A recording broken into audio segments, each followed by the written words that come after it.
I'm Scott Al Miller. It is Thursday night, and welcome to the Thursday Night Live from Nicaragua.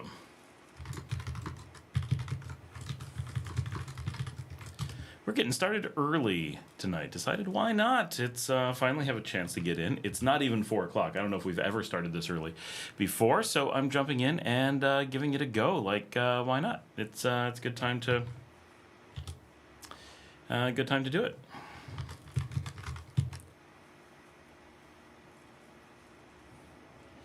So here we are. We're up and running. This is nice. It feels good to start early. Like, oh, people are asking me, what time can I do?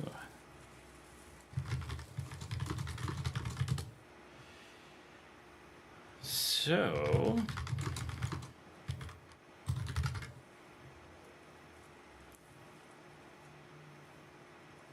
hope everyone is doing well this week. Our thumbnail this week is Kitty Gangsters, or Public Kitty Number 1 by my daughter Luciana. And we are getting everything set up. I got to get my monitor going so I can see what's going on. Going to be doing some work. Figured we probably wouldn't be too busy if we started too early. But hey, Diego's already on. Hey, is this earlier than usual? It is. It is much earlier than usual. There isn't normally this much light behind me. So it's nice. Janet is here. This way I can truly get nothing done until my class at 6. This is perfect. We're getting people running.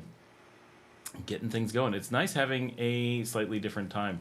We're definitely way too often starting too late, so a little bit adjusting for that. B-Town Bum. Hello, Scott. Hans Jurgen here. Hope you are well. Hey, B-Town. Doing pretty well. How are you?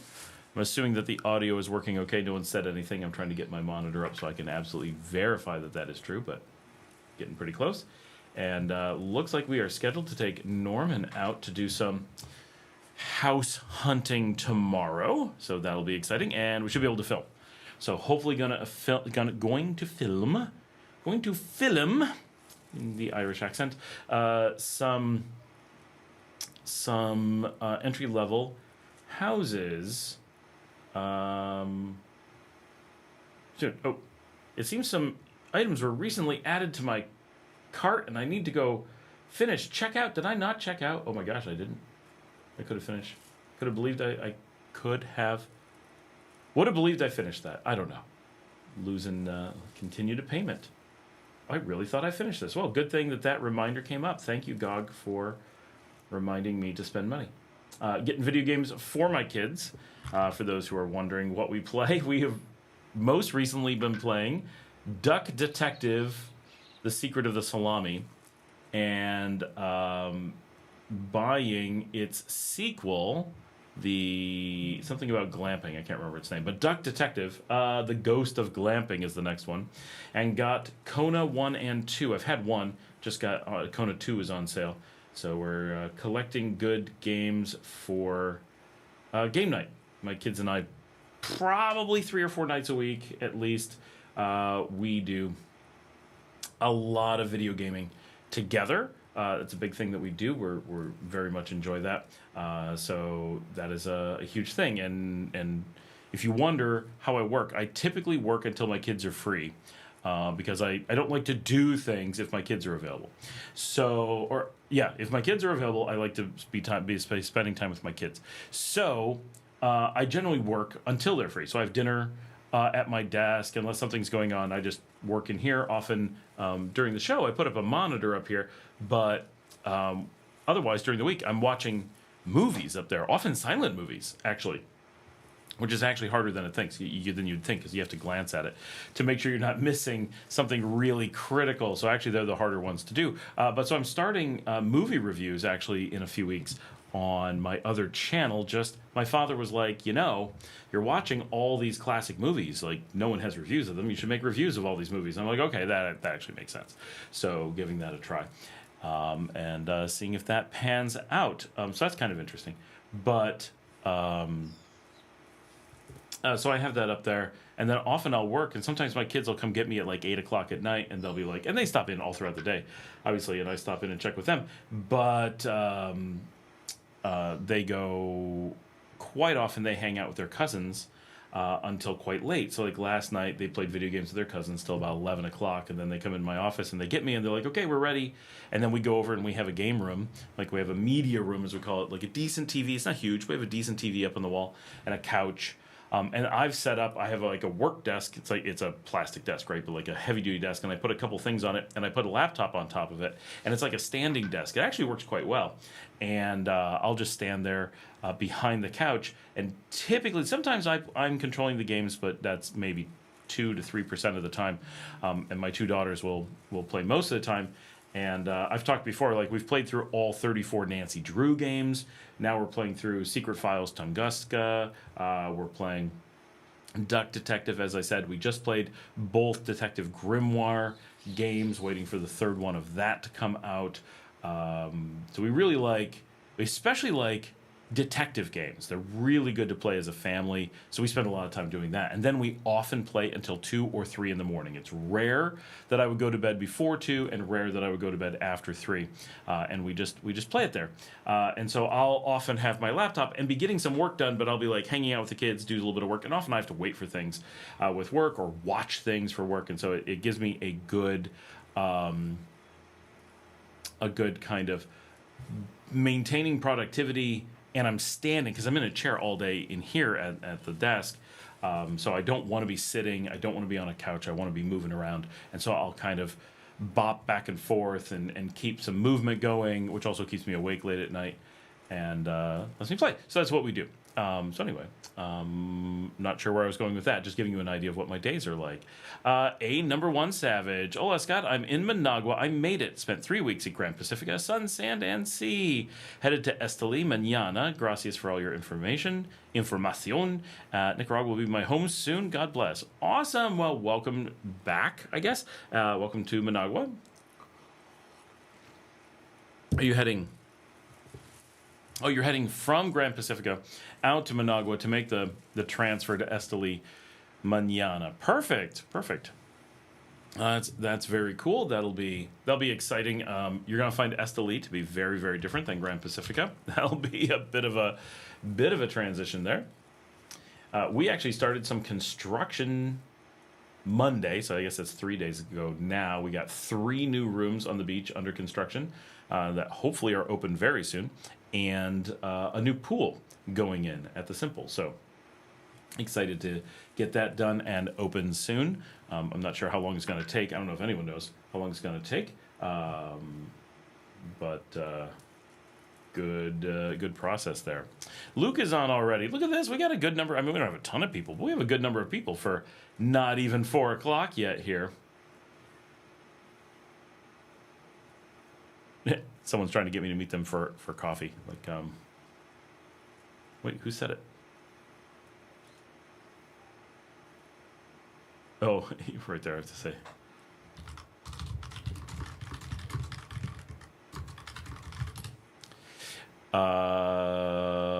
Lots of messages coming through these days.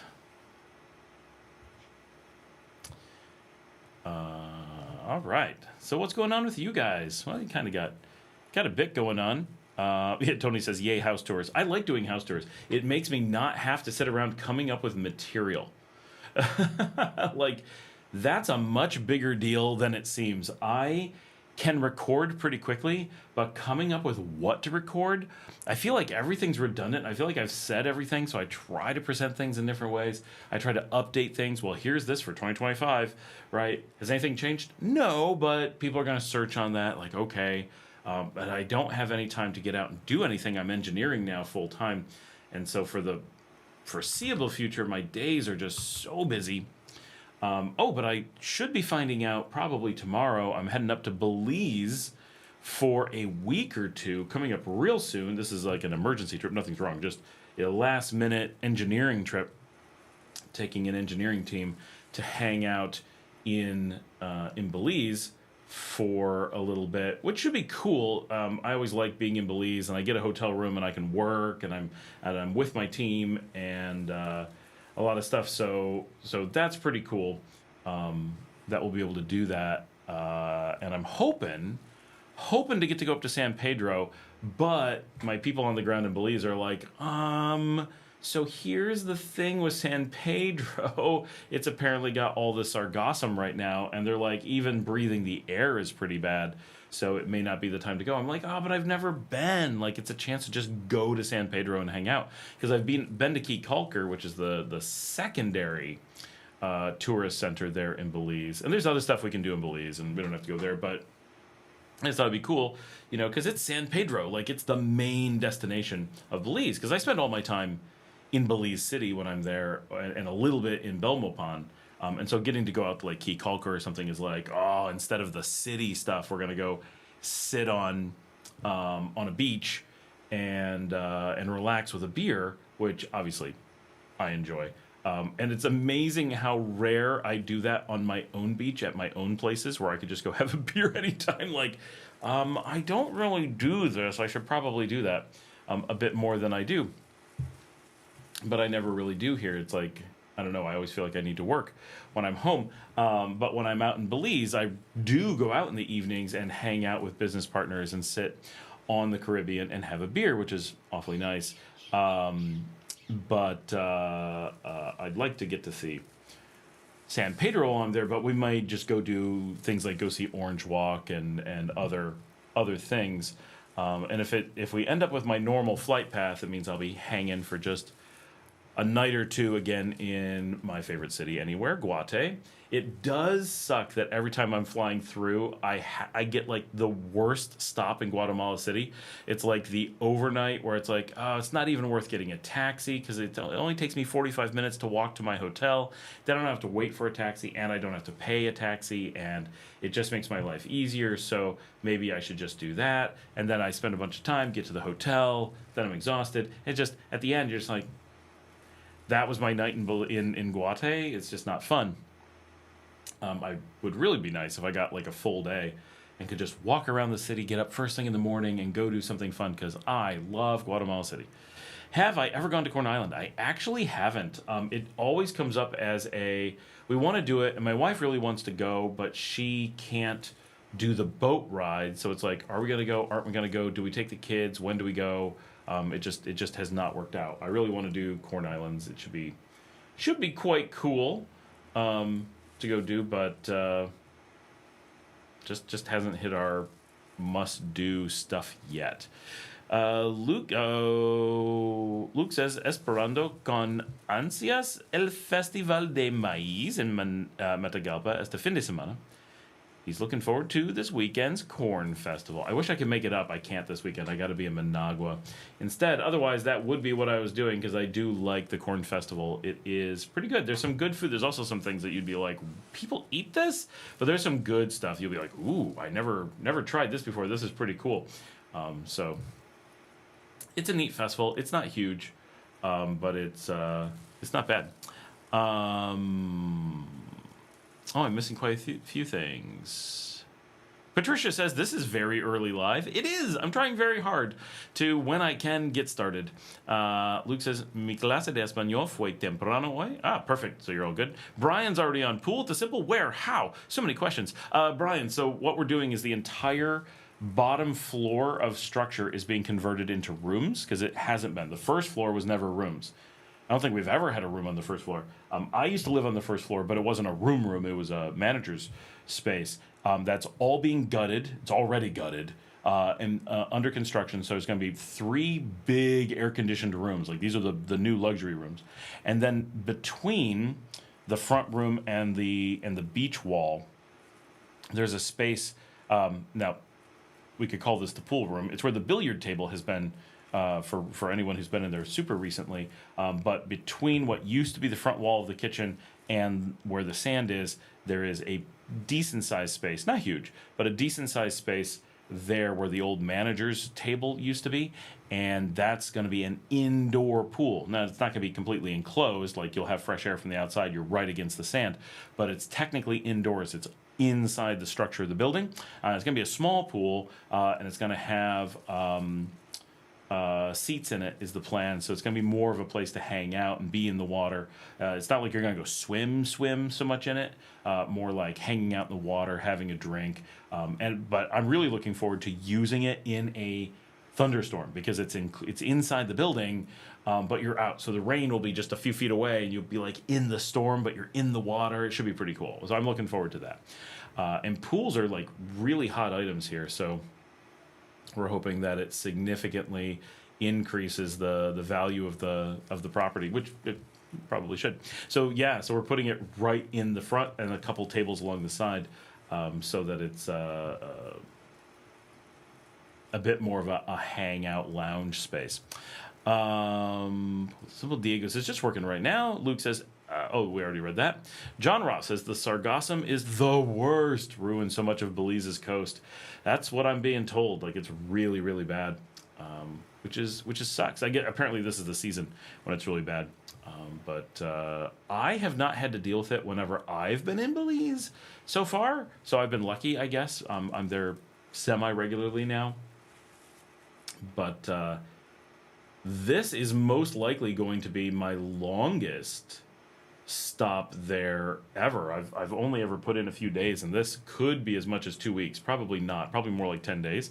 But it will be nice to just be able to hang out. And I don't have to drive or anything when I'm there. I've got people that drive me around and take care of everything. So it's super chill. I just get up in a hotel, lounge about, get picked up, get taken everywhere, get to enjoy being in Belize. Like, it is a nice change of pace from my everyday stuff, but I miss my kids and my dogs, so I don't like being away that much. It's funny, I love to travel, but I hate being away from my kids and dogs. Now, my kids love to travel, but they don't want to go up to Belize and hang out while I'm working, although we have kicked around the idea of them going up before, and my wife can't make it because she's overseeing construction, because we talked about it, because I'm going during our anniversary. But we've been married for about a quarter of a century, so it's not the end of the world. We've had a lot of anniversaries already, so we can handle celebrating a little bit later. And she's gonna be super busy anyway because of the construction at the Simple. Sargassum Luke says there are videos of a guy reclaiming the sargassum and making adobe blocks for construction, planar beaches, and carbon negative construction materials. That's pretty cool. I mean, that's a free thing to harvest, so could be a lot worse. Number 1 Savage in Managua now, bus to Esteli mañana. Oh, perfect. John says, have you ever had corn ice cream in Brazil? Yum, I have not. That sounds good. I did find out, so this is of no particular interest to anyone but me, but I was looking at something for one of y'all yesterday and just happened to be like researching flights for something and discovered that flights to Brazil. Now, this is looking from SJO. SJO to GRU. So SJO is San Jose, which we consider our southernmost airport. It's in Costa Rica, but it's, we use that airport. And that airport has flights to GRU, which is Sao Paulo, Brazil, $150. Now, that's without luggage. With luggage, $250. That is pretty cheap for flying to the far side of South America. That is such a long flight. How do they provide flights that far for that cheap? I want to fly to Brazil just to say I flew to Brazil. I don't even need to take luggage. I could fly to Sao Paulo, have dinner, and fly back. Right? I watched a thing where a guy went to Cairo for the day. I don't know where he flew from. It wasn't like super far, like maybe London. I don't think it was coming from like New York. Maybe it was New York. And he was like, I'm going to do a 1-day trip to Egypt. And he flew to Cairo, saw the pyramids, did some quick shopping, hit the market, got a hotel, like a cheap hotel, napped, ran back to the airport and flew back all at once. It was like, what? It was hilarious. And, he just made a YouTube video of it, so he did it for the views or whatever. But hilarious that he did that. But I can get to Sao Paulo really cheaply, which is super tempting because I've never spent time in Brazil. Really want to. Very easy to do some things there. And, I would just go hang out in Sao Paulo. So I want to check that out. If that was from Managua, I'd already be on my way. Right, it's from SJO, which is just a pain in the butt to get to. But every time I do stuff going down there, everybody enjoys the videos. It gives me a chance to just decompress a little bit, so I do like it. Corn Island bus. Ice cream. Tim says, I miss U.S. sweet corn. So far, I have not found anything like it here. Yeah, I don't think I have. Diego says, it exists. I found them in elote local places. I don't know where they buy it. Probably Price Mart. Oh, that's true. Diego says, what's the Simple? The Simple Beach Lodge, the really, really famous beach hotel in Las Piñitas. Pretty nationally famous. I know Marcela is like, I've been riding in taxis and people will just be talking about the Simple. It used to be the largest party place on the coast. On the last night that the bar was open, we had 600 people at one time. Like, it's famous. It had buses that used to take people out there, but it's only a beach hotel. So it's much more chill than it used to be. It was the party hostel for the region, and it was bigger than Sunday Fun Day. The Tuesday Booze Days that was held there was massive, but decided to give that up. Purely a hotel.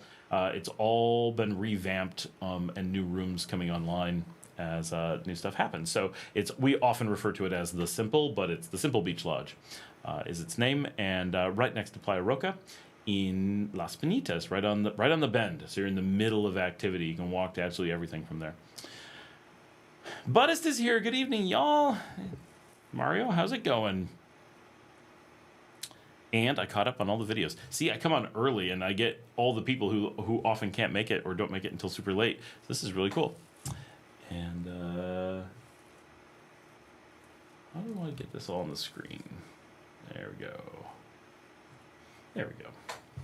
Marcela is supposed to be coming out here, so hopefully she makes the live stream with me. She's still in Managua.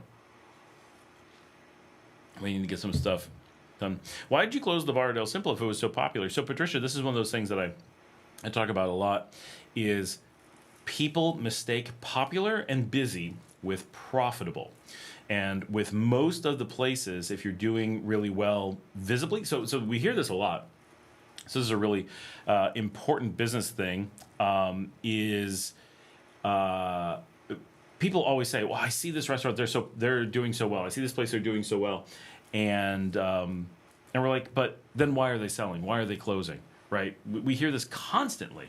Oh, it's so easy to have successful business here. You see all these really busy places. Okay, but busy isn't the same as profitable. And so what ends up happening is a lot of places end up losing money per customer. So the busier you are, the more money you're losing, right? So especially when they get really busy, you end up having a place that's super busy has to maintain a giant staff in order to service those people. If you ever have a day that you're not busy, you often have staff in case you might be busy. And so you're bleeding out like crazy from that. If you have... if you're selling beer and you're getting big volume, normally Cerveceria controls your pricing and you're making maybe 5 cents on a beer, but if you break a bottle, you lose $2. So you have to sell hundreds in the hopes that no bottles walk off or get broken. If you're serving food, you have to have tons of portion control, or it's easy to lose money on a meal. You have to have so much security, especially if you get busy. You may have to have 5 security people on at any given moment. And so the cost of having a busy place can be astronomical. If you look at Gecko's in the city, which is probably the busiest overall restaurant, or look at Barbaro, right? Barbaro famously is just packed all the time and losing money. They're always losing money. They try to keep it minimal, and the owner has enough to live off of it, or to keep it going without giving up his living. But these are major problems. Gecko's actually makes money, we're pretty confident, but they do it by owning 4 of the busiest bars in the city and shifting crew around them, having one owner that's living off of 4 bars, plus it's only one spouse runs the bars. The other spouse now is retired, but had a major income that helped make it all possible. And so it's a supplementary income, even with the 4 largest bars in the city. And if you look at a place like Gecko's, yeah, they're packed, right? They have so many people 7 nights a week, which is how they're making money. But they've expanded. They take half a block. They have live music every night, so they're paying out for the band. They're paying out for an incredible amount of staff. They're moving a huge amount of food. and they're making at most $1 per customer. So yeah, they may make $100 or $200 per night, but at best they're making $1 per customer. And when you think about that, their overhead could be $20,000 a month. That's a lot of risk to make. Yeah, $100 a night could be $3,000 a month. That's really amazing profit. But the amount of risk that they're taking to be able to do that is really high. If anything goes wrong, you end up losing. If you're not in that same range, if you're not a Nicaraguan and have access to those resources, if you aren't running the place yourself, if you don't have 7 days a week consistent business, right, any one of those things completely screws you. So you can be the busiest bar. And I've twice owned the busiest bar in a city here. And you can be at that point where you are hundreds and hundreds of people every night and just insane amounts of food and alcohol going through, and can easily end up in a situation where you can't make money. In most cases, you will make money if you're that busy, but you're making tiny amounts of money at huge amounts of risk. Because the only way to get to large volume is to be servicing the needs of the Nicaraguans, not of the expats, right? Expats pay nothing. So you have both problems, right? Expats pay nothing because most of them are backpackers, and those that don't go out that often. You can make a few dollars on them, but very little. And because Nicaragua is a low-cost market, most of our expats are here on budgets. They're not here because they're wealthy. They're here because they're trying to stretch their dollars. So they don't typically make wealthy customers. Nicaraguans actually spend more, but Nicaraguans can get really good deals and only want really limited things. And so while they will spend more, they're generally not, and they really stretch things out. They'll go to a restaurant and spend the entire day with 3 beers, and at 5 to 15 cents per beer profit, if you're lucky, you're not covering the cost of the guy serving the beer throughout the day. So it's really, really difficult. Do people hang out at the Simple without actually buying anything? They do. That's always true everywhere. Tons of people not buying things. That's why we charge covers, right? But to keep the cover reasonable, it's still, you just can't make enough to cover the amount of security. We had to pay for DJs and all kinds of stuff. It eats it up. Luke says, my example of lean margins for local business, when Cinsa doesn't stock tarps in the rainy season in the mountains. Just not worth it. Diego says, why would Cerveceria control your pricing? That's crazy. So it's actually relatively normal for large breweries and things like that to control pricing if you're going to sell their products. Now, it varies. You have 2 options with Cerveceria, right? One is you let them control your pricing and you get much lower pricing, or you pay much more and then you control your pricing. But if the people around you are going on Cerveceria's pricing, then they might be selling beer for 15 cord less than you, 20 cord less than you. And they're paying less and they're getting less. Their margins are tiny, but no one buys yours. So there's very little possibility of not using their pricing. They do it through their promotion systems. And for us specifically, the second biggest bar on the beach was Cerveceria itself. The mega bar that they set up on the beach is Tonia's own bar. It is staffed, it is built, it is set up, it is all Cerveceria. Now, they don't have any food or anything, I don't think. It's just that. We were busier than the mega bar, even on the nights that mega bar was having their big parties. So that's how busy we were, but there just isn't enough profit in it, if any, to cover the risk. It's just, it's not worth it. So Mario, no, there's no more restaurant at the Simple. It hasn't been for quite some time. That's been a while that the restaurant has not been serving. There is, if you're staying at the Simple, there's room service that gets run from another restaurant. So you can be at the Simple because it's only a hotel now, right? So there's no public beach space like there used to be. So it's just a hotel. So if you're there at the hotel and want food, you can call up the kitchen and have it brought to you, whether in your room or by the pool side or on the beach, because there's a private beach area. All that can be done. Patricia says that's crazy how the markup on food and bev is so low. Yeah, everything in Nicaragua, the margins are really tiny. So this is how it plays out is that for a Nicaraguan to run a restaurant, So let's just imagine, Patricia, you're a Nicaraguan, you move here, and you're like, okay, I have two choices. I need to put food on my table. So I'm either going to go work for someone, or I'm going to run my own business. So if you're going to go work for someone, then you are in the position where you're going to make, say, maybe 400, let's say you're doing really well, $600 a month. So if you're going to run your own business, you only have to match that reliably in order to have I don't have to work for anyone. I set my own hours. I'm in charge of my own thing. I have the pride of owning my own place, the joy of owning my own place. As long as it's paying $600 a month, you're happy, right? Just like in the US or Canada, take what you could earn at a good job and say, well, I'm going to work for myself and earn the same money. Most people would be like, oh my gosh, I'm so happy. The thing is, most people, if they run their own business, make less than they would as an employee somewhere. So, or less reliably. So they don't normally want to do it. It's difficult to run your own business and make as much as you would as an employee. People imagine that running a business is wildly profitable, but generally not. So if you are, so normally you're willing to earn a little bit less actually to run a business.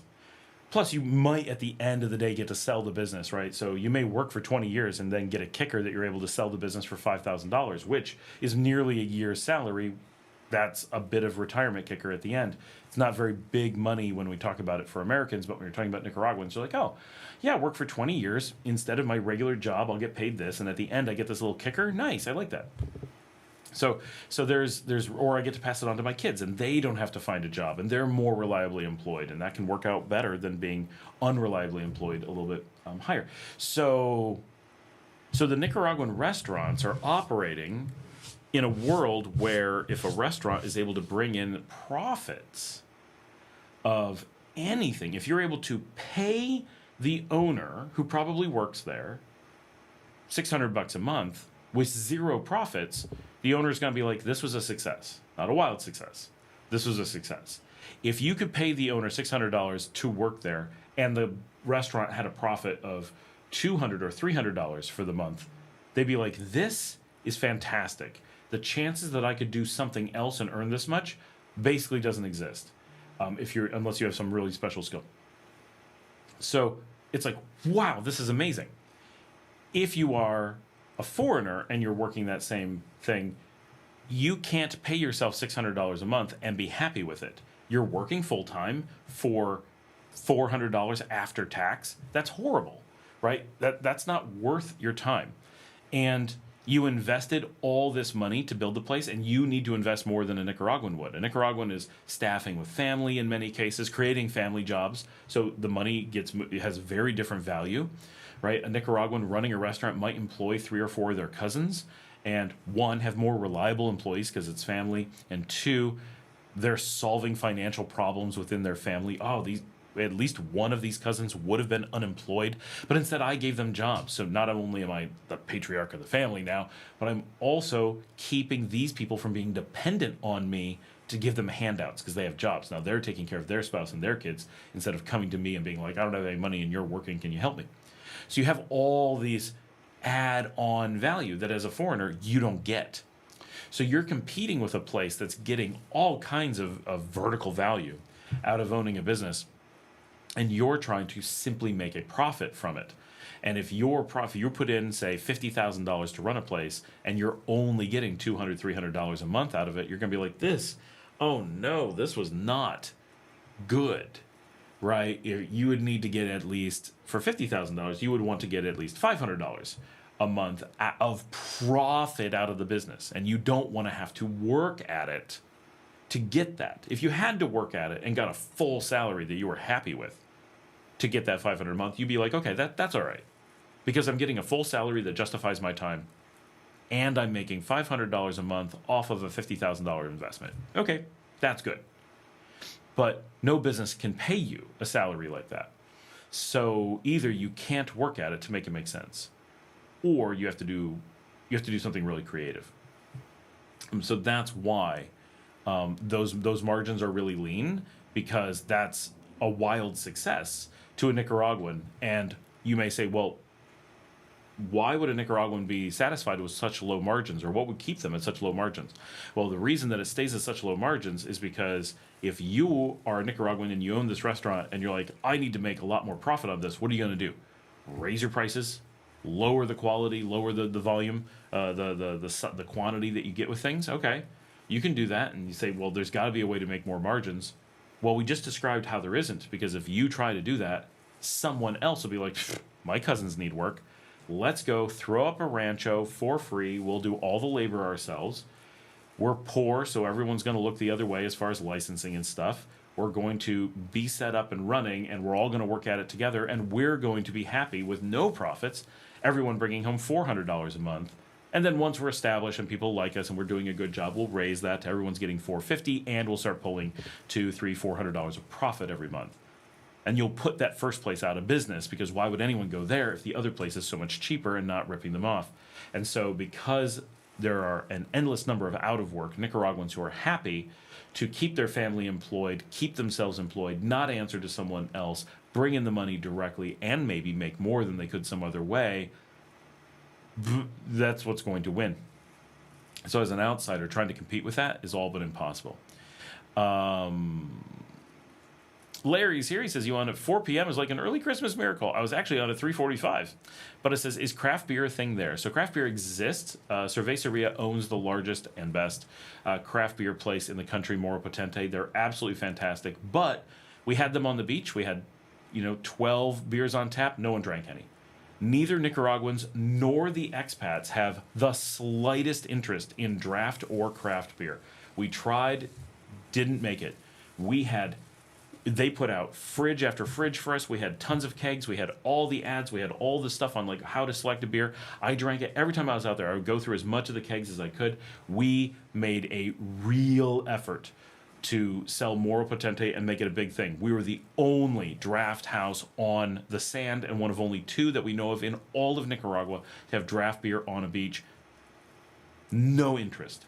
Absolutely nobody drank it. When I'm in Managua, places will have 1 tap, and it'll be busy enough to justify the tap. On the beach, 0 interest. People still wanted bottles. That's what they're used to. No one wanted to try it, and the expats are just like, we have craft beer back wherever we go. The rest of the time, we're just having Tonya now because it's cheaper, right? Even though the quantities are smaller. Like, I want that big mug of dark stout, right? It was fantastic. I loved having a draft house on the beach.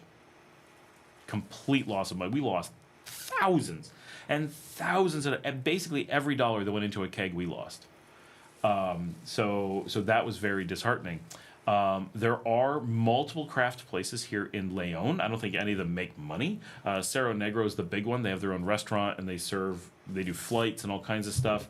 They're always empty when I'm there. Everybody loves them. They're just not very busy. They sell in bottles here and there, but you barely ever see them. You never see anyone drinking one. I don't know if they're making money or just clinging on. There's someone who does their own at Casa Abierto, which is where the farmers market is, I've heard. So I want to check that out. But again, I think he only sells it at the farmers market, like tiny volume. There was a privately owned craft beer place in San Juan del Sur that's been there forever, super famous, has a big building. Just closed up shop a couple weeks ago. Honestly, I think we've lost the interest in craft beer. I think we're moving away from it, not towards it. We've basically proven that the low prices and wide availability of cerveceria is so dominant that just the social mentality of having an alternative beer is gone. Like, nobody cares. Absolutely nobody. Even the people you'd think would care, not really. There's such a culture of how cheap can we get it that's so pervasive that it kind of makes sense. Patricia says, sounds like Cerveceria is a bit of a monopoly. You should open a Samverseria to compete with them. So competing with them on any scale is a bad idea. That's what happened to Morro Potente. The rumor is Morro Potente didn't sell to them voluntarily. Luke says, I was surprised to see Nika Craft Beers at Diagon Alley in Matagalpa. Cerveceria is so big that if you're like, I want to sell alternatives, they're like, we don't care. They're like, no one's going to buy them, so it doesn't matter. Buttis says, I missed the fish and eating while watching the surf. Yeah. Oh, well, Buttis, you can eat at Desperados, which is technically closed at the moment, but it's going to be open again after construction. but not the same food. Again, no one's interested. We learned a lot of lessons. Nobody wants steaks on the beach. Nobody wants high-end food on the beach. Nobody wants craft beer on the beach. All those things, complete mistakes. We thought there would be a build it and they would come thing, or we thought we'd try it, and the answer is no one's going to come. People go to the beach to get wasted. No one wants to be at night on the beach, so the time that you do craft beer and the time that you do steaks is not a time that you go on the beach. For anyone who's not actually tried this, Pacific beaches at night are just dark, right? It is pitch black out there. So it's not a pleasant place to sit and have dinner like you'd imagine. Everyone wants to go into town, whether into LEòN or just across the street, and not be sitting on the beach at night when you would have dinner, because people don't like having their back to that and there's nothing to look at. And I totally am the same way. I don't want to sit out there and have dinner. It's not what I want. It's not. And if you look at the busiest restaurants on the beach, Sua stays decently busy. They're on the beach, but you can't tell you're on the beach when you're there. They have a wall and stuff. You're in a garden. Definitely the most busy is Puesta del Sol. They're on the other side of the street. They're not even on the beachfront. And they're completely packed. And the bars that are busy are on the road, not on the beach. People don't want to be on the beach at night. So anything that's beach really needs to be hotels. People want to stay on the beach. People want to have the view when they wake up. They might want to have breakfast on the beach, but no one gets breakfast. Everybody sleeps in. So there's no market for that. We've tested that before too. There really is a pattern that you're stuck with. People want everything to be very cheap. They don't want fancy when they're out on the beach. Everything that is a nighttime thing, dinner and drinks, needs to be on the road, away from the beach, because it's creepy. And the rooms need to be on the beach, not on the road, because people like that. They like the sunset view from their rooms.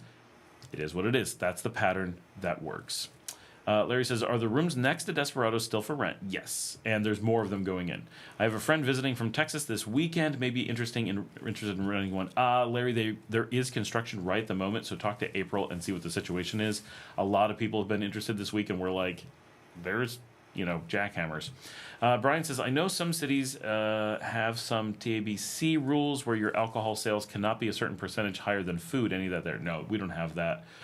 Here, everyone does sell food, but you can sell as much alcohol as you want. I mean, Nicaraguans drink so much that it would be a major problem otherwise. So it's still pretty. TABC, by the way, is the Texas Alcohol Board something. I don't know, but it's the group that oversees alcohol sales.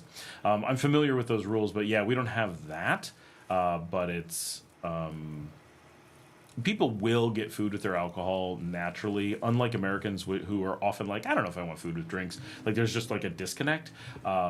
Nicaraguans are more like Europeans, where it's like the act of having a beer kind of makes you want to have French fries or shrimp or something. Diego says Cerveceria is a huge company. They own Super Express, and Super Express has been bankrupting many bars in Managua. Sounds like someone needs to start a brewery then. There's no way to start a brewery here, not really. There are cans of Cerro Negro at Pani Paz, and no one buys them. Cerveceria does have a monopoly. In Central America, pretty much every country has a monopoly brewery. And it's easy economics. There's only enough market for one large brewery per country. And Panama is an exception, which is amazing because it's a smaller market. They have 3 major brewers there. How they survive, I have no idea. But if you think about, we're only the size of a city. How many cities in America have a macro brewery? So I'm from one of them. Rochester, New York has one. Milwaukee has one. St. Louis has one. Right? Pittsburgh has one, but it's, Iron City is not that big of a brewery. But now Pittsburgh's smaller than Nicaragua. But you're talking about markets that are similar to like Houston or Dallas, neither of which has its own major beer. Now, technically, you can be like, well, there's Shinerbach and there's Lone Star, but neither of them are actually that big in Texas. It's like, Alcohol Control Board, but it's Alcohol Board of Control because it's ABC. the beverage commission. There we go. So would we actually, do we really want a monopoly? No, you don't really want a monopoly. But what's the alternative? 2 or 3 small breweries? It would really change Nicaragua. As it is, you can go to Cerveceria and they're a part of everyday life. Like, it's part of the country's fabric. They sponsor every event. They do all kinds of things. If we had multiple breweries, there wouldn't be the money to do those things. They'd be so focused on just paying their bills because they'd be duplicating efforts and distribution and management and all those things, that there wouldn't be the profits to pay for all the parades and all the big things. So they make excellent beer, very high quality, very low cost, control things in the country. They're overseen because they're a monopoly. They're not given free reign on stuff. And it's the same. It's not like you go to Guatemala, which is many times their size, and get variety. It's Gallo. Gallo controls everything. You're going to head down to Costa Rica. Is there variety? No. Imperial owns everything. If you go to Panama, you've got... oh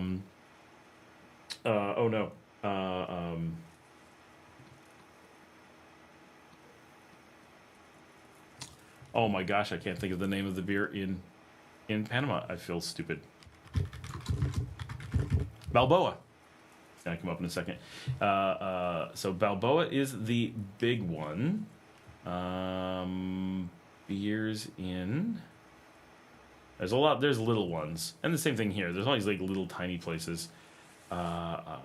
Atlas, Balboa, and they're both made by the same. That's Cerveceria Nacional, which is part of Grupo Bavaria. Same thing, which is Colombian, and it's owned by SAB Miller. So it's all owned out of the U.S., which is very sad. But it is local breweries now. I'm trying to find all the ones that I liked when I was there.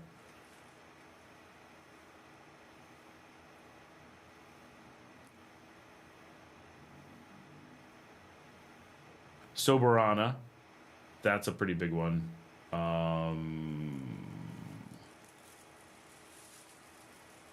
Wow, I wonder if they've lost a few of the brands, because there were more brands than this when I was there. Huh. Well, anyway.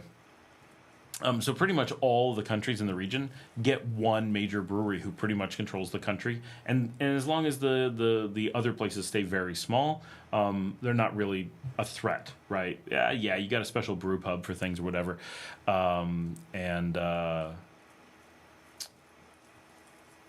Diego says Cerveceria does have a monopoly. They really do. Like, if you don't serve Cerveceria, your business is going to go under. Like, you have to serve it. Like, Nicaraguans won't do business with someone who doesn't. What's changing on the menu at Desperados? What will we be serving now? I don't know for sure, but we're moving to a cafe, so it's going to be much lighter fare. It's going to be focused on sandwiches and we're moving away from steaks. There might still be churrasco. We're actually physically moving the kitchen so that we're under different regulations, so we can add pasta and things like that to the menu, because we actually weren't legally allowed to make pasta in the past, and we didn't, right? We didn't make it, but we couldn't. Everybody would be like, why isn't there pasta, right? Especially as we're Italians, or were before they revoked our citizenship. And we're like, we're not allowed to make it. And so we have some plans for some things like that. The salmon is staying on the menu. That was popular, and we eat it all the time. The tofu is staying on the menu, which not as popular, but no one else has it. So it's kind of a good deal.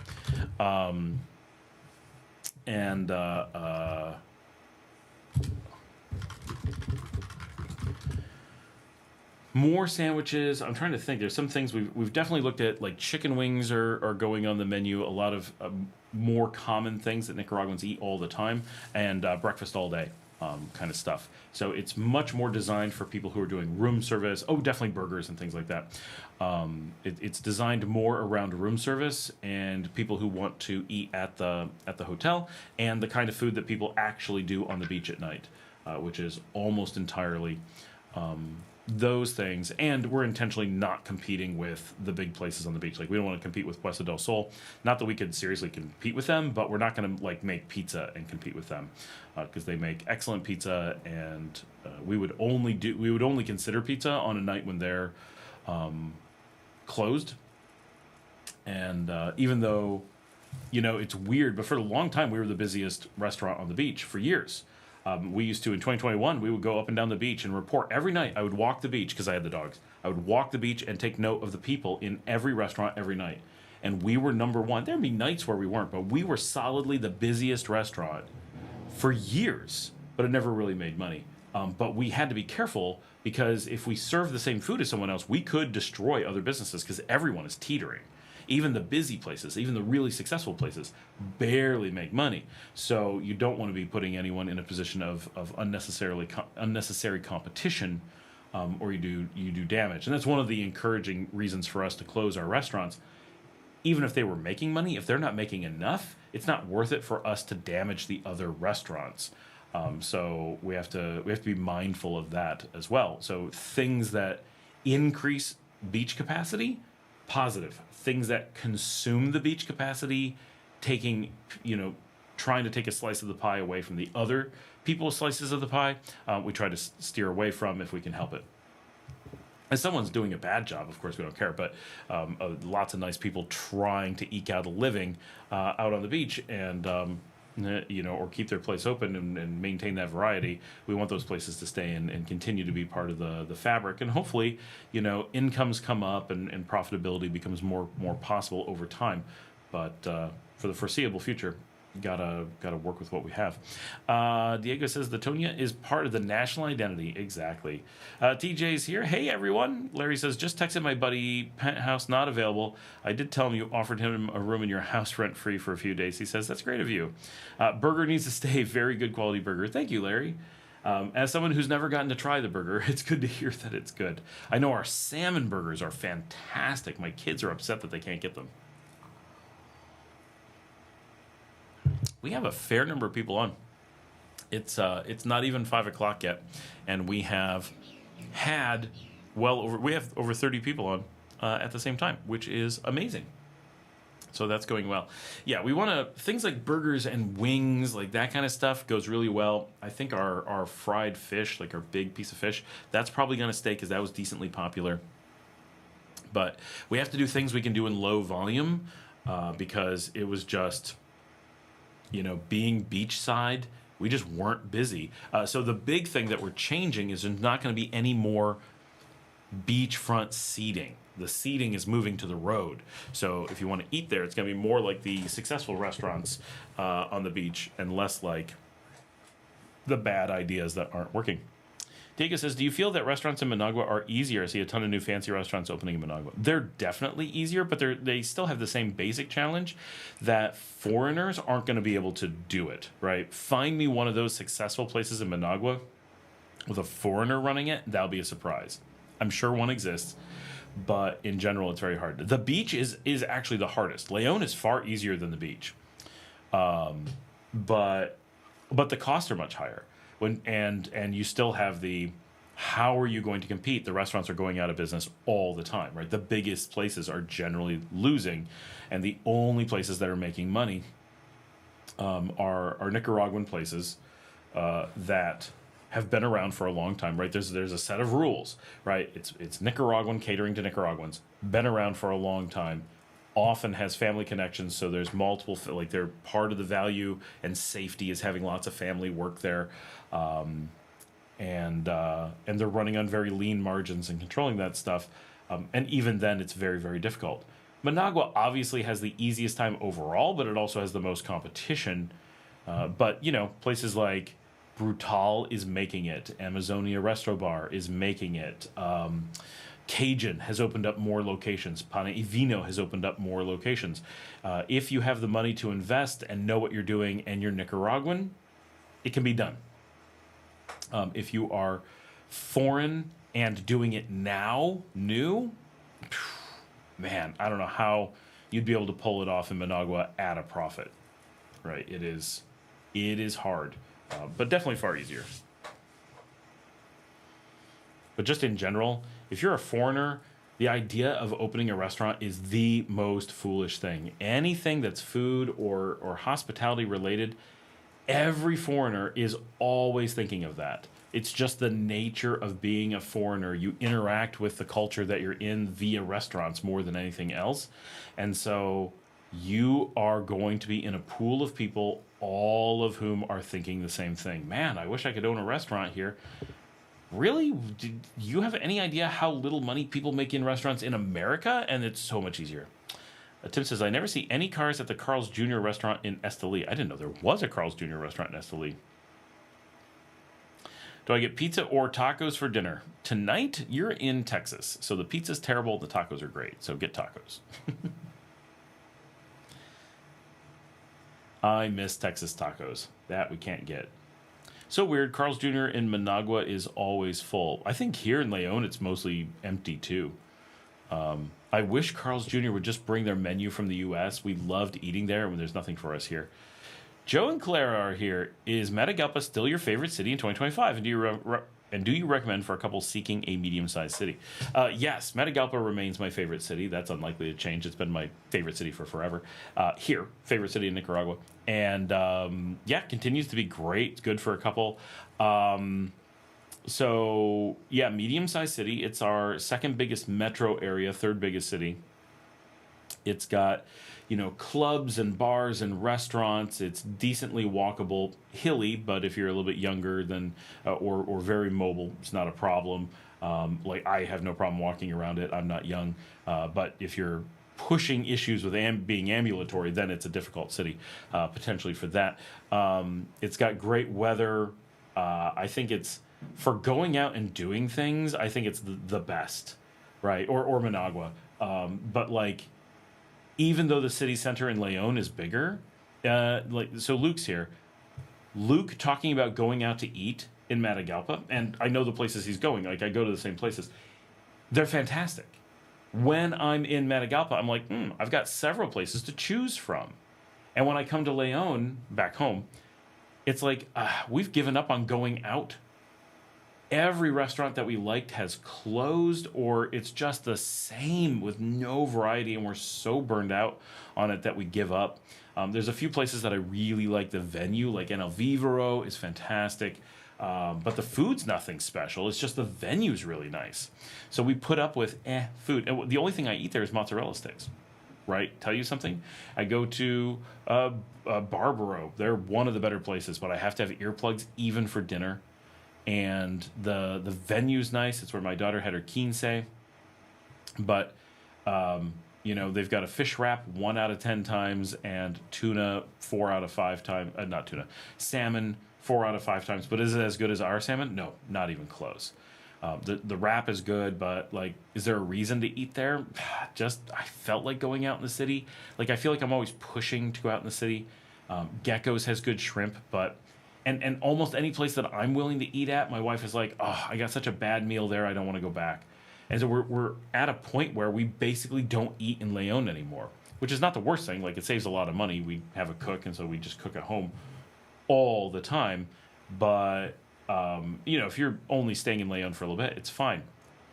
But even like Bodegon, which is ranked one of the best restaurants in the city, not consistently doing good food and took some of their best things off their menu. And so we're stuck with, is it really worth going? And it's just, at best, you find one thing per restaurant that you want. But things close so often, and the ones that stay open are just all copies of the same thing. Just Nicaraguan food over and over again.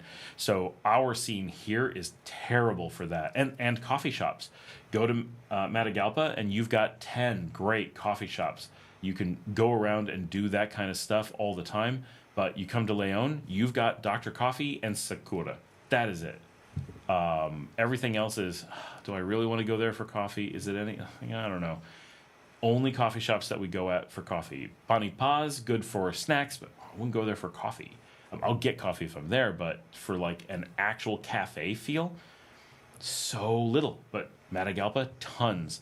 So I think outside of Hinotepe and Managua, Matagalpa is probably the best food scene in the country. It's still not strong, but it's good. and it's not LEòN. LEòN has the best nightlife, but Matagalpa's got to be second to it for nightlife. So those are big things. Best cafe city by far, one of the best nightlife cities, one of the better restaurant cities, really good weather. It's got a lot going for it. It's still, limited for sure, but it's a great city. Dave is here. Scott, hello. With people traveling less, are accommodation prices going lower? No. That only works if you were sold out before, right? So if you're sold out, prices go up because you're competing for the rooms. Outside of the holiday weekends when everyone's full. And so that's one of the problems in Nicaragua is that we have hot, cold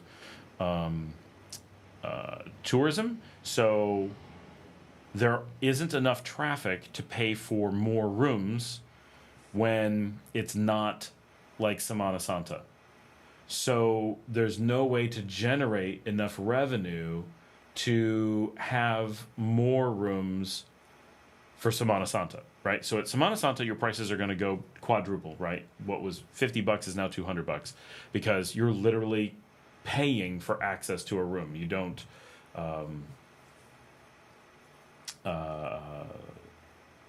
It's not just that it's more expensive. It's that if you don't pay a lot, there's no room for you.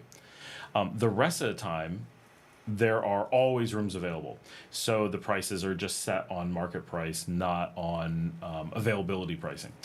So with people traveling less, if anything, it makes the prices go up because the overhead is higher.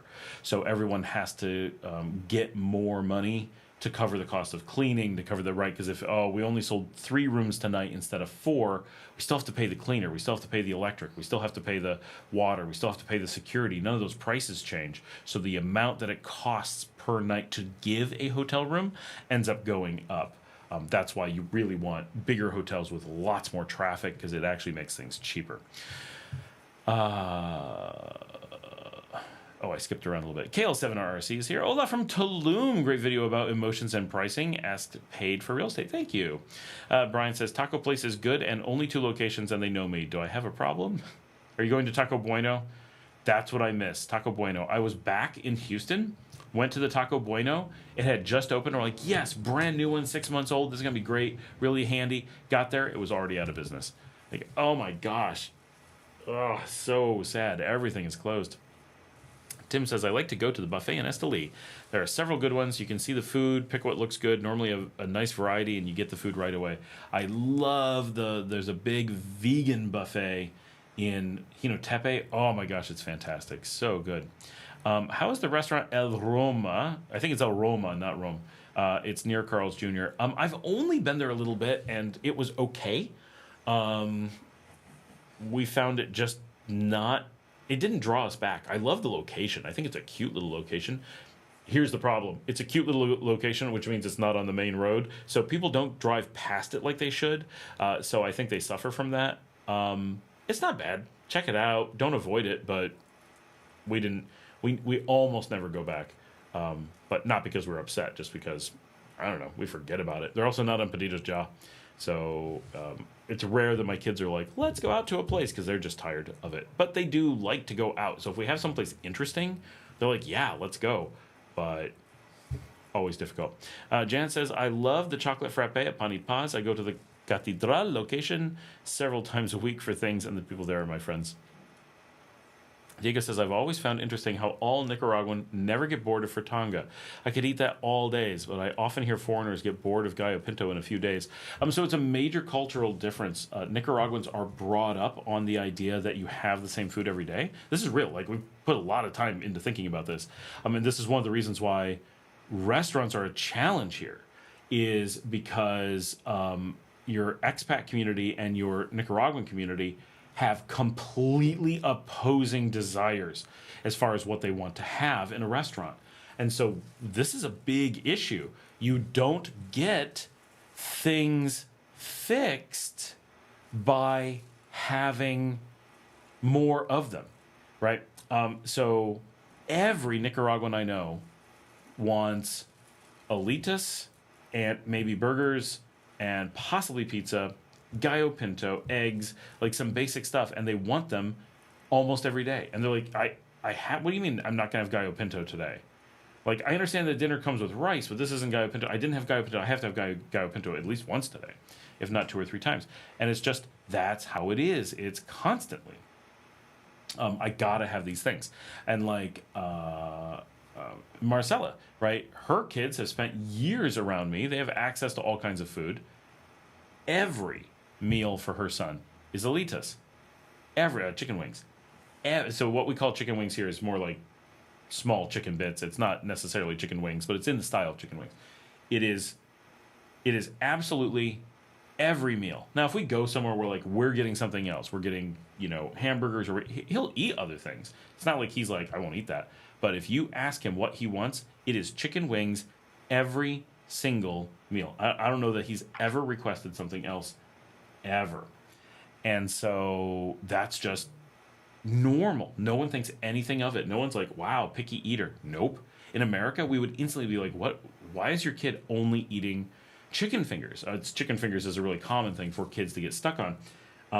And when we say American kids are stuck on chicken fingers, it is 50% as often as kids here, like as every kid here eats the same thing. And I know really well educated. I know 2 doctors, actually. 2 doctors who are both Nicaraguan. Both, if you were to meet them and speak to them, you would have a generally like, oh, these are people who would be at least a little adventurous, interested in the world, maybe a little bit shy, but not like, right, being shy around people is not the same as like, I'm not going to try a hamburger. And the one will try foods, but normally goes, yeah, and just goes back to normal diet, right? I was somewhere with her and got Indian food. She's like, yes, I will try Indian food. Huh, so this is Indian food. Great, I'm glad I tried that. I'll never have that again. Back to gallo pinto, right?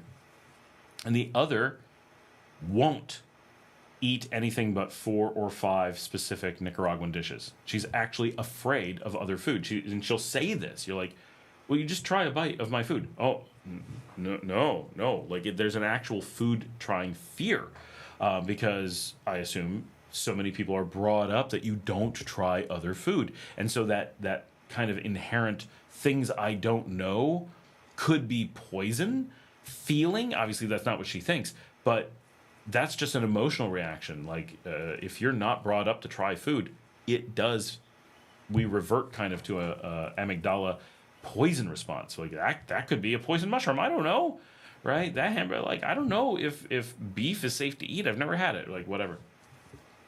So that's a very real thing. But Americans are brought up that you never eat the same thing 2 meals or 2 days, and often 2 weeks in a row. Sometimes we have things like, we say Taco Tuesdays. Okay, but we won't have the same tacos this week as we had last week. It may be the form of a taco, but we'll do something different. And it might be burritos. It will actually be a big range of things. And we'll have Chinese food at least once a month. But if you had it twice a month, you'd be like, boy, I feel like we're having this often. We'll have a casserole once a month. We'll have hamburgers, easily 2 or 3 times a month. We'll have pizza, easily 2 or 3 times a month. We'll have subs 2 or 3 times a month, but it's all these different things. And by the end, you're like, wow, it's, Nicaraguans will be like, I haven't had gallo pinto all day. And an American is like, what do you mean? Why would I have gallo pinto? I had it last week.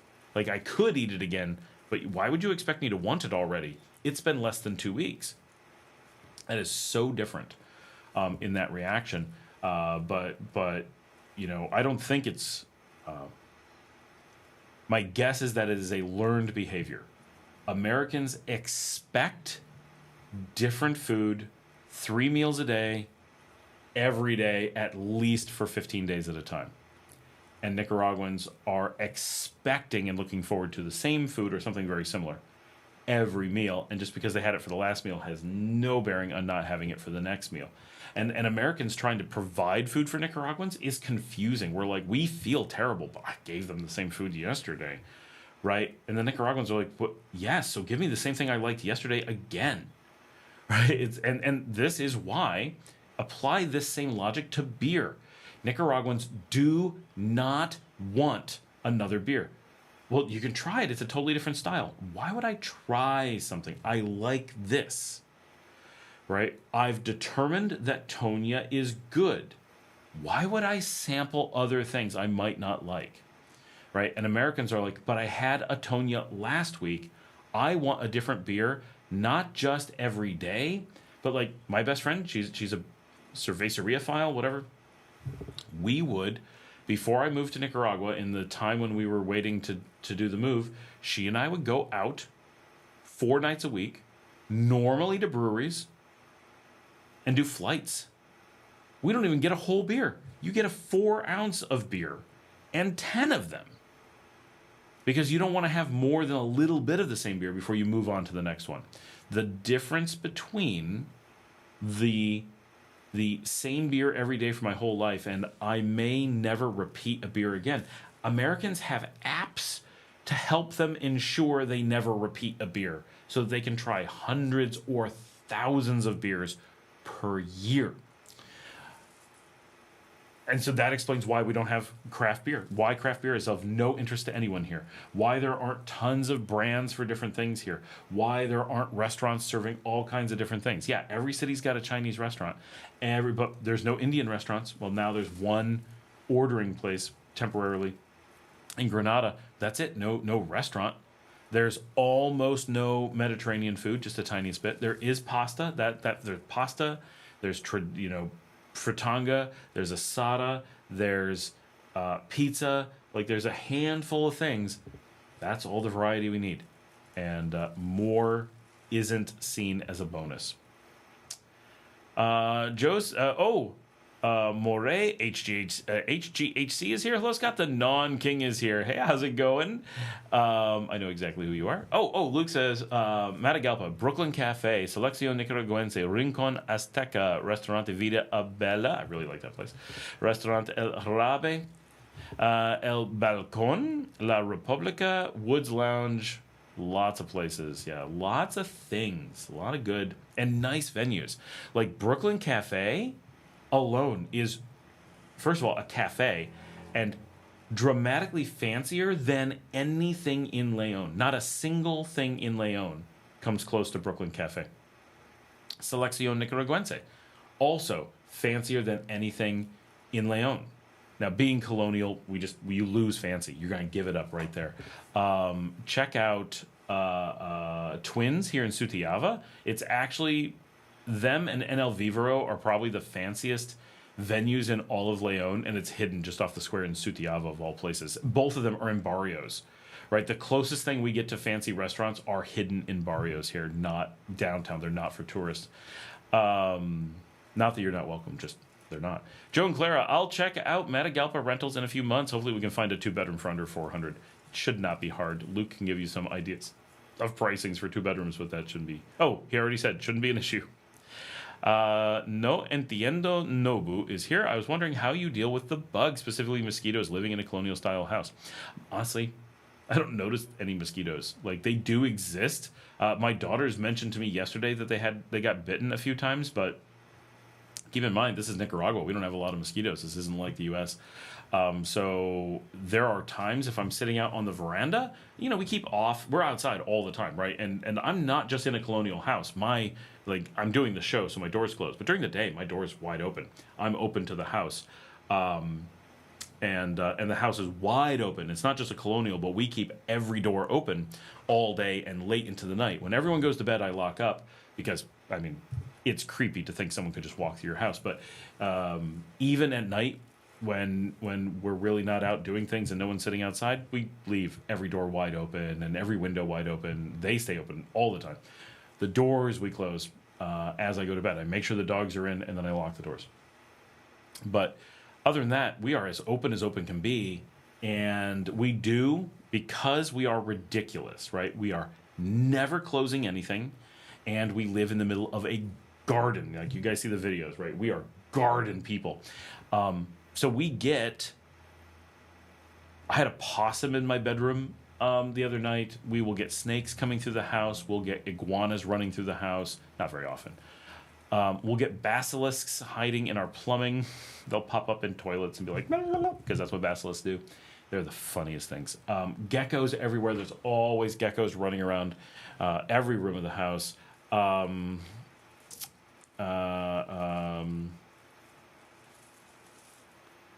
Tarantulas during tarantula season, and I try not to kill them. I go and yell at them, and they run out of the house. We have a number of tailless whip scorpions, which do not hurt you. They're very, very good. They're very, very friendly.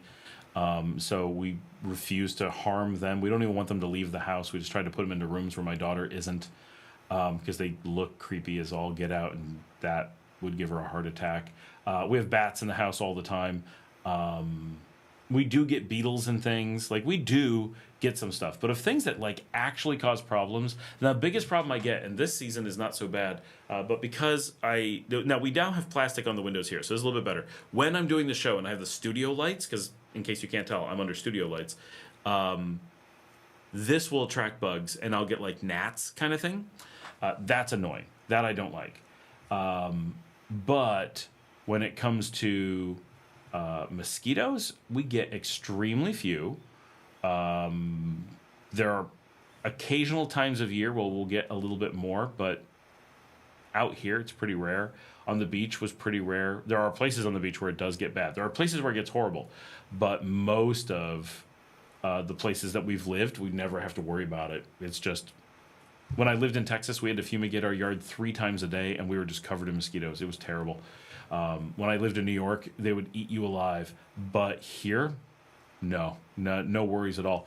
The occasional bite, but, you do get used to the year-round little bits of mosquitoes.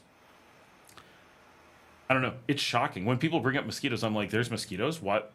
Oh, I guess people think there's mosquitoes. And there are places that there are, but it's so little that I never think about them. I only put off on maybe once every 2 months.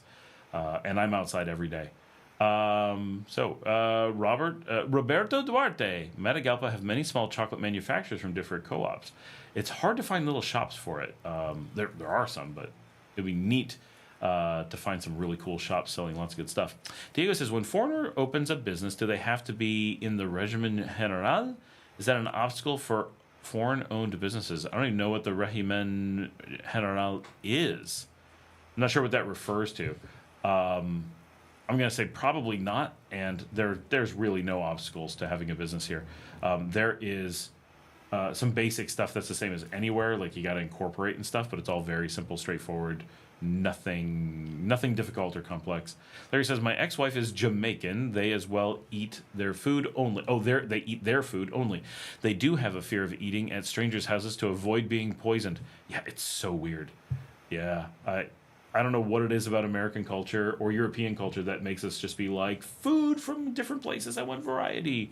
I guess it's the colonial history where we were bringing in food over 1,000 years from all over the world, and that lots of areas didn't do that, but we're specifically the descendants of places that did. So generation after generation of variety is built into what we do. And to us, like, it's a health thing. If you don't have variety, how do you ensure you're getting the right mix of nutrients and stuff? Like, you need to eat lots of different things to do that. We're always taught you got to have variety.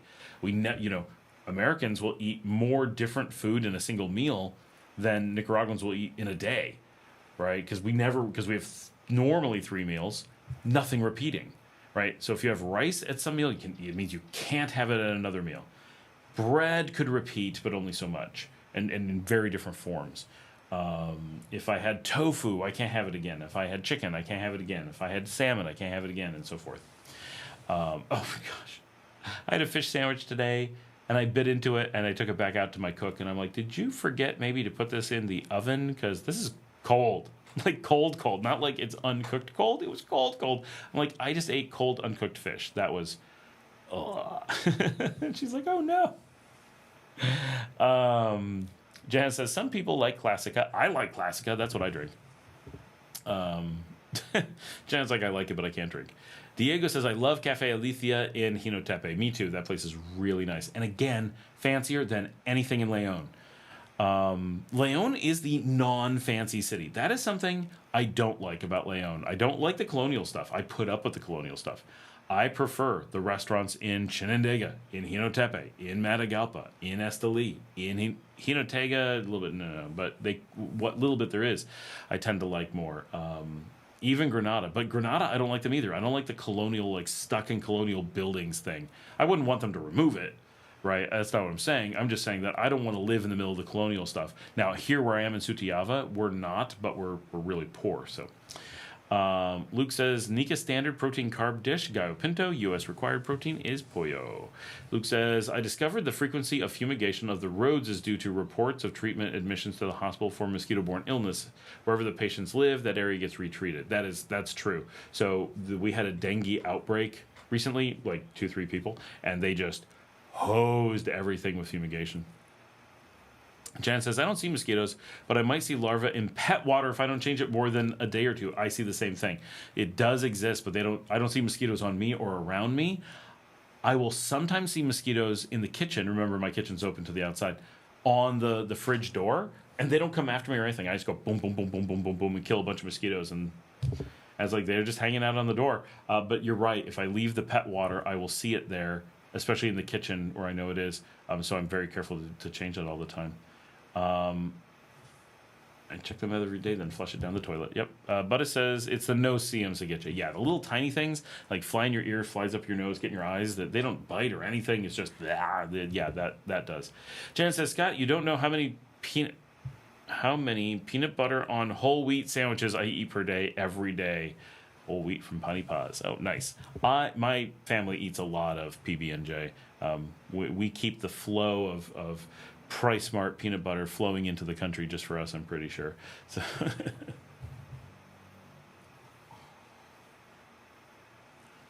we're coming up on an hour and a half. We got 35 people on currently. This is great. Starting early is nice. Gets everybody on and energized and stuff going on. So GoPro had GoPro Day this week, in case anyone's not aware that I use a lot of GoPros. And they did not release a new mainline GoPro. Like, for the first time ever. I've been using GoPro since maybe 2014, definitely 2015. In 2015, when I moved, so in 2012, I did all my filming on a Nikon AWS 100, which was 1080p and fantastic. If you watch my videos from then, they look great. And then in 2015, I was filming on a GoPro 4. I don't know when I bought it, though. I can't really remember. I feel like I probably bought it earlier because we knew we were going to be moving, so I wanted to get it, but it may have been closer to when we moved. But, so I used that for all my filming in Spain. And then 2 years later, in 2017, I bought, as we were heading to the airport, I actually swung into a Best Buy on the way to the airport and picked up the new GoPro 5 that was out and had the Karma Grip, the big gimbal thing that now no one cares about, right? They're a dime a dozen now. I've got, 4, 5 gimbals. Like I've got this one. I've got a couple for the phones. That's one of the big ones. My Pocket 3's got one. All kinds of gimbals, right? Now they're just, and you don't even need them that much. But back then it was a huge deal because they didn't have the digital stabilizer in the GoPro yet. And so I got that when I headed to Italy and used it a ton. So I've been using GoPros for a full decade now. And they basically come out with one every year. And so I think I got the GoPro 4 when it had just released in 2014. That makes sense. 2014 was the 4. And then in 2015, I think they released the 5. I don't know. I can't remember. I wonder if I can find a release list. But basically, they come out every year. And this year should have been the GoPro 14, and it didn't come out. And I think everyone's like, what just happened? They did bring out the new 360 cam, so I'll be getting that at some point. Which reminds me to make sure everybody gives a thumbs up on the video if you have not done so yet. Make sure you hit that to give us some attention. And because I see that only 3 people have done it so far, so take a moment and hit the thumbs up on the video. And of course, if you haven't joined the channel yet, consider joining the channel, either here or on buymeacoffee.com, like that. Check it out because it's expensive to do this. Hold on. There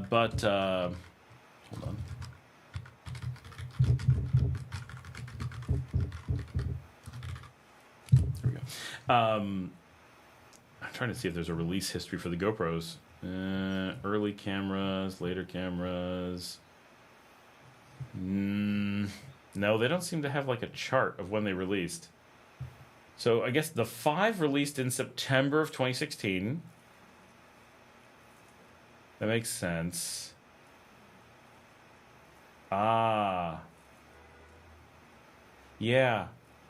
So the 2014 was the Hero 4. And so they have missed years in the past, but they basically never miss a year. But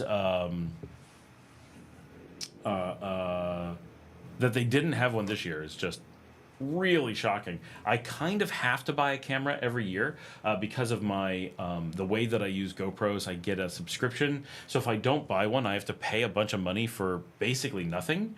So I mean, it's hardly nothing, but it's a way better deal for me if I buy the cameras, because I burn out the cameras recording as much as I do. Like, I use the cameras so much. I'm worried about all my cameras burning out, and it's kind of good because I'm going to stop using all the Insta360s that I have, which I really like the Insta360s, nothing wrong with them, but they're missing some of the value that I get from the GoPro ecosystem, so I'm kind of going all in on GoPro and not going to use the Insta360 separately. I just found that the little tiny Insta360 is super cool, but I'd like to keep one, but it's really a gimmick for me. I'm not doing specialty photography or specialty video with it, and for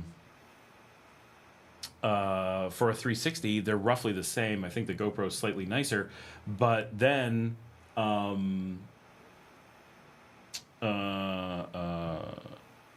with this, I get my cloud account, and that makes all the difference. Whenever I deal with the 360 footage on my Insta360, it's a huge problem for me. And with GoPro, it'll solve that, so that's a huge deal for me. I did sell my GoPro 9 to help minimize the cost of doing all this.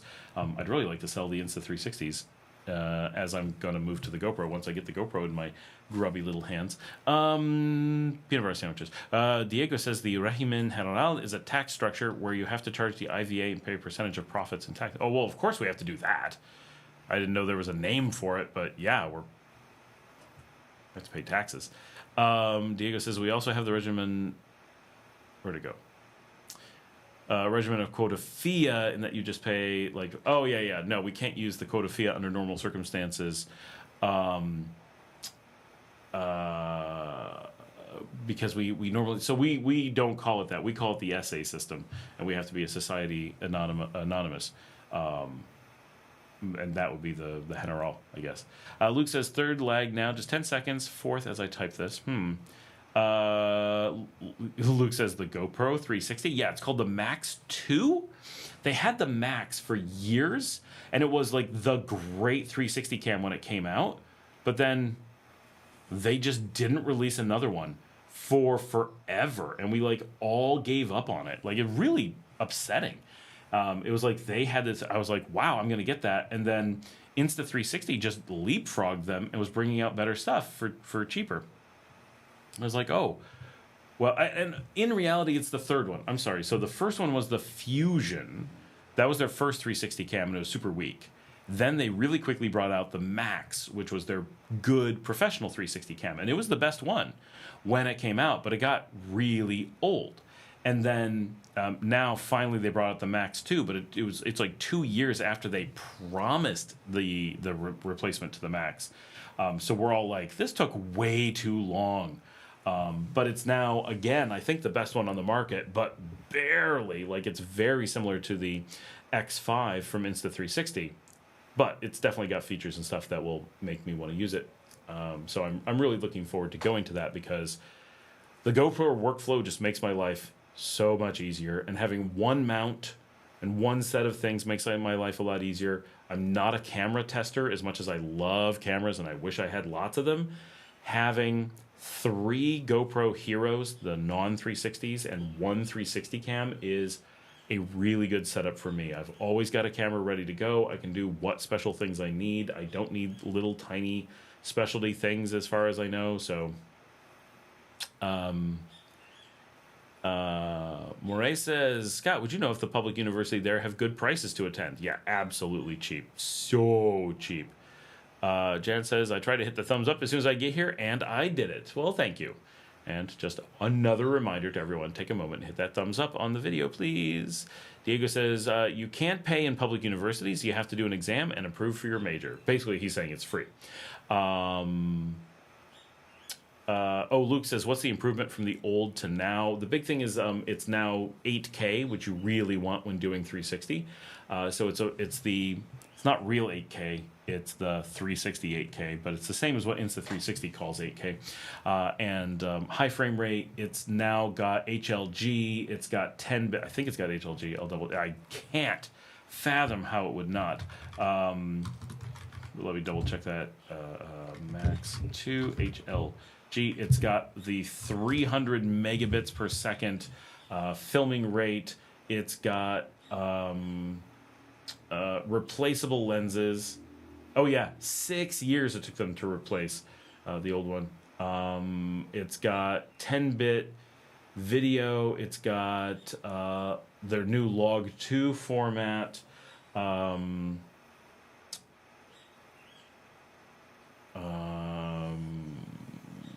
Those are kind of the big things.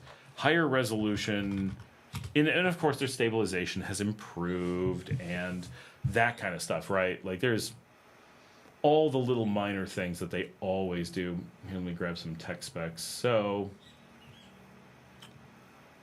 8K at 30 frames per second, 4K 360 at 100 frames per second. It actually doesn't have any kind of high frame rate on single lens, but you can use it as a 4K single lens camera if you like. It's got 3x 4K 100 slow-mo mode. It's got some selfie modes. So it's got a lot of weird little modes. It's got the max hyper smooth with 360 horizon lock, of course. 8 and 10-bit color depth. The new GP log with LUT. The old one was H264. This is H360, 265, of course. Advanced image settings. I don't see HLG mentioned. That would be really surprising because that I use constantly in my Hero 13. That would be awful if they didn't have that. But I don't see anyone mentioning it.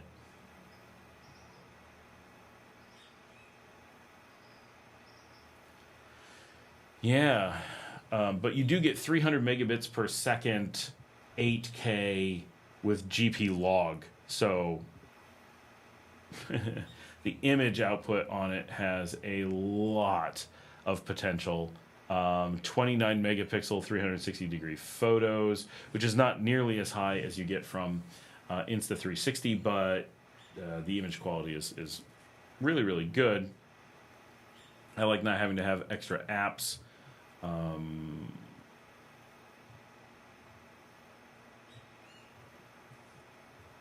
Those are the big things. I think it doesn't have HLG, but it has hundreds of settings you can do through their scan a QR code thing and go into their lab system. So there's a ton of extra things you can do, and that changes over time. So you may get HLG in the future. Hard to say. They've added the invisible pull. I don't think they had that before. It's got the magnetic mount that it didn't have before. Time code sync, no one cares. Bluetooth audio and voice control, that's new. So there's lots of little things, but mostly it's the resolution and bit rates and stuff. That's the big stuff. Larry says, where is he? Will NFL change their Thursday night games soon? They're losing viewers to your show. It's true. They need to get on the ball. Diego says the cheapest private college is like 25 USD per month. The most expensive is around 250 a month. I've heard of some that are like 300, I think. TJ says I would like to get an Insta360 to try to do some Google Street Views. Well, TJ, I may be selling a used one. Should you want? I love mine and it's fantastic, and I have loads of batteries, but. If I'm going to the GoPro, which will make my life so much easier for everything, that could work out. Mine is in absolutely perfect condition, just in case. It's the X4, so 5.7K. I mean, perfect for Google Street View, way better than what they do. It's been great. Just doesn't meet my workflow needs, and I have to buy this GoPro no matter what. So unloading redundant cameras would help me out. Diego says, "Oh, so you guys have to be in the regiment head on all." It's a company. Usually Nicaraguans are just quota FIA and pay. Yes, that's another part of the competition. Now I do know of some people who use quota FIAs, but I believe they're all doing it by not actually being the owners of their companies and being in some questionable tax fraud situations. So I think like Bryce, because he has that business that he says is a quota FIA in Nagarote, I don't think he's the actual owner. I think he's hiding his ownership, and in a situation where both the Nicaraguan government may not be happy with him should they find out. I don't know if that's true. It's just a hypothesis. But almost certainly the U.S. government would not be happy if they found out, and the fines for that are in excess of like $150,000 per year. So I'm guessing, right? But I don't think he can have a quota FIA. I don't think I could have a quota FIA. And so a situation where I claim to have one normally would be indicative of something else going on. Diego says, TJ, I was thinking of the same. D. Gilbert is here. Early one today. How are you, my friend? I am doing well. How are you? TJ says, oh, I'm interested. Let me know. Oh, perfect. I already sold off one GoPro because I just have too many, right? I've got 4. Now, I was anticipating getting the 14, and now it doesn't exist, but I'm pretty sure my 11, 12, and 13 will hold out. But my 12 is having more and more failures. My 13, knock on wood, is holding up, and I feel confident it's going to make it through the next year, and I do use it every day. The 12 I do use heavily, and I feel like the 12 is reporting from its shutter count that it's the highest usage I've ever had on a GoPro. So I must run the crap out of that, and I really do. My 11 had some issues, but I did some firmware updates recently. It's been sitting for quite some time, but it uses the same batteries as the 12, so I just take them out and swap them around. And I did some videos with it this past week, and it's running like a champ. And I tried out the 9 because I'm selling it, and so they saw the pictures from it. They're like, yes. So, yeah, that would help me out a lot. If I sell enough stuff and get my annual discount from GoPro, it won't be so horrible. So awesome! I will hit you up about that for sure.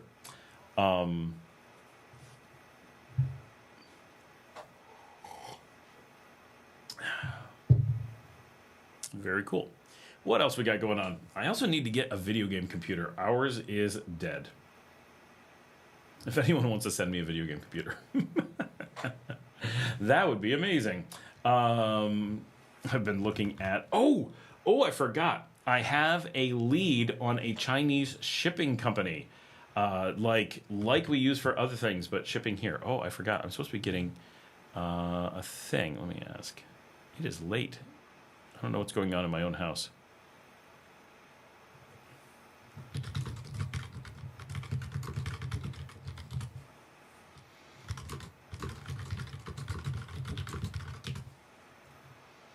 I'm supposed to be getting a cargo trans today. Nothing exciting. Lactose medication for my daughter. Well, I mean, very exciting for her, but not anything to write home about. Just she hasn't been able to have dairy in most of a week, And so it hasn't arrived yet. So we're really hoping it makes it today. I know they sent it from Managua, but I have little faith that it's coming today and assume it's coming tomorrow.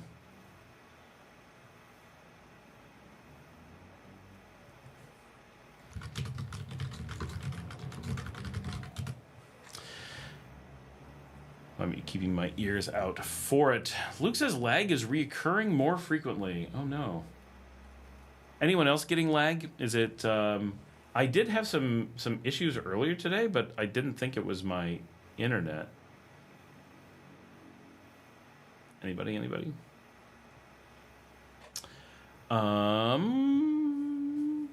D. Gilbert says, have you ever considered moving to the mountain cities in Nicaragua, Boaco or Matagalpa or Esteli? How would you go about finding a rental as a foreigner? So, I mean, that's where I would prefer to live, but my wife likes being at the beach, and this is where our life is. So, moving away from LEòN, which we love, is very unlikely, even though I do prefer those cities. Like, I prefer the weather. It's amazing, and it would be great to be up there. It's just not realistic unless we had a second place up there. But all those towns, it's, everywhere in Nicaragua is always the same. Make sure you arrive, rent a hotel in town, look for a room that you can rent for a month or two, walk around to get to know every neighborhood, figure out where you want to start sampling things, look for rentals. Once you're here, and only when you're here, look at Facebook Marketplace, but mostly walk around, see what the neighborhoods have to offer, see what different communities are good, see what things have signs out, and which things would be cool for you, and just that's what you do, pretty much. Like there's very little way to alter that process anywhere in the country, and so it is what it is. Luke says, don't try to set up a long-term lease from overseas. Get a hotel, motel, Airbnb first to scout it out, what rentals are available, and no MLS, no listing services, nothing like that. So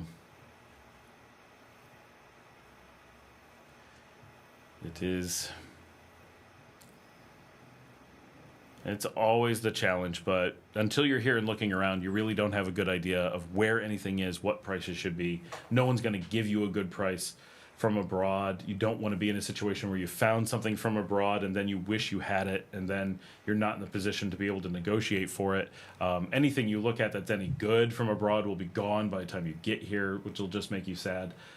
So it's so many reasons. Diego says, got the lag 2 times. Luke says, in Matagalpa, I pay on the high end for a 1-bedroom, 1-bath, 650 square feet.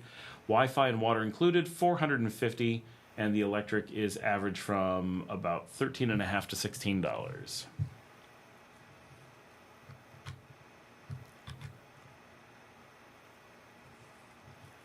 But it says, more on the shipping company, please. Alibaba has some equipment for the finca. Ooh, perfect. Mario, I'll send you a thing. Like, I'm not keeping it secret, but I don't have a good way to put it on the show.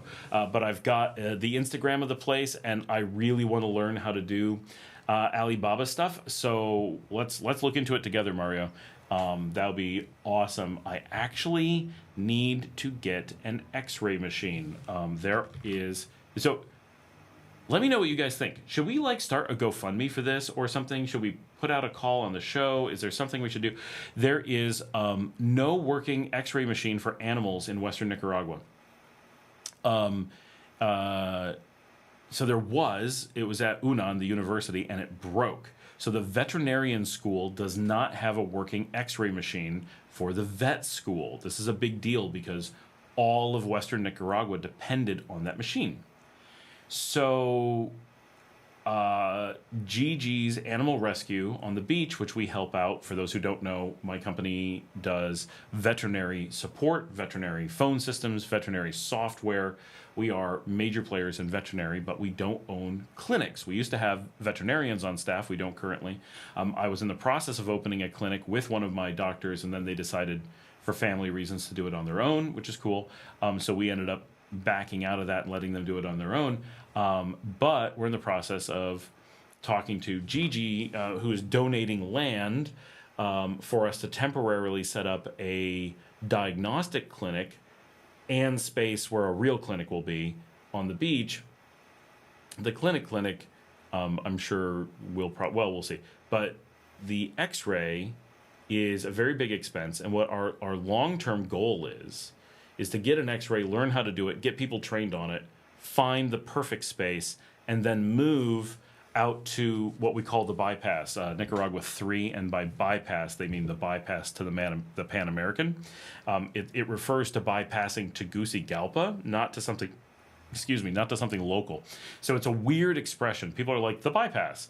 And you're like, what is it bypassing? And it's not bypassing something in Nicaragua. It's bypassing something in Honduras.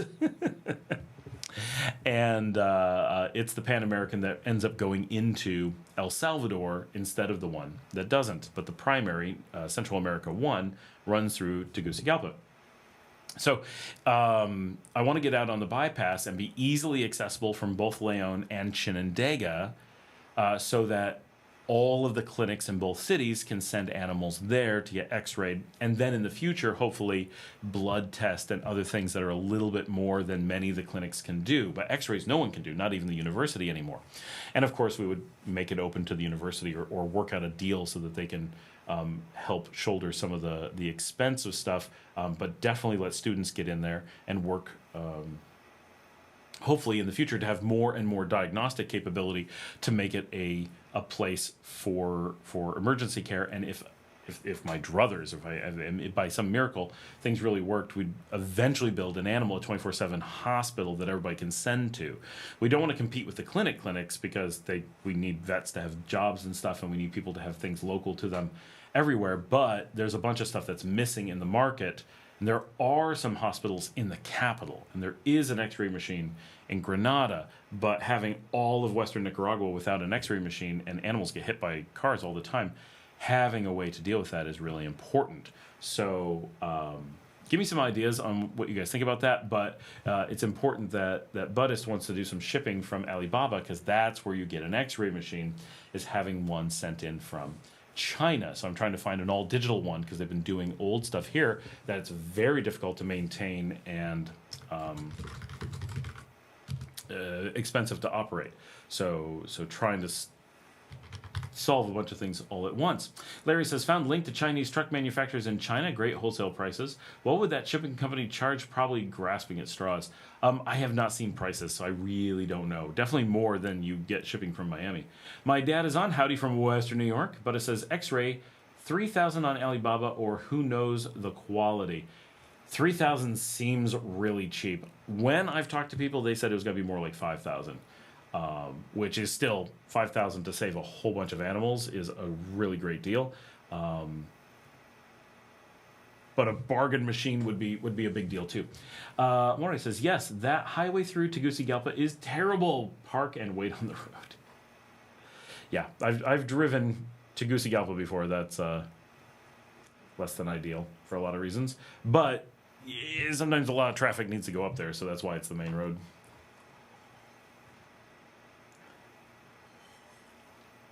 No beer tonight, just a Pepsi. Just my cheap diet soda.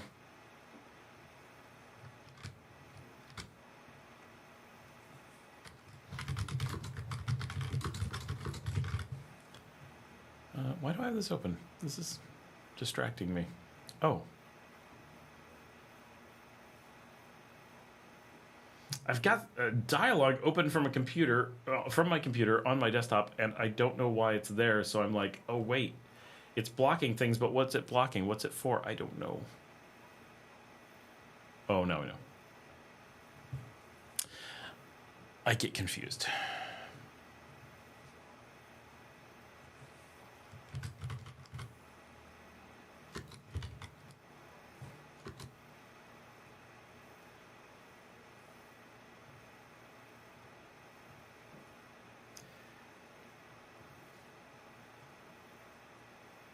Resolution down to 80s Betamax tape that was rented too many times.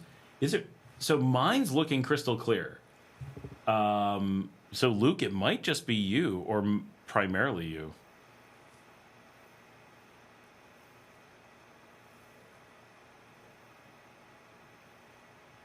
Because it's really sharp coming in here. Luke, what carrier are you on? Are you on Claro? Are you on Teco?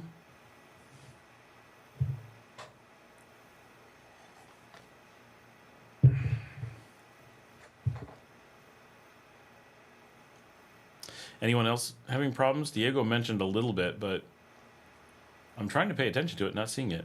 But it says it's good. D. Gilbert, what reasons would you ever leave Nicaragua? Well, I mean, it's hard to say. Brian says, so new question. Why are there 20 dentist offices within a 5-mile radius of my house? That's pretty extreme. Hey, Tusk, good to see you too. TJ says it's fine. Luke, I think it might be you. Why would we leave Nicaragua? Well, mostly if we had to, right? If Nicaragua was like, oh, we decided that all the Americans are a problem, right? As you can imagine that could happen. I don't foresee that happening, but that kind of stuff could happen. But this is our home.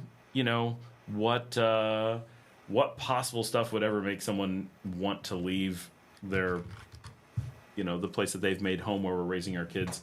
You know, would we leave because of, you know, weather somewhere? I don't think so. Would we leave because of opportunity? Like, we want to travel and spend time other places. I want to make use of those $250 flights to Sao Paulo, right? But, you know, we put in a long time making sure that Nicaragua was the right choice for us, and we've really invested into the market and into our community, and to you know, this is where our friends and family are. This is where we are, right? So, you know, it's hard to imagine. Of course, anything can happen over time, but it's hard to imagine scenarios where we would be being tempted to leave Nicaragua as our permanent home, right? It's just not super likely. And I'm not saying that everyone else is going to be like that. That's probably far less. We've put in a lot of time and really been happy here. And you know, when you've been 10 years in on a place, and it's definitely where you're making the investment after having traveled around the world to really be certain, the chances that you're going to change that is very low. So I don't know. It would be unknown factors, things that we would not be anticipating.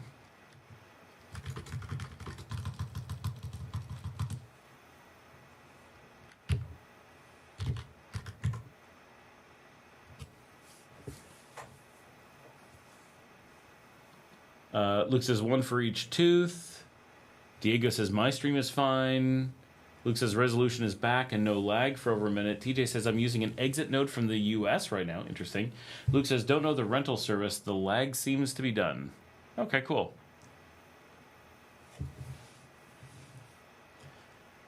Trying to get some work done in the background as well.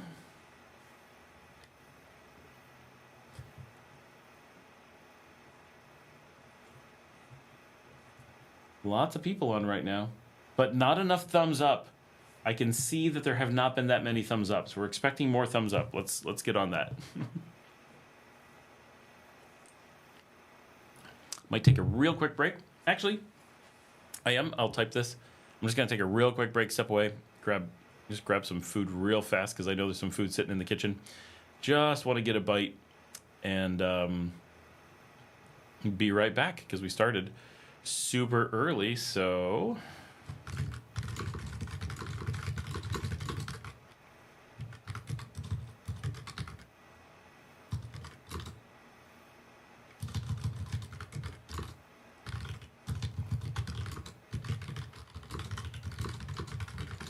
take this moment to use the bathroom, grab a drink, refresh stuff, whatever. Be right back.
I'm here, I'm back.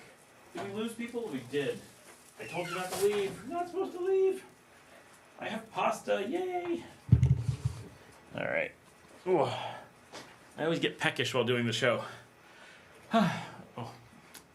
And these ads pop up and I can't see what you guys are saying. There we go.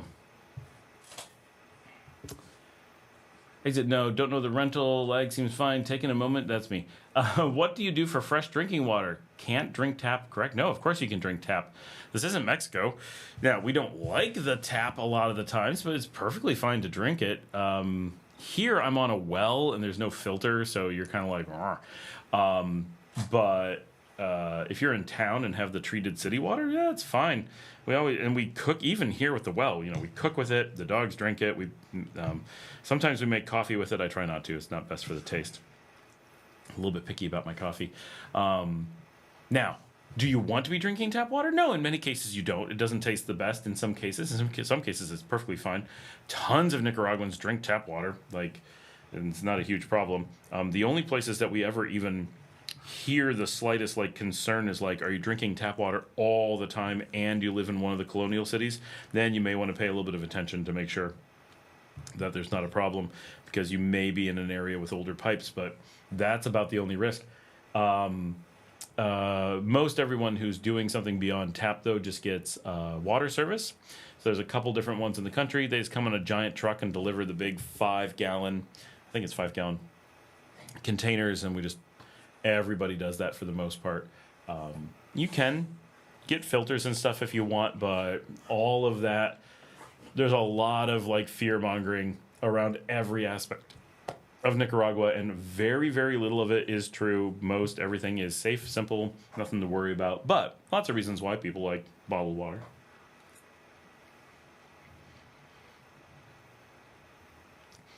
Luke says, perfectly safe to drink tap in almost every scenario, but most folks don't like the taste, so bottled water and inline filters. Very few people with inline filters. There are some people that are using the much cheaper ceramic filters. Basically, you just put water into it and filters through. Those are kind of popular. Laptop, phone, and TV all gave you a thumbs up. All right, awesome, thank you. So I have a well, so it's RO for me. Yep, same, we're on the well. Gilbert asked, Luke, how do you like Matagalpa? Is it too small? Too small. It's the second biggest metro in the country. Safety, price point. It's only a tiny bit more expensive than LEòN. It's still quite inexpensive. Safety, it's not as safe as LEòN for sure, but it's definitely pretty big.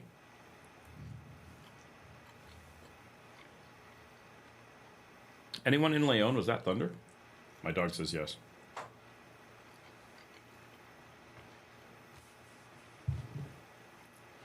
Luke says, I'm living in the city. I'm used to living rural. Will make me appreciate a future quinta. Prices are good. People are good. Driving is no better or worse than the rest of the country. Matagalpa is kind of well known for kind of a rough downtown nighttime crowd around the park that most of the other cities don't have. But Granada used to have a reputation for the area down by the waterfront. That's gone now. They've definitely cleaned that up. But most of the cities, the parks are really safe at night. Matagalpa, not so much. Well, that's rare, and it's limited areas. Going out at night, not a problem. You okay, dog? Was there thunder and now you're scared? Is that what you're going to come back here? Okay. Sorry for eating pasta. And Patricia says, the real deciding factor for cameras is it good for taking dog pictures and videos? Oh, of course. Hi, baby. Oh, she's nervous now. Are you going to come say hi and be on the show? Come here. Come here, sweetie. Oh, she's shaking. It was thunder. I was right. Oh, I'm sorry. Poor dog. It's so rough having a dog that's so scared of distant thunder. Sorry that I'm eating pasta, but this is delicious. This is bolognese with carne de soya.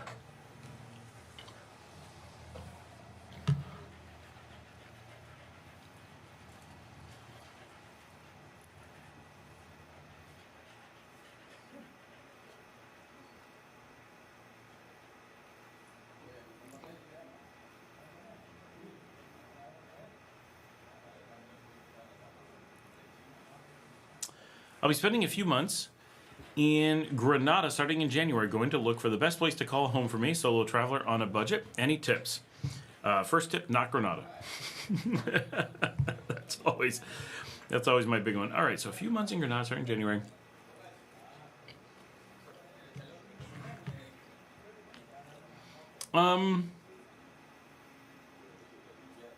Well, what specifically? What kind of tips are you looking for?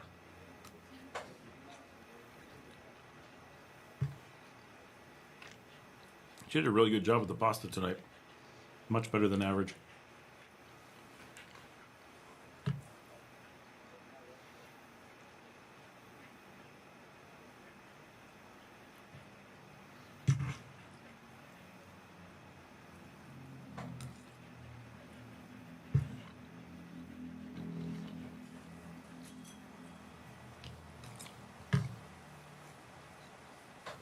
There's the rain.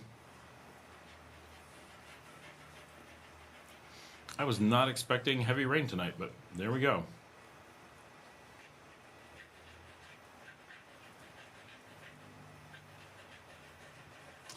I mean, it is the rainy season. We're not completely surprised, but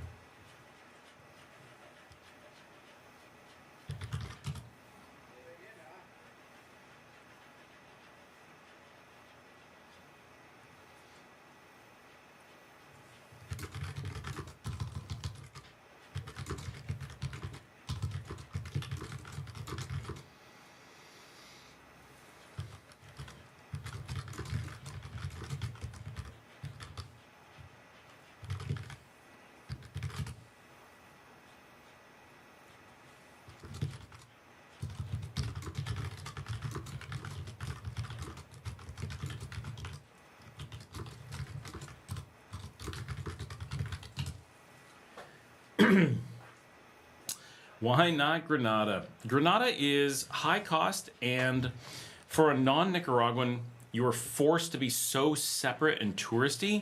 It's great for a couple weeks, but after that, it's one of the hardest places to get to know Nicaragua, and it's very, for most people who are interested in Nicaragua, it's very off-putting.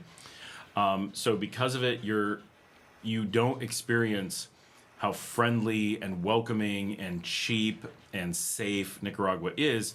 You get a lot of negatives, and that very much held apart from everything else feeling is dramatic. I started in Granada, and it almost kept me from being able to move to Nicaragua, because once my wife experienced Granada, she's like, nope, I'm not going back.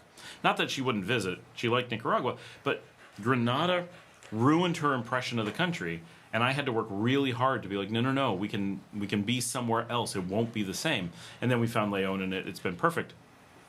But Granada, with its much higher rents and much higher food, and you're always with tourists, and every Nicaraguan sees you as a tourist. They have no interest in making friends with you. Why would they?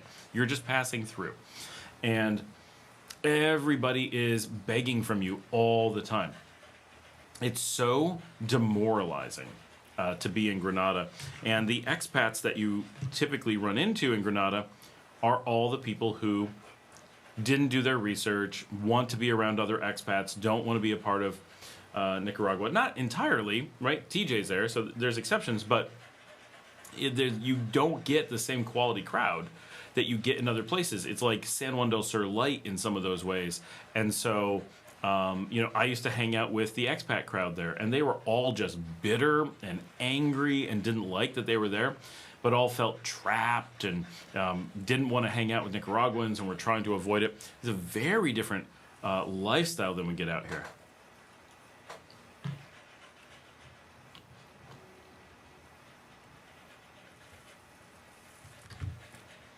So that's really significant. That always feeling apart from everything is something. Now, you can live on the outskirts of Granada and minimize that a lot.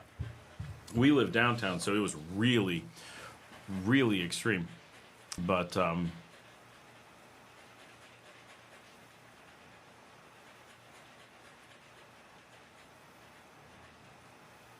no, I forgot to do something.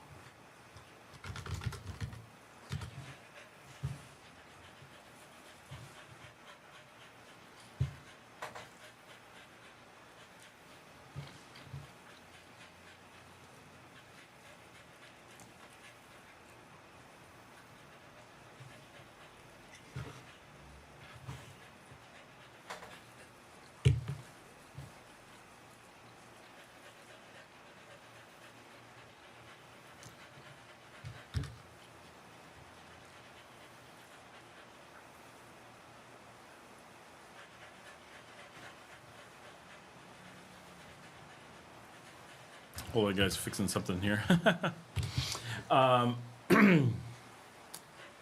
Where to shop for the best prices of groceries, cleanliness of fruit and meat, what areas are safest, obviously less safe at night, best form of cheap transportation.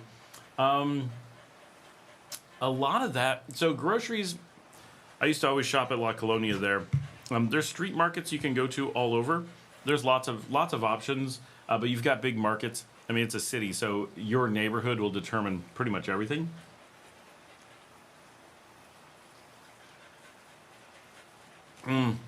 Luke says, I can hear your dog panting. Yeah, she's right at my foot. She won't leave my side. And poor little baby. Brian says, my tacos were great. Thank you for asking. But it says, because we're from LEòN. Luke says, I'm looking for tips on rad-pad condo investments in a racist enclave in the mountains of Parador.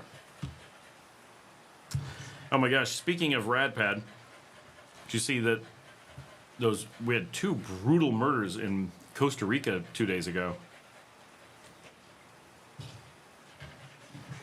That was extreme. Places in Granada, I mean, mostly downtown's going to be your safest. North where the highway comes in, that's pretty safe. Well, area. Granada's not a dangerous town, but it's definitely more dangerous than LEòN, like noticeably.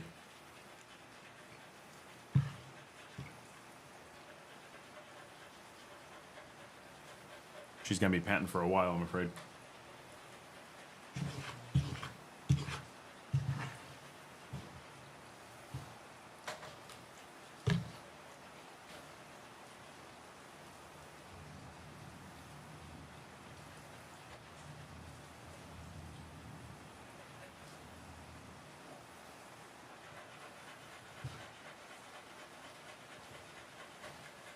Are there double and AAA batteries available there? Yes, of course we have batteries.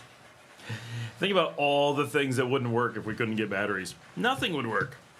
Your TV remotes would be impossible. Like everything. Yeah, they're same as anywhere.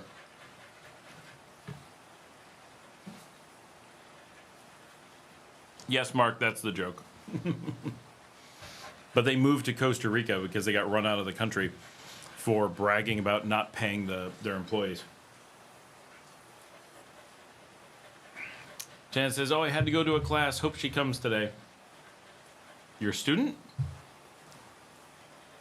Oh, D. Gilbert says, I feel like LEòN is a perfect city if only it wasn't so hot all the time. You really do get used to it, but it is outrageously hot. But one of the reasons we like LEòN is that it feels cooler than Granada. We felt that Granada was too hot because the air doesn't move. So as much as LEòN is physically a higher temperature, we specifically chose it partially because Granada is the hotter feeling to us of the cities.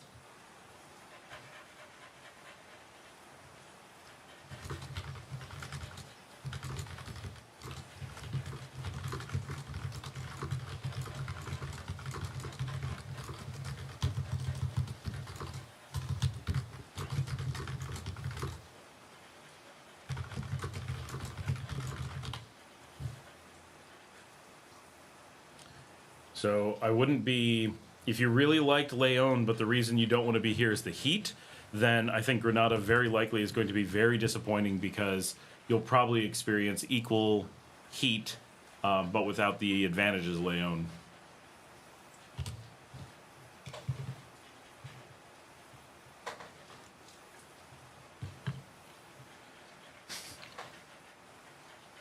Luke says, double A. Yeah, we buy them by the... You can get them at any corner store, but we buy big cases of them at PriceMart to get them cheap.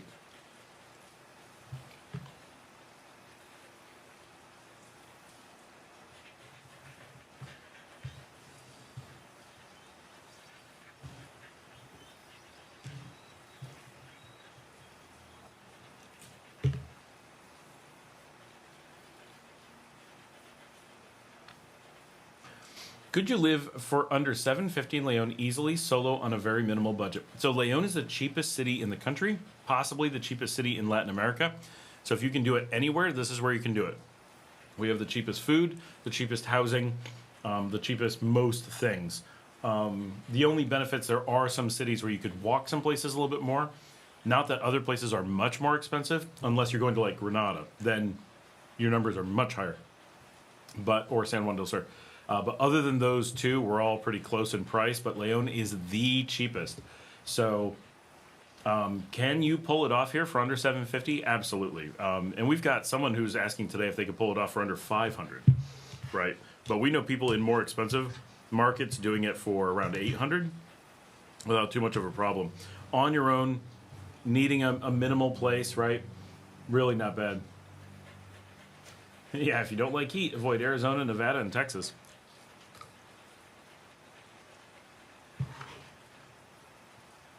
I'm almost done with the pasta, trust me.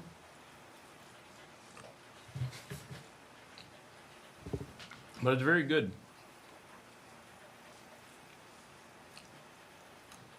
$750, obviously you're talking about a very tight budget, right? You're not going to have a lot of money to go spend on things. But even looking for a really nice place, right? Norman was just looking and found a house that was 180, add about 15 for electric, get internet for 35, right? You're under 250. That leaves you a $500 budget just for food and basic transportation. You can walk to nearly everything. Public transportation is insanely cheap. You could pretty easily go around the country. The thing that would get you is hotel rooms in other cities when you're traveling around. And Brian visited LEòN and he says Dallas is worse. When am I going to have remote guests on the stream? Oh, I know, remote guests on the stream. I really need to. Everything takes time and effort and setting stuff up.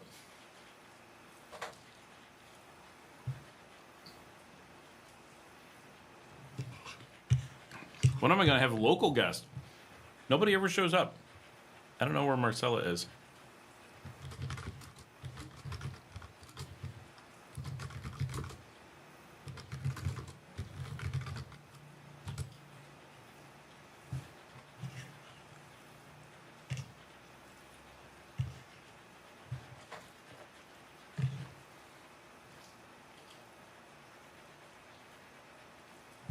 I just asked Marcela when she was going to get here.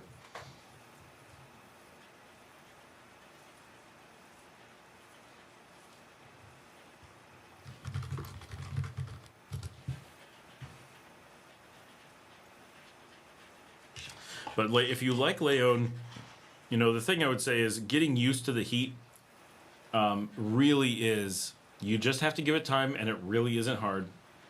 It just takes time. And once you've done it, you're really... I know, Tony, I keep hoping for the dentist too. I don't know why she hasn't been on.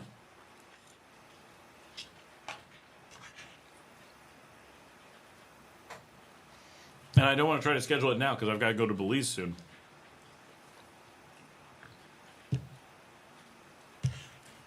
Will be cool to do a live from Belize. That'd be cool.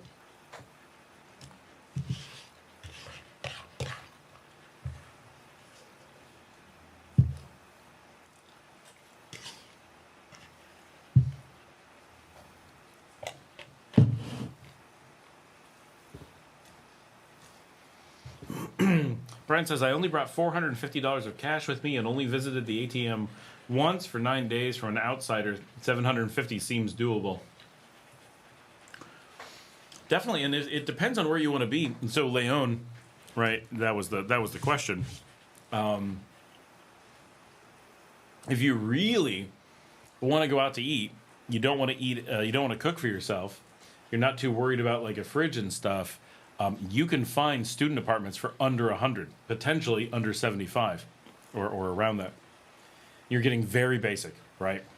Bed, enough space for your stuff you can change, and your own bathroom. Tiny, everything's easy, or everything's tiny, everything's like really compressed. But you know, it takes nothing to clean, no effort to. And if you put in air conditioning, it takes nothing to cool. A fan moves the air through really easily.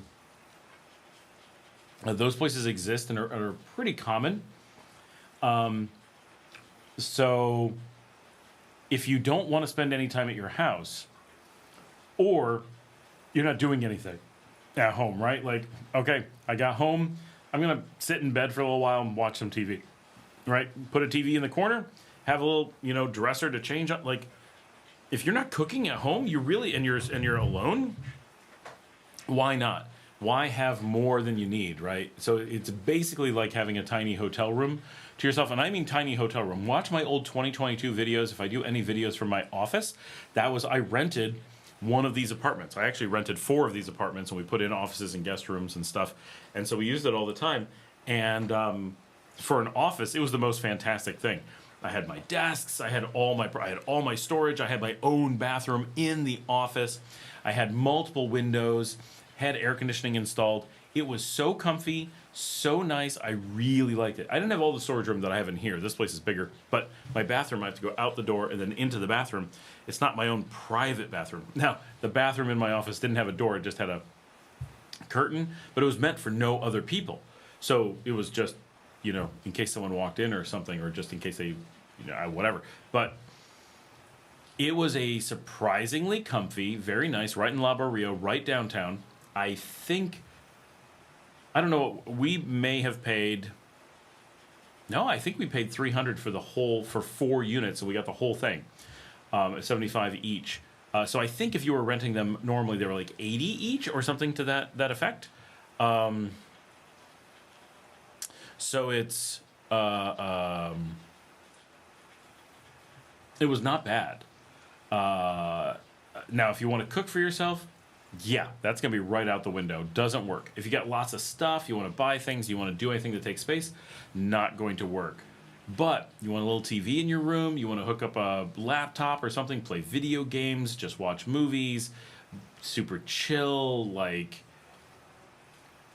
you know, it would be really easy to fit into one of those rooms.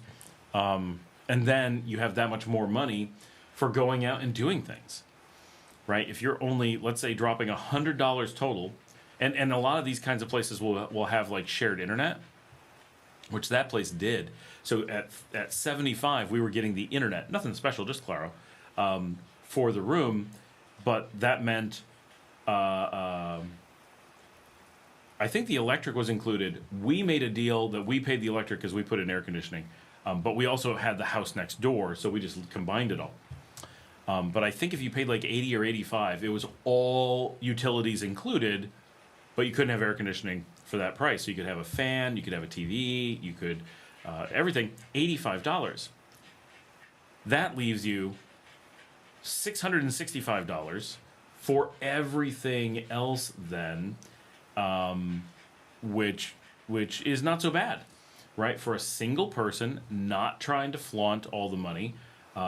You know, when going out at night could be $2, $3 if you're just having a beer or two, right? You're not talking about an expensive thing to go out and to party. TJ says, did you take the AC when you left? Yes, we always take the AC when we leave. I've never left it behind before.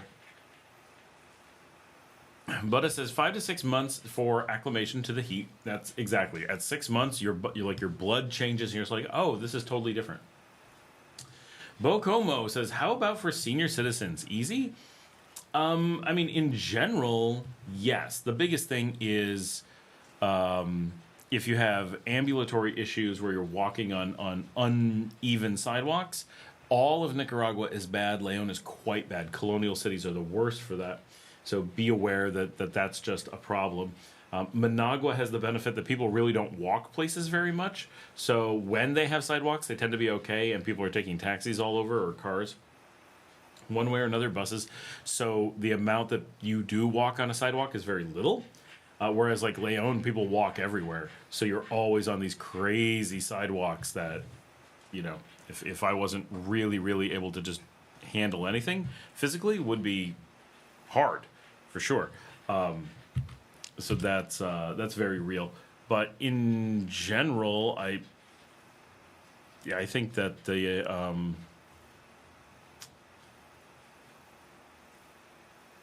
great.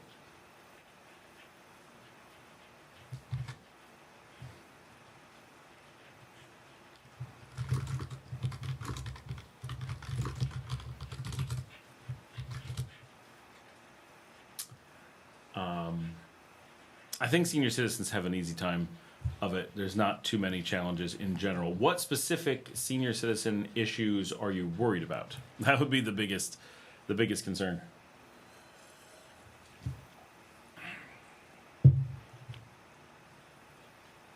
How you doing, dog?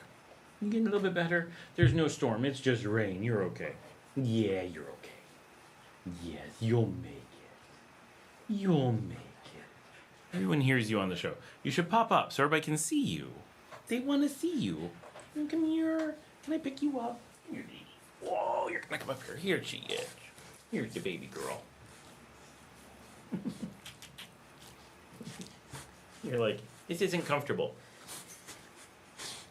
There. You're famous. You're on the show. Yeah. Everybody think you're the cutest. Running around the yard like a maniac. Sometimes they see you pooping. Yeah. I know. You're all nervous. It's okay. You're a good girl. Yeah, okay. I put you down. Here you go. This is her standing up. She's pretty tall. Yeah. There you go. Yeah. All's well. You gonna go in your bed? Okay. She feels a little bit better after that. She went into her little bed. Oh, now I can see her on TV. Oh, she's so adorable. She's the sweetest dog. Luke says, the place that is flat is my bed.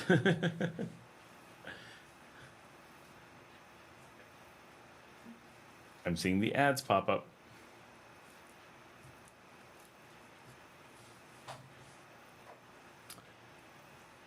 Yeah, so it's standard here to take AC when you leave. You put it in AC when you're renting, which discourages you from moving from rental to rental really quickly.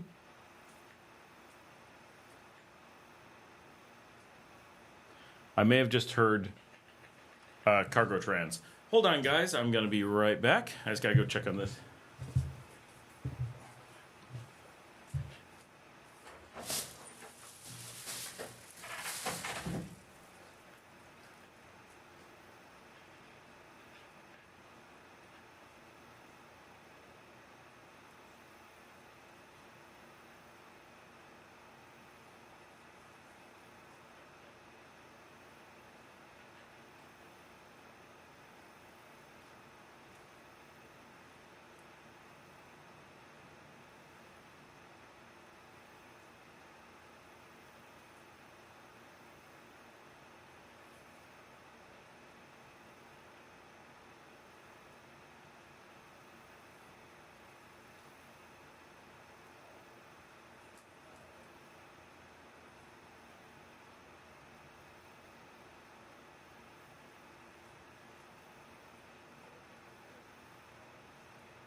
I am back.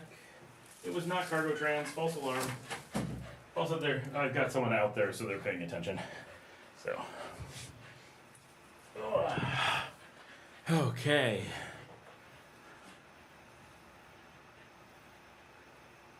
D. Gilbert says, I've also heard LEòN is great for younger people. That is definitely true. This is a very youthful city. This is a university town. So we have a very young demographic.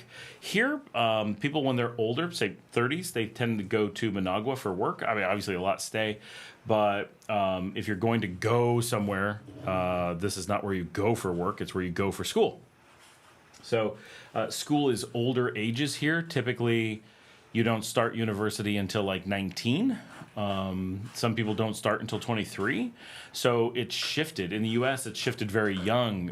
Most people start at 17. Some start at 16. My niece graduated at 17, right, from university. So the years are younger here. You basically never graduate high school before 18, and some people are graduating at about 21. So the when you say university crowd, it's not the 16 to 22 that you think of in the U.S., where you're kind of like, that's pretty young. It's much more like 19 or 20 to 27, 28, with most of the people much more like 24, 25.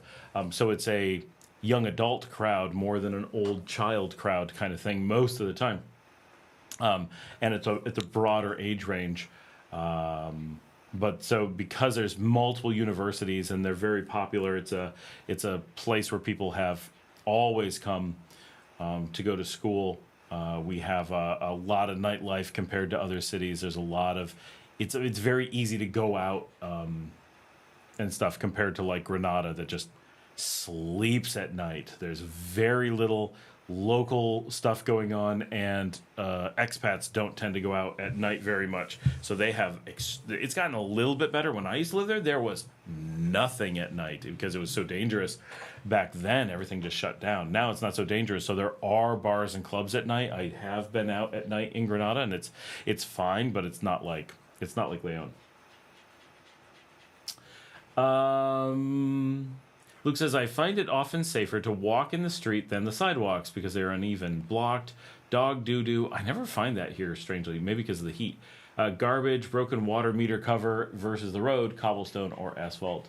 Bocomo says, thank you, I don't have mobility issues yet. I love the idea of constant spring weather and learning Spanish and the history and the culture. Definitely not constant spring weather in LEòN. We are definitely constant summer. Constant height of summer weather. Tim says, as a senior, I am more sensitive to hot or cold weather than I was 10 years ago. I assume he means senior citizen rather than senior in high school. A lot of senior citizens tend to prefer constant warm, and in general constant, right? Which is a big deal. Sorry,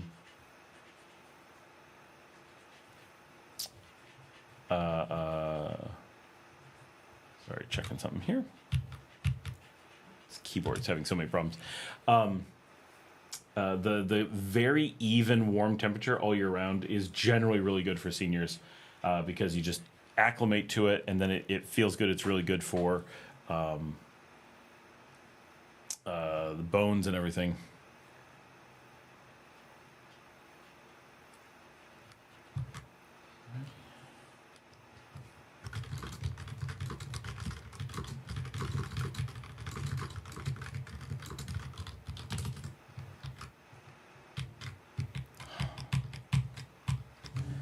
Oh my gosh, it's driving me crazy. There we go. Luke says, I have a private tutor for 5 hours per week at $8 USD per hour. There are 2 language schools down the street from my classes as well in Matagalpa. Yeah, Matagalpa, much cooler. Harder to walk around, but much cooler. So it's still not spring. It's just not quite as summer as we are. Oh, my dog moved to the bed over there. She's feeling a little bit more confident that she doesn't have to be underneath my feet now.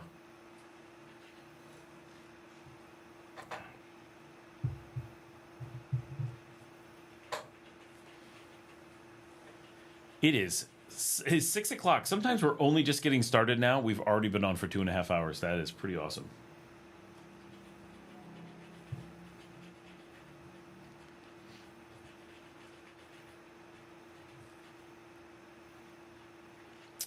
We've had 27 likes. Awesome. That's really good. Tony says, if I wanted to hire a full-time Girl Friday in LEòN, I just watched the front page the other day. What would the salary range be?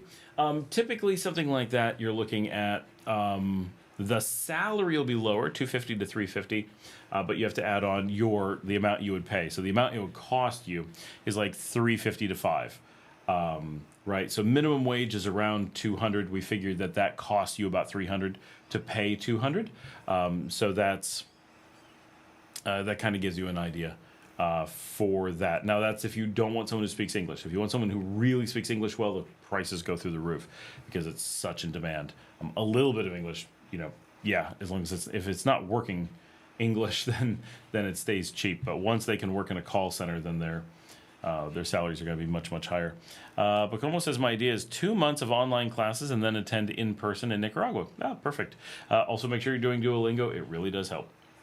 And free. So why not?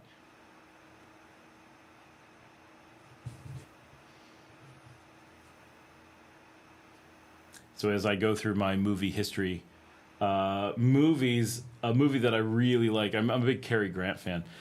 His Girl Friday is a really good film, 1940, with oh shoot, it's not Natalie Wood. That's Sex and the Single Girl.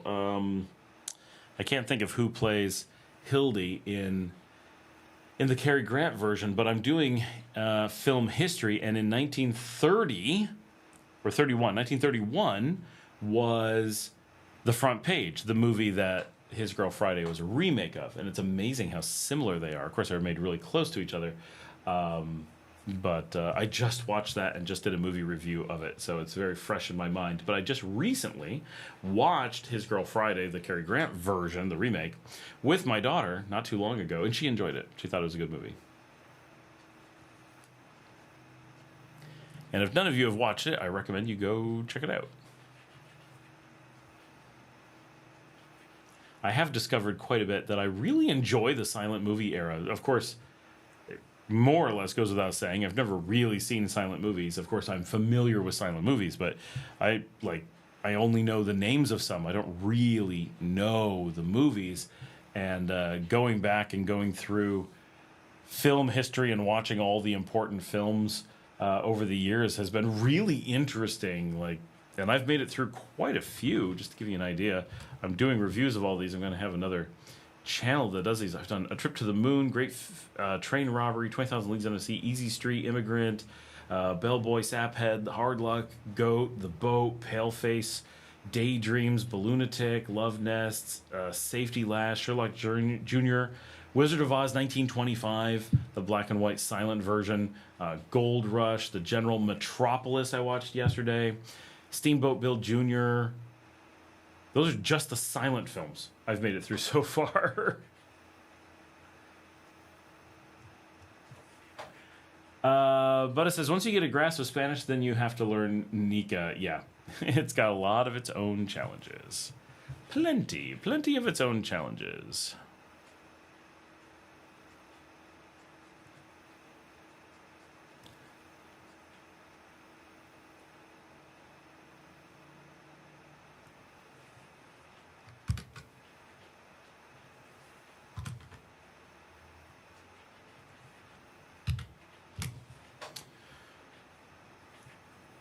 Bokomo says, thanks, Buddhist. I won't get that far.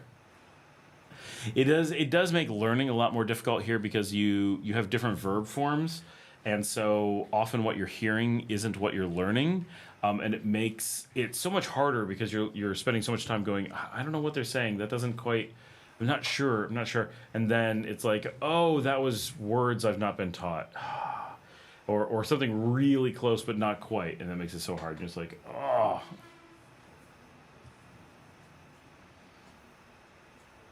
Oh, there we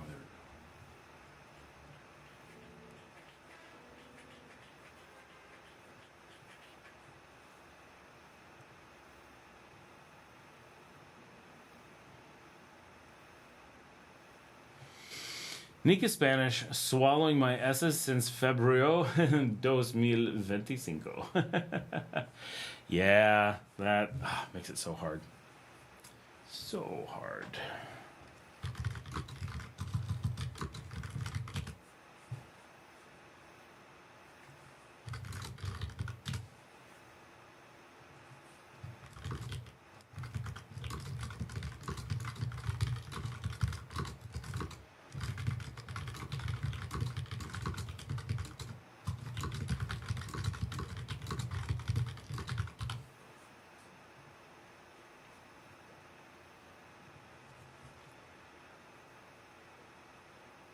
Swallowing auto incorrect is kicking my butt tonight.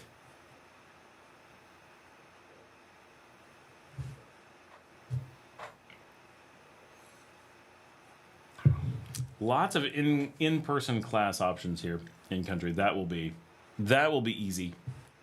You can find that everywhere. Always people looking for work, so that's a really good job that people like to be able to get.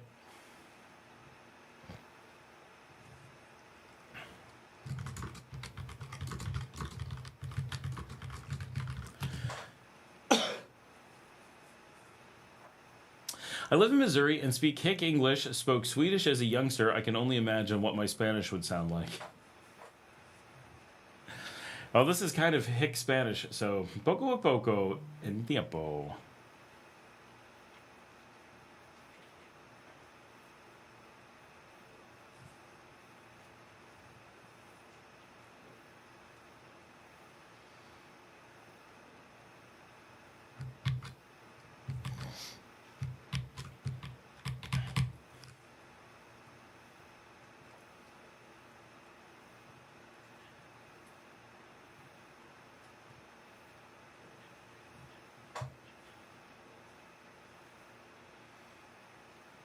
You guys are getting a little bit quiet. Let's get some questions, some comments in here.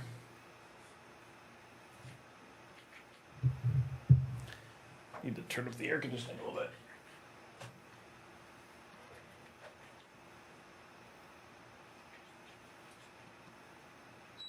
There we go.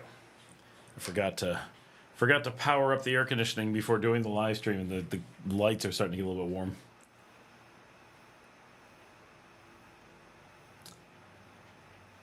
I wish my daughter was baking cookies tonight. I need to put that bug in her ear. I don't think we have brown sugar, though. She keeps refusing to bake because we don't have brown sugar.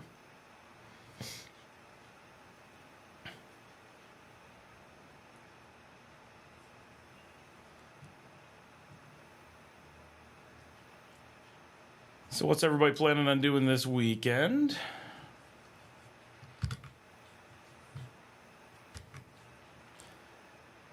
Doing some work in the background. If you guys don't talk enough, then you get me typing. And my keyboard doesn't work, so I'm constantly slamming on it, trying to get it to respond.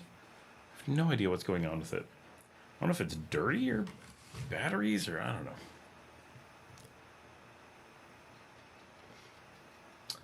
Sipping on my second cup of homemade hot chocolate, powdered cacao, sugar, coconut cream, and hot water. Oh, that sounds good. I would ask for hot chocolate. My daughter would definitely make it for me, but my other daughter doesn't have her lactate medication, and so she'll be very sad, so I can't ask for that.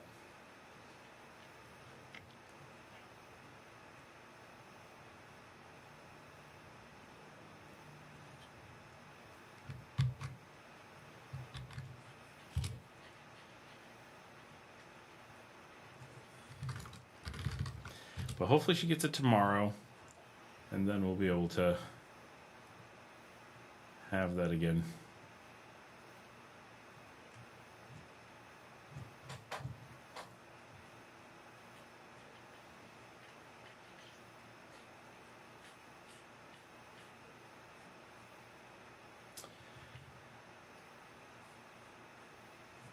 Filling out a survey for my HS 25-year reunion. Oh, high school 25. Oh, nice. That's on Saturday. That's pretty cool. Bacomo says, how about spectator sports? Lots of local baseball and football. So lots of local... Well, it depends what city you're in. Every city's different.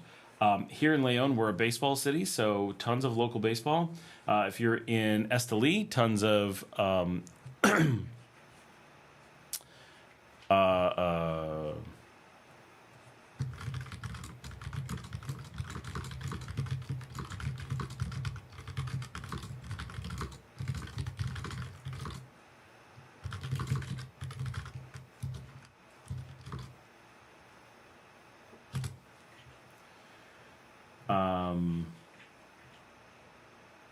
Esteli has a lot of football, soccer, but most of the country it's baseball. There's very little soccer to go see. You can go see like little tiny local things, but seeing real sports, mostly it's baseball around the country. That's going to be the big thing. Here, yeah, as Buddy says, we have the big new stadium here. Messiah's got a big new one. Tren de Norte in Esteli has a big football stadium.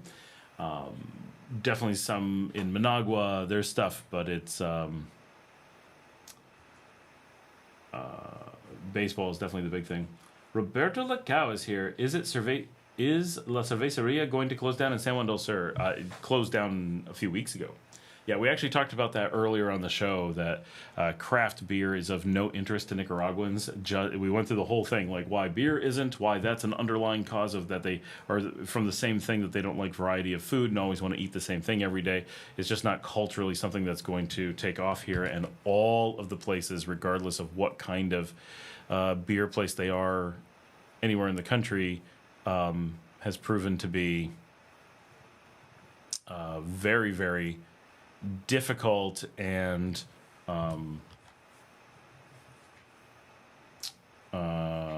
anything like that has been failing. So yeah, as far as we know, it closed a few weeks ago, and there's just no money to be made in craft beer. Vince is here. Hello, Scott. He says, hello, Vince. Good to see ya.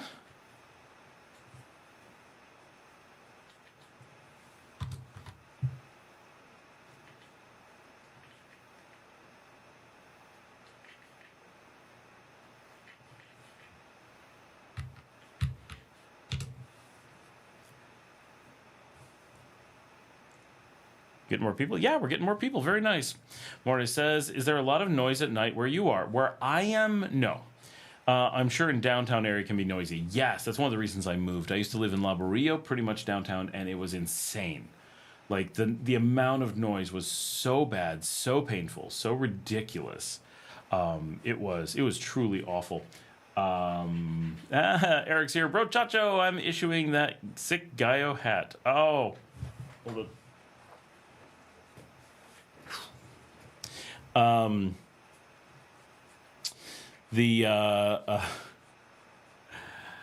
Love my Gaio Pinto, my Gaio Pinto hat. That'd be hilarious. My Gaio hat. So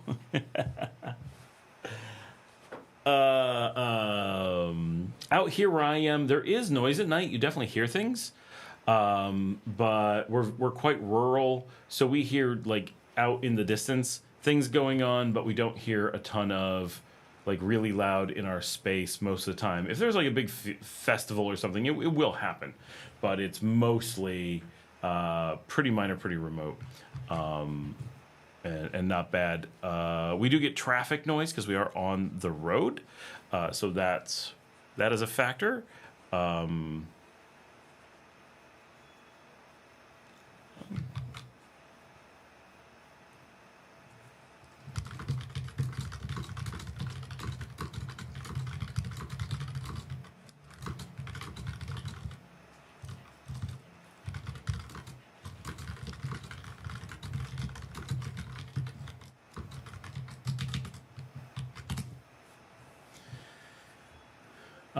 Road noise drives me crazy.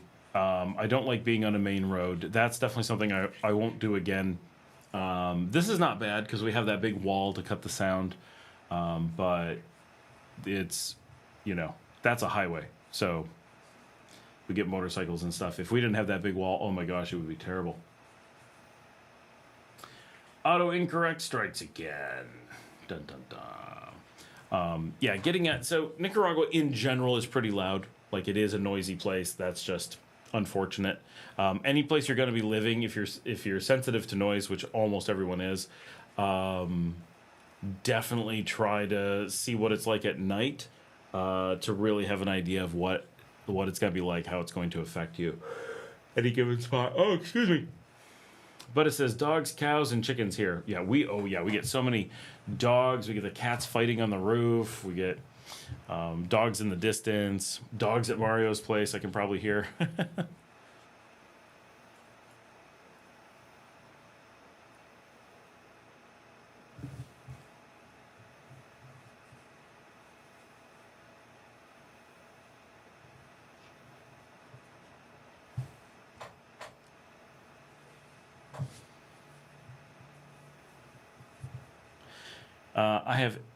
I have 8:30 p.m. night construction happening next to my apartment in Cochabamba at the moment. Oh no! Where are you staying in Cochabamba? I forgot to tell my team there that you were there.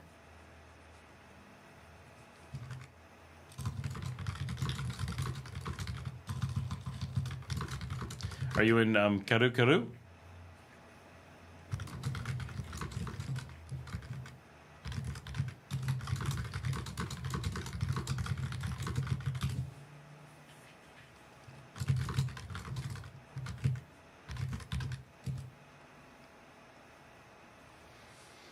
Ah, okay.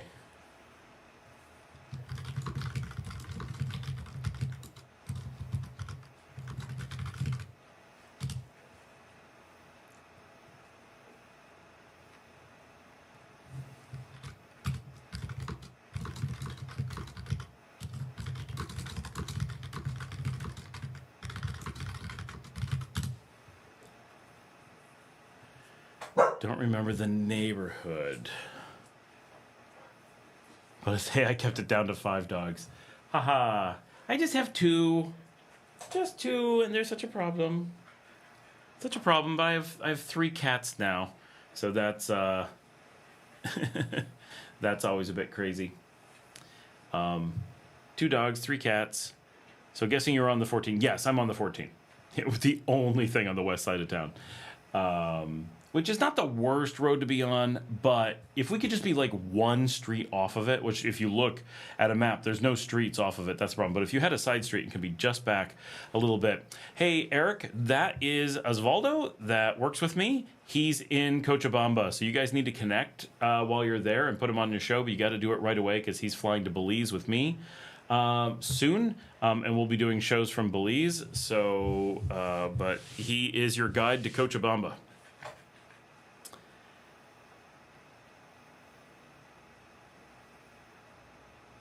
Ozzy is rarely on the show. So everybody say hi to Ozzy. Hello, Ozzy. He appeared on the show a tiny bit 2 years ago when I was in Bolivia. He was on for some of the stuff that we were doing exploring. I don't think you can see. I don't know if you can see the old chat, Ozzy. He's staying on Avenida America, but he's not sure of the neighborhood. But he's not too far from you, obviously. Down there, I need to check a map and see exactly where everything is. But I've walked all that, so I know about where it is.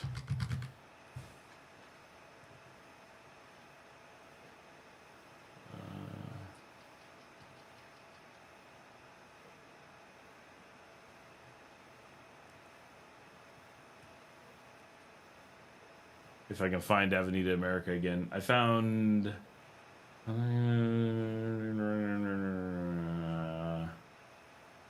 Shoot, I don't know where it is. No, I didn't go that far out.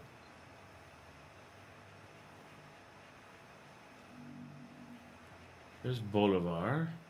Mendoza. How do I find Avenida America? Oh, there it is, there it is. So he's on the same road that I stayed on, but... oh, yeah. I'm on it, Eric. Brian says, hey, you. Brian also knows Ozzy.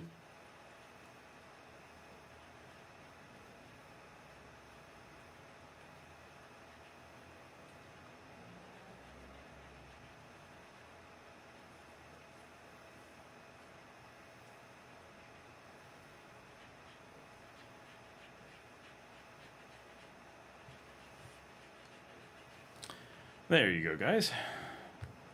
Yeah, Eric, when I was there hanging out with Ozzy 2 years ago, I stayed on Avenida America in Keru, which is just east of Kalakala.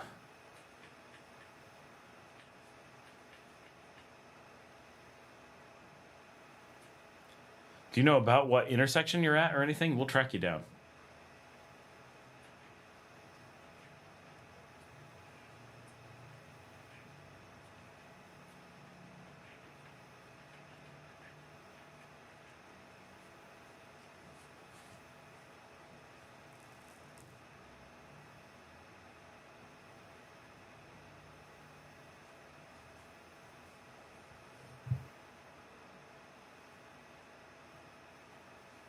I'm looking at the map, looking at all the places, being like, I remember that.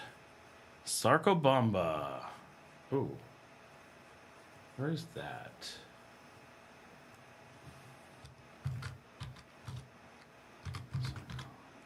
Sarcobamba.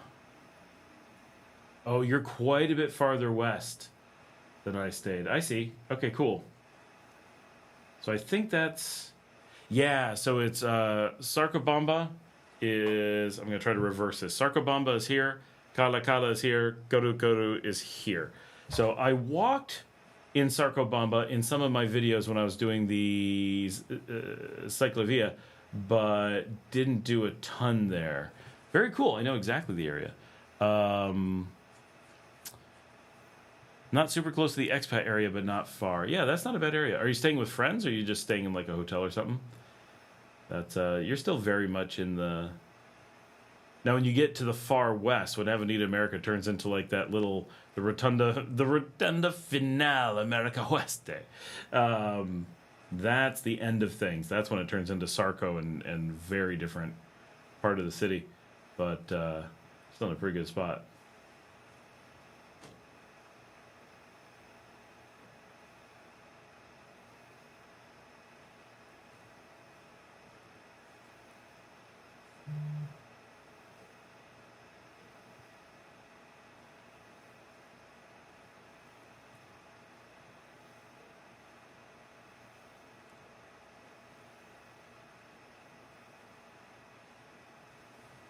TJ says, Scott, I'd like to say thank you for telling me to get an American Express. It's probably been the best thing to use since I've been here. Well, awesome. Glad that worked out. I use my American Express all the time, too. It's been great. I use it with, obviously, Price Smart, but I also use it with Pedidos Ya all the time, sometimes other place as well. Ozzy says, it's a residential area. Yeah, that's a definitely residential area. That's a nice area.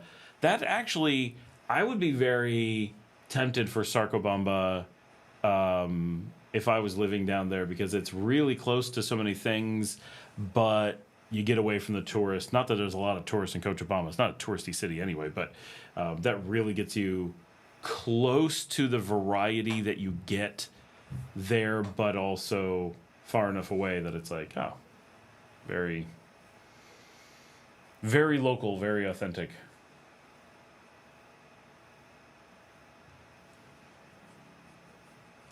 Now I want a Cochabamba apartment. Every time we talk about Cochabamba, I'm like, I need a getaway place down there. I use it at the grocery stores a lot. Yeah.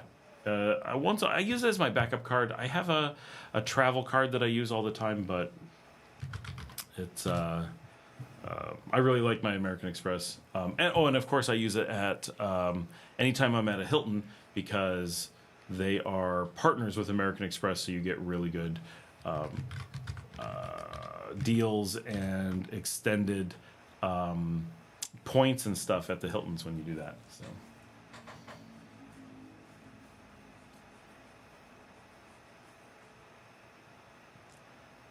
I'm looking up Airbnbs in Sarcobamba. Very few is the answer. Wow.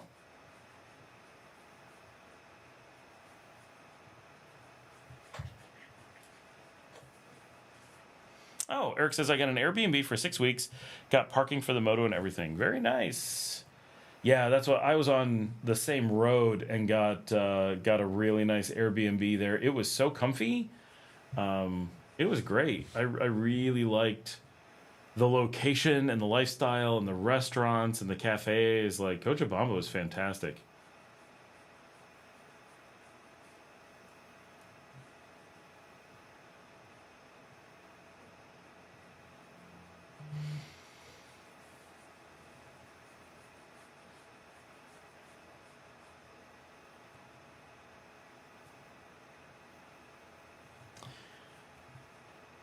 You have the Hilton card too. That's if you're gonna use it here, that is the way to go. And I travel a lot, so using the Hilton wherever I go. Although the Hilton in Guatemala won't take the American Express. They act like they will, and then they're like, "Oh, your card's not working." I know the card works. It's them. They're pulling a fast one there. It does not make me happy.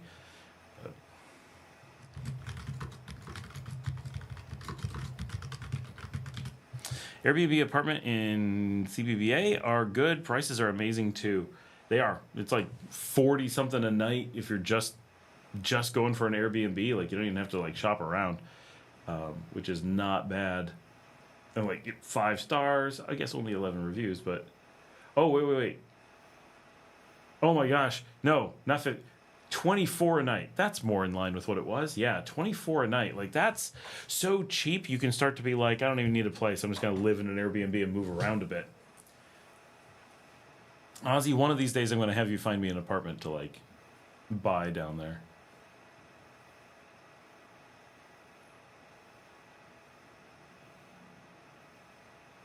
Freedom Towers. Where's this? If none of you have been to Cochabamba, it's a fantastic city to go visit. Highly recommended. It's one of those places I really wish we had good flights to from Nicaragua. It really sucks that getting to and from is so hard. It's getting better.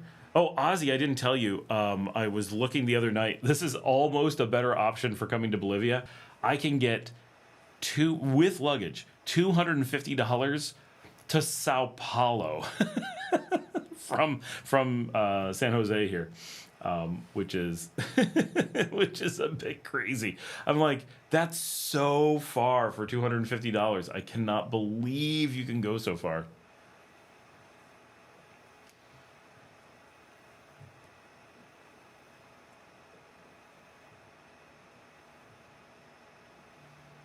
Oh my gosh, I just found this Airbnb that is so cute at Margarita Apartments. Wow. It's a little bit more pricey than the others. It's in the 30s per night. This place is fantastic. Right? Like, how do they even pay for the fuel for that? That's nuts.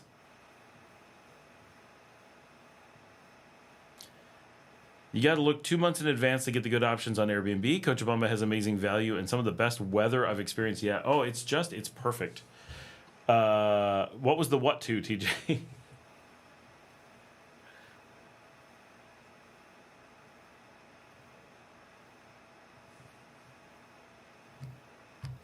Oh, I want to fly to Brazil. Right? Me too. I've been wanting to go to Brazil, and I stumbled on this flight on Avianca from SJO direct to GRU. That's why it's so cheap. It's a direct, so you don't have to do any of the stuff. Like, oh my gosh, to Sao Paulo? Like, that's crazy. And that's where my kids want to go this year. Not Sao Paulo itself. Well, they actually do want to go to Sao Paulo. That is the place. But Brazil, they want to do. And it's they want to do the outskirts of Sao Paulo. They're not like interested in downtown, like the Sao Paulo thing. There's a lot of like zoos and planetariums and aquariums and parks and like interesting things around Sao Paulo. And that's what they want to do. They want to go hang out and do that kind of stuff. And it just happens to be Sao Paulo, but they want to do Brazil. They're really interested in seeing Brazil at this time. And we were thinking that flights are going to be really expensive, like at least $600. Which that's real expensive for us. But at $250 with our luggage is like, yeah, that's very doable.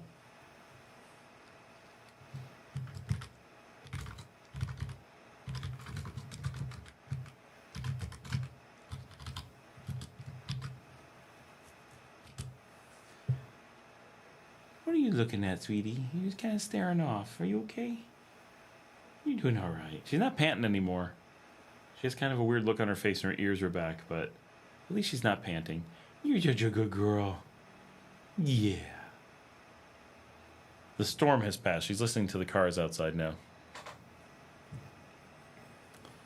Let's see. I want to fly to Brazil. Flight price I was looking for next year was like $400 with a stop in Panama. Oh, is that originating from here? That's pretty good. If you're originating from here, then you don't have to deal with getting down to SJO. So that is pretty good. Oh, Eric's going to be in Brazil from December to March. Huh. Where are you going to be in Brazil? Do you know yet? Because that's, a big place. That's... hey, I'm in Brazil too. Ozzy is very close to Brazil, so he could just, meet up there.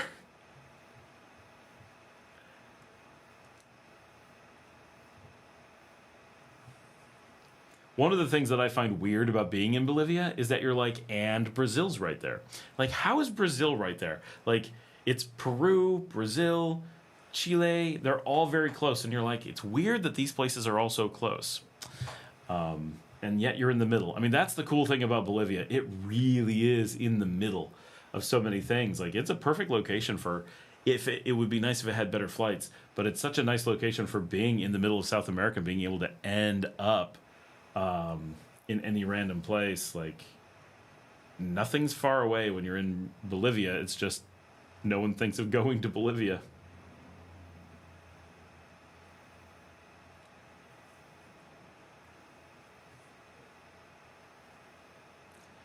Joshua Martinez, when are you going back to Ometepe? I don't know. I always want to go, but it takes time, and you got to have like a purpose. And I would like to go back and hang. I need a nice long weekend of nothing in Ometepe.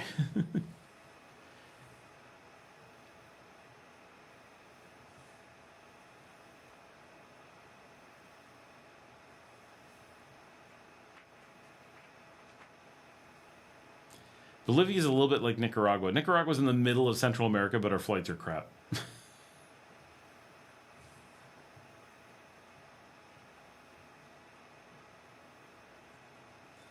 But like Ozzy can take the bus to Brazil. That's nuts.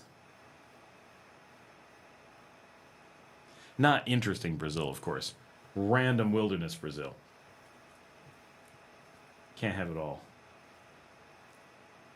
I always forget just how much La Paz is west, not north of Cochabamba. It really is way more west.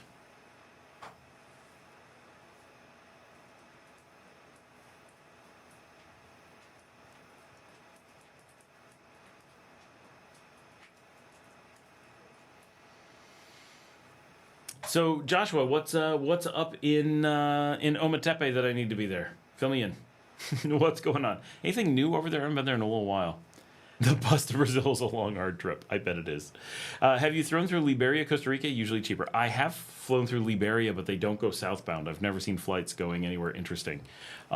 They're really a northbound airport, so anytime I'm using them, it's for the U.S.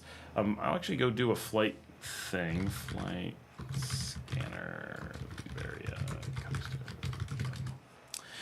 Eric says, I'll be in southern Brazil, more than likely Campinas, Sao Paulo, Curitiba, and south. Very cool. Flight radar for Guanacaste. Let's see. Do they give me a map? No. Not what I wanted. Is it Skyscanner? Who gives you the airport? No.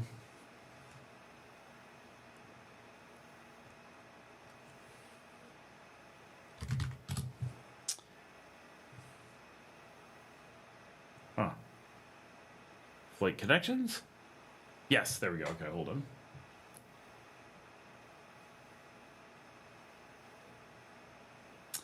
Yes, Liberia does not have a single southbound flight. The southernmost location that you can fly to from Liberia is Miami.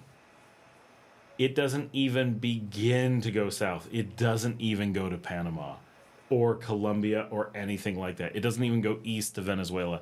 It only goes north. And it does have one flight to somewhere. It looks like Switzerland. Yeah, it flies to Zurich and then just the U.S. and Canada.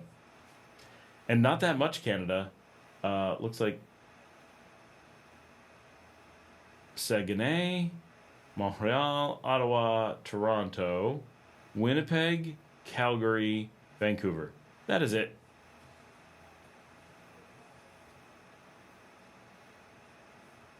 Houston and Dallas go direct to Liberia, so that's something.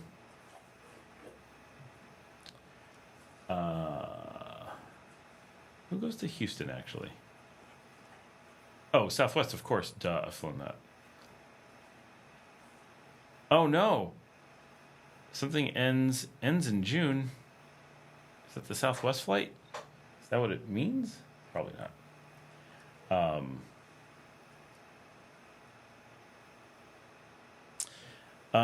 Josh says, Playa Mango in Ometepe was rated one of the top 100 beaches in the world. Oh, that's awesome. I've done videos at Playa Mango. I hung out there a while ago. It's hard to believe it's one of the top 100 in the world, but it was really nice. Brian Souter is here. Oh my gosh. Hey, Brian. Watson is on right now, too. Holy cow. How are you?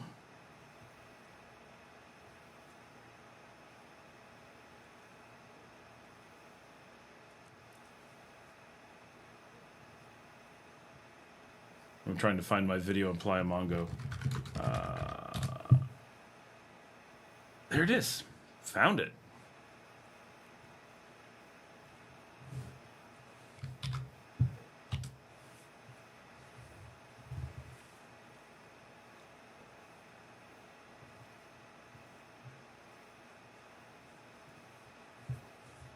That's so funny. Everyone's on tonight. This is the night for hanging out. Ozzy's on, Souter's on, Watson's on, Eric's on.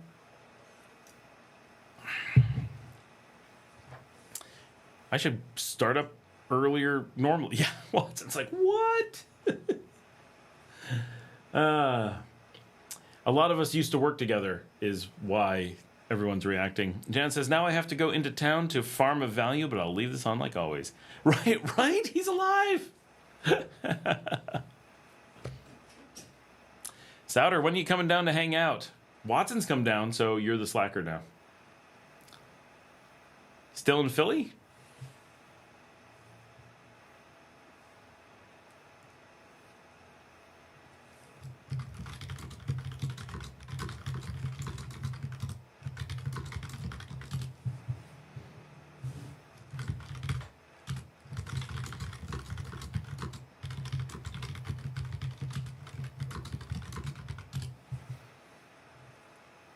Jan says, I'm in and out a lot. That's true. Always popping in and out.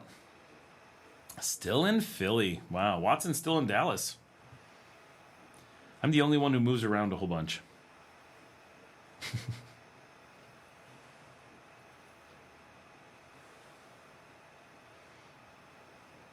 Well, welcome to the show. I can't believe you're on the live stream. How is what? Because he's come down here, you see. But it's hard to believe that he's not the slacker. That is true. You would expect him to be, but nope. He came down in... we did not do Ometepe, though. Watson, you should come down. We should do Ometepe. It's we'll go do the top 100 beach in the world. It's fun. Good stay in Philly. Renee is here. Hey, how's it going? No entiendo, Nobu. Is Netflix available? Yes. Yeah, absolutely. Netflix is super popular here. And of course, even if it wasn't, you would just get a VPN and then use the American one. So not a big deal either way. I try to drop in when I see it come up on YouTube. We're on every Thursday, so but it doesn't pop up for people all that often. Did we do last Thursday? I think we missed 2 weeks ago, maybe.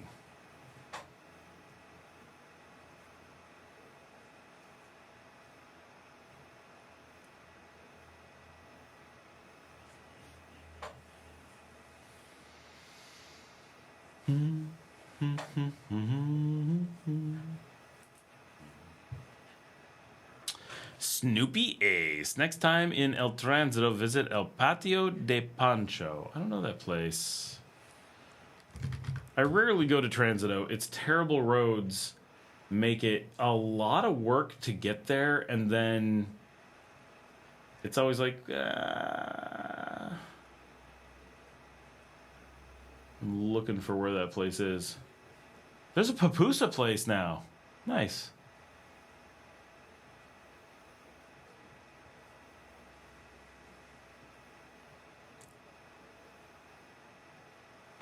El Patio de Pancho. I'm not finding the Patio de Pancho on the map.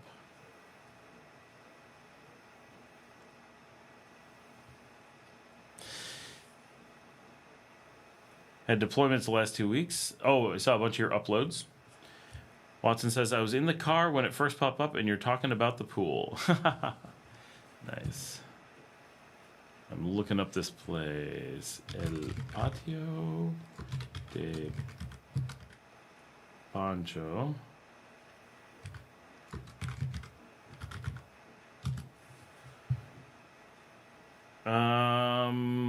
Yeah, it's not on Google Maps. So, I don't know that place.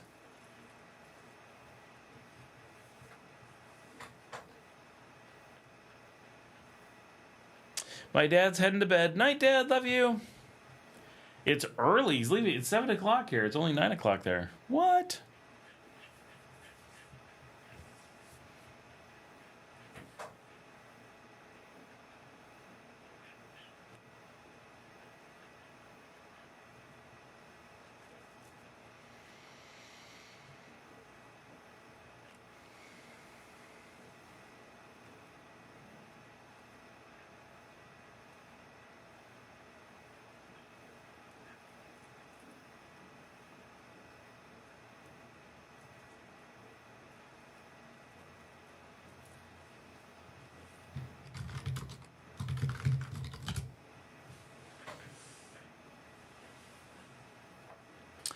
Hold on a second. I think I need to put data on Marcela's phone. I don't think she has data. Oh, I just noticed expats of Nicaragua. What did they say?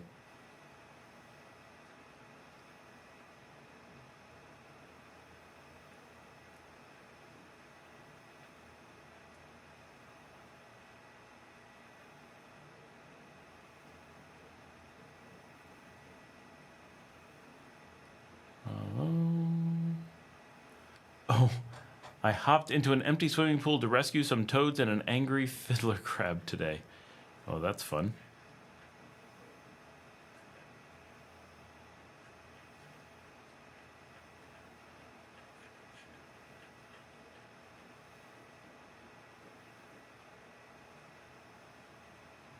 Scott is live. I am live, it's true.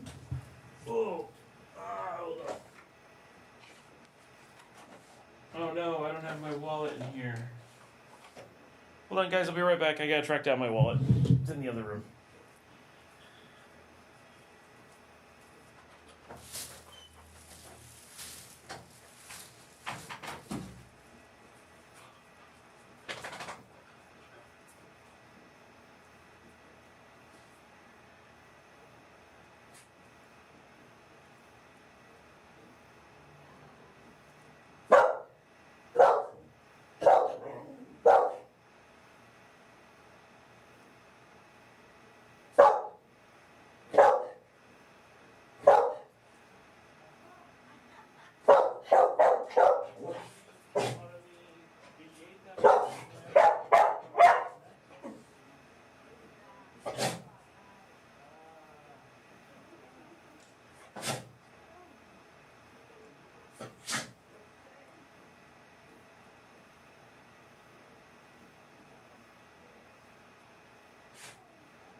Está en mi oficina.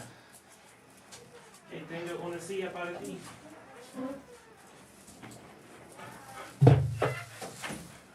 Alright guys, I'm here. Bringing a chair. Running things, dog's going crazy. Why are you so crazy?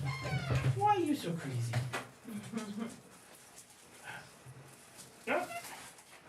Okay, now I've got two dogs. All kinds of craziness going on. Oh, he found a bowl. He has to check out the bowl. Okay. Watch out, tiny dog. I'm gonna bump into you. I'm gonna bump into you. Hey, Mia. Okay, they moved. Alright. I went out to try to find my wallet so I could put data on Marcela's phone to make sure, because I thought she should be here by now, because she was coming from Managua. And guess who we found outside wandering around? It's not a big guessing game. It was Marcela. But yeah. Let's see if I can catch up on what everyone was saying. Souter having a Nicaraguan cigar right now. Excellent. We can't really get those easily here. Snoopy Ace. Those toads put Hawaii's Koki frogs to shame.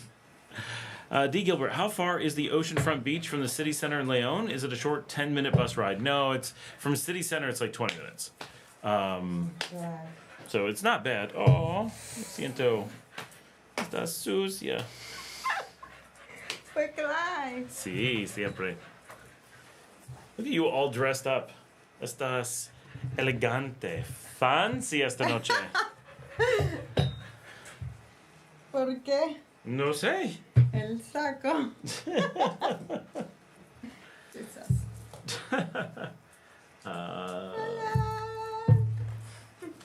Everybody say hello. How far? So your dog was barking, and Osa started barking. Oh, look, Clive's here. Oh, he's so sweet. Oh, now we have mayhem. Oh, there he is.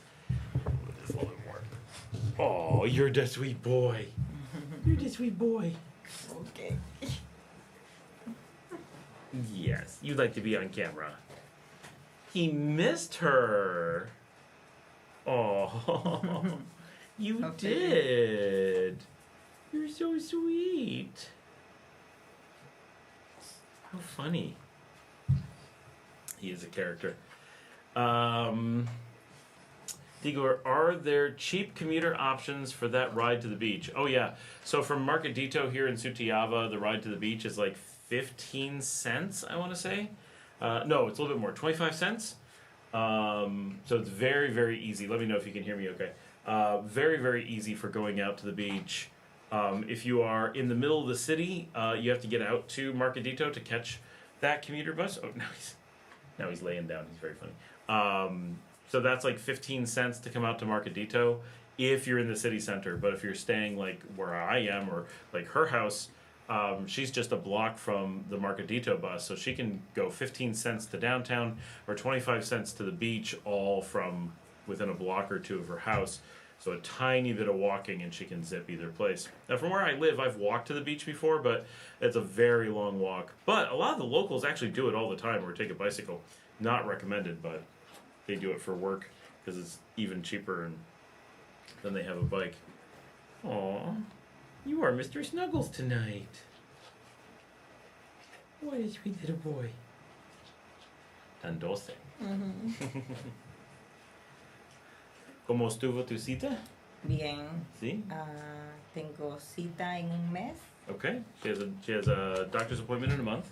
para exámenes, estudio de imagen Okay, so they're going to do more examinations y exámenes de sangre. and blood tests. Okay. ¿Y Costa Rica? No, lo sabremos luego. Okay. So they'll know. Después de estos estudios, Mm-hmm. ellos van a tomar una decisión. Okay. So they're going to make a decision about her going for more tests in Costa Rica after they do another round of testing in a month. Oh, you're such a puppy. Oh, now he's got his head on the edge of the chair. I wish you could move the camera down so you could see the dog all the time. He's so adorable.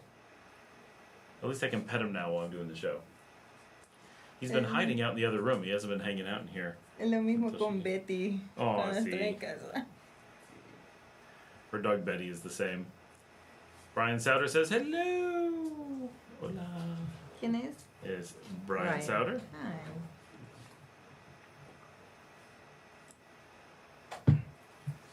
¿Listo para mañana? Pienso que sí, a las 3 o más 11. temprano. 11? Luego 3 Okay. y quizás otra a las 1. Necesito ver mi teléfono. See.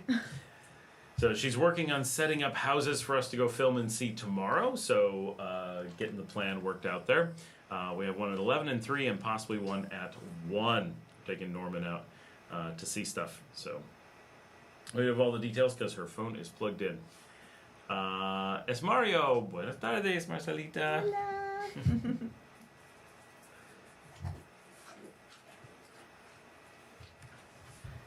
Entonces, ¿lista para mañana?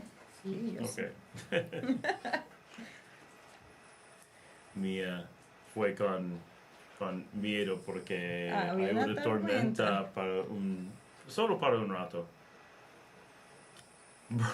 ¿Qué dice? The less cool Brian, el otro Brian es menos genial.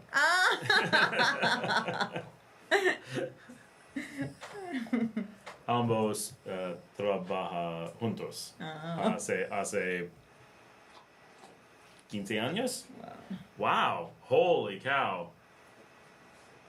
The three of us were working together in Dallas 15 years ago. Oh my gosh. Man, we're getting old. How did that happen? That was when we went to La Cima for the first time, it might have been 2009, but I'm pretty sure it was 2010.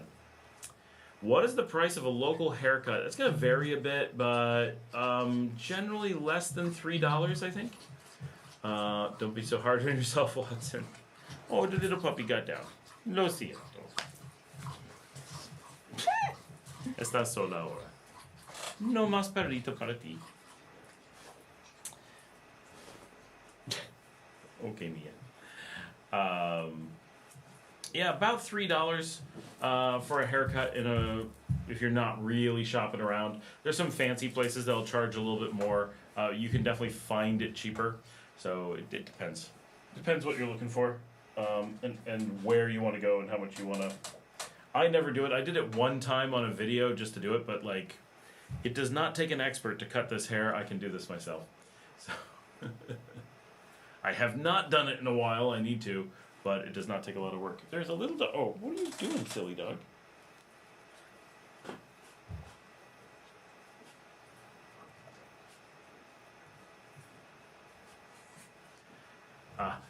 Me gusta el apartamento.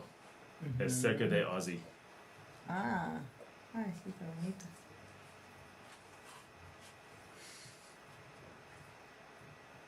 Oh, Ozzy fue en El Vivo también. Ah, Pero pienso que no ahora. Is other ways again? How about the snake population? That's my biggest fear. I mean, there's lots of snakes. Are you like just scared of snakes? Then that's bad news. Are you concerned that they will do something? We definitely have quite a few snakes. Not a tremendous amount, I guess.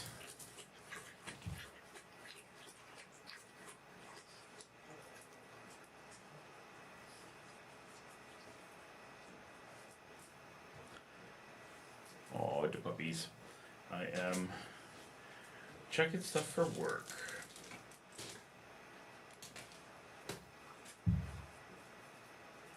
Ah, perfect. Don't be here. Oh.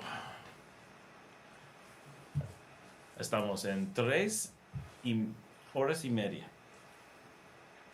El solo es un poco más de 7. Temprano. Yeah. Soder says, yeah. Yeah? Yeah, to what? Watson, 2010, according to my LinkedIn. 15 years. That's crazy. It had to be, must have been early 2010. That's wild. I mean, okay, I guess when I think about it, Liesel was a baby. Luciana wasn't born yet. Luciana had the youngest ever membership card there. They gave it to her when she was born. And that was 2011. That was early 2011. And we had been going there for quite some time at that point. Most of the time that we went there was prior to that. Holy cow. Wow. Digo, we're just freaked out by them. Don't want to wake up in the middle of the night to a snake in my room. Probably would get used to it the more I'm exposed. I mean, a snake in your room? That seems pretty extreme. Why would a snake be in your room? How would a snake get in your room? What do you expect to do that would end up with a snake in your room? Like, we get a lot of snakes, but we leave the doors open and live in the garden. Hello, little dog. I would hold you. I could hold you. You could come here. Come here. Hi. Yeah, come here. Come here. Yes. Oh, there we go. There we go. Oh, I got him. He's my doggy now. Oh. Oh, I see. I'm just holding him. But I'm not who he's here to see. Aww. Te extrañas. Mm-hmm.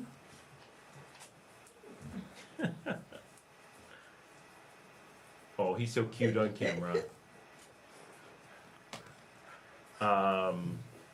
I get a lot of snakes in my house, but I leave the doors open and I live in the garden, right? So watch my videos, you see the garden that I'm in, and we don't kill snakes. So of course we're going to get snakes in the house. There's nothing to stop them from just coming in. The doors are wide open, so they'll just come right through. Nothing to slow them down. So we mostly get them in the kitchen because they'll like smell food or whatever and go looking for food in the kitchen. That's the primary situation that we have. But I mean, we don't get a lot in the house. Mostly we get them in the yard. Is the third hotel open now? No, there's been some delays, but we got 2. We're doing with a lot of construction. We got a new pool going in this week, another pool going in next week. Very busy.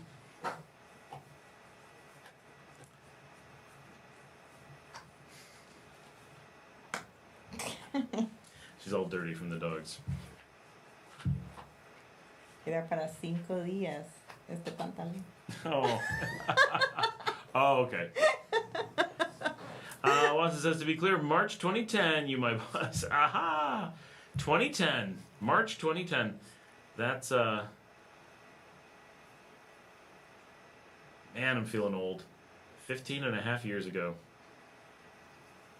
Liesel was tiny, but we used to go to Lacima and get the all-you-can-eat pasta night. That was fantastic. All-you-can-eat pasta night. All-you-can-eat pasta night. Oh. Still working here in the background. Keep on talking. Hey, I caught your live.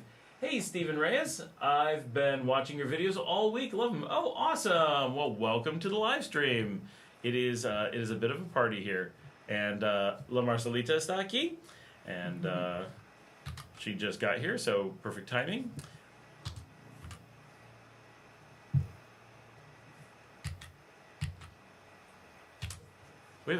I started very early this week, and we have a very different crowd, which is very cool. Hello from Kansas City. Very cool. Not the only person from Missouri today.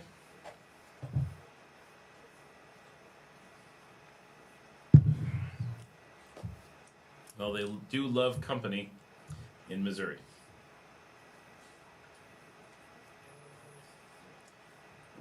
Very unhappy server here.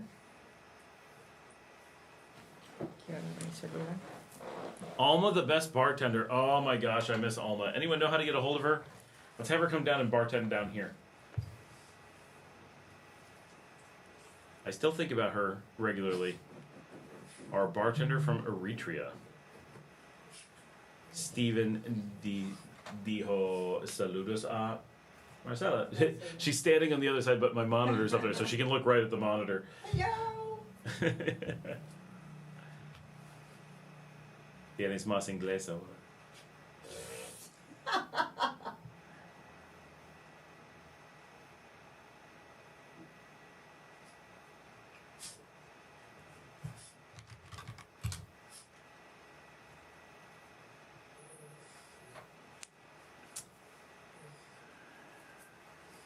Oh, what do you do when they enter? They just slither off when you come into the area. So if they're king snakes, we try to catch them and release them into a field if at all possible. If they're corals, which are highly poisonous, we try to catch them and get rid of them because we've got dogs, so we got to be careful. If it was just me, I would leave the corals be because there's no way they're going to puncture my skin. They're not going to kill me, right? So I'll take my chances. But a coral, if you do get a coral bite, you do have to make an emergency trip to San Jose. So it's not pleasant, even though if they break the skin. If they don't break the skin, then obviously you don't have to worry about it. But if that happens, you're going to want to do a little bit of something. So it's relatively minor. We had a like some kind of garden snake in the kitchen, but before anyone could come look at it, it was gone. They just run away. I mean, snakes are very timid, right? It's not like we're getting aggressive snakes. We're not getting like pythons or boas in the house or anything like that. That would be freaky. But even the boa constrictors we have here are dwarfs, and so they're not big enough to be like scary. They're just really interesting. I mean, if you're scared of snakes, anything's scary, but most of the snakes we get here are very, very small, and so they want to get away from you. They're not looking to pick a fight. So it's very, very easy to deal with. I have had a snake get caught in my shower and had to work like really hard to get him out of the shower because obviously we don't want to hurt the snakes. They're not doing anything to anybody, so it was cool. Brian Sauter, she was a good bartender. Remember when we kept her there till like 2 a.m. with the young entrepreneurs, the group of 20 to 30-year-old business owners? My gosh, yeah, I remember. Boy, it's been a long time. And we were that age back then. I feel so old now. Not really. I actually still feel pretty young. But the point still being, oh, the little dog took the big dog bed. He kicked the big dog off. He's like, mine. This is all mine. Yes.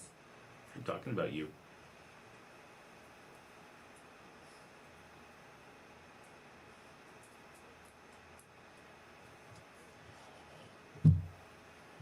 I forgot about the Young Entrepreneurs Group. That place was so good for that first year. And then in 2012, they ruined it. It was so good. 2010, 2011, I lived there. It was the most fantastic, comfortable place. And then they turned it into the airport lounge, the airport sports bar. And it was like, what the heck? And so we ended up at Brookhaven, which it turns out the table I used to have at Brookhaven is the table where they filmed James Caan in Bottle Rocket. Which is super freaking cool. I still miss going to that place. That's what I miss here. I wish that we had La Cima from the old days here now. Which obviously would be all but impossible. But not completely impossible, but very difficult.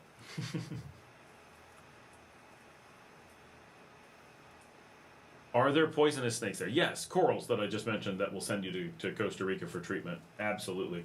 Super, super poisonous. They're the main one, and they are everywhere. We see them on a regular basis, so you want to be really careful with them, especially with your pets, right? Your pets will have much less body weight to fight off something. We've never heard of anyone or anything being bit, but right, Brian says there's poisonous snakes here, right? Yeah, so to be clear, I'm from New York, way worse, and then I moved to Texas, way worse, like giant, deadly, aggressive snakes in both places, right? I'm from the home of the Eastern Diamondback Rattler. They were everywhere. They would have to close down parking lots for all the snakes, right? They'd be like, oh, this part of the highway is closed today. There's so many rattle snakes that we can't have cars out there, right? That's what it was like in New York. Souter, it was Alma. That's what he had posted it. Alma was the bartender, and from Eritrea. And when I was in Texas, we had cottonmouths and pit vipers and all kinds of things that are really aggressive. Corals are not aggressive. They're very, very shy. They're absolutely tiny. Most of the time, they struggle to break your skin. If you've got like jeans on or shoes, you're really, really good. If you're in sandals and stuff, that's when you have to worry. Never once have I been in a situation where I had to worry about them, right? And I've got a security guard, so he just goes out, grabs them, takes them somewhere, because we don't let him kill them. So we drive him a little bit crazy with that, because he's like, you catch the snakes, because Nicaraguans do not catch snakes. And we're like, we can't kill the snakes. They're snakes. They're so sweet. And my kids come out every time we catch one. They're always like, we want to come see it. But we did have a coral in my living room just a few weeks ago. And my daughter's like, there's a snake in the living room. And she was all excited because they love snakes. And so I run out. And I mean, they're teenagers, right? They know what to do. And so I come out and I'm like, that's definitely a coral snake. We got to be careful. This is not a king snake. Oh, Mario, who's my neighbor, says he's had pit vipers and small rattlers out on his farm. Interesting. Yeah, I mean, We're awfully close. If I release snakes, Mario, they might make their way over to your place. So you might be getting some of mine because I relocate them all.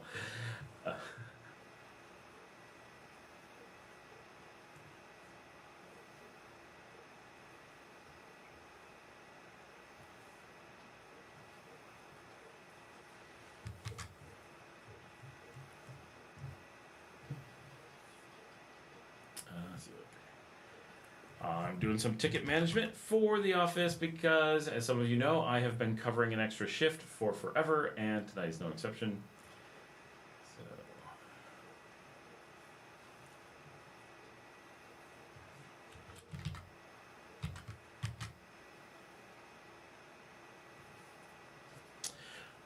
I thought that was her name, but then I thought he meant Eliza Dushku from that place with the blue chips that made your poo purple.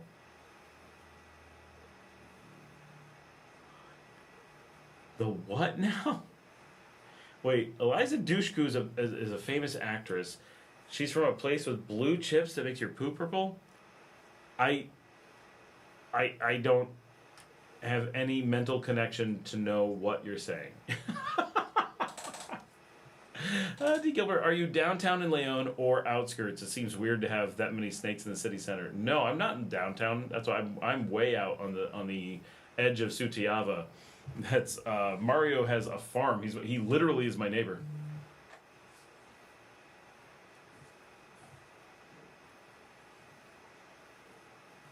Yeah, we're way out. I don't want to be in the city center. It is it's so loud in the city center, like, and city center is very expensive, right? So I've got dogs and stuff, like, have them have room to run around. You really don't want to be downtown, and if you want to be cheap, you don't want to be downtown because that's a colonial center.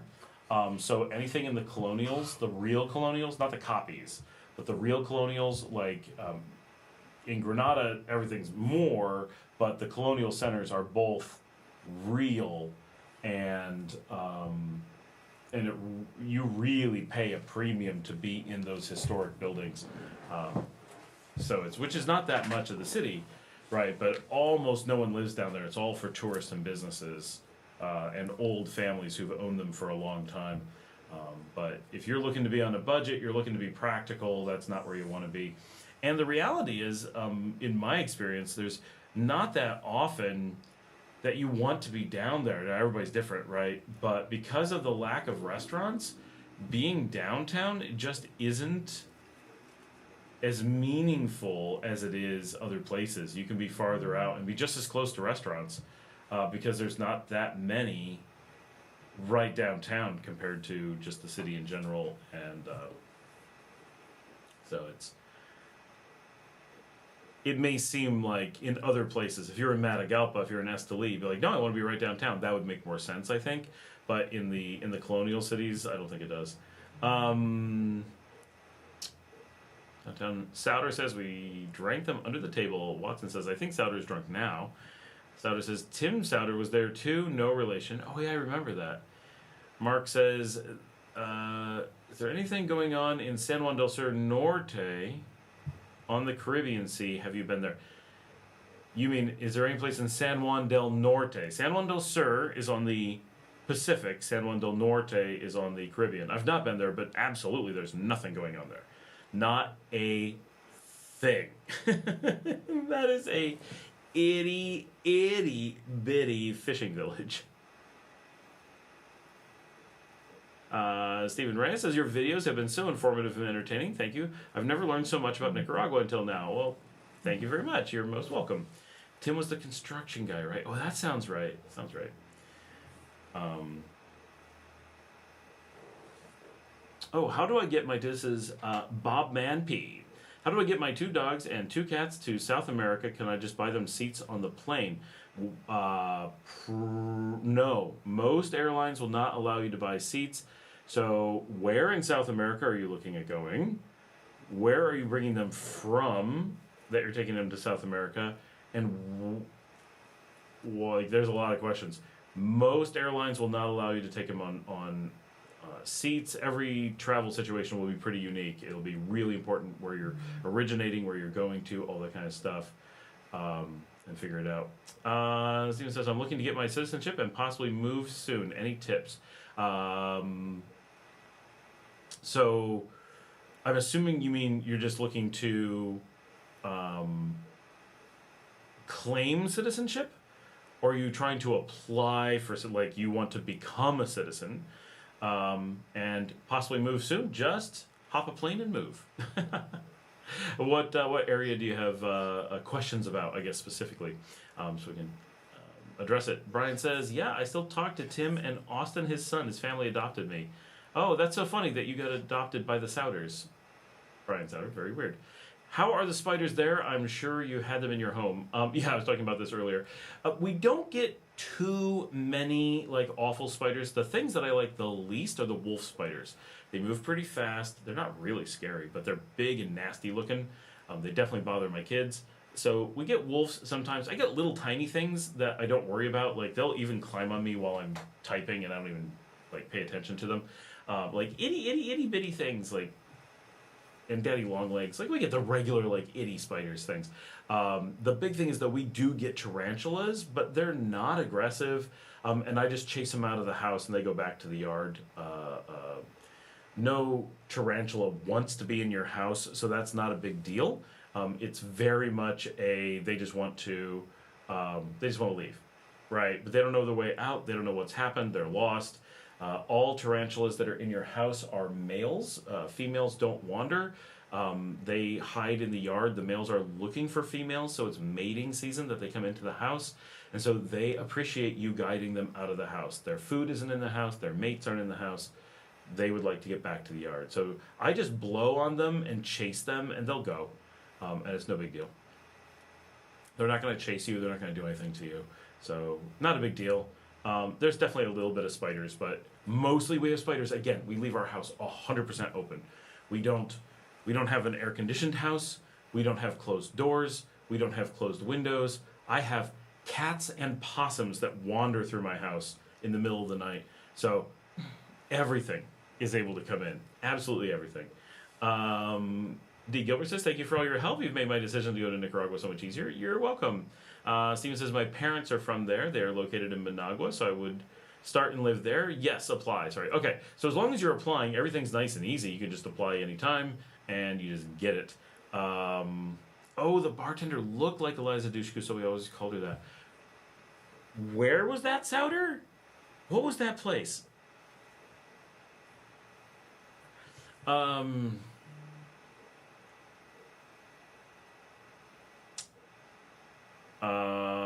Yeah, Stephen, really, because you are a citizen, you get to live here, you get to do anything you want. So it's just, even if you didn't have citizenship, you can just hop a plane and come down. So as long as your life is in order in the U.S., you're ready to leave it behind or whatever, just come down. Nothing to slow you down. C'est la vie is here. I don't know, C'est la vie. Welcome, C'est la vie. Hey, Reyes, that's cool. I have nephews from my husband that have last name Reyes, too, from Managua. We know quite a few Reyes from here in Leon, too. Roberto Reyes is the mariachi band leader for a lot of things. Very famous musician in town. And a big hardware chain, same name, no relation. Or no super close relation. Maybe they're related, I don't really know.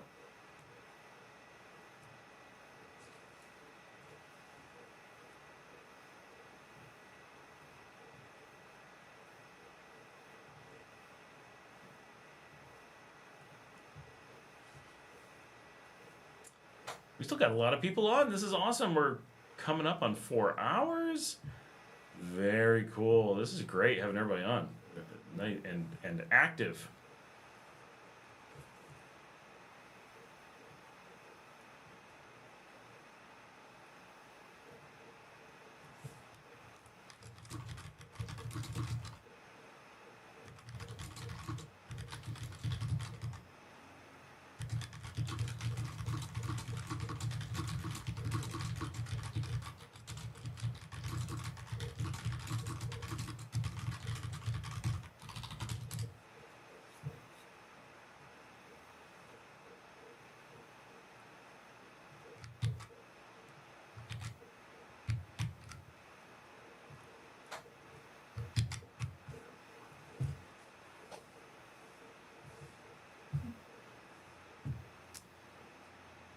trabajando. Sí, con las casas quiero ver que...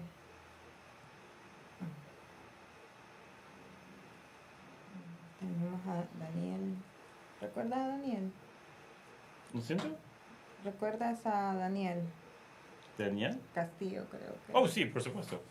Él va a mostrar una casa mañana. Ah, ok. Con Es la que queda... Casa Red. Es su negocio. Ah. Es la que está cerca del parque acuático. ¿Cuál? ¿En Guadalupe? No, él dijo que se llama... ¿En el norte? Hay dos. Oh. Salida León Chinandegas.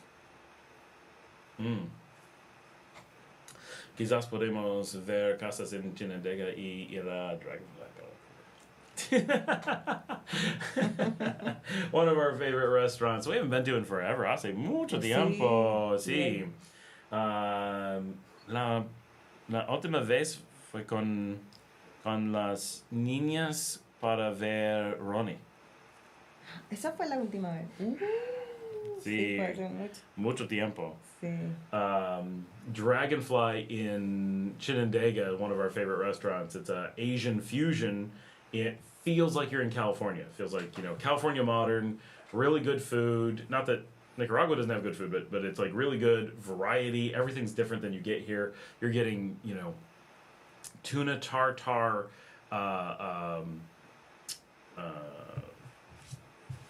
wontons, I guess, and getting, hold on. Es Russell.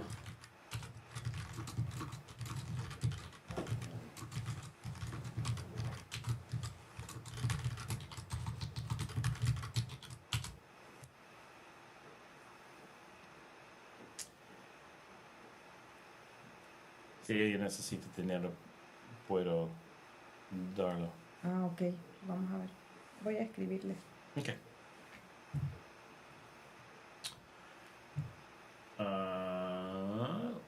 Find everybody. Have you been sandboarding in LEòN? I went 2 years ago. Amazing. I assume you mean volcano boarding on the volcano? I have not, but my wife and elder daughter have.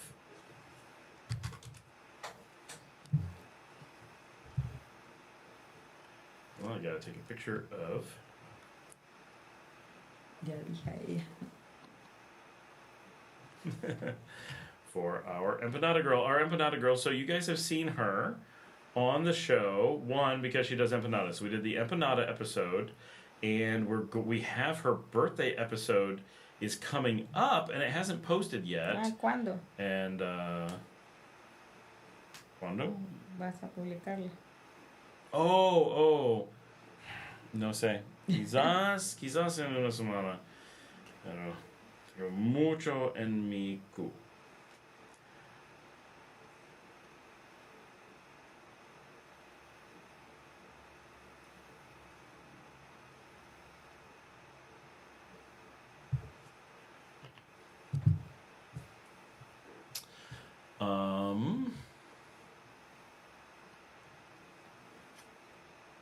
I can't remember the name. It was close to my apartment.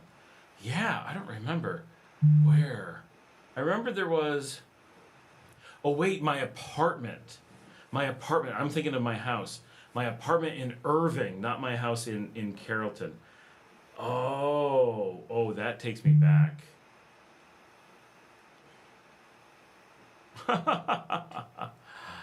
Bar, everything has changed in Irving. Nothing's even in the same places anymore.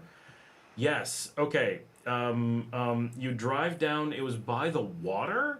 So we would go, I think it was to the south. You go out of my apartment, take a left, or go out the back and take a right and go along that winding boulevard thing. Oh, man, it's been forever. Boy, those bring back memories. And then there were some restaurants down there by the water. I think I remember about where it was. Te amo, hija. Dios te ha bendecido. Bendecido. Bendecido. Y mi mamá. Es tu mamá, sí. That is. Hola, mami. Evania is Marcela's mother, and she's on watching, so hola.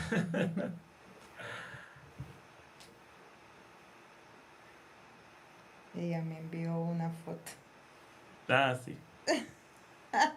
Aw, she just sent a photo of us on TV. Brian said, from what I have seen of the hotels, it is very beautiful there. It is. This is a beautiful area. It's very rustic. It's very small town. Like you're not really getting the big city stuff. You're not getting the big developments. It's very small town boutique, chill, very laid back. So it's a different vibe than you would get in a lot of other places. It does have a certain relationship to Costa Rica, a certain relationship to Guatemala, but it's very much its own animal as well, and we love it. It's if you're looking for low key, off the beaten path, like escaping from the world, Nicaragua is the place. Like the place. I don't know anything really that comes close. Like it feels like we've disappeared and we're hiding somewhere. So many other places you walk outside and it's like I'm still kind of exposed and in the middle of things. And when you come here, you're just like, I'm inaccessible, right? Even when you're in the middle of things, you're like, nope, I'm cut off from the world and off on my own, and it's nice. It's very, very nice. But it says tuna tartare. Where is it sourced? I honestly have no idea. They're definitely doing detailed sourcing. They have a lot of ingredients that are hard to get other places. They may just be getting tuna directly from the fishermen. I don't know. But it's really good. They do a chow mein that's really good. They do, what do I normally get there? ¿Cuál es mi comida normal en Dragonfly? Nice tacos.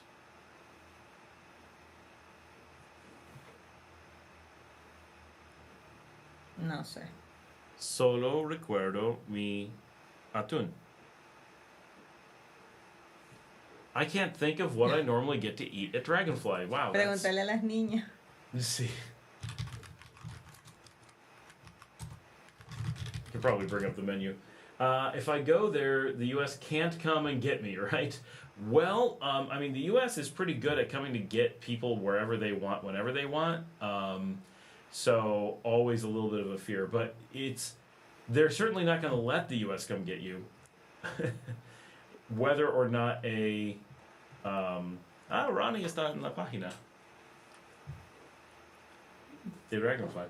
¿Cuándo fue eso? No sé. Ah. Él siempre está ahí. En la página de Dragonfly, sí. Pero ¿dónde está el menú? No one gives you menus in this country. Yeah. No hay menu.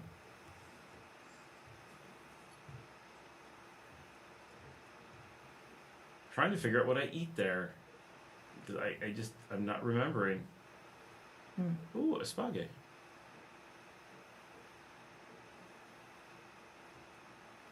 Eso es nuevo. Sí. Necesitamos ir. My kids always get sushi there. Oh, hay pizza ahora. Ajá. Es que es nuevo. Huh. Esa casa. Sí, es nuevo. Tacos de birria. Perfecto para ti. Tacos de chino. I always get distracted with food. Sorry, guys. Hamburguesas de pescado. Oh, tenía un hamburguesa de pescado hoy. Y olvidé para cocinar el pescado. Fue frío. Tenía frío. Hay cosas nuevas. Yeah. Sí, necesitamos ir. Las niñas quieren ir. Oh, Lisa no puede. Mañana. Do you mean where do they catch the tuna? Yes, that's what he means. Can get me. Viajero del Mundo. Is running an Airbnb in Leon a good idea? I see many listed and all at a premium price. I thought to move there and rent a 2-bedroom home, and it would only cost me the price of another bed. I mean, potentially. It, of all things, something like that has some potential. Definitely you want to put in a lot of time and really research and really get to know the market and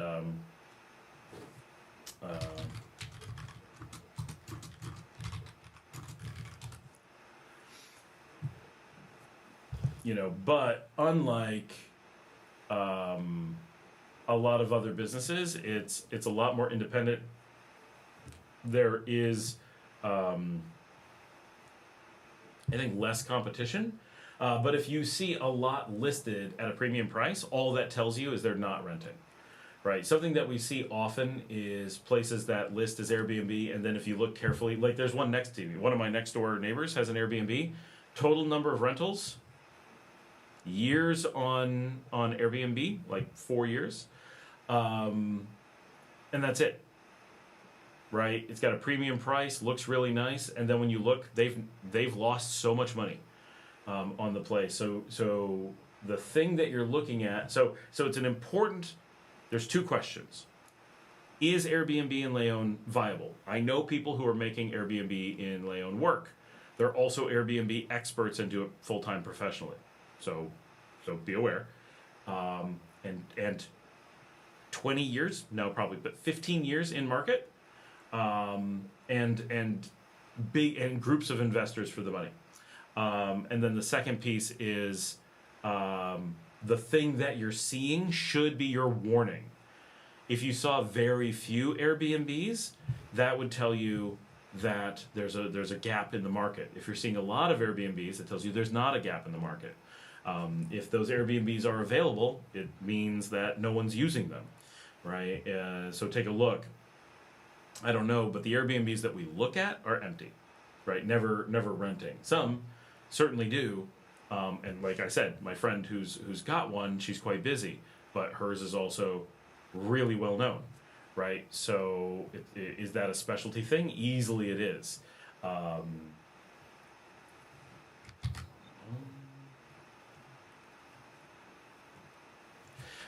So how do you want your Airbnb to stand out? What would make your Airbnb not be just like all the other Airbnbs? Now, maybe the answer is I'm going to be living there. It's just a room. I'm going to do it really cheap. Hey, that could be an important thing, and maybe that will do really well. Just be aware that seeing lots of them is the opposite of telling you it's a good business idea. Because just because you list it doesn't. It's like we say with listing prices. Every house in the country is for sale. So does that mean that the market's really good? No. Nobody's actually buying any. The market's terrible. Because the market's so terrible, everybody just has their house for sale. No one's expecting to sell one. Same thing with Airbnb. Everyone's got a house that's available, so they might as well put it on Airbnb and see if they ever get a guest. No one ever does. No one ever puts any effort into it. They just give up. But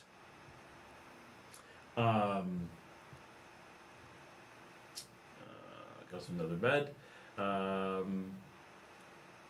Brian, but it says Brian, yes. And I could beat most of the prices, and I'm bilingual. Bilingual definitely helps. Beating the prices may not matter very much. Just be aware if your game is having to be cheaper, that's difficult because where are your margins?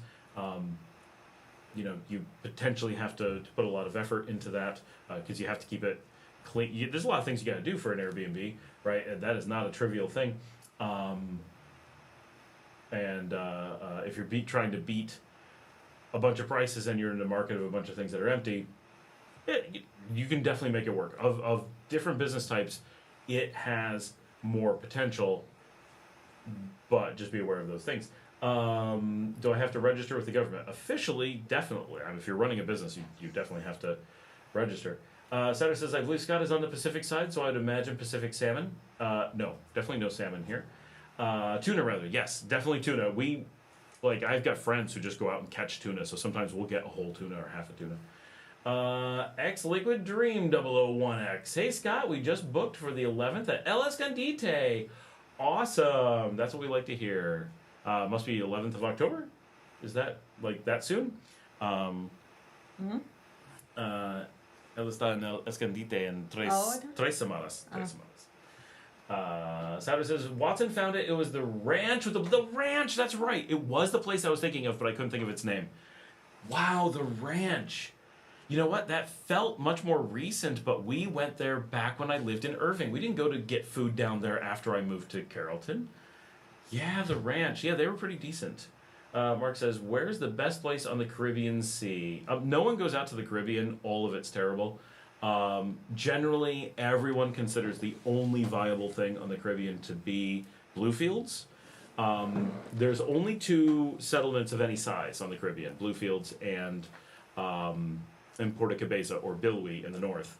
Very far apart from each other. Like, their distance from each other is the equivalent of the entire Pacific coast of Nicaragua between them. So it's a pretty big gap. Bluefields is the only one that anybody ever talks about visiting, ever considers doing anything. It's the launching point to the Corn Islands. It's the traditional capital of the region. Bryce went out there. I really want to go out there, but man, it takes so long. It's 12 hours. You are so isolated. It carries so many complications for an expat who wants to live out there. But he said it was very nice. He really liked it. My people in Belize talk about how it's like what you wish Belize would be. I have a quick video here to... My empanada girl just sent me a picture of herself convalescing with her cat.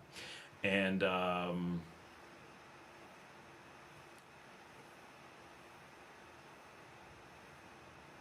okay. We are working on getting food over to Russell, who does the empanadas, because she has no dinner. So they're looking for...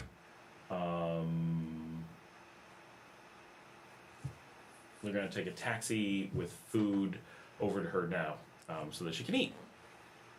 So we're working on that. And feed her cat, I'm sure. But yeah, so the Caribbean coast really... my friends in Belize are very much like, Bluefields is exactly Belize, but nicer, right? Safer, cheaper, speaks Spanish more, but definitely still English. But he said Bluefields was quite nice, but it's so remote, and has so little. Like, it is a tiny town with very little. Bilwi is technically larger, but has far less.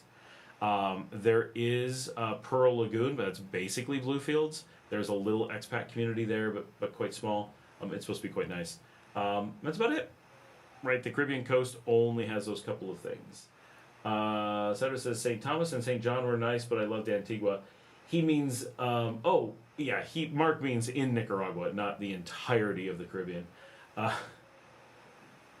X Liquid Dream 001X, yes. Viajero de Mundo, can someone with only a tourist visa run a business in Nicaragua? Yes, of course. No limitations on anything. There's anything that makes you think you need to have residency or anything, it's got to be a myth. Like, there's situations where you want it, but they're not like you require it or anything like that. It just never ends up that way. And that's why so many people, and if you think about it, is there any country where you have to be a resident to have a business? Probably. I mean, someone can probably come up with an example, but I've never heard of one because that's crippling. International investment is a key to any market. And so the idea that they'd be like, oh, you haven't moved here? We don't want your money. Hard to believe, right? Not a normal thing at all. Most countries are like, how can we get you to give us money for no reason? Right, and that's what it would be. If you're a tourist, they're not beholden to you in any way, but you're investing in the country, they'll be like, fantastic, spend your money, like, open any business you want. Right. I was talking about spending time on vacations. Well, so the logical thing would be Bluefields, because if you're looking at doing stuff like that, then you can hop to the Corn Islands from there, and that's the Caribbean destination in Nicaragua. That's our vacation spot. Out there. like tourists don't do the Caribbean coast. Like, it's not a thing. It's so inaccessible. But I mean, like, you know, Bluefields does have hotels. It does have restaurants. It does have a beach, right? It does have that stuff. But if you're thinking it's going to be Caribbean, like vacation Caribbean, I think you're going to be really surprised. It's just not that kind of place. But the Corn Islands that is a vacation place. So if you want to go see Bluefields and then hop from there to the Corn Islands, then I think it'll make a lot more sense, and you'll be like, oh, I get it. Bluefields was cool, but it's not like what I was thinking of vacation. Right. I want to go swimming there when I go to visit. I have no idea what the swimming's like. I imagine it's fine, right? It's just the Caribbean coast, so. Pushing this chair over a little bit. There we go. Now I'm in the middle again. Ugh.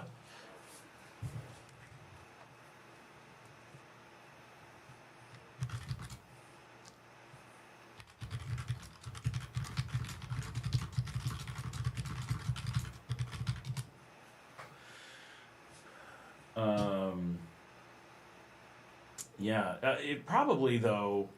I mean, it's hard to imagine if you're looking for a Caribbean experience. I think you're going to be disappointed in Bluefields without having spent time there myself. You're going to want to go to the Corn Islands and just do all that. All the nice swimming and stuff is out there in the islands, not up on the shore. There's a reason why, you know, having access to the Caribbean here.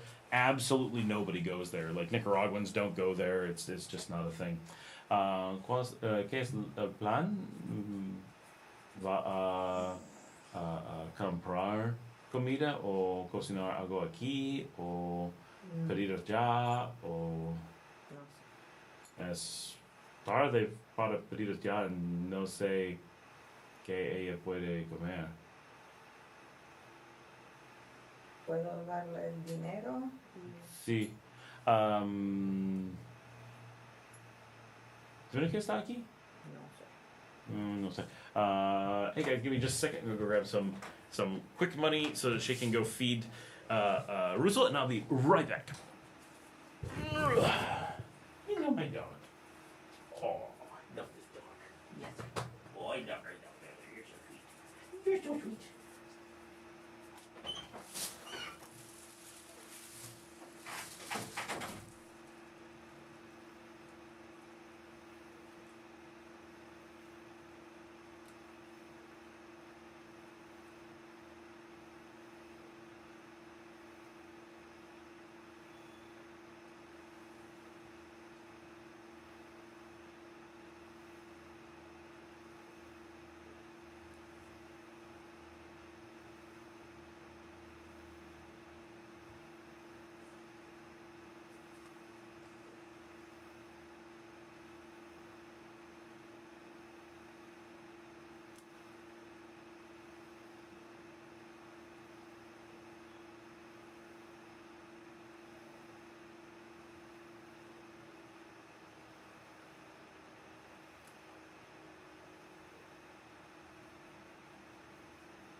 Hey guys, I'm going to take this quick moment to refresh my soda. I'll be right back.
El precio fue bien.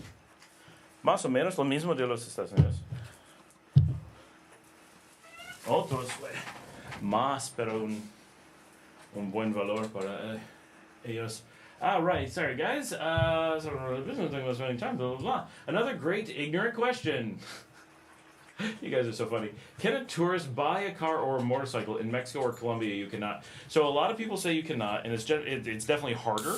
But we actually bought our car as tourists, and I don't know exactly what we did. We didn't even worry about anything, and we just we got a car. So it can be done, right? Like it's not actually a problem, but it's not as easy as if you're a resident. Then there's like nothing you have to do. But we did so little that we didn't actually know we had done it. As a tourist, there is a way to buy a car directly. As a tourist, you can start a business and buy a car. Right. And generally, you don't need one. It's rare that you would need one, and be very wary because everybody starts with, I'm going to need a car, and then ends up being like, oh, I don't, that was a big hassle. Oh, I made a mistake. Pretty much anytime someone's buying a car really quickly, it ends up with a lot of sadness. So definitely be very, I'm not saying, obviously it's a car, right? It's very different than like a house. You're not completely locking yourself in. You're not totally limiting yourself or causing a disaster, but really ask yourself carefully if you truly want a car after you're here, after you've analyzed the situation and really thought about it, and consider that the majority of people who've been here for any length of time would be like, no. Like the average expat doesn't have a car. So you want to really be cautious about it. Think about it carefully before you do that. Because selling a car very, very hard. There is overhead too. I mean, if you have unlimited money, like whatever, do whatever makes you happy. But if you're trying to be frugal or you think it's going to save you money, be really careful. Most of us use drivers and such to do that stuff, and we just find it, especially at the beginning, much simpler, much more flexible, more cost effective. And then once you've really established, okay, I go downtown and it's this far and I need to do this shopping, and a car of this type would take me where I need to go with good gas mileage and do the things, that ends up way better than anything you think you're going to do when you first get. That just all kinds of things. Like if you decide you're in the wrong city, you do the wrong paperwork, you get the wrong kind of car, you like just anything, right? And we just saw this happen. Someone was so convinced that they were going to get a car, even as they were saying, I don't think this is the country for me, nothing's going the way I expected. They kept saying how nothing was, and every step was, I'm not going to listen to the advice, right? They were trying to buy a house and start a business, the very things we say don't do. And those things were falling apart. They were getting gringo priced at every turn. They were exposing themselves. They ended up in dangerous situations because they weren't listening and not asking questions. And we said, these things aren't magic. You can't, you're not going to just start a business. It's not magic. And they're like, no, we have magic. Like he was being sincere. He believed that they were the exception and that they had some business magic and could just, but at every turn, the thing he was demonstrating was a complete lack of basic business acumen. Had no idea how to price things out, had no concept of how to evaluate a business, how to make business decisions. And right as he was in the throes of trying to decide if they wanted to be here, his desire to own a car was so great, he bought a completely impractical vehicle at astronomical pricing without checking market prices, because it was cool and he was sure that it would make him lots of money. And now, the very next day, he started trying to sell the car because he realized he didn't want to be here. And he can't get the money to leave, it seems, because he can't unload the car because he spent 3 times its market value on a car a day before he decided to move out. Now, that's an extreme case, but this is something you need to consider. Expats are going through a lot of decision processes. Anything that you commit to should be seen as a mistake. Committing to things is bad. You want to leave everything as flexible as possible so that you can adjust on the fly to figure out what you want, figure out what you need, figure out what's best for you and everything else, so that you're not making mistakes or whatever, or getting into a situation that you can't get out of, right? So you just want to be really flexible with that.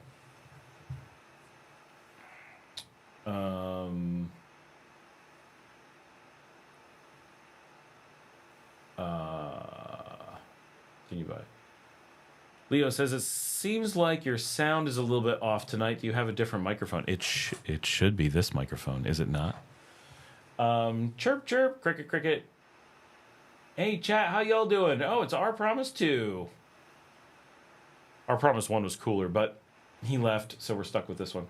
Brian Watson says, if you were a tourist, why would you want to purchase a motorcycle? What would you do with it after your visit? Remember that tourists here are permanent, right? Being a tourist here does not imply temporary. Why would you buy a house and park it in the garage? Can I bring my pistol with me? You cannot bring nor have a pistol here. Leo says, that's better. Viajero del Mundo, I would just stay here and do border runs. And if I decided to leave, I would sell it for what I could get for it. It would be cheaper than renting. It would be cheaper than renting, but that's not the alternative. Remember my video on false comparisons. The comparison is having a driver when you need them. Now, it may still be cheaper than doing that, but that it's cheaper than rent. So two things. One, it is not necessarily cheaper than renting. Once you're here and know how to rent, they're very close. Ownership could easily cost you more once you're dealing with insurance, once you're dealing with the buying and selling, the tax overhead. It's not obvious that buying would be cheaper than renting, especially as a foreigner. But the real comparison, none of us talk about renting. That's not a thing we consider. We consider owning, doing nothing, just using taxis and public transportation, or using private drivers. And if you compare that and then decide it's cheaper, or whatever, then that makes sense.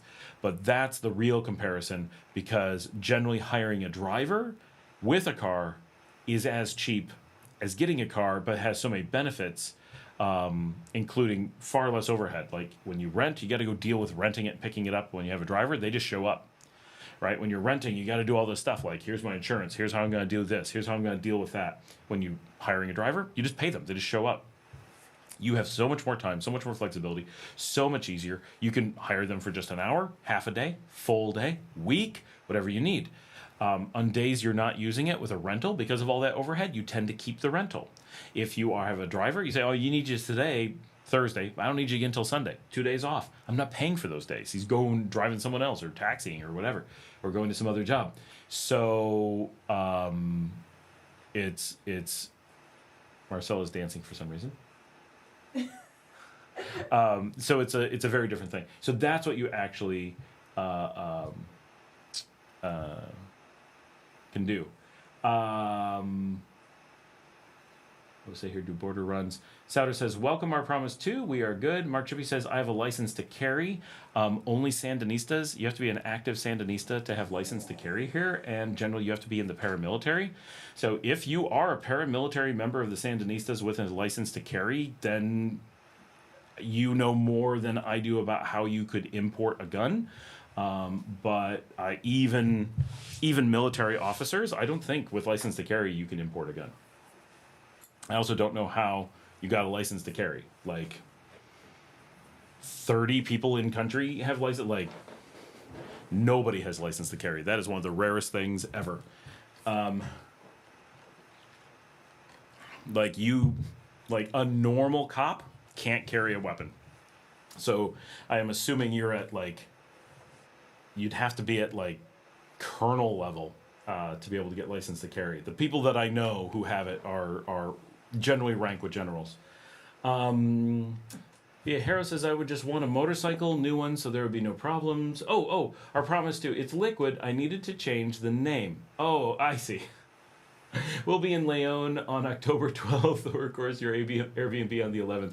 Are you available for lunch or breakfast on the 12th? I actually don't know. I believe so.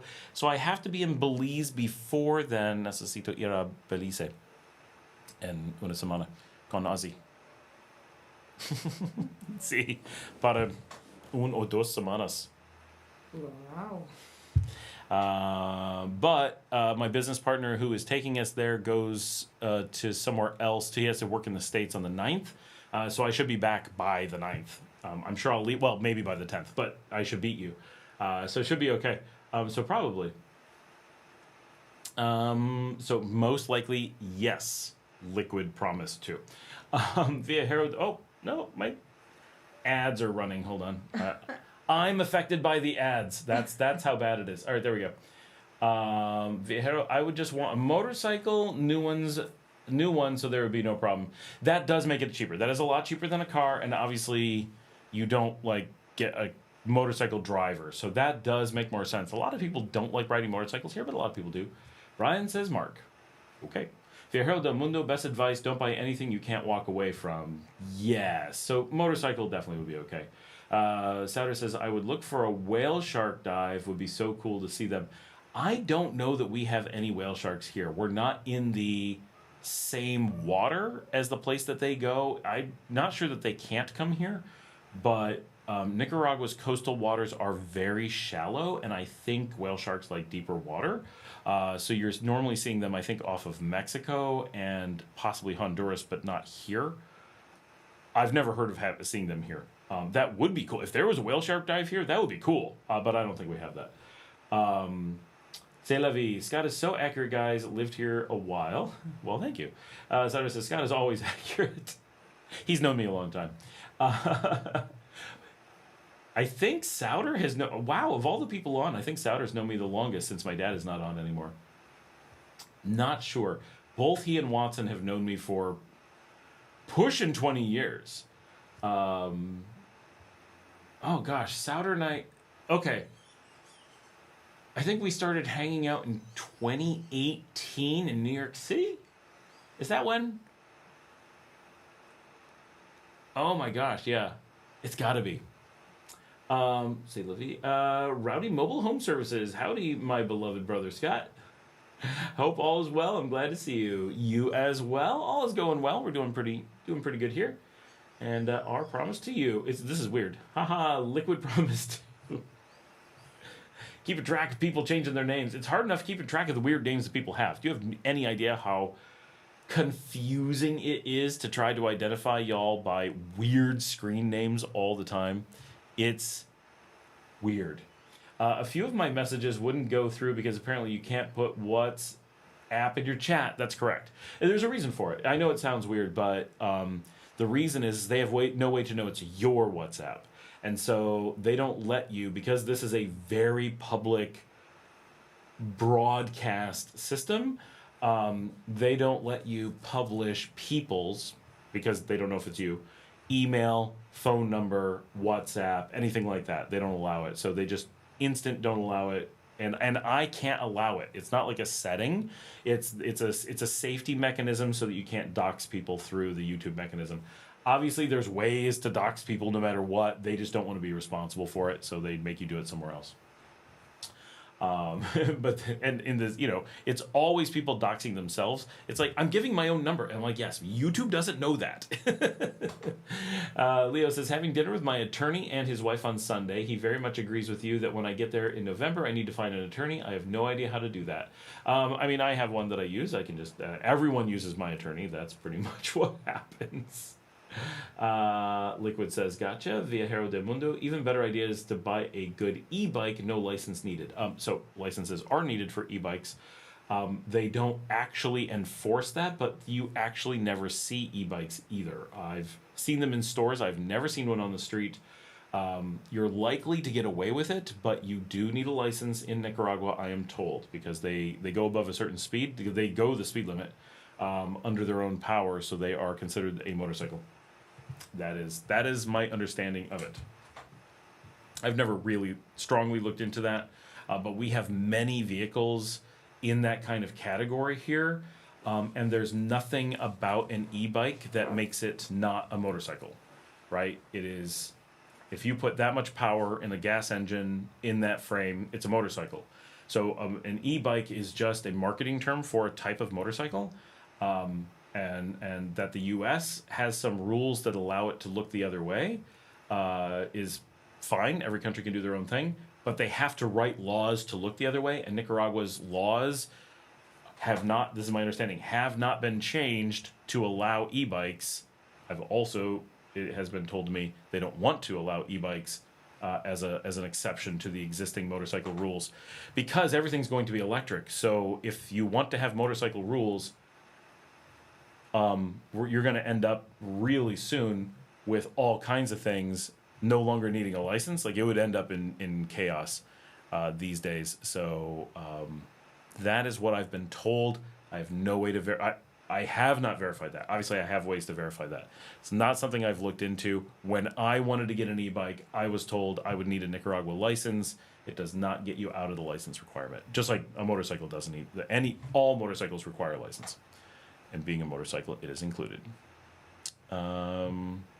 While we're here and Marcela is doing her thing, just a reminder that Marcela, my lovely broadcast assistant, is going through her treatments for stage 4 Hodgkin's lymphoma. That's why she was late getting here. She had 2 or 3 appointments today for that. And as always, we have a GoFundMe to help raise money for her. She is a single mother of 2. Her treatments are going really well. It's been a really great learning experience as she goes through what was recently ranked the #1 healthcare system in Central America, outranking the Johns Hopkins system in Panama by 2 countries. We outranked Costa Rica, who also beat the Panamanian Johns Hopkins system, which is a very low bar, sadly. It's the ones who lost to Johns Hopkins that should be embarrassed. But like, you're worse than American healthcare. We're sorry. I realize that Johns Hopkins in Panama is better than Johns Hopkins in the U.S., but seriously, low bars. So we're always raising money for her to help with all the life challenges and stuff. Her healthcare is free and has been amazing to watch her going through the cancer treatments and how well they've treated her, even in the public system, for free. It's been impressive, and she's doing quite well now that she's passed the major treatments and now has a month to wait before she finds out if she's being sent down to, she's standing right here looking at me because she's off camera, because she has to, once they know what they're doing, has to head down to Costa Rica. The final treatment is believed, the final testing, if all is going well, has to be done down in Costa Rica. There's some things they can't do here, but they have agreements with the healthcare systems to send people around, because we're the 2 best in the region, right? So we help each other, and it gives you more capability. So that's the GoFundMe. If anyone would like to help support her, that is much appreciated. Okay, va ir ahora? Sí. Okay, she is going to the taxi because Russell, who had surgery this past weekend, is starving and needs some assistance. So she's heading over there to help out. Hay comida para el gato en la cocina. Quizás ella necesita porque tiene un gato. Sí, sí, una bolsita. Sí. Okay. Gracias. Hasta mañana. Okay, hasta mañana. She is heading over there. She's taking cat food over to help out Russell to make sure her cat gets fed, because there's been no one to take care of the cat. I mean, Russel's there with the cat now, but she's laid up from the surgery, and she's going to head home from there. She's going to go get some sleep. I will be doing this live stream, as you know. Here we are. You see me here. And then I am going to get rid of this chair. I hate having it next to me when I don't have a co-host. And if anyone's in LEòN right now and wants to stop by and co-host, feel free to come on over. I always enjoy having extra people on the show. But at the moment, I'm going to do this, and then I have a video game date with my daughters to finish playing. And I know you all are excited about this. Duck Detective.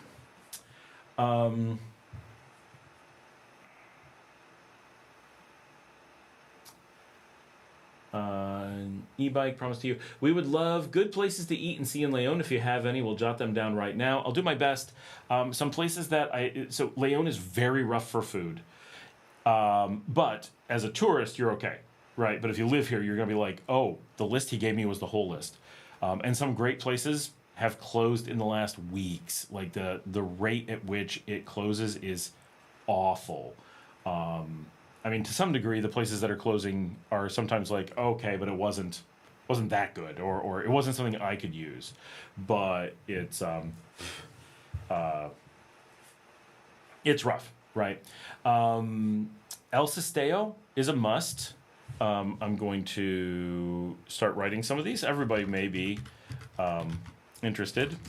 So El Sisteo is on the park. This is a little bit touristy, but loads of Nicaraguans go there as well. So you don't have to feel like a tourist being there. I'm sure you'll look like one, but you won't have to. It's not like, oh, only tourists go there. No, I have lots of Nicaraguan friends who, not touristy at all, don't go anywhere, live in Nicaragua. This is their from the barrio, and they will go to El Sisteo. They love sitting on the park. Why aren't there more restaurants and cafes on the parks for this reason? I don't know. I cannot answer this for you. Riddle me this, I know, trust me. But it's the only restaurant on LEòN Central Park, and as such, it's a must-eat, right? It stands out as the one thing in LEòN that is like the absolute must-eat at restaurant. If I was going to go to two restaurants, most definitely, and this is not the best restaurant, I'm not giving them that much credence, but they have the best venue in the city. You got to eat at El Vivero. They are in the Northwest in the barrio. It's a neat experience. If you really want to make some time of it, get there before the sun goes down and go out to its back patio, like just walk all the way through. And it's a vivero is a nursery, like a plant nursery. And so this is an active nursery that they turned into a restaurant, and now a restaurant chain. And food is okay. Service is weak. Venue is freaking awesome and so much better. Like, we've watched it grow so much since we've been here. And go out to the back. It actually sits on a ravine and overlooks Eros y Martires de Zaragoza, a really interesting barrio over on the other side, but it's this ravine, and you've got barrios that you see across the ravine. It's like this really neat spot in a really rough barrio, but it's one of the fanciest cities in Western Nicaragua. One of the fanciest restaurants in Western Nicaragua. Not super expensive, definitely doable. Gotta check it out. La Antigua in La Borio. Oh, hold on. En El Vivero. Original location. When I give you locations, I do not mean at the baseball stadium, right? There's a lot of these things have secondary locations at the baseball stadium. Not that. What was I going to say? La Antigua. It's the oldest restaurant in the city in Laborio. This one is especially cool because from this restaurant, you can see my old house where I filmed all of 2022. So if you watch any of my old videos from 2022, definitely everyone should go binge my 2022. However, I've not made my best of 2022 list yet. That will be an undertaking for another time. But go watch some of those videos, and included in there will be the opening of La Antigua, because it had closed for a really long time. We actually thought about buying it, and ended up being a really cool place. Now it only serves meat, so I never eat there anymore. Like, they don't even do fish, but it's a great venue. A lot of these places do live music as well, so if you schedule something, if you look to see who's going to be different places, you could end up with a nice evening of a live band. And like En El Vivero is famous for that. Antigua is famous for that. Sisteo never has live music because they're on the park. A little bit different. I'm going to jump around to some of the other things, come back to restaurants so we don't scroll off the screen. In Europe, you can't have an e-bike with a throttle only pedal assist with a 20 miles per hour limit. In the USA, anything goes. Here, I think they mostly overlook everything, but it officially always counts because it's just a motor. So it's just as simple as can be.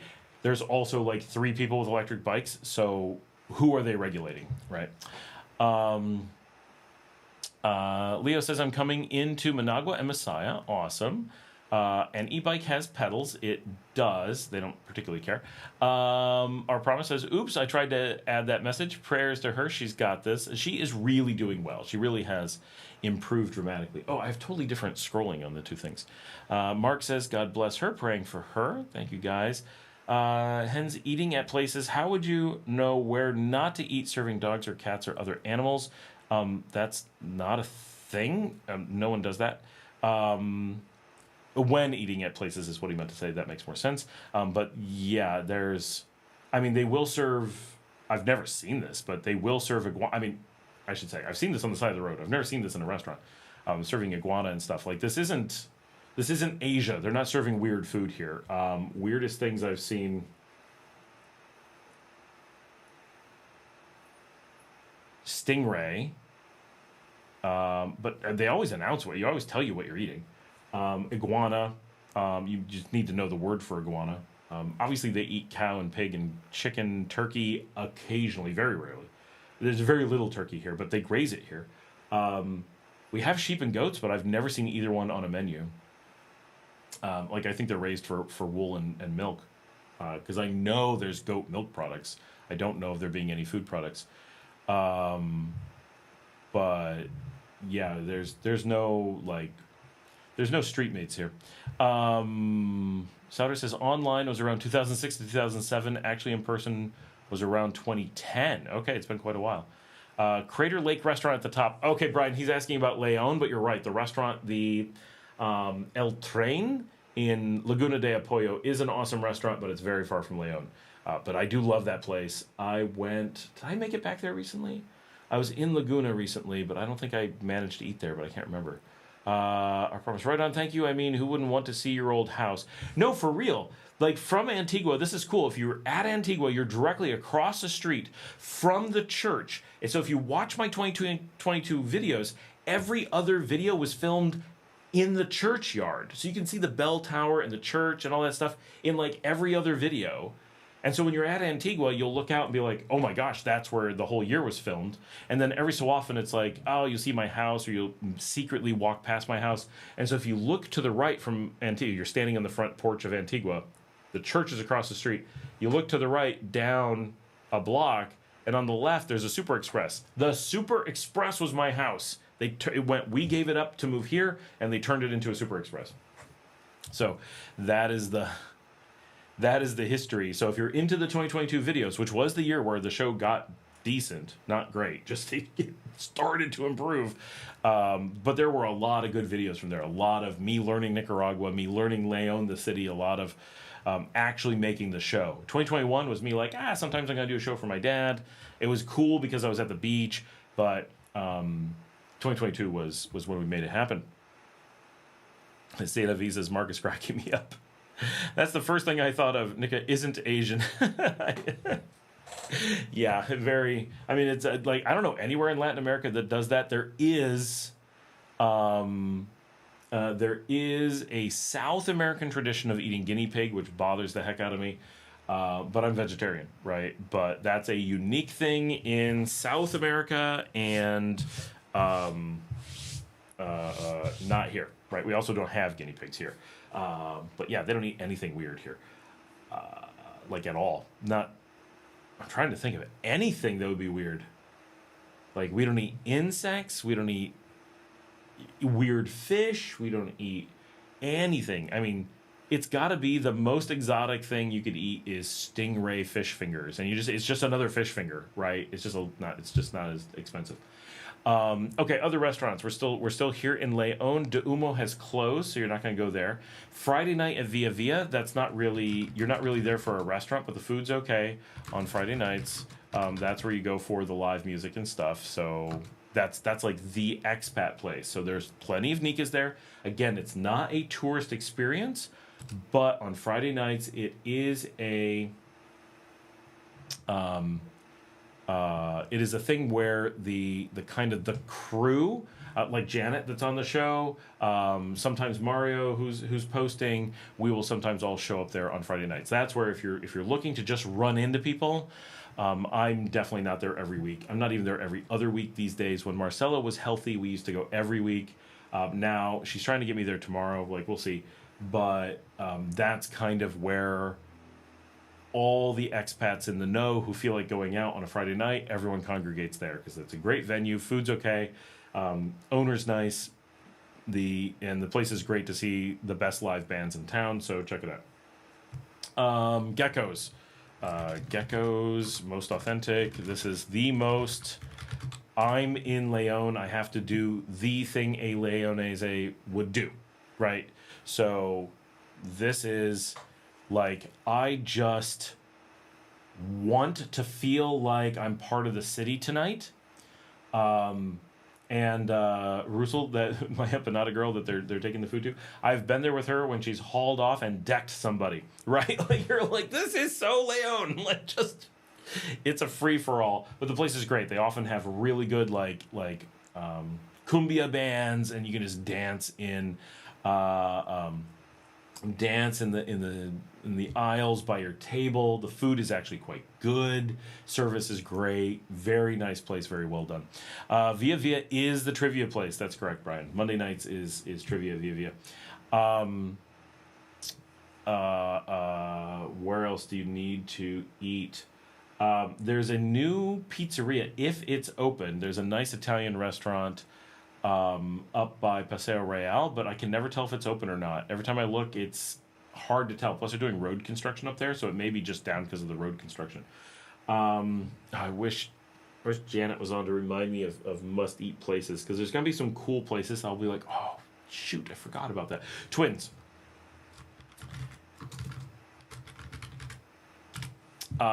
So if you're looking for a pleasant steakhouse, been around for forever outside LEòN, it's over here in our neighborhood.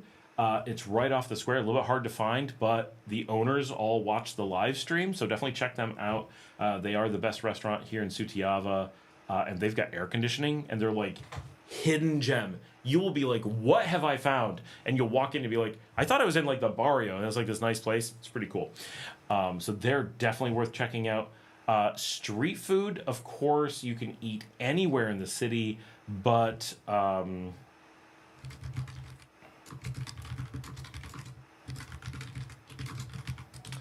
there is a street vendor across the street from the Uno in Sutiava. Just go to the gas station, turn your head left, and that giant asada on the corner, go there and get your smoked meats at night. Everyone raves that it's one of the best in the city and super easy to get to. Our promise says, I mean, who doesn't eat Monkey Mark? I don't know who Monkey Mark is, but we're not eating him. Do they eat monkeys there? Not for me. No, we don't eat monkeys here. We do not. I didn't see that in order. No, we eat no weird food here. None. The Caribbean coast eats breadfruit. Like, I mean, it's a fruit, but it's weird. This is what's going to get Mark. If you're not careful, you'll get vegetable oil in your ice cream. And that's not a joke. That's for real. No, we absolutely do not eat monkeys. That is not safe, nor is that okay. Like, catching monkeys and stuff, no. Nor is that like a food. That would be the most expensive, awful, dangerous food. Because it's not healthy to eat monkeys. They transmit diseases to humans at really high rates. It's why the idea of eating a monkey is so, like, most of us kind of get a feeling about that. And mostly that's because it is actually too close to cannibalism that it carries the same disease. Not the same level. Like, eating people is super dangerous, so much more dangerous than eating monkeys. But eating monkeys is very dangerous. Just don't do that. I mean, I'm vegetarian. Please stop eating all of them. What am I trying to say? Oh, restaurants. I'm trying to think of, if you want to eat downtown, Barbaro is pretty good. It's not gonna be super special, but you'll be like, oh yeah, no, this is nice. El Padrino's okay. Bodegon. Make sure I spell it right. These are more into the like, oh, I went to these other places. I need another place to go to. Alex Brown is here. Hey, how's it going? I'm not sure what you're asking, but hey. What else is viable?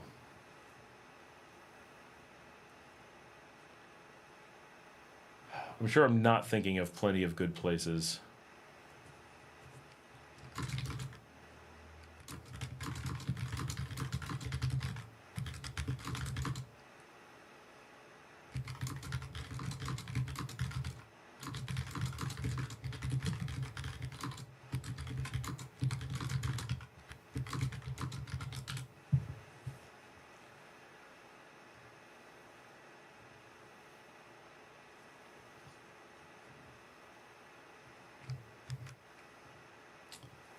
Just have to respond to a ticket. Should I take a second? There we go.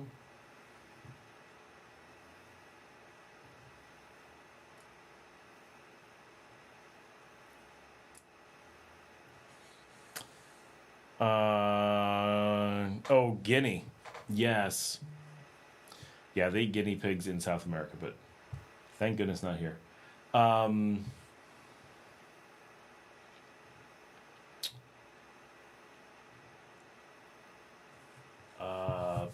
Restaurants.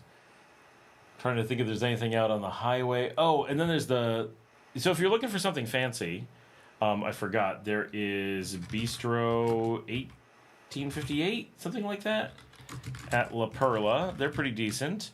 El Convento is very good. There was that little place that had events in the back where we started the fort tour from. The little place that had the event in the back.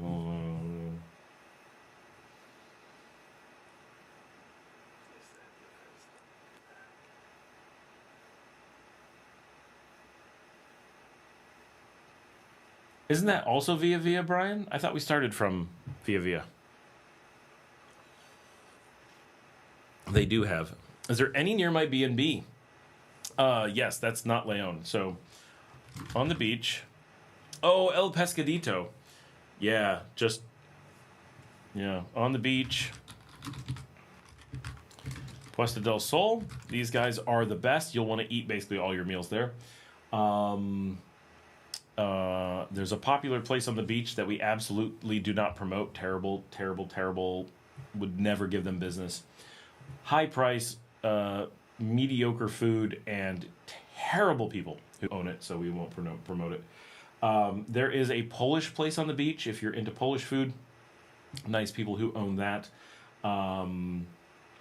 There's not a lot of food on the beach. The beach is really tough for food. En Contiki. If you're looking for something Mexican-ish, Mike's got En Contiki. That seems right. Down the beach a little ways. Fine for going out and getting some Mexican. There's the Polish place. There's a couple places that do local food on the beach. I'm trying to think. Do people there get the flu shot? Can they? Yeah. Have I ever known someone to get one? I feel like no. Have I ever known someone to get the flu here? No. We don't get... Certainly we can get the flu. But I feel like the flu just isn't as big a thing in tropical climates. We get other things, right? People get sick, but the flu doesn't seem to go around. We don't have air conditioning and closed working spaces like Americans tend to. So Americans have this, kindergarten causes the flu to spread everywhere. So you have like flu season. We kind of don't. Someone has corrected me before. I'm like, we certainly do. I'm like, I've been here for a long time. I've never seen anyone with a flu shot, and anyone talk about a flu season. Like, I don't know what you're talking about. We can get COVID shots here. Last I knew, and this is quite old information, the COVID shot was available, but I I don't know if you can go request it. I bet if it's available, I'm sure you can go request it. But COVID has not come through here like it has in other areas. To us, it's long gone. We've heard stories that like the U.S. still has it happening. No one down, like none of our neighboring countries is in, like we're like, what? How is that possible? Like, holy cow. Medical backwater up north. This is really exciting. We're getting a new vaccine any day. Like we're the second country getting the cancer vaccine. So we are freaking excited. Like if we have a cancer vaccine, we're a good 30 years ahead of the US. Like holy crap. So that's unbelievable. That it's coming. Now it's obviously trials, it's early. But there's only one country with it today, and we're number 2. And so let me tell you, it is all over our news.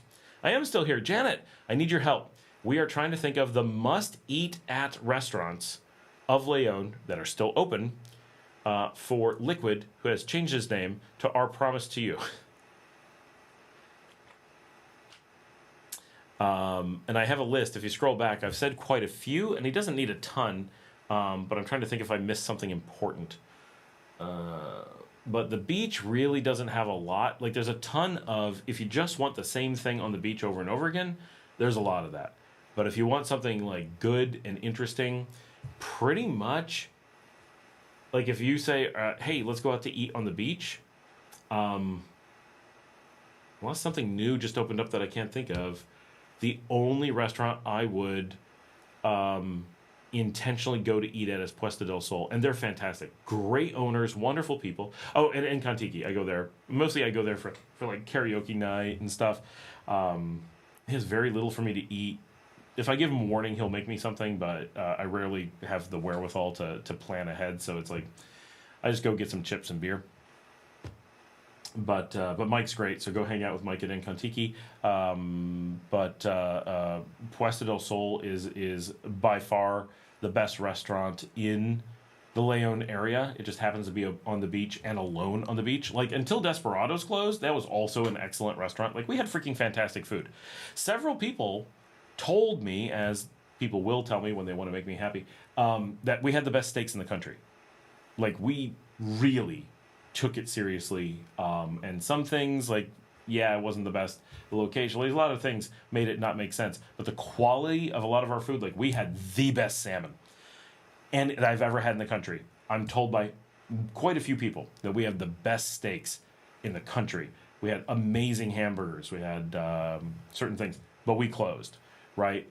When The Simple had a restaurant, we had the best onion rings I've ever had in my life. We had the best veggie burgers. Now no one has them. So we had the best fish and chips. Like we had a few things that were really good. So we had 2 restaurants that we loved eating at. We would go to all the time. They just financially weren't viable. But now Puesta's the one place, but definitely go there. There are so many different things. They've got pizza, they've got pasta, a lot of it's homemade. They've got wine, they've got a nice little spot to sit out. Just go spend the evening. It does get pretty warm, so just be aware. HPV vaccine, that's been in the USA for a long time. Had it back in 2009 myself. I believe the vaccine's here. I've not had to look for it. But I'm pretty confident we have the vaccine. I'd have to check.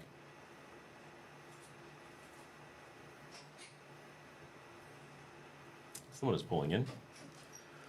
Most things that you would consider medically important, we have access to.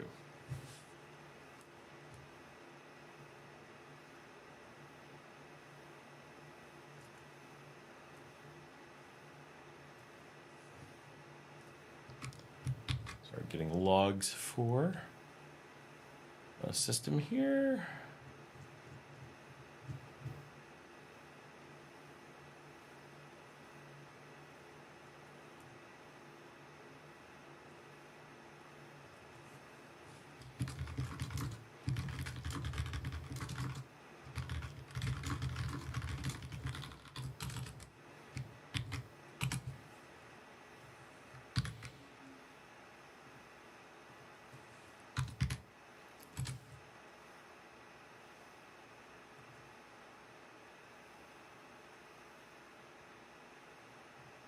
Lost you guys. We can get yellow fever. Vaccine. We can't get yellow fever here.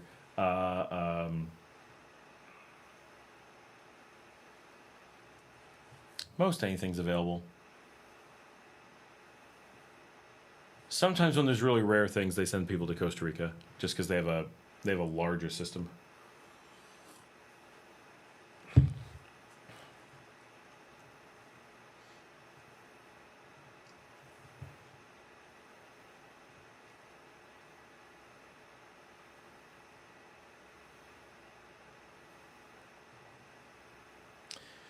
Are the volcanoes open to business yet, or are they closed off? Man, I'd love to see it. You mean the volcano in Messiah? As far as I know, that is still closed. Brian's eyes are getting heavy. Good night. Have a good night, Brian. So lots of volcanoes are open, but not, to the best of my knowledge, Messiah. I've not been over to actually look at it, but if that was open, someone would definitely let me know. That would be pretty big news. People have been waiting for that. It's a pretty major attraction. We just crossed 5 hours. I just happened to look over. That's awesome.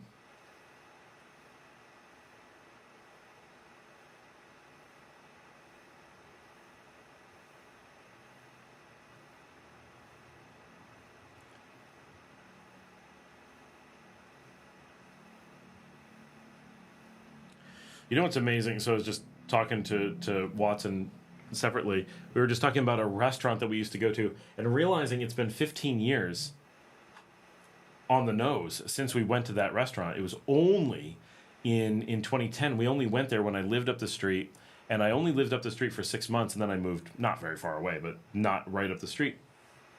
And I moved there in 2009, but right at the end. And so we're talking about the first 5 months of 2010. Watson and Souter and I used to eat at this restaurant around the corner from my house because we all lived right there. And just say, I can picture the sidewalk. I am there. Like, I haven't thought of that place in so long. And suddenly I'm like, oh my gosh, I can picture the parking lot. I know exactly where I parked last time. I know which table I sat at. I remember getting the food. I remember, wow, I remember that place as if I was there yesterday. And it's been 15 years. My gosh, my youngest daughter was an infant. Well, she was a toddler. I'm sorry, my oldest daughter was a toddler. My youngest had not been born yet. She would be born a year after that at the hospital right there.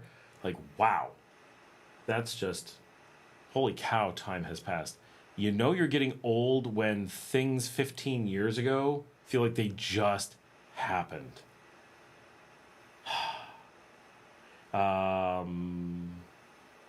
Any fun water holes or hot springs near you? So water holes, no. We have water parks, like just slides and stuff.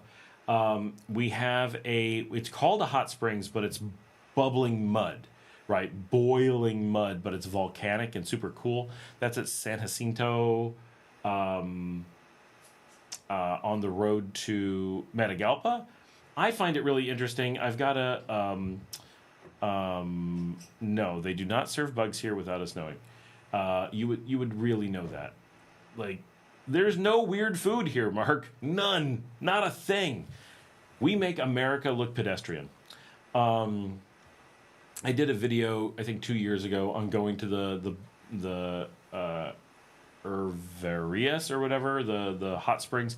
Very cool. It's worth a trip. It is neat, but it's nothing like something you get into. It's like you walk around and see the bubbling mud and they scoop it up and stuff.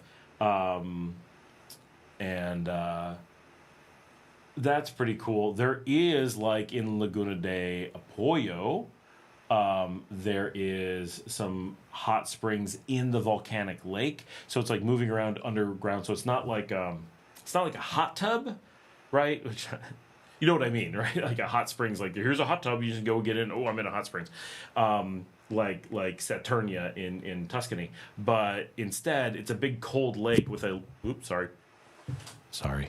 It's not. It's like a big cold lake, and then it's got one little spot where hot water's coming up, and then you hang out in that. So it's a different experience, and it's hard to find, but that can be pretty cool. There are things that involve volcanic hot springs, but like locating them, none are on the normal tourist path. Like they'd be, and I haven't been to any, but that they do exist. I was reminiscing about living in Georgia, and that was 13 years ago. It's crazy. Yeah, like I'm constantly like, oh yeah, I was just at this thing. And it's like, wow, it was so long ago.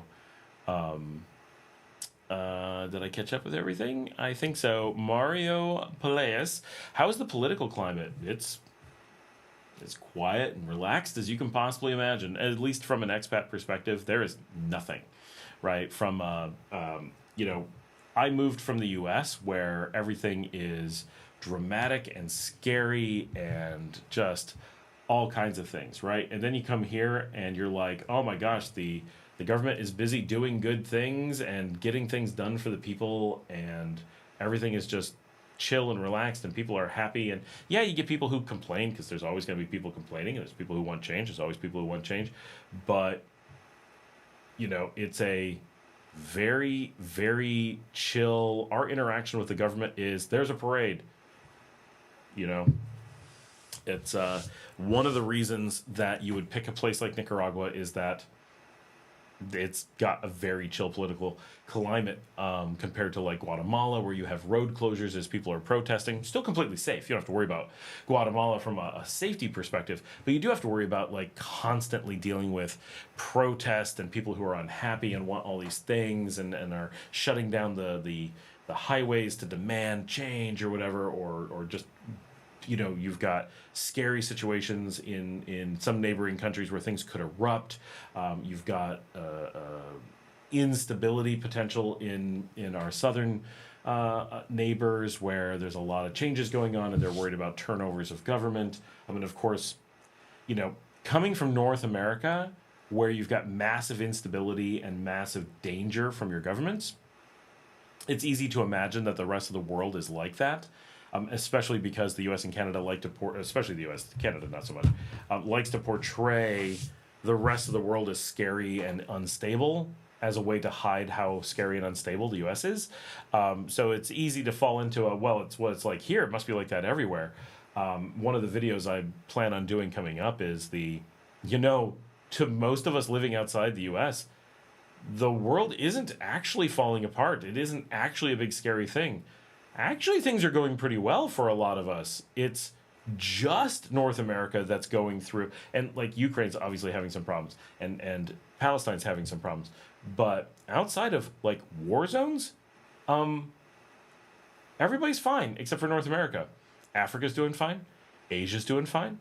All of Latin America's doing fine.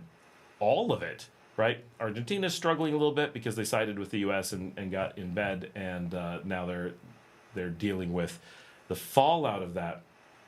But, it's still nothing compared to it's just, a little bit more instability in their markets and stuff. There's nowhere south of the U.S. in the world, that's not really true, but in the Western Hemisphere where you have to worry about the political climate, with the obvious exception of Haiti. And even there, I'd honestly wonder which is scarier, being in Haiti or the U.S.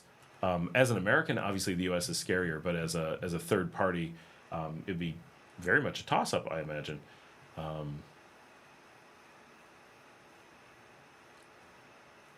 is this?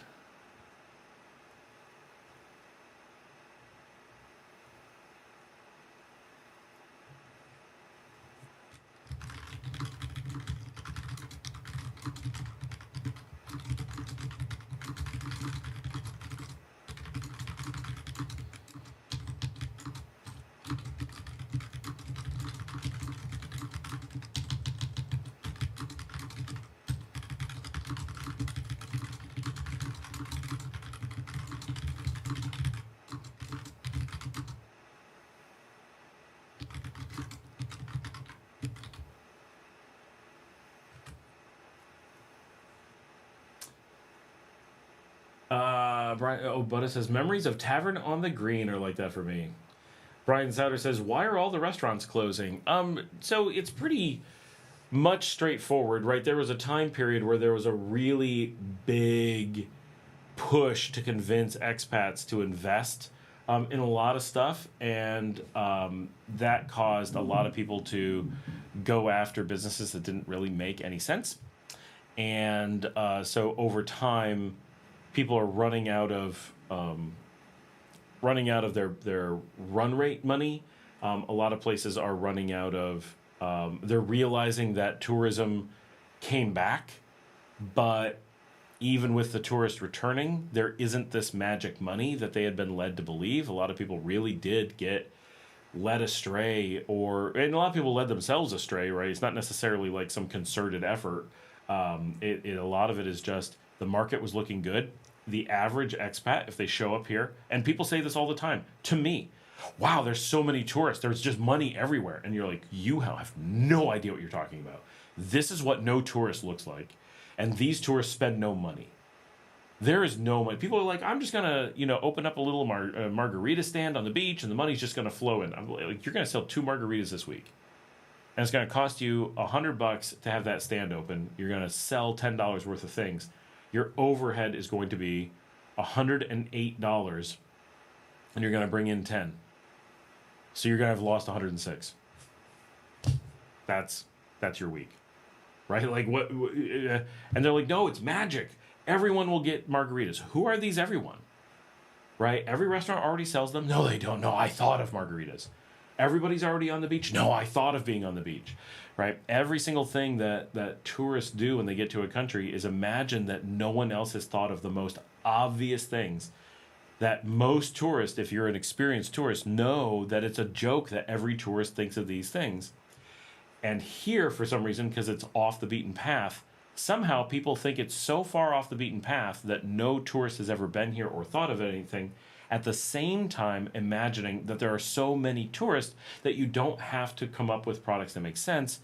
They feel that they are the first to discover a place that the moment after they discover it has 1 million tourists, none of whom act like tourists. It's the weirdest thing. But this is a completely predictable, unstoppable emotional force that drives people. And so there are so many businesses that are opened without a solid business plan or hope of actually making money someday, who go for years hoping that somehow they're going to turn it around, and then realize that they've either run out of money or it's never going to turn around, and that they can't sell it because people are wise to the problem. And so they realize they have to unload. In some cases, it's Nicaraguans who thought times would be good or gave it a try. But overall, the economy is doing well. So if you're in a market where people are rolling out Nicaraguan restaurants, such as at the stadium, you see places like I mentioned, El Vivero, and places I would not want to eat at, are doing really well, right? Because they have just generic, boring, to me, Nicaraguan food. What makes Nicaraguans want to go to one restaurant or another when they all have the same food? I have no idea, right? But they do, and it's a thing. There's pieces of the Nicaraguan psyche around food that I don't understand. But I understand how they do. I understand what the result's going to be. I don't know what drives them, right? I just don't have the deep experience to figure that out. Variety of venue is my guess, and that's a reasonable thing. And with that, so you have all these really successful businesses that are doing well, that an expat would consider ridiculously boring, and not have any idea how to do as well as a Nicaraguan would. How could they possibly? And they're thriving. And the restaurants that cater to non-existent foreigners are failing because there's no foreigners to eat at them. And the foreigners that are here, right? Like, oh, I would go out to eat. I don't feel like going out to eat. I want to order on Pedidos Ja and have it delivered. Oh, they didn't bother to be on Pedidos Ja? Never mind. Not going to bother. Right? I'll just cook at home. And I have a cook, right? So I used to go out to eat 4 times a week, 5 times a week. Now I have a private cook who makes what I want at home. Why would I go out? No restaurant has the variety that I have in my house. Right? And it's cheaper, and I don't have to get out I don't have to go in the rain. I don't have to drive in traffic. And guess what? When I'm home, I can have whiskey, right? When I'm out at a restaurant, oh, I got to drive home or I got to pay for a taxi. Now, yeah. So I think a lot of expats are in the same boat, right? People ate at home. There isn't a constant flow of tourists to prop the places up. And now they're realizing that, you know, there isn't a viable future for these kinds of variety restaurants to exist.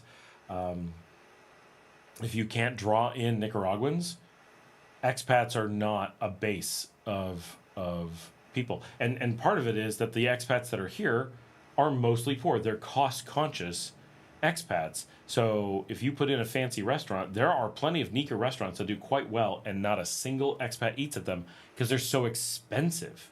If you go to like Summer here in town, that is an expensive restaurant. It's just Nicas. Nicas who are showing off that they can eat at someplace really expensive.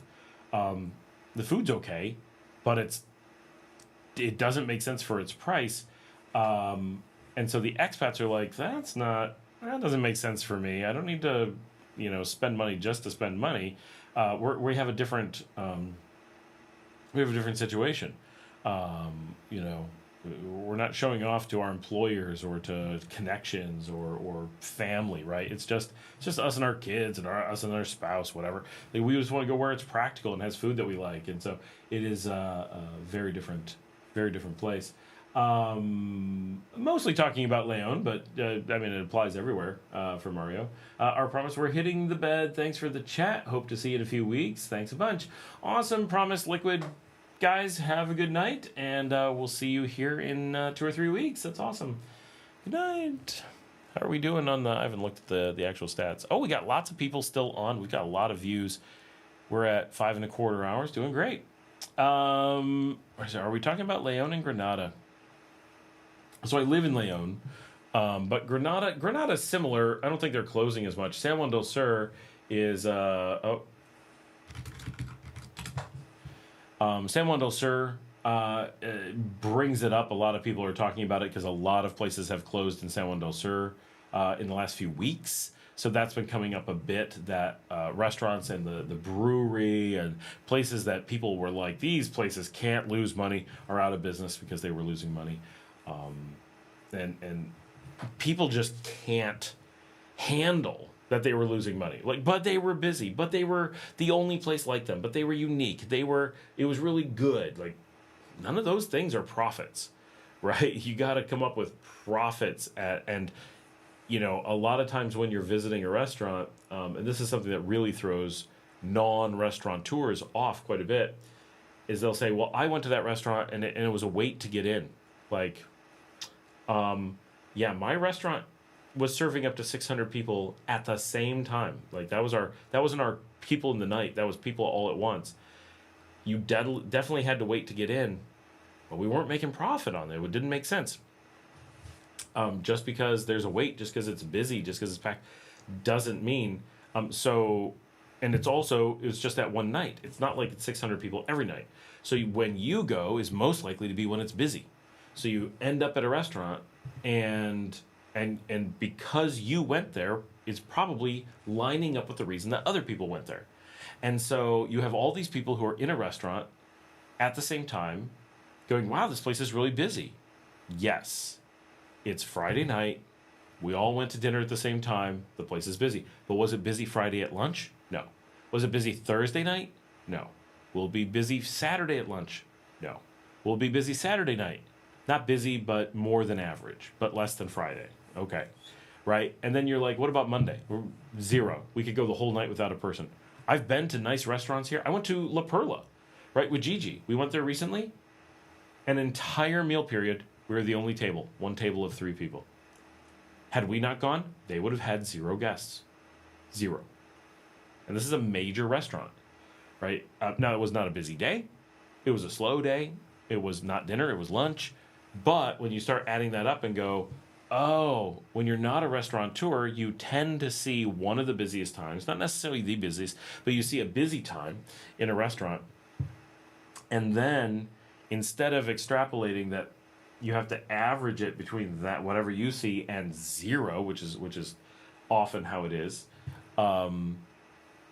We just imagine that it's busy all the time, and it never stops being busy. But it's only busy when you're there. You just happen to only go on Friday nights, and then, but they've got to pay staff and deal with food going bad and keep the kitchen running and pay for insurance and pay for power and all these things 7 days a week. If you go on a Friday night and they're trying to make all their money on a Friday night, they have to do so much markup, you'll stop going, because why would I pay so much for food? I can make this at home for a third the price. You're right, you can, because you're eating at home 7 days a week. You're not paying for a restaurant that's idle 6 days of the week all in one day. So, because they've got rent and all that stuff to cover. It really adds up. And so a restaurant can be really successful when you see it, and be a total failure in general. So that's a really common problem with restaurants, that people perceive very easily a restaurant is doing massively better than it is. Which then encourages people who aren't experienced restaurateurs to go, wow, that place is busy, ergo, I can get rich quick by opening up another restaurant and taking their overflow. They don't actually have overflow. They just imagine that they did. They aren't busy every day. They just imagine that they were. You can't just take their customers. You don't have a good enough product, but you imagine you would. And so you open a restaurant, and then you're like, oh, crap. And like pretty good places in town, like Carnivora, right? Was a pretty significant restaurant when we first moved to LEòN. I don't know how many years ago it closed, but for the last year, every time we went there, we'd walk in and be like, oh, you got salmon on the menu. Oh, no, we don't have the salmon. They literally never had it. The entire time we lived in LEòN. They never once had it. Their menu was a bunch of fake items and 3 items they actually had.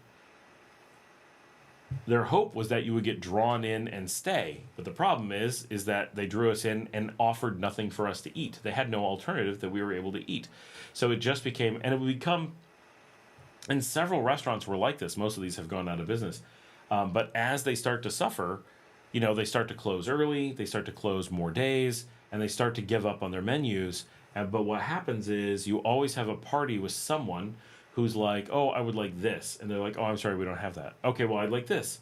Well, because all the people who wanted that went to this, they're out of that too. Well, okay, I guess I'll have this. Sometimes we'd have to go 5 items before we'd find something on their menu that they'd have. And then they're like, would you like something to drink? And you're like, yes, I'd like a wine. Oh, sorry, we're out of wine. All right, give me a ginger ale. You're not going to like this. Okay, do you have Coke? Or do you have Diet Coke? No. Do you have regular Coke? That we have.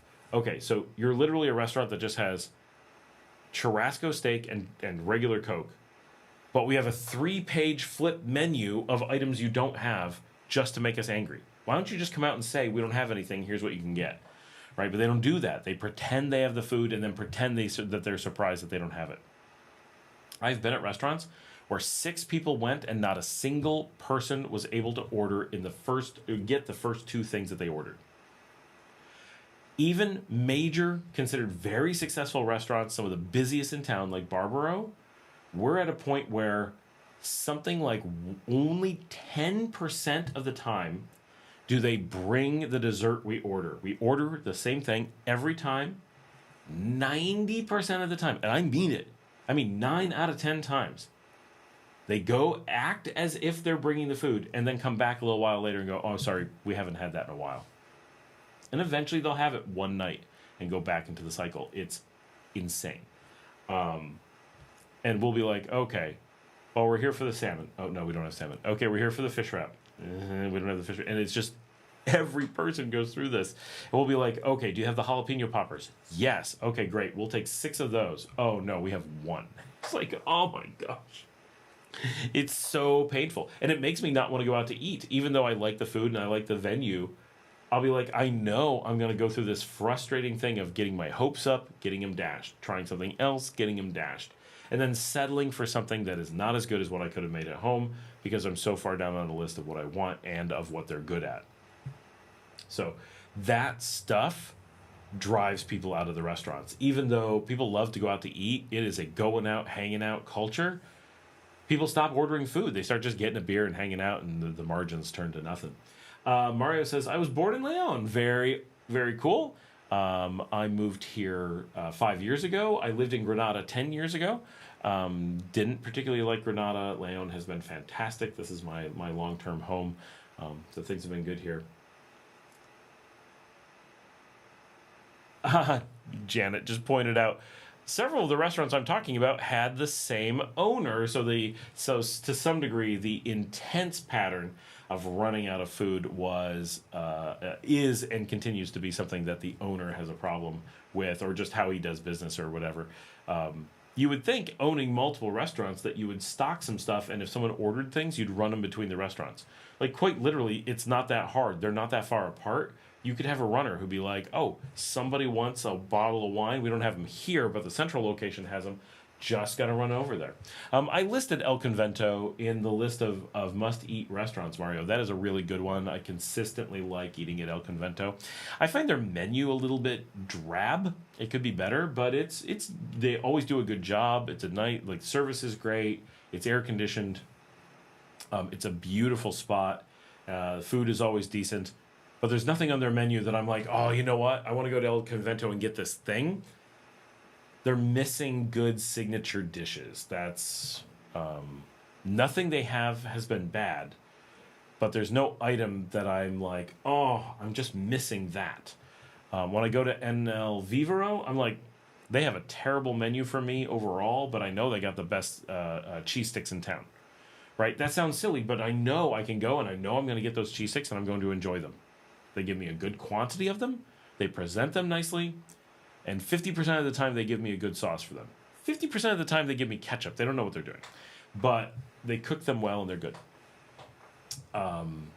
So it's things like that really make it tough. LEòN is such not a food city. Just casually going to Chinandega, it gets so much better. You're like, why is it so much better? It's half the size city. But just a couple restaurants up on the bypass, and you're just like, this is so good. Bigfoot is still around. Yes, it's not really a restaurant, but yeah, they're around. They're across the street from Via Via.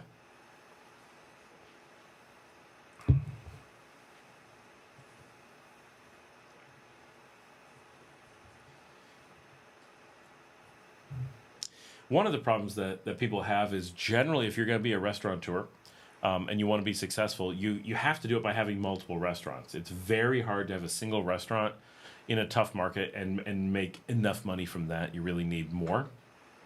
And LEòN just doesn't have the capacity. Anyone who has a successful restaurant is cannibalizing anything else that they have. Janice says, when I was first here 11 years ago, Ramon's sister, that's her husband's sister, so her sister-in-law, was the head chef at El Convento, but she had to leave because of health problems a few years ago. Oh, that's too bad. It's such a beautiful place. I love their yard and the garden and stuff. Every time I look at, like, great restaurants in, like, we were just looking at Bolivia earlier, I'm like, why can't we have stuff like that in LEòN? Every restaurant in Cochabamba is so nice. Fancy and beautiful and modern, and I'm not trying to complain, because I love LEòN and Colonial, and there's just limitations that come from that stuff, and there's a reason that I live in Nicaragua, but everybody wishes they could have the best of all worlds, and if I could have Cochabamba closer by, I'd be there all the freaking time. Is there a preferred job market for expats? Are they mainly retired, or do they bring business that they bring their own revenue contracts, so they just blend into local jobs? So you can't work here. Absolutely cannot. It's a employment crisis. So they do not allow. There's just no condition under which you can work here. There's also no condition under which you'd want to. The labor is so cheap that there's no way you can bring a skill. So any expat is going to be worth less than a Nicaraguan at the same job. Just reality, right? You want to be an HVAC tech? Guess what? If you have the same skill as a Nicaraguan, they've got better cultural knowledge than you, they're worth more. Maybe not much more. $5 a day? Yeah, maybe that. But they're worth more, not less. So the best you can hope for is a place that will just out of kindness pay you the same as Nicaraguans, and that's a gimme, right? That's a DII hire, right? But they're not allowed to do that. But if that would be the best case scenario. So you have to look at anything and say, what would a Nicaraguan earn? I'd have to earn that or less. And anything you see, you'll be like, oh my gosh, that's not a viable amount of money as an expat. Expats have more expenses than Nicaraguans do, and less ability to earn money and less flexibility, fewer connections, and so forth. So they're in such a terrible position to take over jobs that they shouldn't want anyway. So expats, anytime that you're going from a high-cost market to a low-cost market, the reason people move, obviously there's exceptions, but the general reason that people move from low-cost markets to high-cost markets is because they want to get jobs, right? They give up low cost of living for higher income. When you're moving from a high cost of living location to a low cost of living location, you do it to change your cost of living. You don't want to give up the work that you have. You don't want to work in the place that you're moving to. And so if you're coming to Nicaragua, the last thing you could conceptually desire is to work in Nicaragua. You want to work remotely somewhere else and live here. Just like everyone wants the same thing, right? All Nicaraguans want to work in America and live in Nicaragua. All Americans want to work in America and live in Nicaragua. Everyone has the same end goal. No one can have exactly everything. And so the thing that you want is a situation where somehow your money is coming from America and your physical body is able to stay in Nicaragua. And so all Nicaraguans are looking for a situation that gives them the closest thing to that, as are all Americans who know what they're doing. And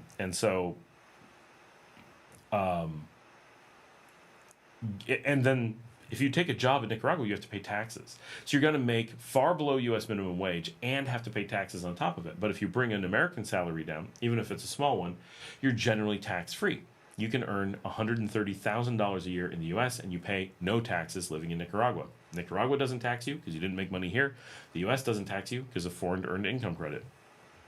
So you have this unbelievable situation of being able to live where the cost of living is super low. You have a triple purchasing power parity. So every dollar you earn goes 3 times farther, roughly. And you get to live in the place with more personal freedoms, more flexibility, even weather year round. Maybe it's too warm, that may not be a plus, but you have the best possible situation. Huge income, no taxes, low cost of living. Everything's as good as it can be. Then the thing that's weird is people automatically want to do the opposite. They're like, oh, I want to get to the poorest market in the world, and I want in the Western Hemisphere, not the world by any stretch. I want to be in the poorest market in the Western Hemisphere, and I want to act like a low-end earner in that market. If you say it in that way, it sounds so crazy. But even when you say it in that way, so many people are like, yeah, that's what I want to do. I don't want to consider anything else. I want to be a minimum wage, third world janitor paying taxes. I have access to make gobs of money somewhere else and be tax-free and live like a king. I don't want to. I want to be a slave and so poor working for the man. And it's just like, what? What? But we get so much of that. Janet says, but everything she cooks is really good. Well, yay. But she's not cooking. That's very sad. My dog is stretching. Did I mention when I'm done with this, my kids and I are playing Duck Detective? That's going to be fun. We're finishing up the first Duck Detective game tonight.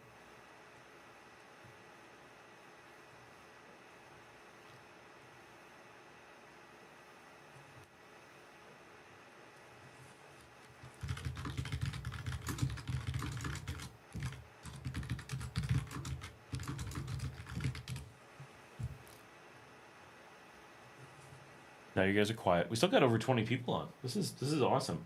I mean, 20 people at 9 o'clock is not that crazy, but we've been on for 5.5 hours already. So, and also the battery on the camera is still going. It's going to die any second now that I said that. But this is a long time for the camera battery to last. I understand that the camera battery, I don't know what I was going to say. We used to do this and the camera battery would die much faster. Why does the camera battery last so much longer now? What is going on? Like, what possible thing makes it last longer? Oh, she cooks for family things, and sometimes there are dishes she sells from her home. Oh, cool. What kind of stuff did she cook?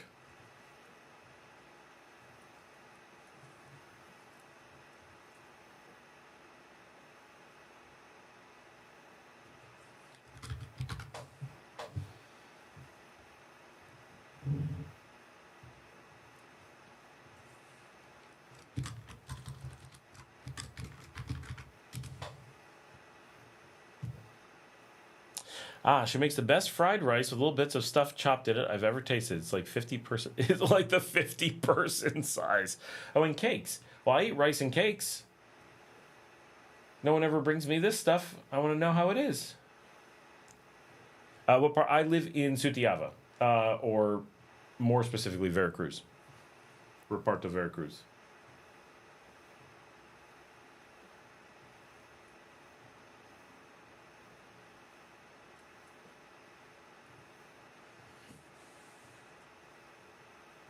Which I absolutely love. I'm such a fan of Sutiaba. If we didn't live in Sutiaba, well, I like Guadalupe. I like Fatima.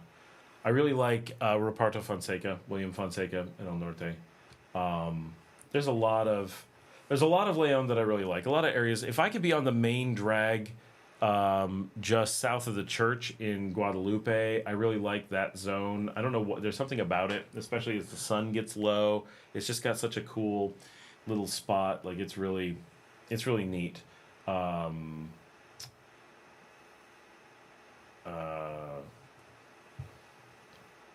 But Sutiaba is so relaxed, so authentic, so it's a great place to live. I'm really happy with it out here. So it's been very good since we got here. It took us a while to figure out that it is that it was the right place for us. I am pretty close to Lobito. That is true. Yep. Let me see. You would have to do the seafood only kind, probably shrimp. I don't like shrimp and rice. I just like vegetables and rice, or insects. I know Mark is bugged out about that. I would do insects and rice. That doesn't bother me as long as it's little. So we don't eat them here, but Guatemala and Mexico eat insects, and I'll eat them when I'm up there. That doesn't bother me, but we can't get them here. But I don't want shrimp and rice. But yeah, Lobito, I always want to go there. I want to go and film there, and just be like authentic local neighborhood bar. And I said that to Ida, and she's like, that's a little bit of a rough place to be going. But I don't care. I go wherever. I love all the neighborhood bars where there's like a fight every night, and you're always witness to the violence. It's pretty fantastic.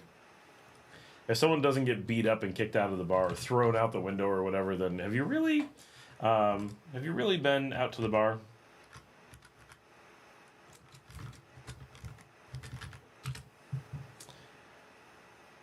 Because there's other weird stuff, but also carrots.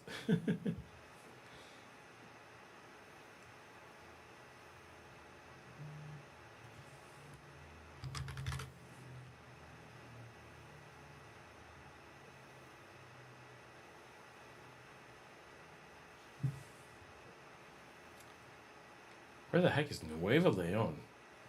I gotta look at a map. We're looking at houses for people. Oh, I got a Geely car ad on the show. How's that?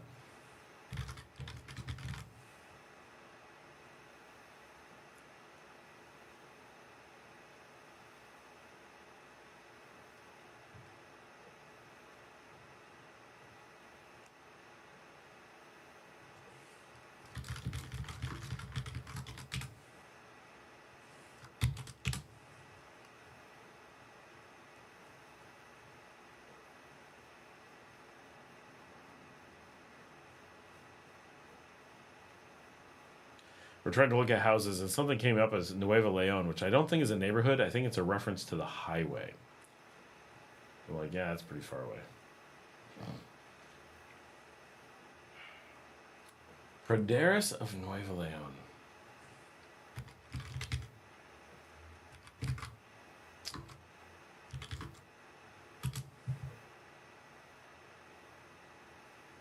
Oh, that's where Janet. That's where Russell used to live. I filmed the Praderas of Nuevo Leon in the East Leon episode of the show. That is too far away for him. It's too far from things, and it's a rough neighborhood. That is, like, I'd be fine there. I wouldn't mind. But for him as a first timer, and no, definitely not a place that I would recommend. I'm gonna mention, yeah.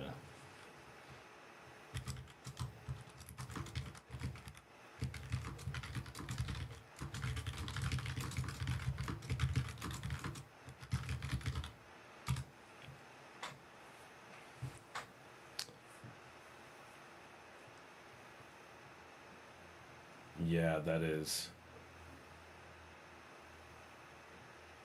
definitely not a place to be for. Yeah. Janet, that is east of the Inatec, Juan de Dios Munoz, and the Parque de Ferias. It's like another 4 blocks east out where Leon City turns into the countryside, heading out to Porto Mombotumbo. So that is really far out there.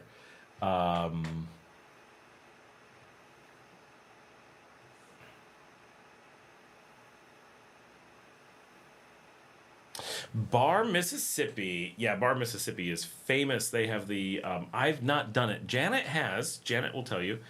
She's eaten there, but that is the famous place with the best bean soup in the city. They haven't changed out... They haven't washed the bowl in over 50 years. One of these days I'm going to get down there and film Bar, Mississippi, and me eating 50-year-old bean soup.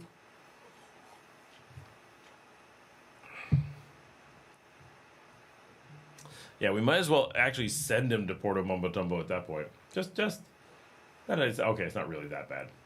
I'm being silly. It's not as far as La Ceiba or anything, but he would be in rough shape. What's the real name?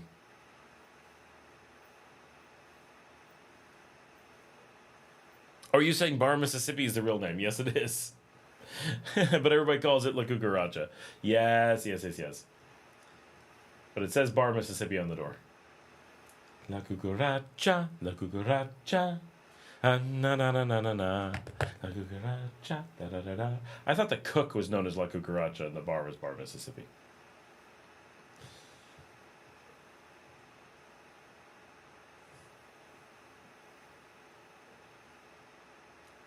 There is a store near Praderas called Mascotas Nicaragua. Oh yeah, they have a lot of pet supply stuff. What a weird spot to have a pet supply store. Oh, Nicaragua, you're so weird. You just never know where you're going to find anything. Everything's in the most random places. I need to go film that pet store. It could be, we would have to ask Ramon. Oh, the owner's name is Cucaracha. See? I know my town.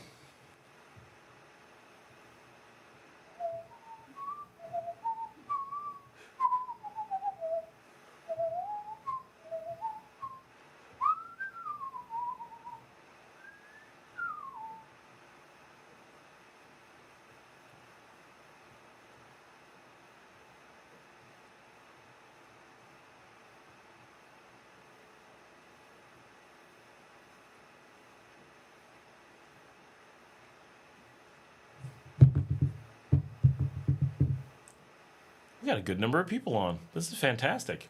I have a lot of energy. we need to start the show more early. For those who are on now and weren't on earlier, we started the show really early at like 3:45. So we're just about to hit 6 hours on the live stream at this point.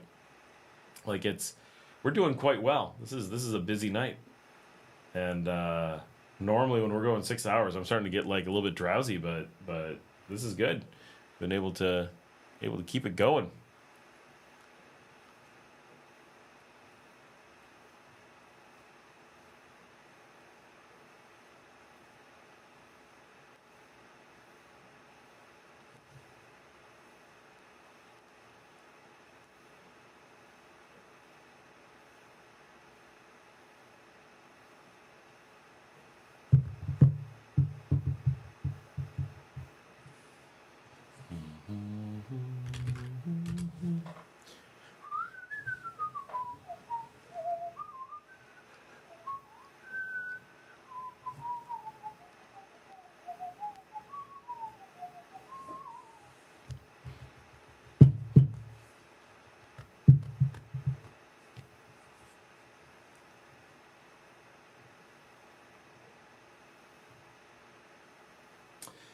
We got lots of people on, but you're quiet, people.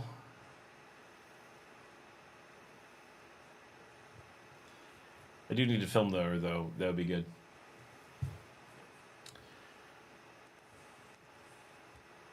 I also need to... I'm hoping next week I can go film at the farmer's market. Although I don't know when I'm going to Belize. I might be going to Belize next week. So...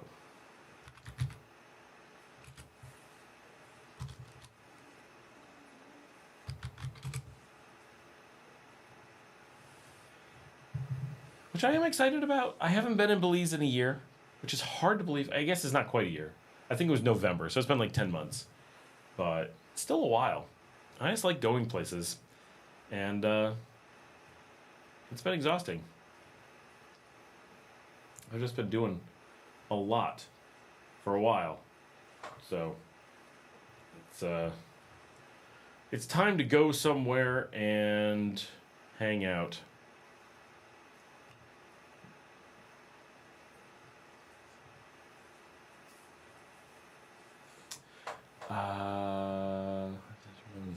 I'm pretty tired is all. It's your fault, Janet. You're too tired.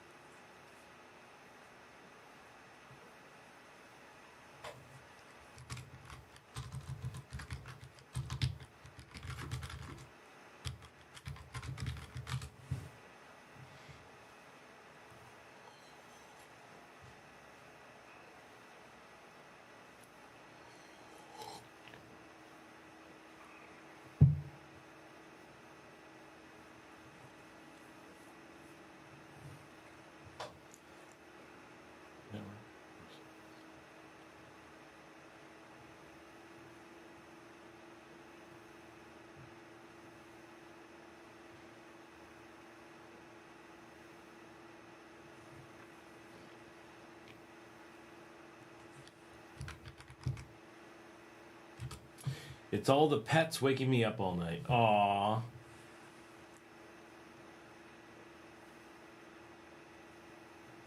Mine caused me to sleep all night long because they're... I wish I could get a picture of that dog right now. She's on her back. Like, she's being so silly. My dogs snuggle me and cause me to just sleep all night because I can't move.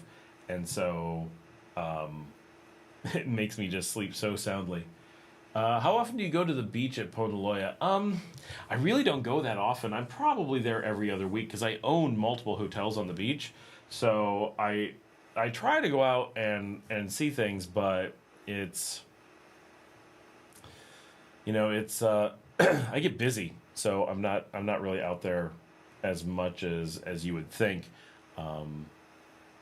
It depends. When I'm like in a going out mood, we go out quite a bit. We'll go dancing out there on Saturdays, and you know, but there's so many fewer restaurants now. I used to have 2 restaurants out there, so I'd be out there all the time eating. Now it's almost never. My hotels are under construction, so I really should be out there more to see what's going on, but I'm really busy paying for the construction. Like there's no good answer. So, oh, Night, Brian. Have a good one. Thanks for hopping on. When are you coming down? Find out when you're coming down.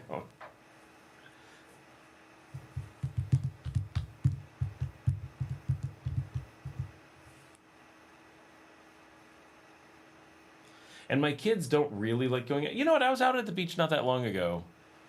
And my kids generally are like, we don't like going to the beach. And then we stayed at one of our new hotels they'd never stayed at before. They'd never even been in the rooms. They're so disinterested. You know, when I was a kid, my family didn't own a business, but we did have a farm. And I always found going around the farm to be one of the most interesting things because, like, the house was our house. And then immediately around the house was like our garden that we grew vegetables and then like the barn was always a little bit of a mystery because like I'd go into the first stall and my father had a workshop and I was in there a lot, but it was a little workshop in the barn full of stuff. And even when I was really little, I was allowed to touch everything. Like it was all just junk, right?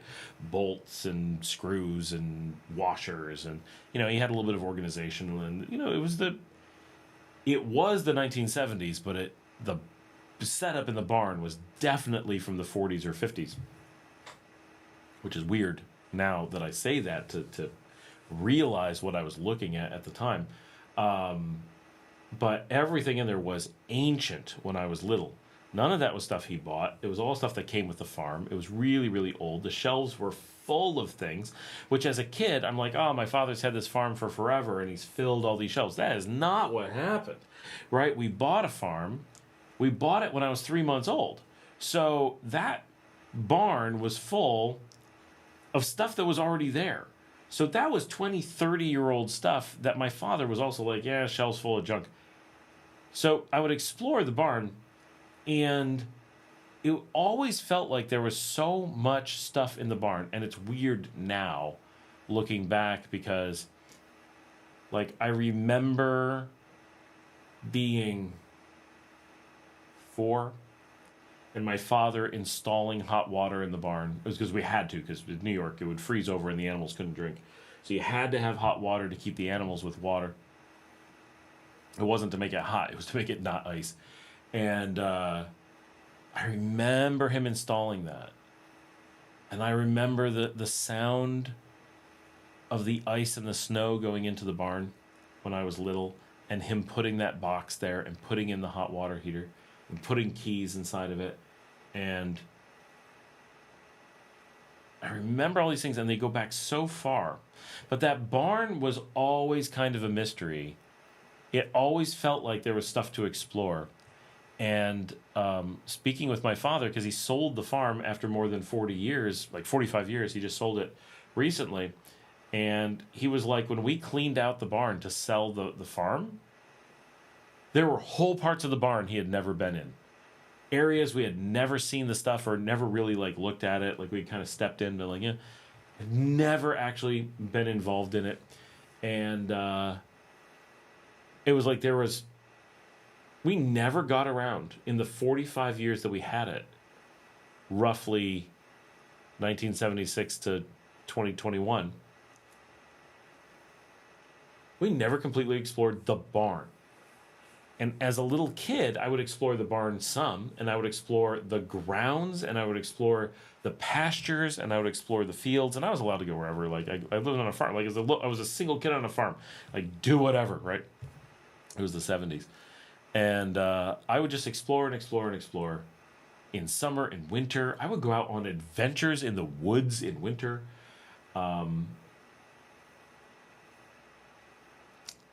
But it was always this area immediately around the house. And it still felt like magic when I would go to the far parts of the barn and go into a part that we never spent time in. And I'd be like, this little room that we never think about, it's ours. Like, that was neat. It wasn't like the house where, like, you know, my parents had a bedroom, I had a bedroom, they had a bathroom, I had a bathroom, we had a living room, kitchen, we had a second basement kind of den thing, which was mostly just an unfinished room. None of that felt exotic at all because it was the house and we built it, and every inch of it we kind of used. There was a time period where we had a guest bedroom in the basement that was full of old furniture, and that kind of felt a little bit exotic until we just made it the den, and then I was like, yeah, it's not in any way exciting anymore. But thanks, Mario. He says, pleasure talking to you. I haven't been in over 10 years. Hopefully I'll come out soon. That'd be awesome. Definitely come out. You need to come see it again. I first came 10 years ago, and the difference that the last 10 years has made is unbelievable. It is a different country. You will be amazed at the improvements. The infrastructure, internet, all kinds of things have just really done a lot of stuff. But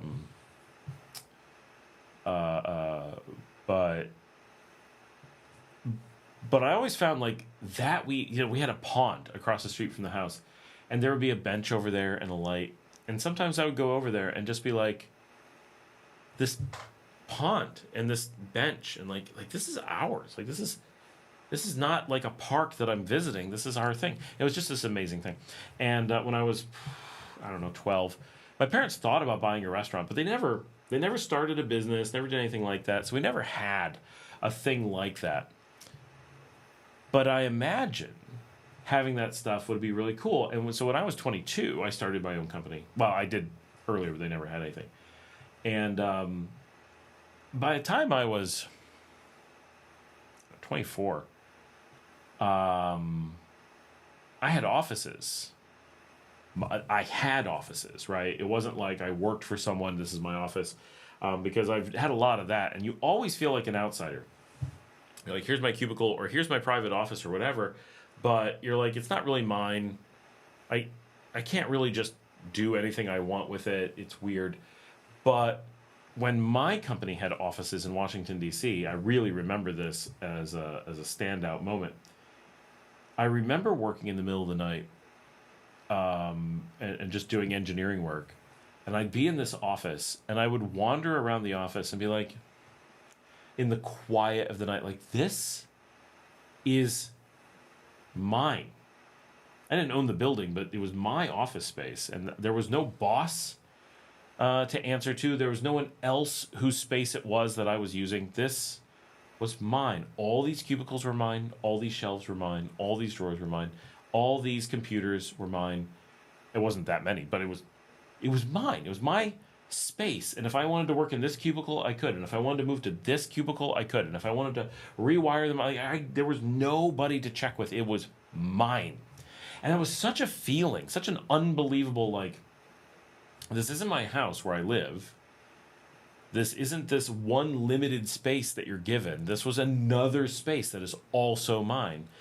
And it was this really great feeling that, when I worked in other people's businesses, it's like, well, I'm not 100% comfortable here because I can't just do anything I want, right? Like I'm invading someone else's space. They need me to because that's my job, but I'm invading someone else's space. But when we were dealing with my own space, there's this unbelievable sense of comfort. Like, this is my stuff, my space. And it was amazing. And then over time, as the company grew, that the idea that we had our own spaces and offices and worked on things, anytime I would show up at one of our offices, none of them were big, I'd show up at one of our offices, I'd be like, wow, this is our space, and these shelves are our things. And at one point, my father built us a storage unit for the company, which the storage unit itself was just on our farm. It was like, the company had a lot of excess stuff, and so he just made a space on the farm. So that wasn't like exotic or anything. But it was full of shelves, and the company at that point was 15 years old, right?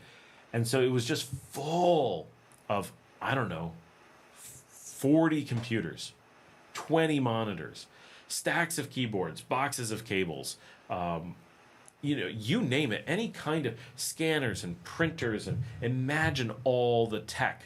Right? None of it super interesting. But especially as someone who works in IT, walking into that storage unit, sometimes I would walk in there and just stand there with lights and be like, one, this is history of the company sitting in front of me. Every piece of machinery was somehow part of the story. That was amazing on its own. But also, all of this is ours. This isn't this isn't a recycling warehouse where, you know, we could buy it. This isn't a store where we are allowed to pay for it and take it home. This is 100% ours to be used in any way we want. If I want to take one of these computers right now off the shelf and go use it, it's mine. If I want to go sell it, it's mine. If I want to throw it on the ground and jump on it, it's mine. Every single thing. I can go through every box. I can do everything. Like, it's all mine. And I don't mean that in like this possessive way, which is, I guess that's how it sounds. But I mean this in like this is all not looking at other people's stuff that I'm not allowed to use, right? But all of it was just like office equipment.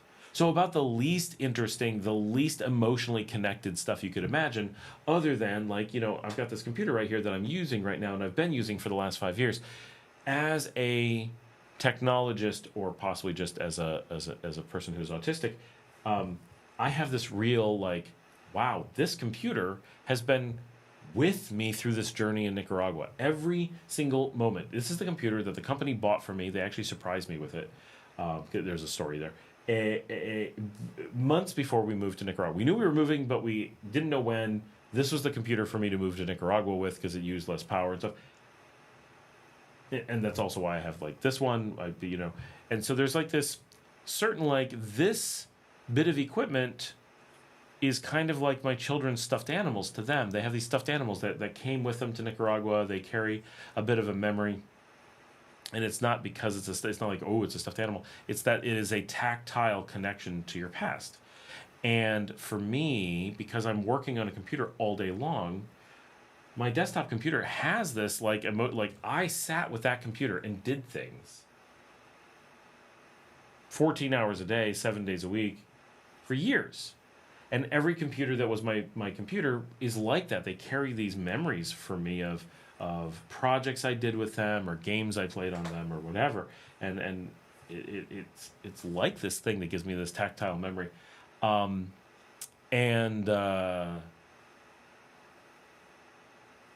So for my kids, obviously they have a company. They've grown up with the company always having offices. So the idea that there are offices, 3 offices in Bolivia that are our offices, they just always had that. Like, yeah, that's, to them, that's so mundane.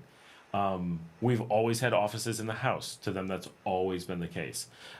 People will always show up and they'll be like, yep, it's one of our employees. Like, they actually find that annoying, not interesting.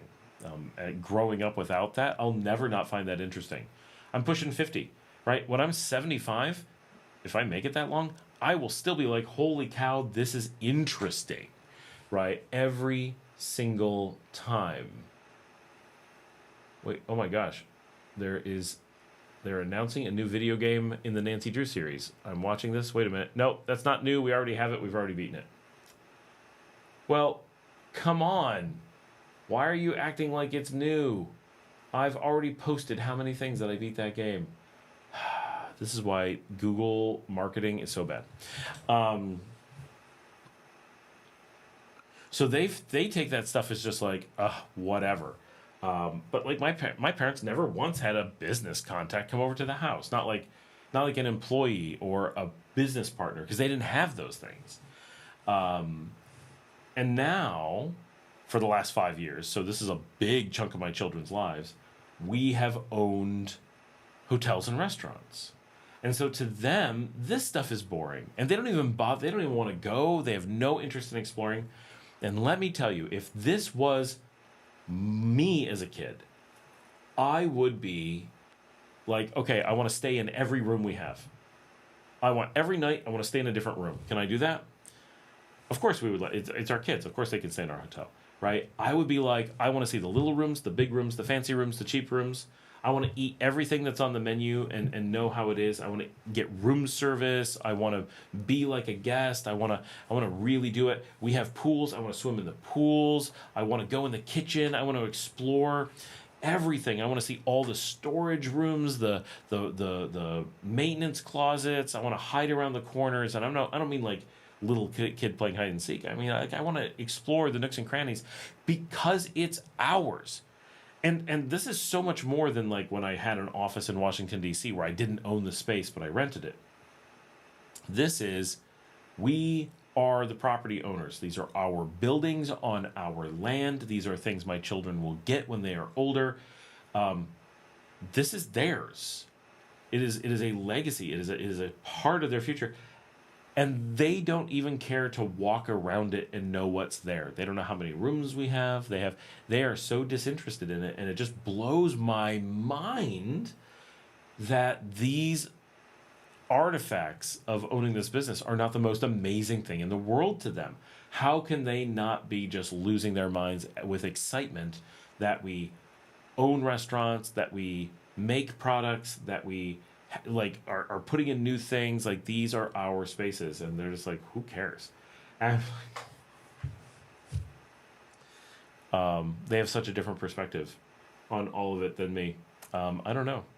Janet says, I grew up in a business from age 8. Before that, my dad was traveling for work frequently, so I was very familiar with the airport. I grew up in a business, not so much a family. Yeah, I spend a ton of time with my kids, so I work very hard to... an interesting thing, because I've taken such an effort to make sure that I'm spending time with my kids, I actually... both of my children have spent more time with me now, while they're still children, than I have had with my parents over my lifetime. Like, my dad had to work and had to run a farm on the weekends, and I had to go to school. Like, there's a million things that kept us really busy, just normal things, like normal people. And I actually got quite a bit of time with my parents. I was an only child. I grew up on a farm. My mom didn't go to work most of my childhood. I got a fair amount of time at home, but my mother was always doing things, and I was a very independent child. So, I'm going to go entertain myself for the most part. I was not looking for my parents to entertain me.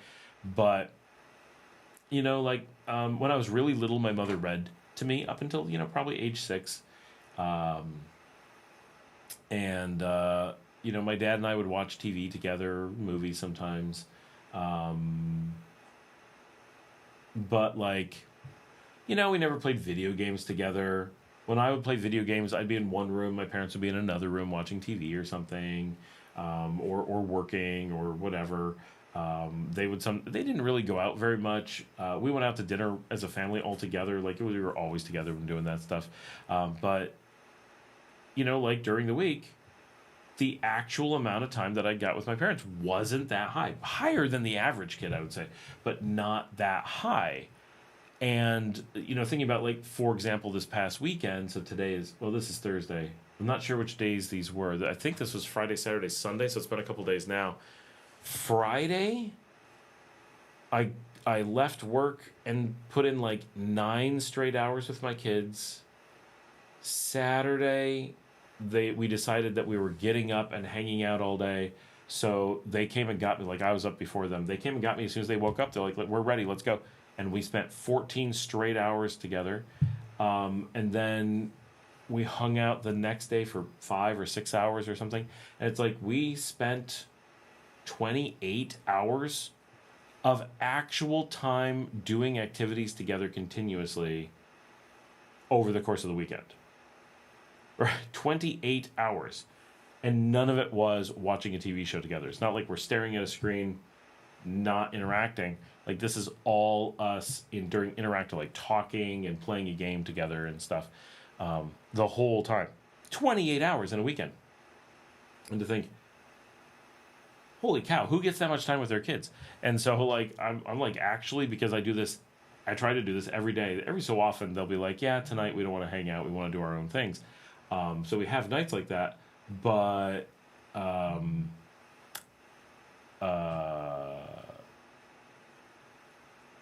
in general, we spend so much time together that the amount that we get is already so far. It blows my mind to think that I've had more time with my children than my parents ever got with me. I have expended more than a lifetime of interaction already, and they're still kids. I mean, the oldest is barely, but being a late 16. But but it's so incredible to me that owning restaurants, having a thing that is theirs, means so little to them. But we did go stay in the hotel, and my wife and I got one room, and they got another room because we own a hotel, so we don't have to cram all into one. And when we were going out there, like, we like being at home. We like having our bed and our cat and our iPads and our internet and our everything, But then we go out and stay at the hotel, and they're like, oh, okay, this is actually pretty cool, right? They liked the hotel room. They found it comfortable. They found being in a different setting fun. They didn't go swimming that time, but they're like, okay, there is a pool right here. And they did like eating there sometimes, but they didn't like going to eat there. They didn't like the restaurant. But they're hoping that the new restaurant, when we redesign it, they're going to like a bit better. And even if they don't, it's going to be that much easier for room service. And now they understand that we're going to have these rooms. And they're like, so when we got done, they're like, okay, well, we'd like to go back out pretty soon. I think that was actually fun. And especially because the way we have it, we're designing it that there's a private house and then a main hotel. It's all very small. That makes it sound very big. So the house has 4 hotel rooms of its own. So it can be, and this has been open for a while. So it can be, you can do like a private party and get the whole place. Or you can take it, there's an upstairs apartment that is pretty freaking huge.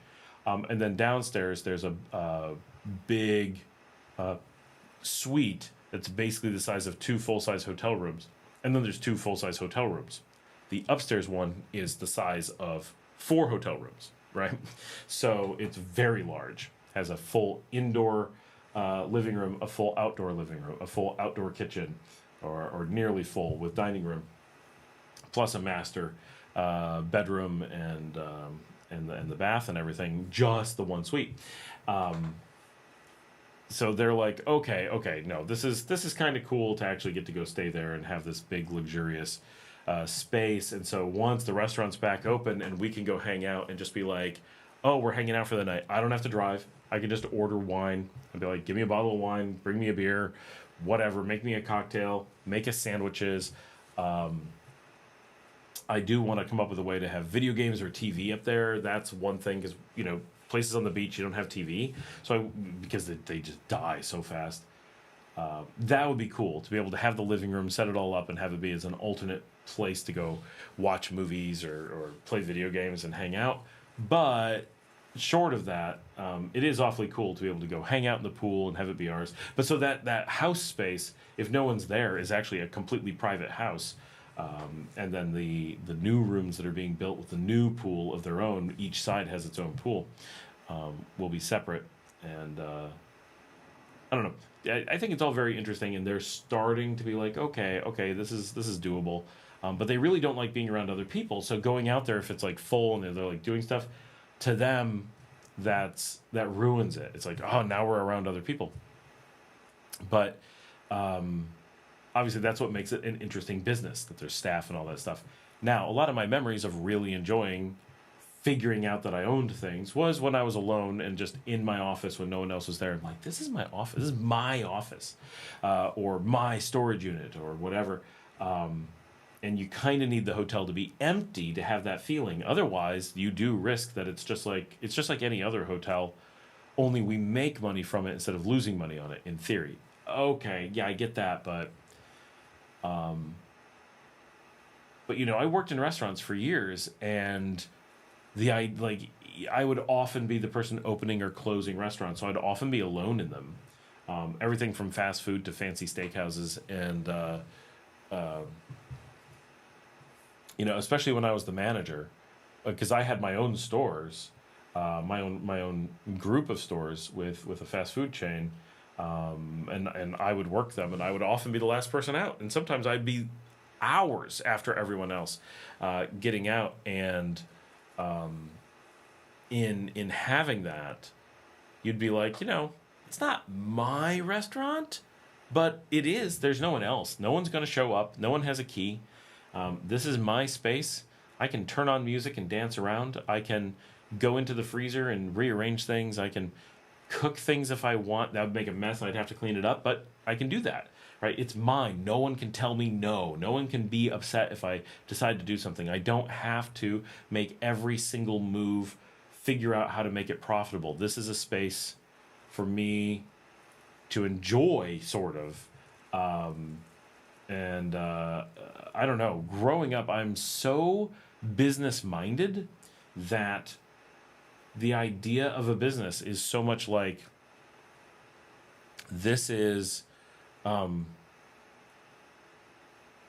my creative outlet. It's what I enjoy is making businesses, and I don't see them, having to get a job to pay the bills. I see that as work, but having our own businesses that we own, I don't see as work. I see it as this joyous entertainment of having a creative outlet. You own businesses so that you can experience your own creativity and do things. It's one of the reasons why I'm really excited that my kids want to own a video game studio, so that we can together spend time together creating video games and doing something that we see as a creative outlet. But it's a business, so we don't have to be like, okay, we have to stop doing this because we have to go pay the bills now. Now let's go spend 40 hours going through the grind to pay the bills, and then come back to something that we enjoy. No, make the thing you enjoy pay the bills, so you get to enjoy life all the time. And I've always been very serious about that, and taken it as a personal crusade to make sure that my life is always enjoyable in that way, right? And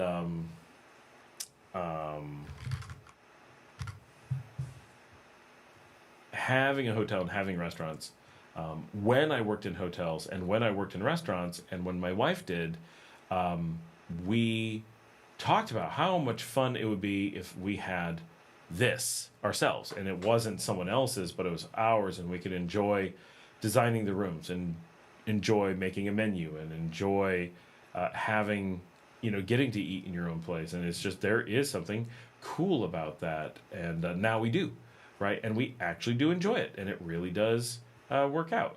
And it's like, okay, this is, it's a thing. So, yeah, that's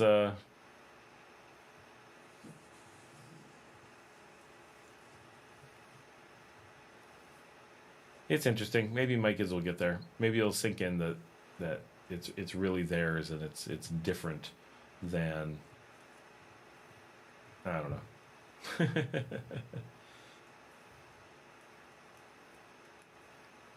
Well, you guys have been quiet for a while. I don't know if I'm just boring or I've enthralled you to the point that no one's commenting. We're up to 41 likes on this stream. This is amazing.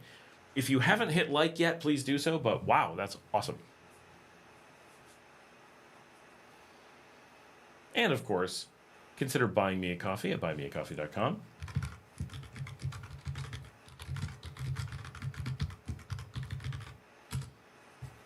And don't forget Marcela's GoFundMe, if anyone's still here. It says we got a lot of people on, so that is pretty cool.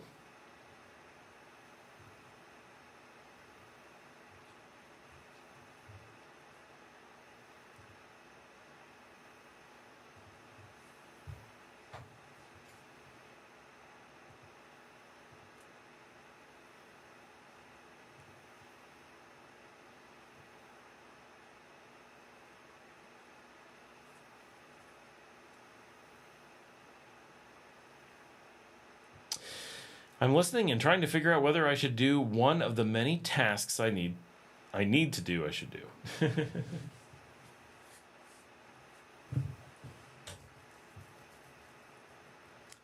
Or I should do. And just a reminder, that's the GoFundMe, since I'm doing that. I want to keep going. We're at almost 6.5 hours. This is fantastic. Let's get some energy going, everybody. Fire it up. Or go to sleep instead. Oh, come on. My dog is like, that's what I did. Aw, he's so sleepy. Tony said, Tony, I think it's great. Janet is number one. Janet. Be prepared, Janet. I think we're filming tomorrow, so you're going to be on the show. No one ever gets to see you. It's time to be on the show and be like, hey, I'm Janet. You should say it exactly like that. That'll be funny.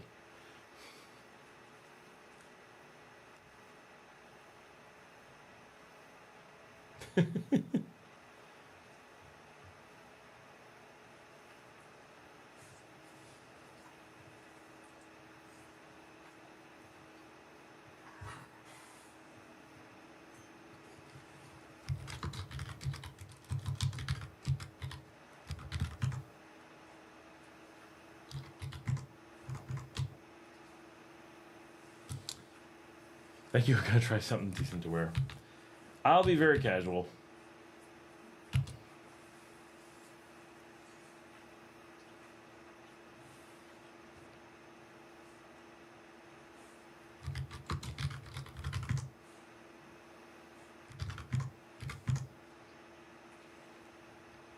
I'm going to start typing until you guys come up with stuff to talk about. I've come up with an awful lot to talk about on my own. So I think you guys owe me a little bit here to keep things interesting.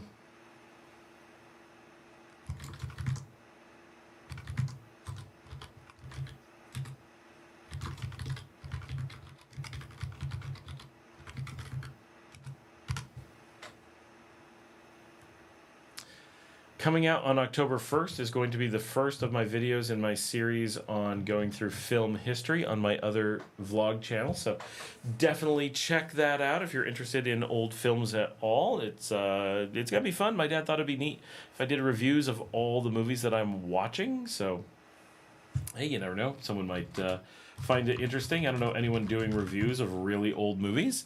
And talking about cinema history, which I'm doing studies with my daughter, so that's pretty cool.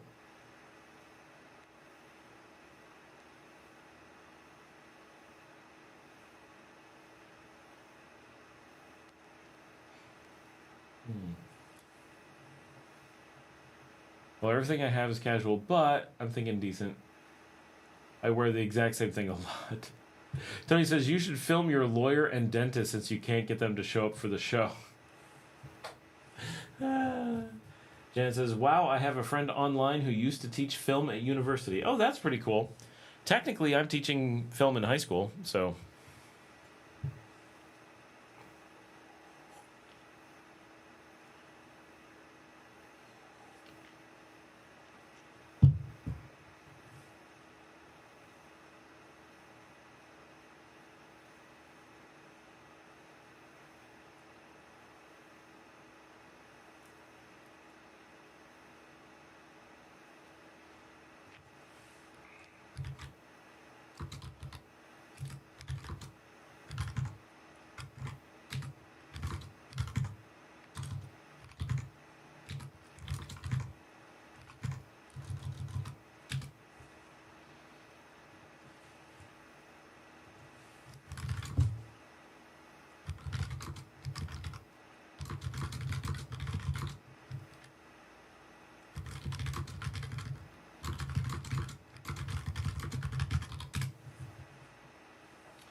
I think she's co-writing a book about a filmmaker. Oh, that's cool. Haven't done a marathon stream in a while, so I'm in for the long haul. Awesome!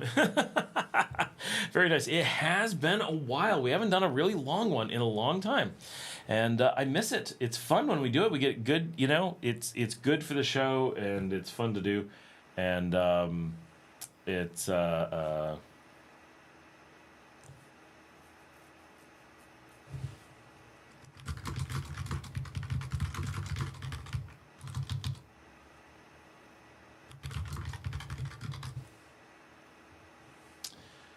It's a nice change of pace. It's been way too long since we've done it.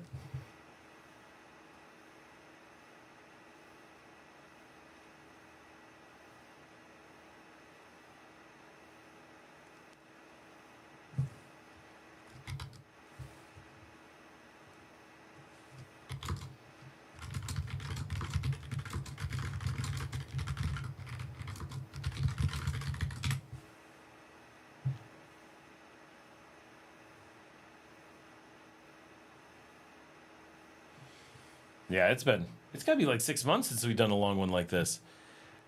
I'm always so busy. And, you know, every time I go to get started, I'm like, oh, yeah, we're going to start at 5. There's like this mountain of things that happen, and I'm like, are you kidding me? Like, everyone knows I'm not available now. Why are there so many things that require my attention in this moment? This is crazy. I find that really rough. So it was really nice today when I'm like, I'm starting early, and everybody's just like, okay, that seems okay. And so got to jump on and get started and just hit it. It was so refreshing. Seriously. Alex Brown, what is the cost of a 1-bedroom in Matagalpa, a decent and nice area? So Luke has one. I don't think he's still on. I haven't seen him in a while. He's paying for a furnished, really large, 650 meters. So that's bigger than the last time I had an apartment in Palermo for 4 people. That was only 500 feet, 50 square meter. His is 65 square meter. He's paying $450, all utilities included, except electric, which is about $15. And decent area. I don't know if it's a nice area. He's definitely in a surprising barrio.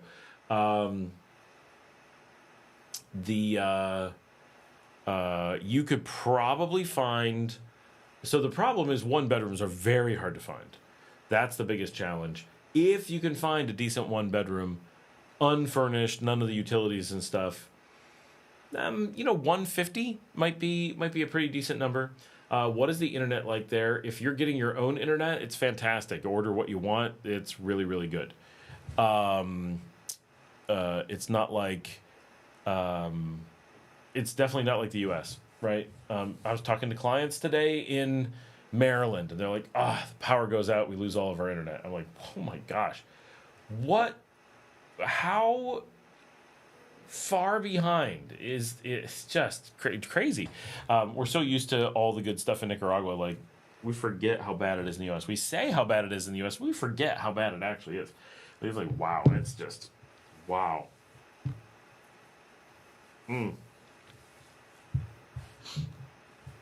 That was my sleepy time rubbing my face.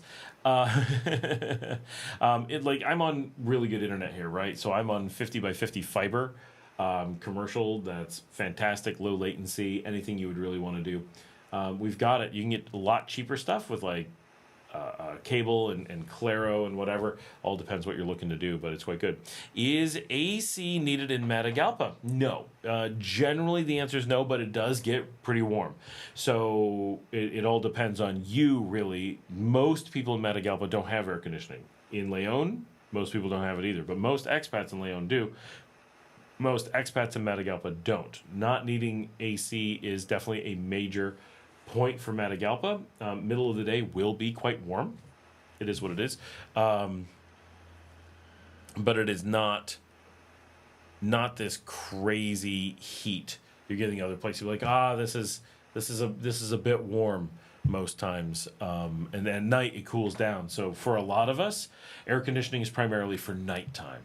Not for the day, because that's definitely something that hits a lot of people, is that needing to sleep in cooler temperatures at night, because that's how we mostly grew up in the temperate zones. We're used to night dropping heavily, and it becomes part of our rhythm to trigger nighttime sleep.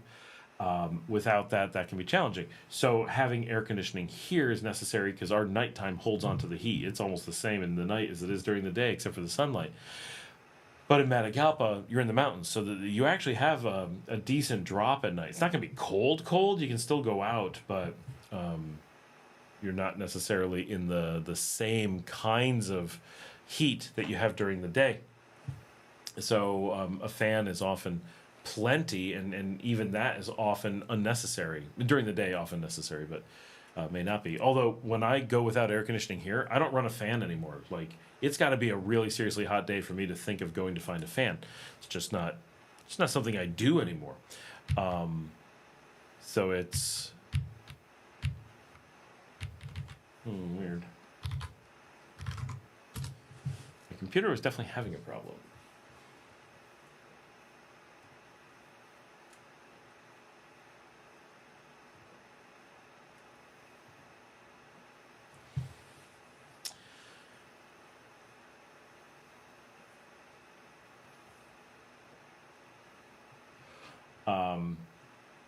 when I go to Managua, mostly I don't need air conditioning there either. If I'm staying in a hotel without windows, which is a really common thing here, yeah, you need air conditioning, obviously. But if I'm staying like at a house and we have the windows open, no, in many cases we don't even need anything because it's really comfortable for the most part. So, you know, you might be a little bit warm, but you get used to that, right? You use fewer blankets, if any, maybe a sheet. I've adapted something that I've changed now. I remember I live in LEòN, it's very warm. I sleep on top of the blankets instead of under them. My wife cannot adjust to that, so it drives her crazy. But I sleep on top. Now I get fresh air. I don't do the, you know, I grew up in New York. I'm used to being bundled in blankets, right? Sheet, under sheet, top sheet, and then a main blanket, and then a heavy blanket, minimum. That's how I would sleep. And if I had a dog, the dog would be inside the sheets with me, snuggled up to keep me warm. That is what I grew up with. That's how they could, and you'd still be cold, right? I once woke up bundled very heavily in my dorm room, and my beard was covered in ice. My bed was covered in snow. I was super comfortable, but that's how cold it was, right? But with tons of blankets to keep me warm, it was so comfortable. I slept with my windows open in the winter as a kid, right? I love the cold. You could not make it too cold for me. And there's a part of me that still absolutely adores temperate zone, you know, winter. If I was to be, you know, now it would be southern Chile or Argentina in winter or fall, and enjoying how cold it is at night. Yeah, there's a part of me that still wants to open the windows, see just how cold it can get, put on some blankets, and just snuggle up. I grew up with that being like the ultimate cozy experience, and then leave my room. The rest of the house wouldn't be so cold. Go into the heated part of the house, go get some you know, coffee in the morning, something nice and warm, and get the day going. I loved that, right? That just made me feel so good. So that's where I come from. And now living in Nicaragua, I'm like, you know, from a practical standpoint, I have to adjust how I view sleeping. And so now I sleep on top of the blankets. I want a soft kind of fuzzy blanket so it gives me a little bit of warmth of what I'm laying against, and makes it easier to move around. Oh, excuse me. And then the dogs will snuggle with me. And my little dog needs to be wrapped in a blanket. So he needs to be held. He needs a little bit of blanket over him. The big dog, even now, like, she's on tile, like sprawled out. She can never be cool enough. So she'll sometimes sleep on the floor during the night, even though she doesn't want to be away from me just because she's too warm. If she's sleeping in the bed, she'll like kind of be close so she knows I'm there, but that's it. She wants to have space so she can stay cool. So she never wants to be under a blanket ever. But the little one, he wants to climb under and snuggle. So if the room gets a little bit chilly, then I'll just take a really small blanket and just cover part of myself. Oh no, we lost the camera. All right, I'm gonna go switch the battery. We had to go, hold on, over 6.5 hours before that battery died. That is crazy. Crazy. Hi, dog. You're crazy. Yeah. We're talking about you. Everybody likes to know what's going on in dog life. Yeah, we do. She's giving me funny looks. She's like, what are you talking about? Why are you so weird? That's what she wants to say. Don't ya? You think I'm weird, but you love me. You love me. You're my dog.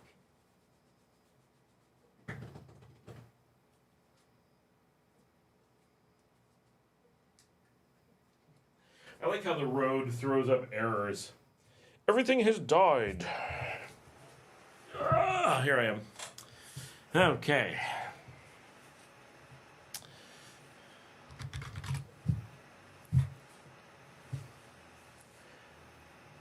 Oh, Apple's 1360 is here. Good evening, Mr. Scott. How Nicaraguan nationals embrace foreigners. You know, in general, I think Nicaraguans just across the board are very, very welcoming of foreigners, mostly because there's so few of us, right? It's hard to get tired of us when there aren't very many. We remain in most cases outliers, and we're kind of exotic, if you will, right? Like, we remain exotic forever because there just aren't very many of us. So,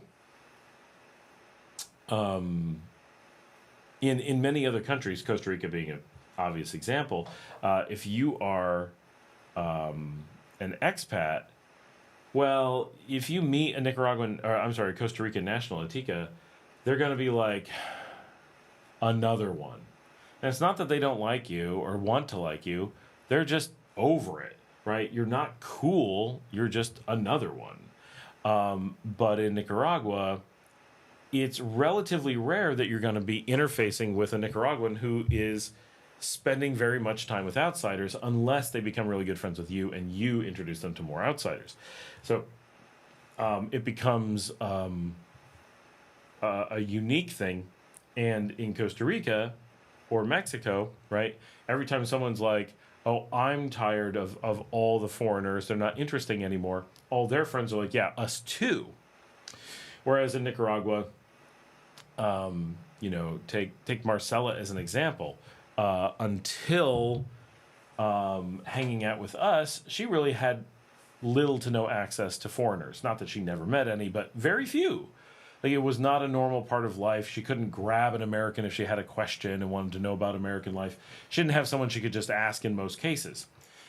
Now, she has access to Americans all the time, and lots of them. 20, 30 people that she could call at any moment. Constantly introduced to more, always around foreigners. But her friends still don't have access to that. So for her, even though she's like, yeah, whatever, I'm around Americans all the time, it's not interesting anymore. She's interesting in a different way to the people around her because she has this unique access to Americans. So it remains a different level of things simply because it's not normal. It's quite different. So just from that aspect alone, anybody anywhere is going to be pretty embracing of foreigners just because they're unique, because they're a novelty. But on top of that, I mean, Nicaraguans are very friendly and have no problem with foreigners, so it's a very welcoming culture. So much like, El Salvador and Nicaragua are famously the most friendly countries. It's just part of how people are, so that plays in quite a bit. But yeah, as a foreigner here, like, this is a great place to be a foreigner. I've been a lot of places where you're like, I'm not sure how much people really want me here. Like, I'm not worried about it. Like, I lived in Spain and I love Spain, but hanging out in Spain, you don't get a ton of like, ooh, people really want me to be here. Nah, it's more like, oh, yeah, they put up with me. And that's about all there is.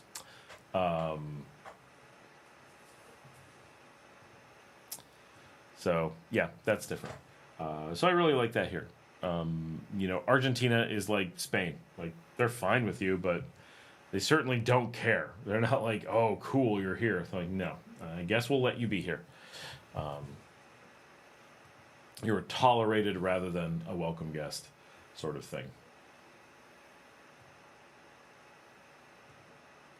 I kind of feel like I need to grab a snack. But what should I grab? What should I do? I don't think I have an easy snack to go grab. I really want a bagel. I really do not want to eat a bagel on the live stream because it will have cream cheese and I have a mustache.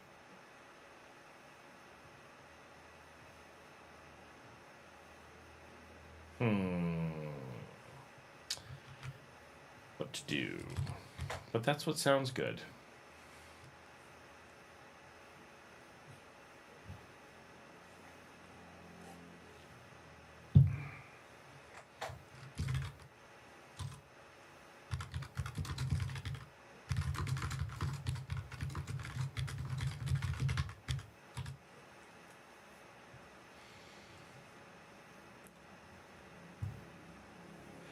Great people. Do you have a favorite Nicaraguan dish? You know, so because Nicaraguan dishes are almost always with meat, no. Um, because I'm vegetarian, there's almost nothing Nicaraguan that I eat. I mean, I really like gallo pinto. I really like queso frito. Really basic things. I really like, if you've been to La Cocina de Aire in Managua, I really enjoy the huevos jalapenos, like the jalapeno sauce with doing the eggs in that. Like, there's a lot of that stuff I really like. So, you know, there's Nicaraguan food that I like, but nothing really stands out as a Nicaraguan dish that I'm like, oh, Nicaraguan dish. Like, I like a lot of things that Nicaraguans eat all the time, like camarones empanizado. Is that a Nicaraguan dish? I think Nicaraguans would think it is. Maybe it's an important. The bagel in small pieces. It's not the same. If you're not making a mess all over your face, are you really eating a bagel with cream cheese? I don't think so. Manuelitas, I'm not a huge fan. Once in a while, I get one out of Fritanga, and I'm like, okay, this is pretty good. But most of the time, I'm like, no, not. Doesn't quite do it for me. I don't like pancakes, so that's a bit tough. I like buñuelos, but I'm trying to call that a favorite dish.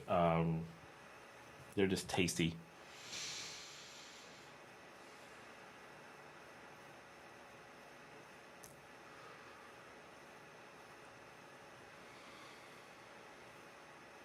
Yeah, I don't know. I really struggle. Nicaraguan style fried fish, but not tippy tapa. I do like. How's your Spanish? Más o menos. If Marcela was here, or if you were on earlier and Marcela's here, I speak in Spanish with her quite a bit on the show. Then you can be a judge for yourself, I guess is what I am implying. She says I speak decently well, but she also says that she's known me for so long that it's easy to understand me. So that might be cheating.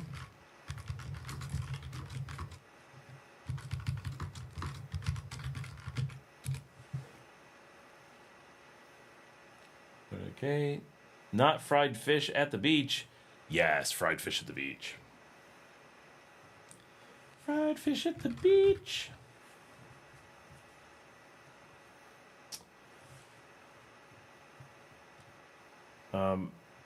Most Nicaraguan desserts I don't like, just in general. There's not that many desserts that I like in general, so it's not necessarily a Nicaraguan thing. You got to be really, really on point for me to be excited about a dessert. When they are something I really like it. Like, give me an apple pie that's good. Phew, I'm excited, right? I'm there, so no worries. Like, I'm down, but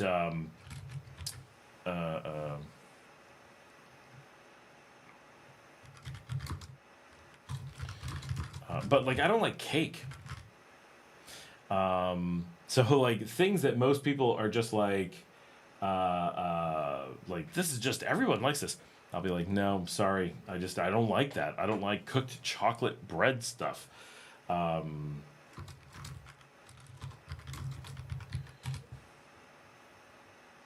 I don't like, for the most part, how Nicaraguans do cake, but I do like tres leches. So, you know, there's things I really like, and there's plenty for me to eat here. That's not a problem. It's just picking out something that really stands out as being both Nicaraguan and a favorite. Just,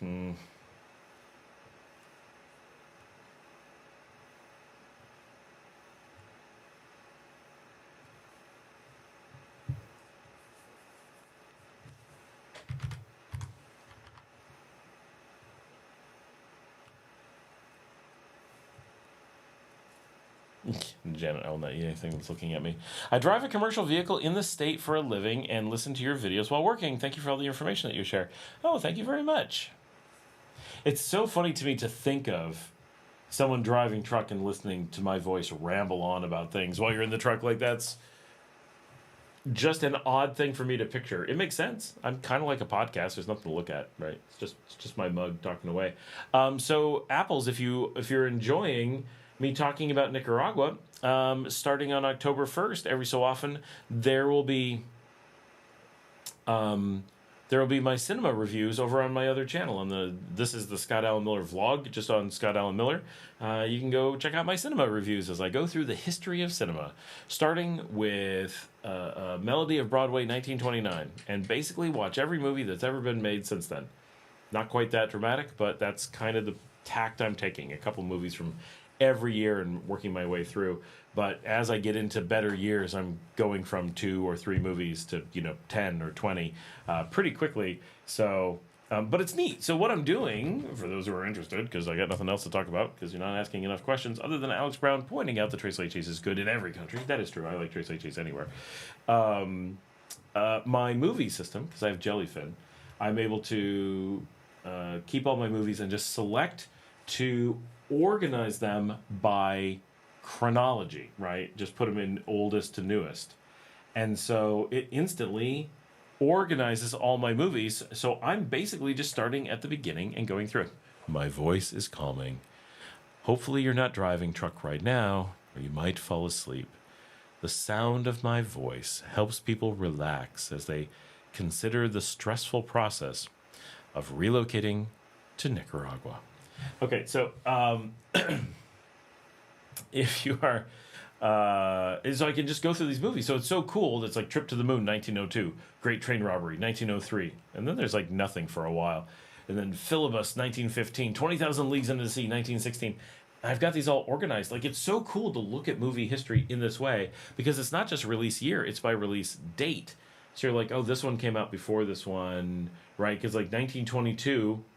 Right, I'm really into Buster Keaton, and it's like, oh, he did this one, then this one, then this one, then this one. Cool, like this is his progression through movies, and you can see where he's like, oh, he did really well. Then he kind of phoned it in. Then he got his act together. Then this one was okay. I barely remember this one. Wait, what happened? Oh yeah, that one was terrible, but it was short. And then this one was terrible. And then this one was terrible. Then this one was pretty decent. And then Sherlock Jr. Okay, then he got his act together, got something really good out. But it's really neat to see the quality of the film improving, the acting improving, the directing improving movie by movie. And you really do notice in those early years, like it's moving forward fast. And then seeing Frank Capra, 1931 with Dirigible, which I think is his first talkie. And it's like, what a leap to modern film all of a sudden. Like, what? It's crazy. So I'm really enjoying it. And I've got so many movies. My first 100 movies just gets me up to 1940 currently. And I'm constantly adding more. So that list is just getting longer and longer. My first 200 only gets me up to 1955. And I've got amazing movies like Francis in the Navy.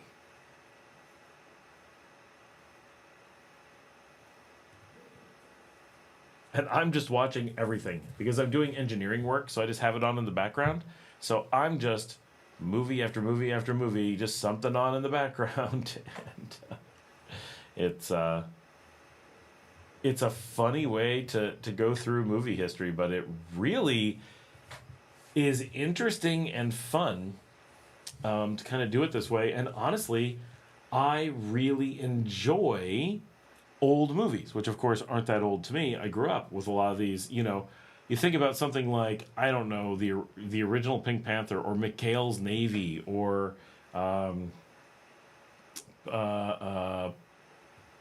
Father Goose or Viva Las Vegas, Rock Hudson movies, and in some ways it's like, oh, those are really long ago. But when you actually look at when I was born, it's like, wait, those were basically new movies when I was a kid. Oh, they feel old. I don't know. And having this context of here's movies leading up to boom, here's where I was born. Here's it's really interesting to see them in that way, and to see not just movies evolve in that way, but seeing the world evolve that the movies are talking about. And then we're seeing the topics change, seeing the fashion change, seeing the things that people are concerned about change.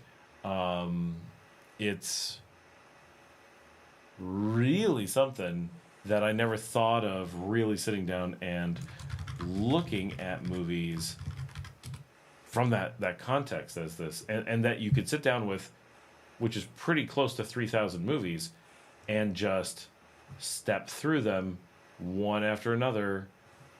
Like, of course you could, but how hard would that be under normal circumstances? But because I have the system that lets me just click a button and see them in order, well, there we go. That's what we're going to do.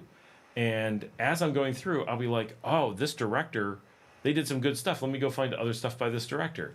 Oh, this actor, and so forth. And I'm just constantly discovering rabbit holes of other movies that I didn't know about or don't remember. And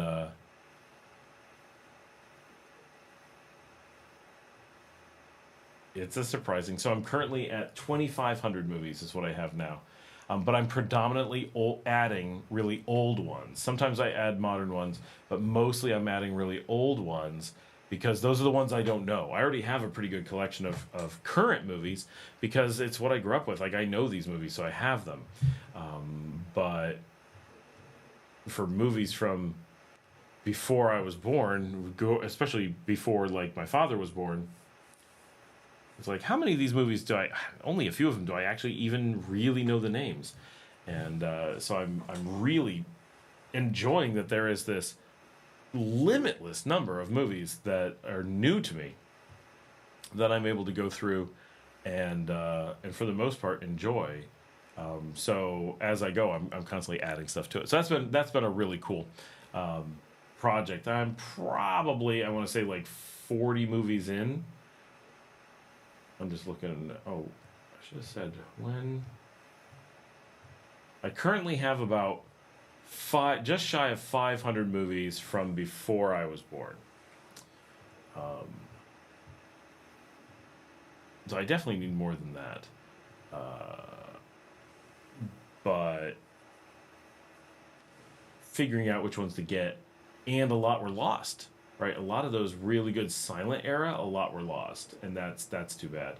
So let's see, how far am I? So 1, 2, 3, 4, 5, 6, 7, 8. Is that 8? So 8 per row. 1, 2, 3, 4, 5, 6. So I'm just shy of 50 movies in so far. Wow, that's shocking just to say. That I've stepped through 50 movies. That's probably more like 45. But well, no. There's a few I've got to go back and fill in, and a few that I'm ahead on. So I'm at about 50 movies so far.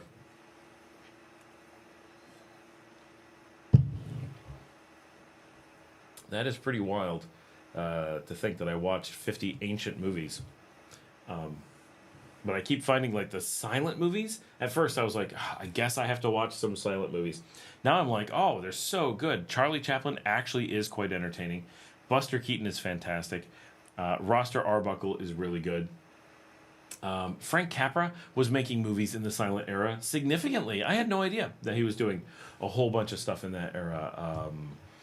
I discovered, what's his name? Harold Lloyd, he's really good. I'm trying to find more of his movies. I just watched Metropolis, like things I would never have made myself watch before. I'd be like, who would pick this movie? And I'm like, it's the next movie, I'm watching it.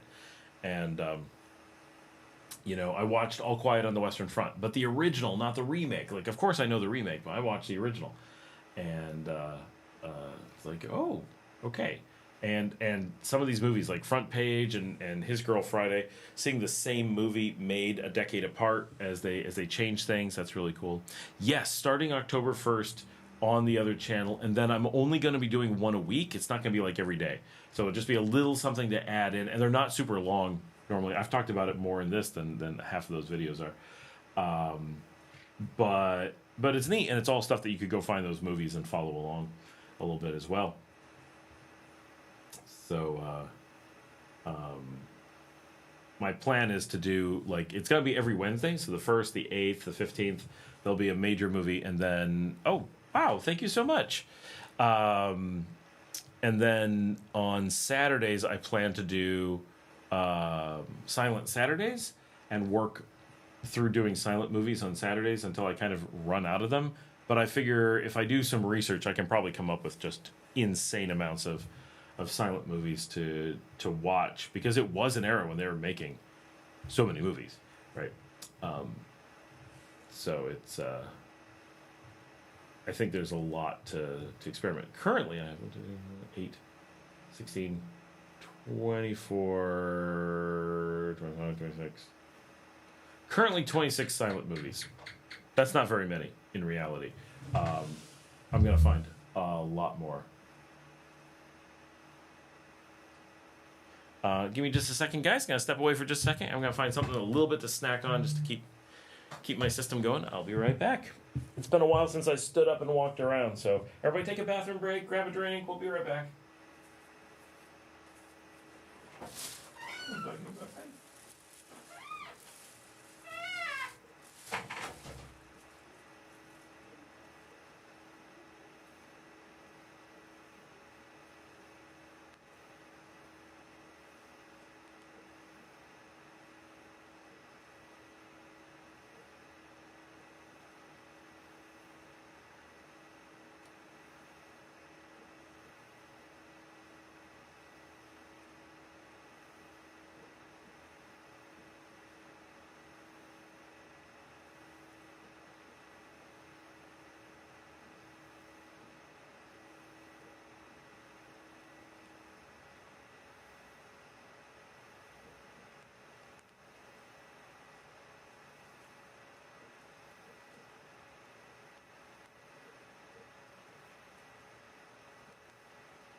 I am back. I found a granola bar.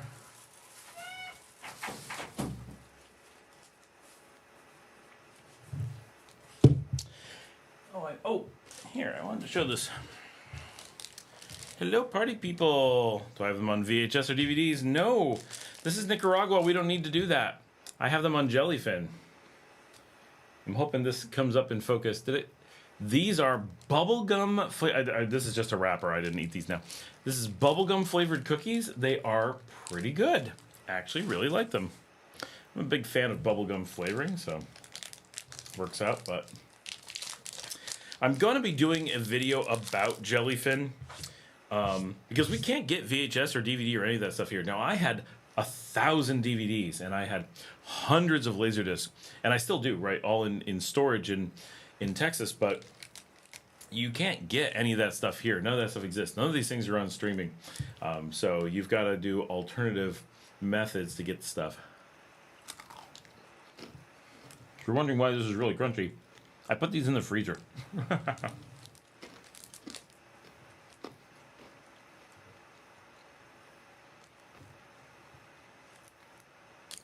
But they're quite good.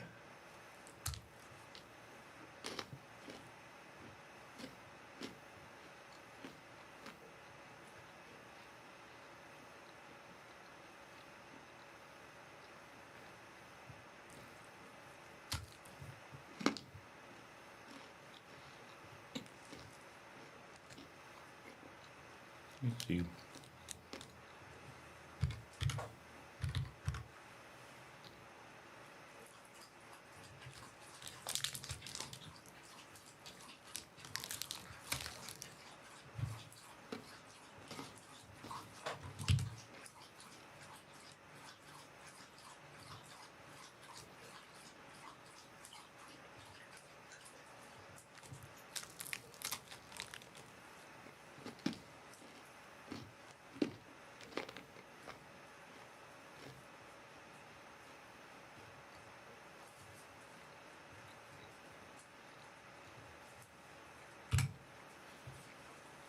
That's the system that I use, and Luke keeps bothering me. He keeps bugging me. I keep promising I'm going to make a video that shows how to use it.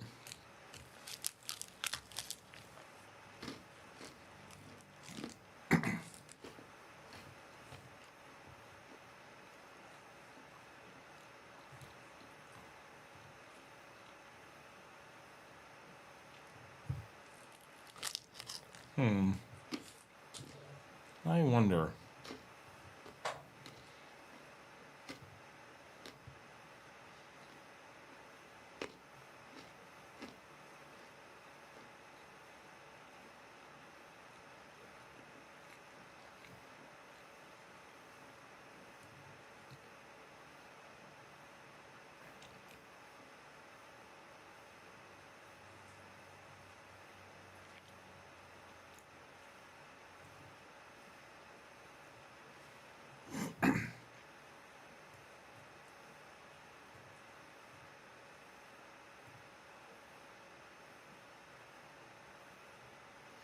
I'm going to experiment with something.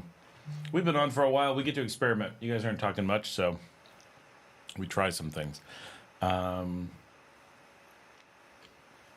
What happens if I capture card, browser capture card, color source image? MacOS screen capture. Let's try that. Oh wait, media source. What does that give me?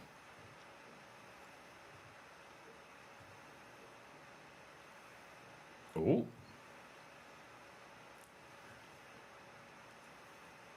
Brace yourselves.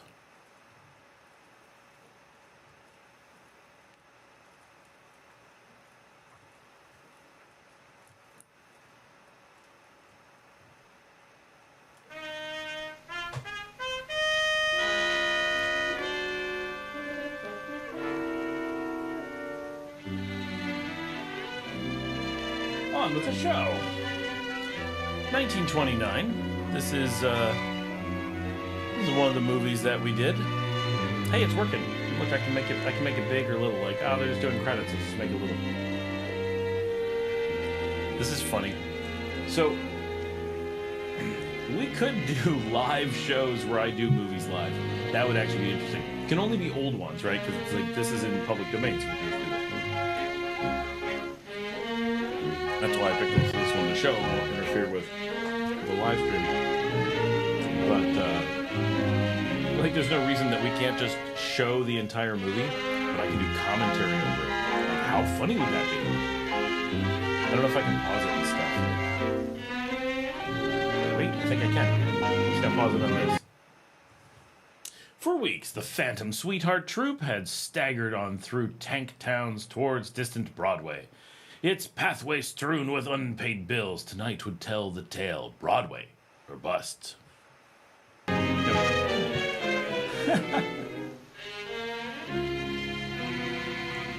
Can you guys hear it pretty well? I need feedback. I need to know what you guys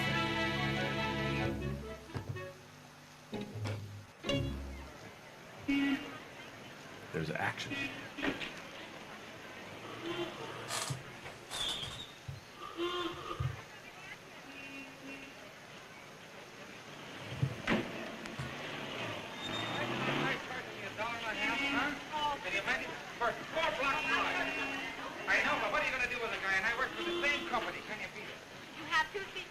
Yeah, looks like it looks pretty good. And they spent a big one. Hey, baby. Best things in life come free, you know. You are blue. But you're blue some places. You know, way over against the wall? Say, what's the idea here, baby? Oh, quit walking.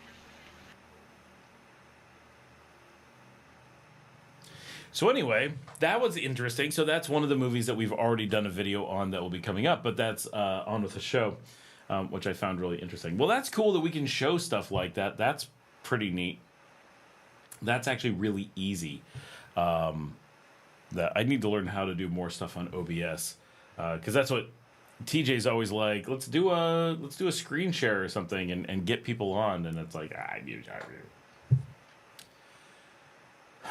I need a producer who's actually using the computer so that I can talk and do things and they can be playing with this stuff instead of me being like, oh, I don't know. Oh, no, it's broken. Oh, no, here I'm now talking about it. Someday. But anyway, I have these. I pop them on Jellyfin, and Jellyfin makes my life really, really easy, which is really cool.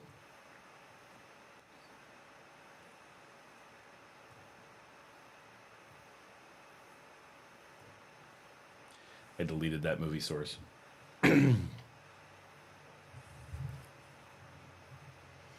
It's neat how easy it is to use, though. That's definitely cool.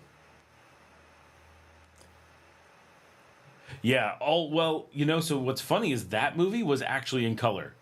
Only a black and white copy survives, but that was the first. So you got to watch my movie, my movie review to get the information. But that was the very first color movie ever. It just happened to be a black and white copy that we have, because the very first ones they didn't preserve for some reason. Someone's like, you know what? This is the first color movie we've ever made. Should we keep it so that future generations can see what the color looked like? Yeah. No one will care.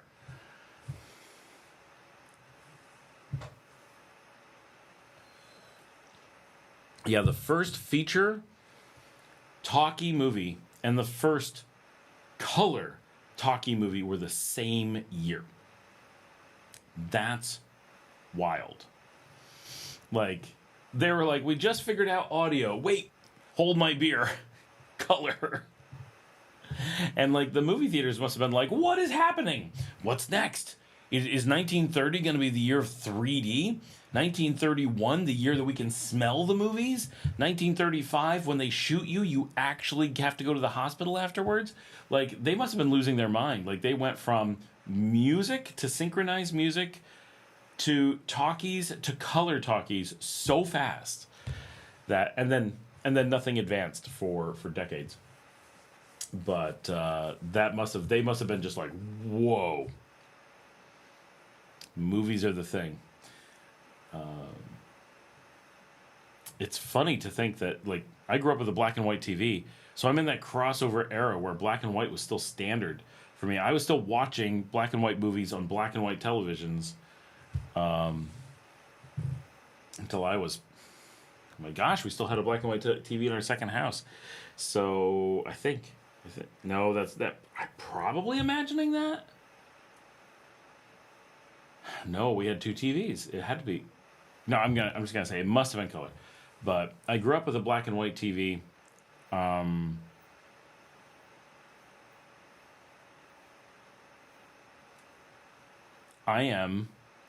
struggling to remember if the second TV in our house was always black and white or just for a while. I really can't put my finger on it being in color. I watched so much black and white TV at the time and so many black and white movies that I wouldn't have necessarily noticed, right? Like I grew up on like Gilligan's Island and Leave It to Beaver and stuff like that. Now I knew that the Brady Bunch was in color.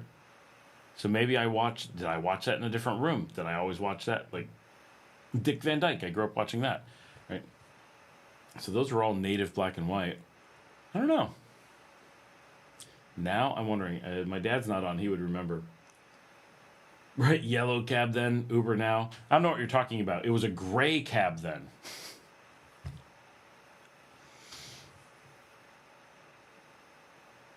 Hey, we're over 7 hours now. We are rocking it. While we're sitting here, I'm going to real quickly do my Duolingo just so you guys you gotta listen to it. You're gonna get to hear my pronunciation. This will be fast. And then I'll show how many days I'm on, because that's pretty cool. All right, just send congrats. Got to help someone get to a thing. I'm just gonna do a quick practice to make sure I don't miss the day. This is what y'all get. Not enough questions, you get me doing Duolingo. Me gustaría que me invites a cenar. Necesitamos otra servilleta, por favor. No podrían comer más tarde. Quisiera el cordero bien cocido. ¿Qué mariscos has comprado para la cena? Mario says, I remember putting a plastic screen to mock color TV. Oh my gosh, I've never actually done that, but I am aware. ¿Podría ser con tocino? Preferiría carne de res. My wife and I were talking about this. My parents didn't live in a place that got cable, right? So this is a part of America without cable. It wasn't that my parents didn't pay for cable, that we didn't have cable. It didn't exist where I grew up until I was something like 35. So all those things that people think of as cable, like all those connections and memories that people have, to me, that didn't exist. I never knew anything about cable because we were in a poor part of the country that didn't have it. Quería cubiertos limpios, señora. ¿Sería posible sentarnos al lado de la ventana? Me serviría una chuleta de cerdo y papas, por favor. Bum, bum, bum.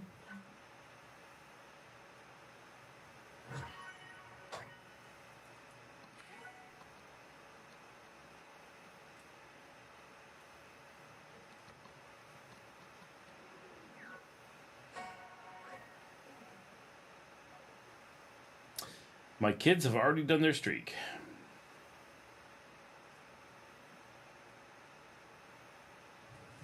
Good job, kids.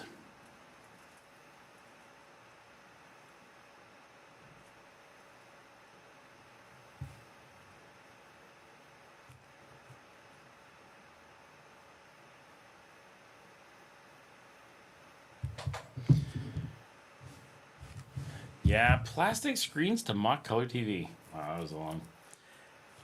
I remember messing with the antennas, trying to get things to come in, having to know where every station was. Like, man, I still remember playing with my father. Always is amazed by this. I used to play with his AM radio, and I lived in New York, right? And I would, in the bathroom upstairs, he had this little, and I remember, marbled blue plastic, dark blue, plastic AM radio, not AM FM radio, just an AM radio. And it was at the time it seemed it was probably very small. It was, probably And I remember playing with it, and I would get radio from Seattle at night playing with it. And I remember being like, this is so cool. I could listen to Seattle. And then when I was a little bit older, I bought a shortwave radio. And so used to, and I was talking with Mike about this today, and saying, you know, I grew up with Radio Havana and Radio Moscow and Voice of America and BBC World Service, right? I loved listening to the BBC World Service. Just the way that they presented the news, like, I don't know what it was. It was like magical, the way that you would listen to what was going on in the world. And of course, this is long before the internet. So we had no access to the outside world. And I didn't live in a city. So we didn't have anything. We didn't have cable. We didn't have satellite. We did have some broadcast stations, but not a ton.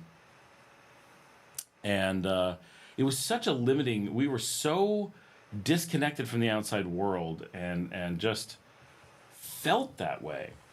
And having like the BBC World Service and having this direct signal coming from London that came straight to me, and I could hear what England was saying about the world, was so interesting. And Mike was saying that really probably gave you a lot of world perspective that you don't really appreciate now, how significant that probably was in being a formative, you know, memory and part of your childhood. Because he's like, you know, I grew up much younger, but he grew up with this, you know, every bit of his news was filtered by adults in his church and his school and different things. And he never researched media, never heard alternative media, nothing like that. And for me, I was getting all my news from sources that no one else had. And so I'd be like, wow, England just said this, but Russia is saying this about it, and Cuba is saying this about it, and the US is saying this about it. And so everything was this international, you know, conflict of opinions, and the same news would be reported multiple different ways. And I was like, that was a really important thing, that at an early age I was understanding that different countries were spinning the event. There wasn't a single source of truth for all of that. And, you know, so many people anywhere get this, well, the government says this is the thing, and you just believe them. I don't know why anybody anywhere lets kids believe the government. That seems insane. Imagine letting your kids be indoctrinated by the government. Be like, oh, our government, who's clearly out to destroy you because it's good for other people, we're going to pretend that they're good and build a worldview that is self-destructive to our children. Why would they do that? And yet, as a child, everybody did that to us. It's so weird. They should be going, you know, the government just lies through their teeth. So if you hear it from the government, you better be wondering why they said it. Right? And then be like, oh, that makes sense. Right? They're looking out for themselves, not for me. But instead, they're like, you can trust anything they say, even if it defies all logic, science, and observation, right? If they say UFOs are real, UFOs are real. If they say, right, whatever. If they say right is left, left is up is, you know, tic-tac-toe, you believe them. And it was like, why? Why would anyone do that? I built an antenna from the hardware store and Radio Shack parts aimed at the Empire State Building and was able to get cable TV directly from their feed. Oh my gosh, that is really freaking cool.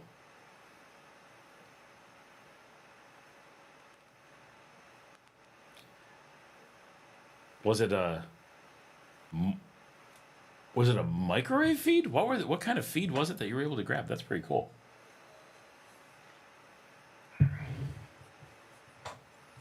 I grew up in the middle of nowhere. We had nothing to grab. Nothing anywhere. But we did actually have good enough signals that I had Syracuse, Rochester, Buffalo, New York, Kingston, and Toronto, Ontario. So I also, actually, that's really important. I also grew up with Canadian television. That we only got one or two stations, but there's a lot of like Canadian children's things. I grew up watching them. And our local PBS showed a lot of British TV. But I actually got live TV from Canada part of the time. And you know, that's a different experience. Like, they have a different message, a different way of presenting things. Everything is different when you're getting it from another country. That was interesting. Looking back, I had media from so many different places. Most people don't have that. That's quite interesting.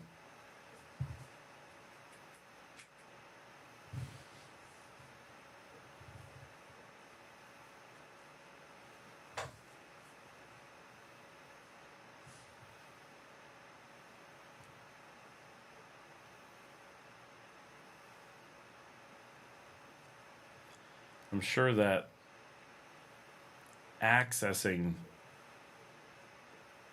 media from so many places was really important and just something I never thought of being unique. It was just, what else are you going to do?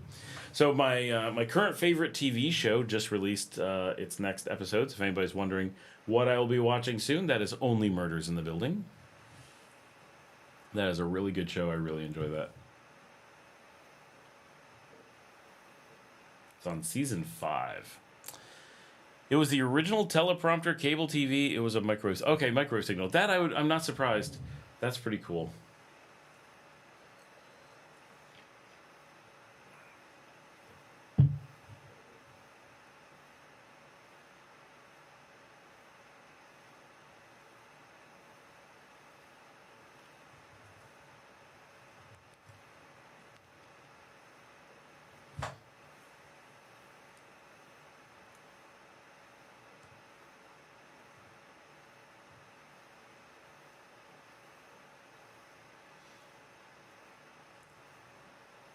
I remember when I was a kid, the microwave towers were dotting the landscape. I guess we did have a tower. I should have tried that. Well, no, we had the receiving tower. It didn't, I don't think it transmitted on anywhere. I think it was just an endpoint. But there was a tower on my street. How about the big old mobile phones? Did you have one? I did. So I've had a mobile phone since 92. It's because I grew up in an area where the landlines, we were not part of AT&T, so we were basically not in America, right? That's what it felt like. We didn't feel like we were in America. We weren't treated like Americans where I grew up. And so just calling like my high school was insanely expensive. I mean, the cost of calling anyone to ask about homework or to talk to a teacher or to find out if school was open that day, because I grew up during the blizzards, right? Like from New York. It was outrageously expensive. It was actually cheaper in 1992 with one of those honking huge things. It was cheaper to buy a cell phone, get cell phone service, and talk over cell than it was to call my next door neighbor on the phone.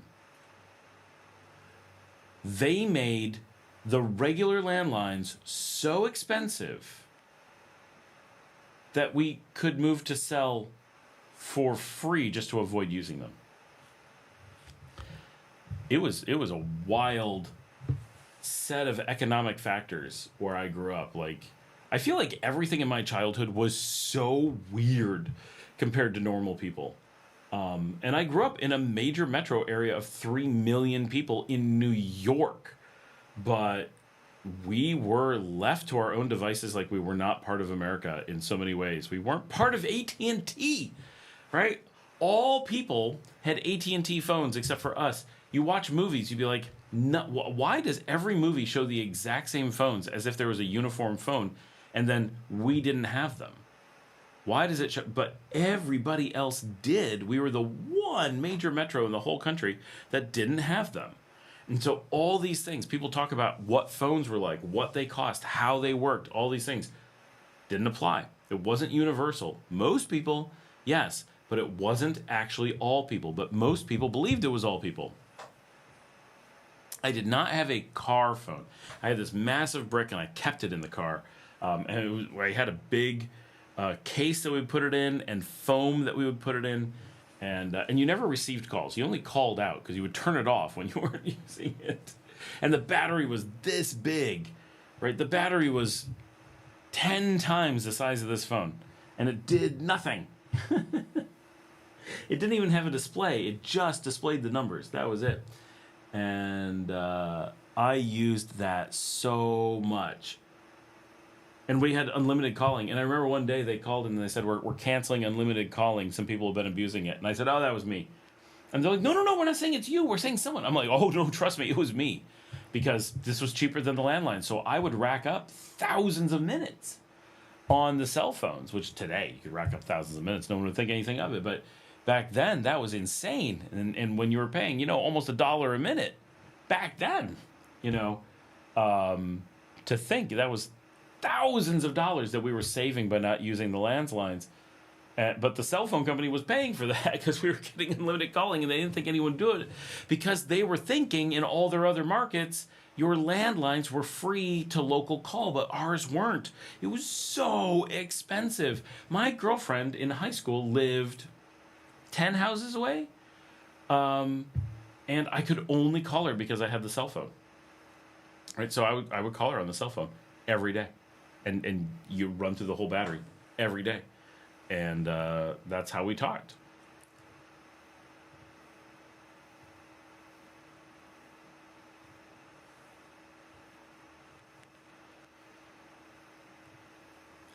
And that was just the world we grew up in, and it was so badly managed, and it was so weird that they gave AT&T a monopoly. And this is one of the things that made me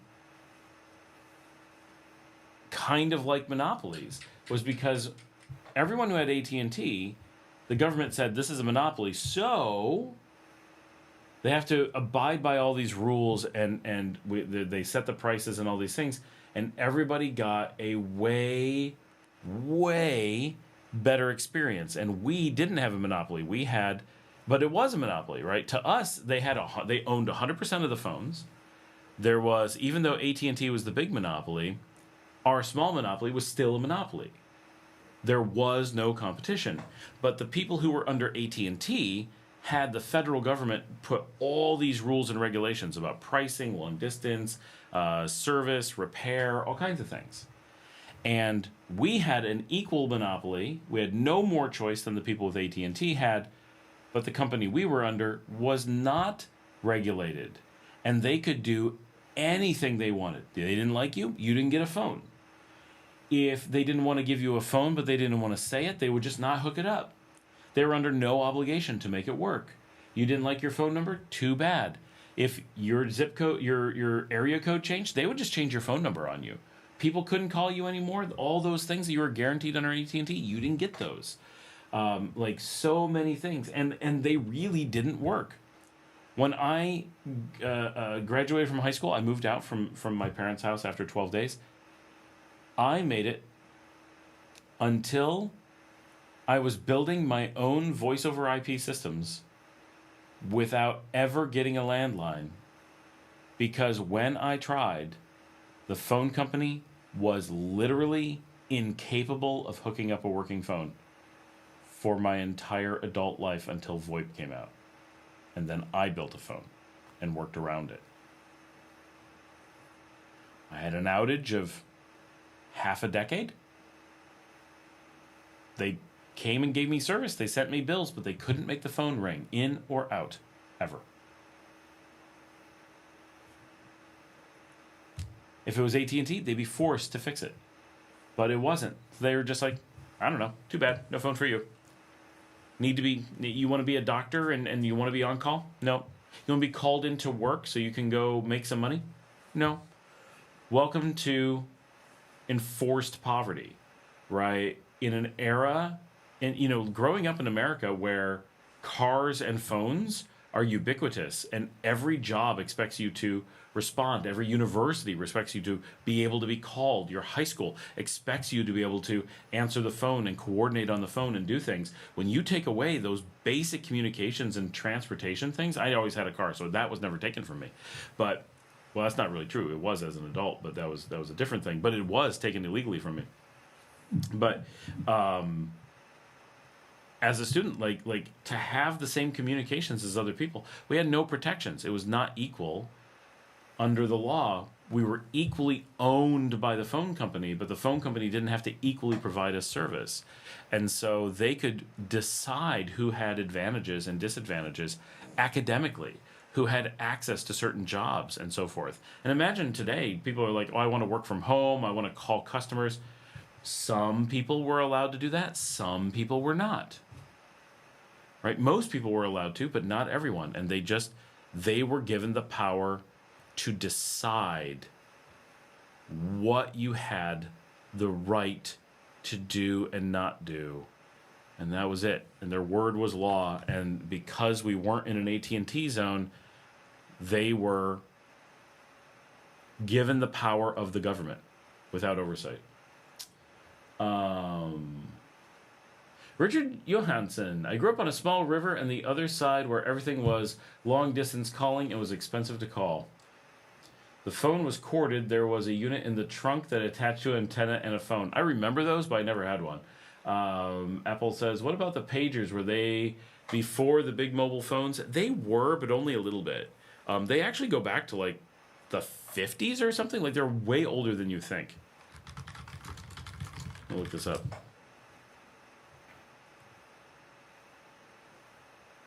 Pagers were developed in the 1950s. They didn't become popular until the 80s, and those big cell phones were really the 90s. But the very, very, very first pager was 1949. I did have a pager for a while. I was a paged engineer for a little bit of time. Wasn't for long, but it was.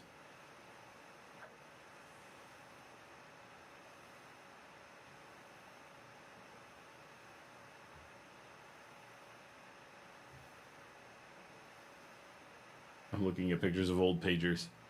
They were kind of neat. Like the size and form factor of a pager was kind of interesting. Like they were cute. Oh my gosh, someone made a pager watch. I've never seen this. Timex Beepwear Pro pager watch.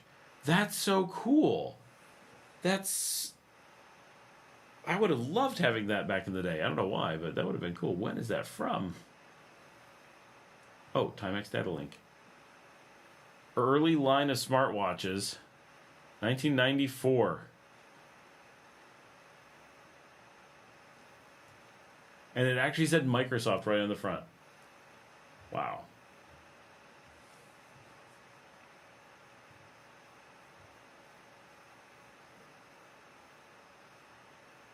Indiglo watches. Remember Indiglo?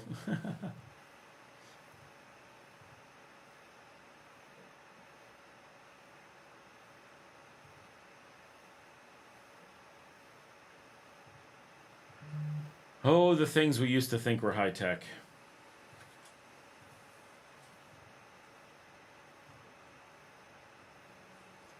What a world. What a world it was.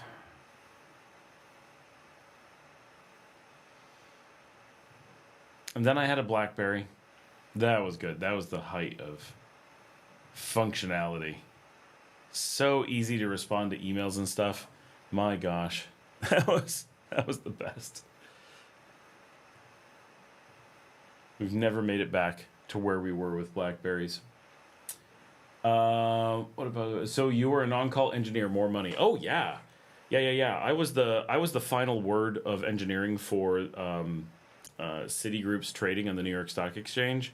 So I was on call 24/7, 365 because I was the only engineer that was a key carrier to the trading floors. So if because I represented the US dollar on the market, I had to be available at any moment because I was the one person who could walk past security. No matter what, I could walk onto the trading floor, walk straight up to the computers that traded the US dollar and take the US dollar off the market in case the US government had been compromised. It was a fantastically cool job to have for a decade. And so I carried a pager at the early days, then a BlackBerry later. And they kept a service desk in Belfast whose only job was to make sure I never got a call I wasn't supposed to get. So you had to go through a vice president Glenda Kettle. You had to call Glenda Kettle and get her team to escalate to her. So you had to convince someone on her team that you would get to Glenda, and if Glenda approved it, she would call me. And she had every possible way to reach me. She had my cell phone, my house number, my email, my pager when I had a pager.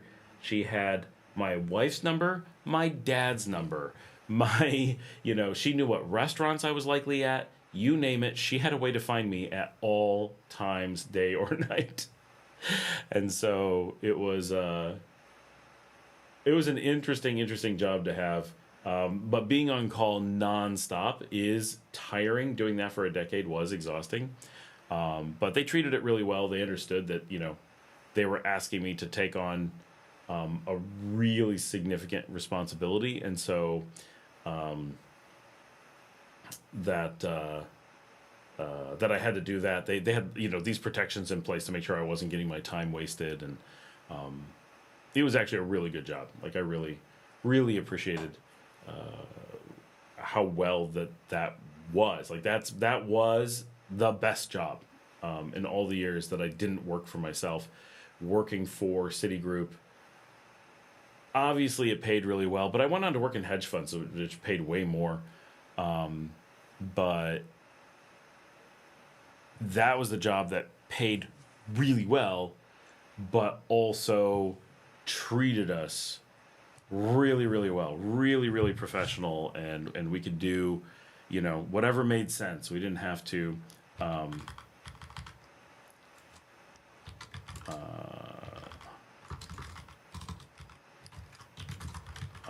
we didn't have to do any bullshit work. We didn't have to do things that didn't make sense and put up with stupid meetings or anything like that. We just got to work, and as long as we did what we were supposed to do, we could do anything we wanted. It was really nice. And when my daughter was born, I was in the hospital, and they called me. My boss called me at the hospital, and he's like, "How's everybody doing?" I'm like, "I've got a little girl. She's doing really well." And he's like, "Congratulations. We don't want to see you for a year." And they sent me home for a year. Just that, no planning, no warning, no nothing. Stop by the office, get all your stuff. You're working from home. And that was it. They're like, "You need to be with your kid." That's the end of the discussion. What an amazing opportunity, right? And now, so thankful, because that first year with my daughter was an amazing amount of time with her. We spent so much time together, so much bonding, and you only get that once, right? You don't get to go back to those early years or any time period. And then when I did go back to the office, it was very little. I would only put in maybe 15, 20 hours a week in the office. I would go home quite a bit. And so I got lots of time at home with my kids. I only had a year and a half period where I had so much work that I was actually gone. And they were pretty little. It was at an age where it wasn't too bad that I was gone a bit. But it really made me be like, oh, I'm not going to do anything that doesn't keep me at home with the kids. Like, after having been home full-time with the kids and then being full-time in the office, I was like, nope, not happening. And then we made the decision to do whatever it took to be home all the time. Diego's back again. Hey, I'm back again. You've had enough time to go sleep, get a good night's sleep, and return during the time we've been doing this. We are at 7 hours and 40 minutes at this point.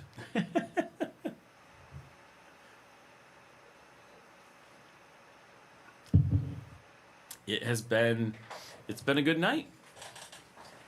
We are rocking along.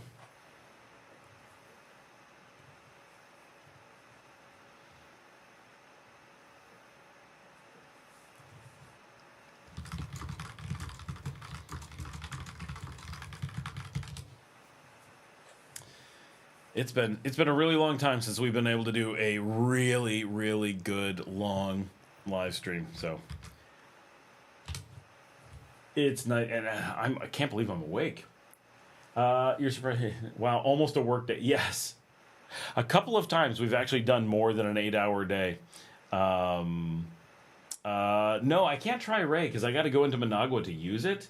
And both, I'm almost never in Managua without a car. And I'm almost never in Managua. So it makes it a little bit difficult to try it out because I need to be there and need to take a car. Like I can go 9 months between needing to take a taxi in Managua. So I'll get to it when I get a chance. Apple says, hard to say which is your forte, math or writing back in school. You're so good on both. Excellent communicator. Well, thank you. For me, for school was just, I enjoy everything. So a lot of that stuff is easy just because I like doing it. I'm not like, oh no, I've got to do this thing. I'm like, oh, as long as people let me do stuff, I actually enjoy it quite a bit in many cases. But it's the Mercado. It's not open yet. I keep forgetting that I need to walk up there and film its current status. It should be really close. Like, how can it not be almost done? It was almost done a year ago when we were filming it. So it's got to be really, really close. But they've got to completely redo the 6th Street so they can handle the traffic. And I haven't seen them doing that yet. So I think they're still a ways away. So we will see. I'm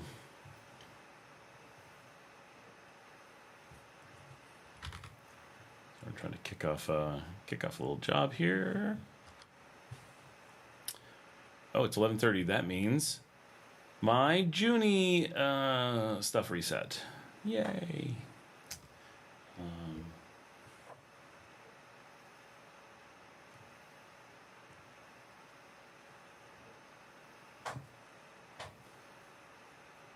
Oh, that reset too. Cool.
Dio says, I've been trying to build an Electron app for production. So annoying.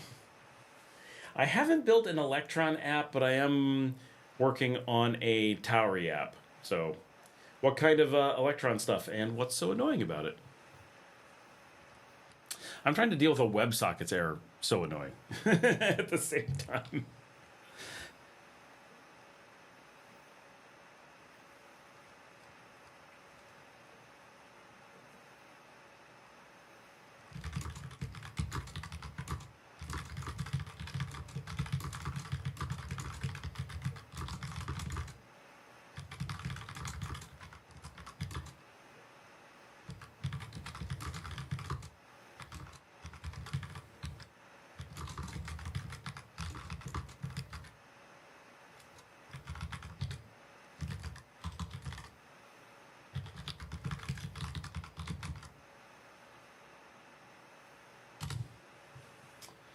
Impressive. How many words per minute? At my peak, around 200.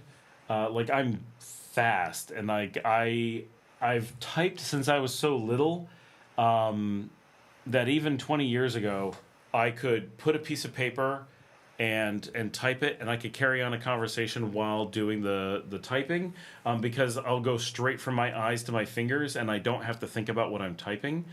Now this keyboard's having problems, so I'm really slow with this keyboard because it's constantly missing keystrokes. Like I'll hit and hit and hit and hit. I'll actually stop here and hold down the key trying to get it to print. There's something wrong with it. but like I started typing on a typewriter when I was 5. Sorry, I think my dog is at the door. Hold on. And so I've been typing like all the way through school. Oh, there he is. Hi. You miss us. Were you lonely? Where were you? Were you hanging out with Paul? Yeah. Were you snuggling? But you missed your daddy. You missed your daddy. Yes, you did. Hi. Hi. Oh, you're so sweet. You gonna come back up? Oh, there we go. Yes. Oh, sister's coming to get you. Yeah, you better get down and play. Okay. So I started typing when I was little. My mother taught me to type, like taught me to type when I was really little. And all the way through school, I hated cursive. I hate handwriting. Just didn't like any of it. So I always was like, I'll just type things. And I always got extra credit for it. Not much, but a little bit. Like, oh, this is really nice. You took the time to type it. For me, that was actually easier because I started programming when I was 9. So I was typing from 5 and programming, which is also typing, from 9. I was always at a keyboard my entire life. And so when school was like, yeah, you need to write a paper, I'd be like, well, I would just type it because then I can edit it too. Like, it's way easier. And so I just always did that. So for people at my age, I don't know anyone else who typed like I did or as much, like just none of that. And so I have a huge advantage from that. And even when I was in high school, so this is, I was probably 18, but easily 17.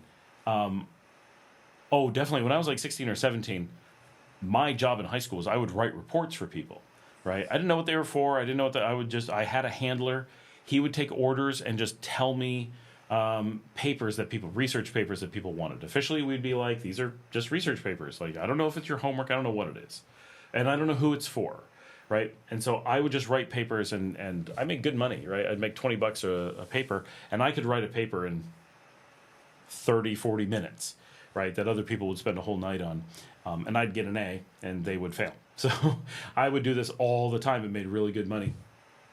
And so I was typing all that all the time. And so one of my buddies one time needed to do this long report, and I'm like, okay, we don't have time for you to type this. I'll just sit down and type this. You just dictate. And it was the first time I was ever really dictating, and I'd be typing away, and he'd be talking, and he's like, you're typing when I'm not talking. I'm like, yeah, I don't like what you said, so I'm rewriting it. So I'm actually rewriting as he was doing it. I'm like... So it's a great skill, being able to, I can pump out emails and text responses and things so much faster than other people that I can do research, carry on multiple conversations and stuff. That has been so instrumental to my career that I'm able to work and carry on text conversations, and I'm able to do these things often while I'm talking, so which does make noise. And now the dog wants to go out. It's hard to explain just how far you can get with nothing but being able to type really, really fast, because you're able to respond to everything. Where other people think there's going to be a delay, you can get things out faster and answer things long before people think that you could. It's really, really useful. I can see you in a courtroom typing what is being said. That's different. They type by sound and not by actually putting down the words. They go even faster because they don't type the same way. Stenographer. I learned to type in my 40s, so of course my kids are better than me. Yeah, and now all the kids don't learn to type in the old-fashioned way. So I'm so much faster than all the kids now, which puts people at a huge disadvantage. I love to use Towery more often, but the fact that it uses a different browser engine for each operating system caused me some issues. That is, you have to be really careful with that it's lighter, but definitely brings its own fragility. Building desktop apps is annoying overall. The auto-update system and distribution and signing. 200 words per minute is incredible. The most I've done is 70. 200 is like thinking speed. I mean, I used to be able to, when I had a really good keyboard that really, really worked, and if I've got to have my nails trimmed, I got to be like perfect, got to be very awake. but I can type like faster than I can speak. So it's, and many of you know I speak pretty fast, but I can out type it. So if I'm really focused, but I've been doing it my whole life. So it's just, the keyboard's just an extension. For most people, it's like, here's what I'm doing now. I'm going to sit down at a keyboard, right? And it's like breaking from something. But for me, the keyboard is my everyday everything. So I always opt for keyboard stuff over other types of input because I'm comfortable with it. So it reinforces it even more. So it's, I definitely have far above the 10,000 hours on keyboard to make me good at it.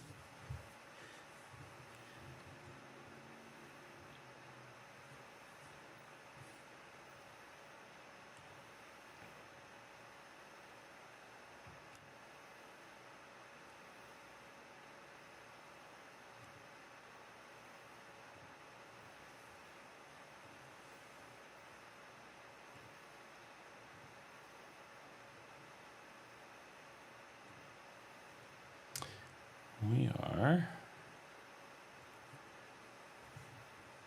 Still got 14 people on. It's pretty good for this late at night.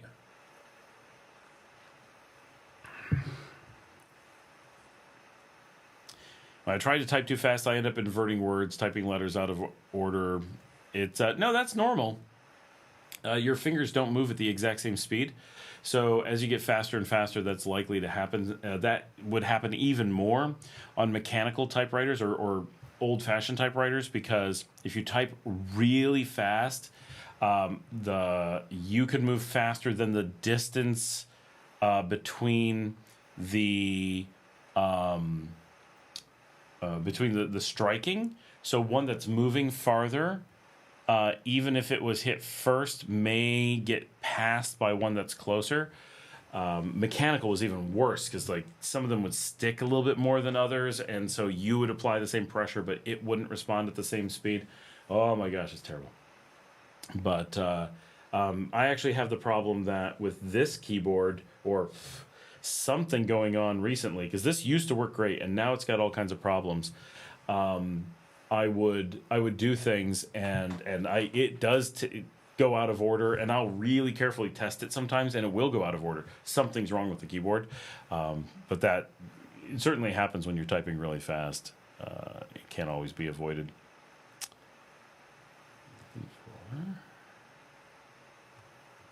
Cool. I'm doing something in the background, and this just running, and a WebSocket just connected, so my screen started moving, and I'm like, what did it do? What's going on? No, never taken an IQ test. Have I ever tried Dvorak? No. So one of the things that makes me really fast with the keyboard is I never play with alternative keyboard types. I never use a ergonomic keyboard. I never play around with any gimmicks, and I never change the key order. Not that Dvorak's a bad key order. It's not a gimmick. It's that I've been using the same key order since I was 5. Right, so I'm at 44 years of using an identical size, identical throw, identical order keyboard. That's what makes me so fast. Dvorak is easily faster and better if you learn it first, or you're young and you have a lifetime to learn it. But even if I'd have switched 20 years ago, I would not be where I am with QWERTY with Dvorak. I guess just, and the problem with something like Dvorak is that that's all fine and good when I'm sitting at my computer here, but what happens when I'm on my laptop or I'm at someone else's computer, right? That causes real problems. So if you're a person who is, for example, a writer and you control your own environment and it's your computer and it's the only thing you ever have to worry about, and you never need to work on someone else's computer, and you never have to be portable or at home or whatever, works fine. But the moment you have to then deal with, right, because I'm on a different computer all the time. I've got a Linux laptop right over here. I've got a Mac laptop over here. I've got this keyboard here. I've got another computer over there. And that's just mine that I'm switching between. Dvorak would not be available except for on one of them. How about accuracy when typing? I mean, that's actually taking into account when you do the words per minute. That's how much you have to take them out. It's part of it.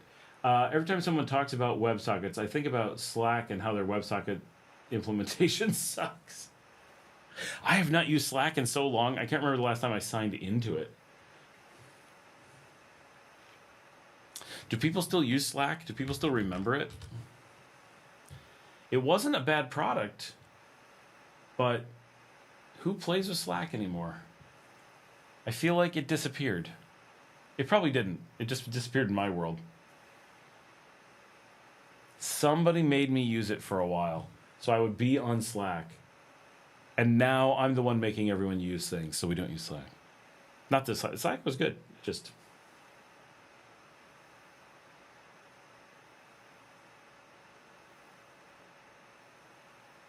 Eric still uses it. I'm sorry, Eric. No, it's pretty good. It's a good system. Nothing wrong with it. If it was the only thing I used, if it was like my corporate system, it would be great. There was a time period, but it was a long time ago. When did Slack come out? My gosh. It's an enterprise product. Well, it was always an enterprise product, that part. But it's just a random third-party component. Like, why would someone need it? It's built on Electron. Very nice.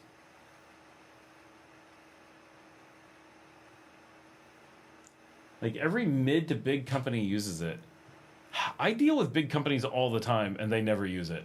Like, I deal with the Fortune 10, and I never run into anyone using it.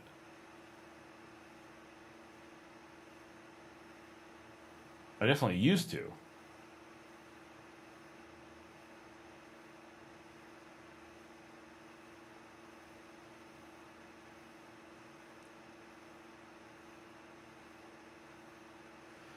Slack was 2013, just 12 years ago.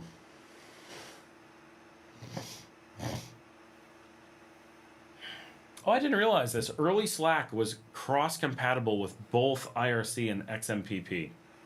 Now, I was implementing XMPP systems since they were called Jabber. Oh, probably since they first came out, because XMPP is 26 years old. I guarantee I was using it in 1999. Holy cow.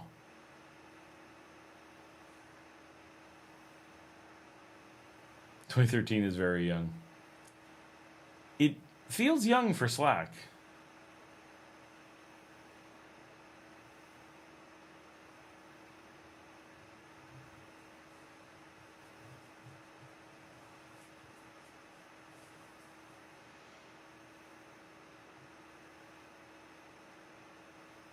I was definitely running my own XMPP architecture in 2000. Pretty sure I was using it in 99, but I can think of specific instances I was running in 2000. But, well, that's a long time ago.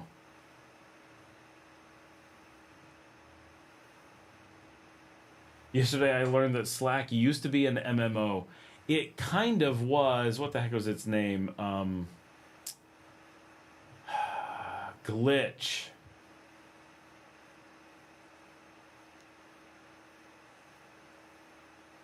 Yeah, it is really funny. But you know what? That's like Discord.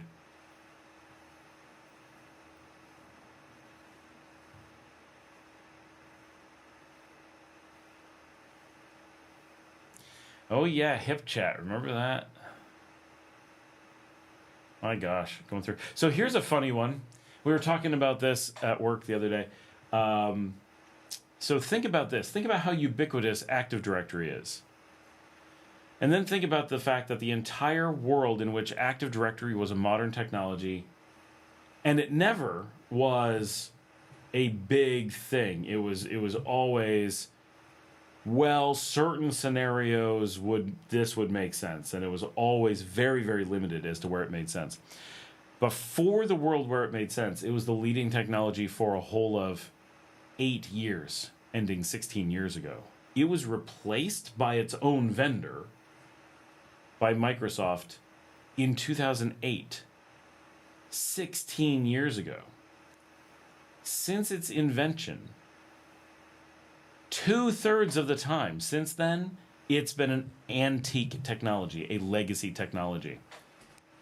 It's been legacy twice as long as it was current. And still, I would say the majority of people trying to claim to work in IT think of it as a necessary requirement. They have no idea how it works or what it does. I mean, we're so far past Active Directory being current, and we're still at a point where trying to explain to people who've been running it for 3 times its intended lifespan, even what role it plays in their organization. Like, holy crap. That's so wild.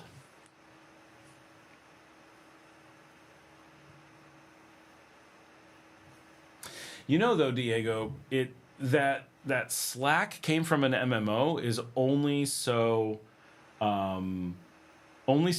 surprising, considering that online chat as a concept came from MMOs. Yeah, that's actually very appropriate in a way.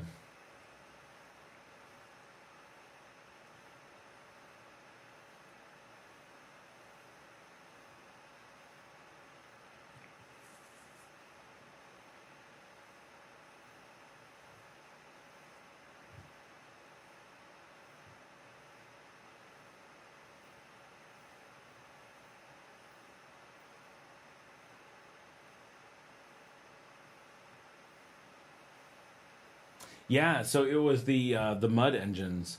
Old mud engines were the original online chat because you would go into a room and you had to have the ability to speak in the room. And so people started deploying mud servers and turning off the combat system, and people would just meet in rooms and then speak to each other. And that's the origin of the concept of rooms in online chat, is because they were actually the room was the discrete movement and sound, the listening area of an online dungeon, of a multi-user dungeon. And so that is, if you still say chat room, that's where that came from. Online chat has existed my entire life, so I did not see it start. Is your typing faster than your handwriting? Oh my gosh, so much faster. I think typing is faster than almost everybody's handwriting. It's really rare that someone is going to have handwriting that comes close to their typing speed. They may think that they write faster, maybe if they're scribbling, but if you're actually trying to write legibly, you'd have to be really slow at typing for that to be faster. So, I mean, maybe I could write at 18 words a minute. I don't know. And then your hand would hurt fast. How's my game doing? Well, I'm working on 2 games at once, so it's a little bit... the one I haven't touched in a couple weeks because I'm working on another. And then, this is terrible, I was trying to figure out how to do one thing for some email interface I just wanted, and then ran into limitations of IMAP implementations in web. And I was having this... And this is the stupidest thing to do. I was having a conversation with ChatGPT about it, and ChatGPT's like, well, if you re-implement the email server, that's a better way to go. So I took some time off from the game to write a new email server because the email servers we had were not doing what we wanted to do. And I've kind of been saying for 15 years that I wanted my own email server because I run some of the world's biggest email infrastructures, like Fortune 10 companies. I'm an email specialist and have been building my own systems for decades, but I never actually wrote my own email server. And ChatGPT's like, no, yeah, there's nothing good. Like, you should totally do this. I'm like, oh, crap. Which is probably not true at all, but it made it sound reasonable. So I'm in the middle of writing my own email server and client that do not speak IMAP, because what decade is this? So... I get easily distracted by engineering projects.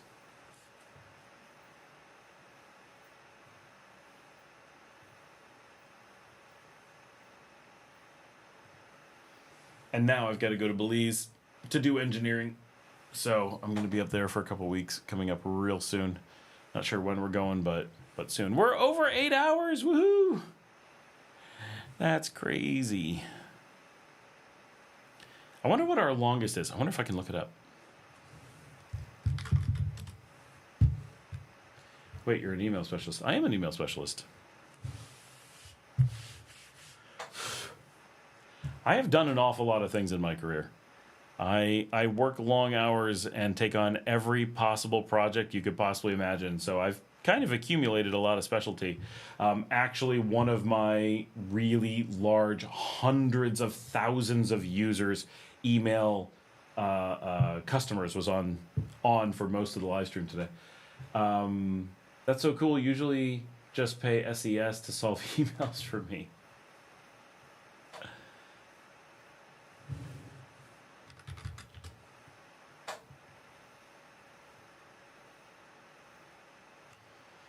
Yeah, I built 22 years ago. I got tired of using other people's email systems. Now back then you didn't have Gmail and all those things yet. I mean, you had like Yahoo, it was terrible. But if you wanted business email, you couldn't do it. So I was working at IBM at the time.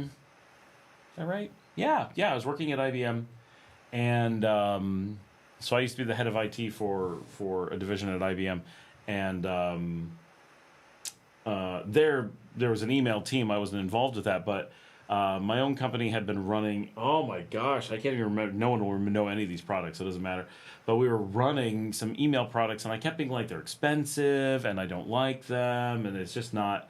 And then I was like, I'm going to build our own email infrastructure. Like, I'm just done with this. And that ended up being one of the most convoluted, hard. Now this is a really long time ago.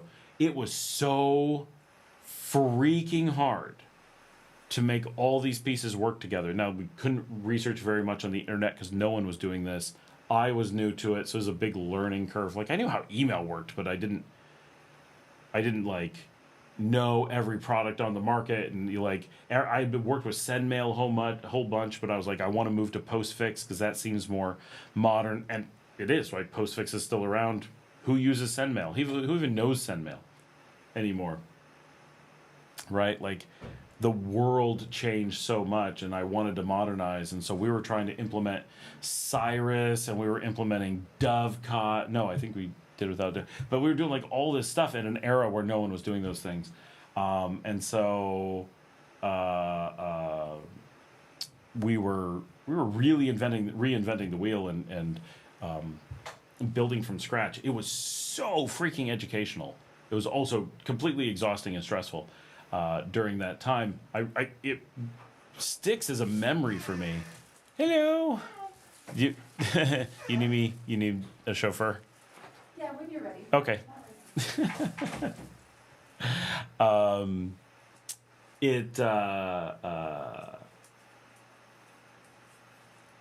It was so educational. It was such a good project. I'm so glad that I did it. That it was really cool. The next generation of writing emails. I'm looking at React email. No, I've not looked at it. High quality, unstyled components for creating beautiful emails using React and TypeScript.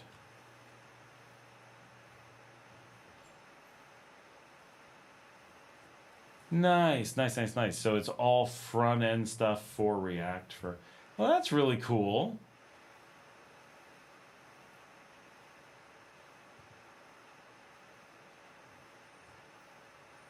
Nice. So I'm not using React as part of why I never look at that stuff. I'm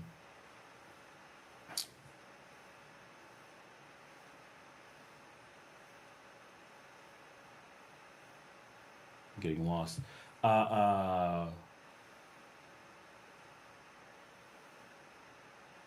It was just a great project. And stands out as one of those things that sticks in my mind. But because I did it, it left me in a position where I knew email in a way that I've never worked with another person who had the amount of email knowledge that I had, because everyone else was buying packaged products.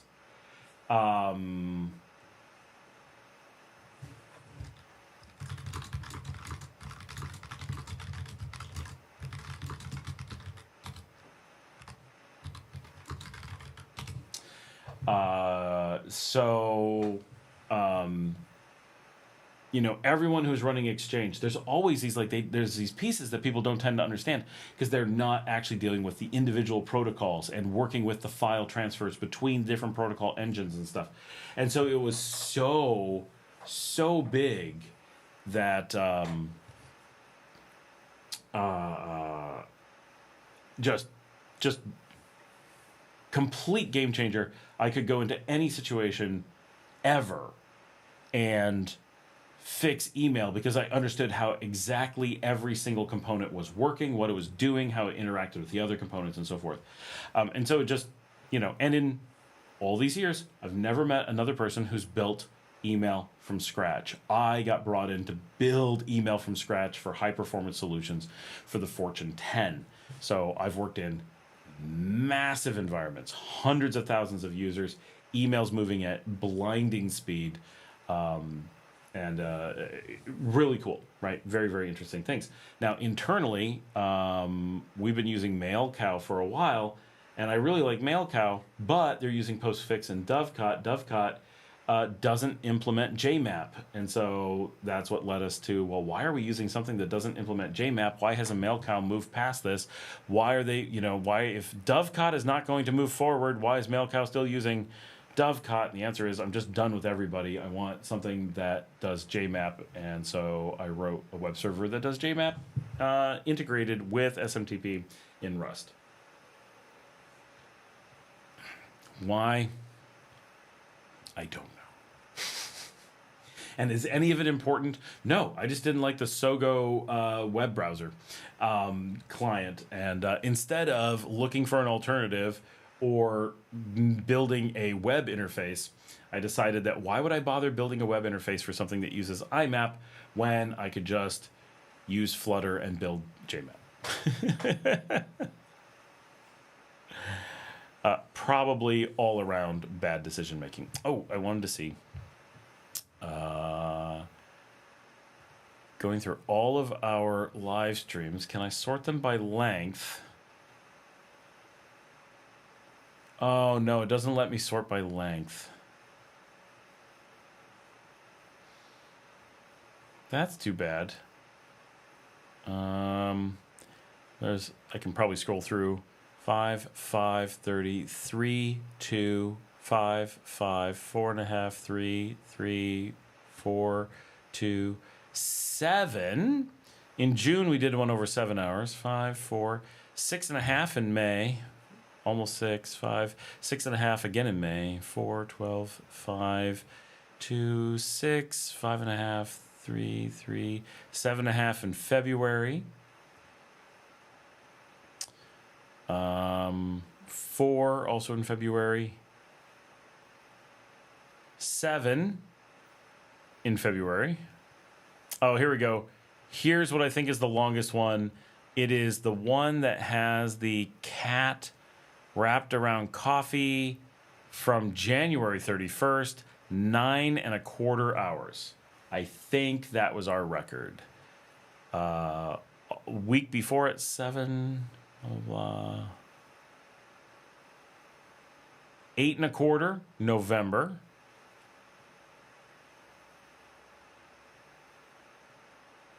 We used to have a fair number of long ones, and then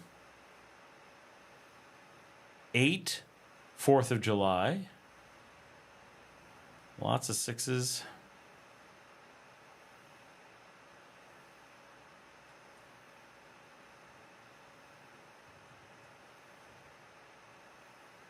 Right, being an engineer, spending 5 days automating a 5-hour task. That is definitely my life.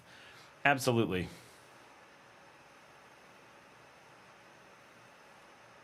There we go. All right. The record is 9.25 hours, and 8.5 is the next longest, and we've only done it like 3 or 4 times. So we are very, very close to being up there. And we still have 14 people on. We're doing great.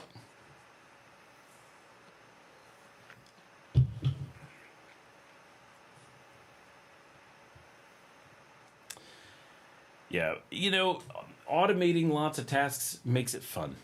That's where the joy is.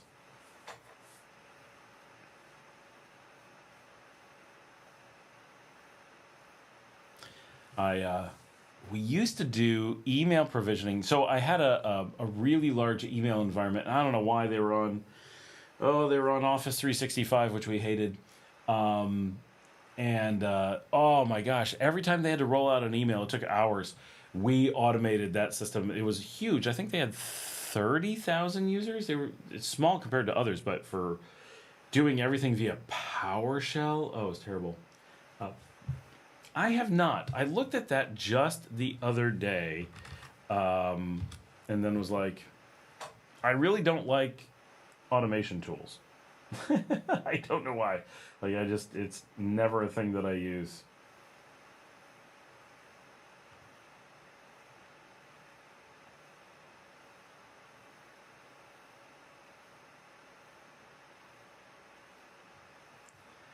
I think they do a really bad idea when you look at their website. One, their name just seems weird. And two, you go look at their website and you're like, nothing is clear to make me want to look any farther. And it's like, chat with your own data. Use Slack, Teams, SMS. Whoa. You had me at Slack, Teams, and SMS. You are not the modern software I was hoping for, right? You can deploy with Docker. Also, not super interested.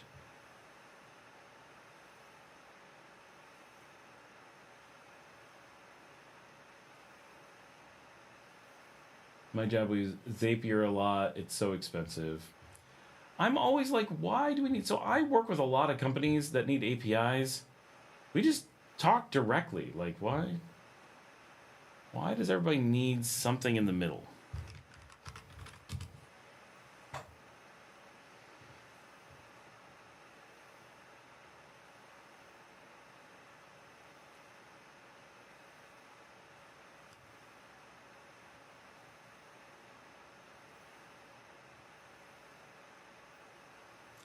How expensive is it?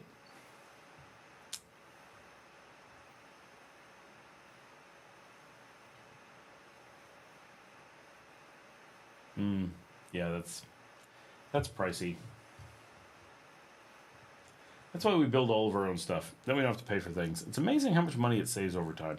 Everybody's got a thing. Oh, it's gonna save you time, little thing, and you got 1,000 things you got to pay for. And then you're like, I'm not sure it's saving me anything. All these things are designed to make you buy more things, and it works. You get stuck. My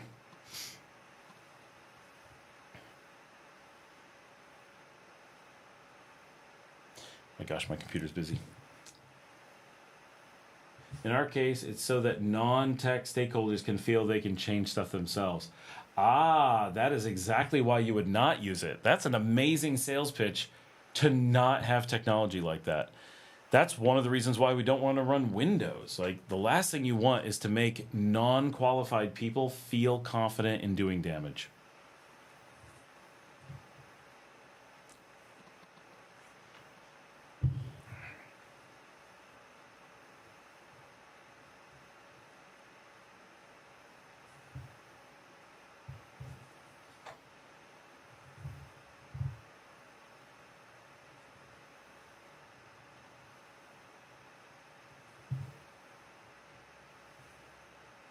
I've spent a lot of my career. It's one of the reasons why we deploy all servers without heads. Always headless servers, right? Take away a GUI and 90% of your problems end immediately. End users, unqualified techs, they're scared to get on it. Give them a GUI, people will poke around and do damage. Take it away and suddenly people are like, oh, I don't know what's going to happen. I don't know. No, I don't think I want to do that. And it's amazing. You take away the GUI from Windows and people think it's Linux. I'm like, that's PowerShell. How do you mistake PowerShell?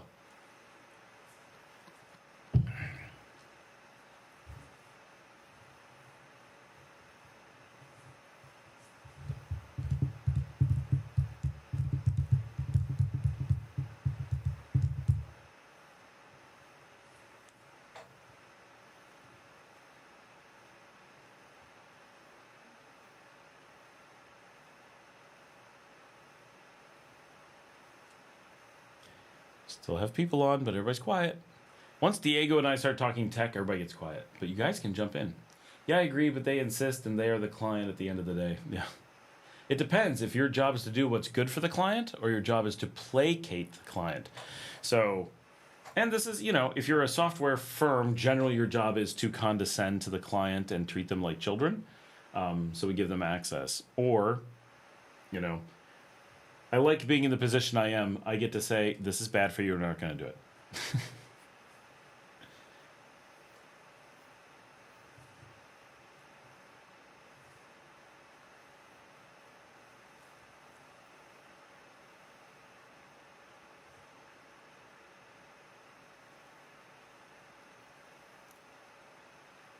Janet has to go. She's so tired.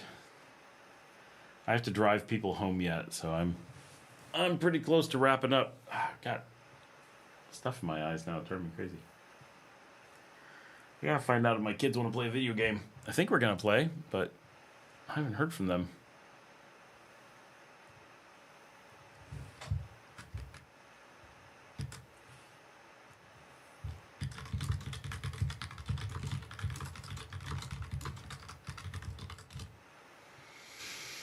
Scott is the IT dad. I am. We use horrible things for that reason, like click funnels.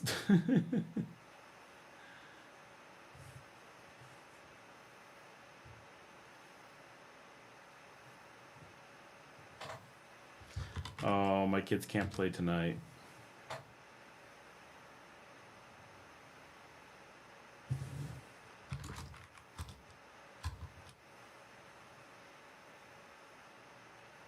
Do you like platformers or side scrollers in video games? No, I actually don't like either realistically. I'm not saying they're always bad. That's the genres I almost never play. My daughter likes them a lot.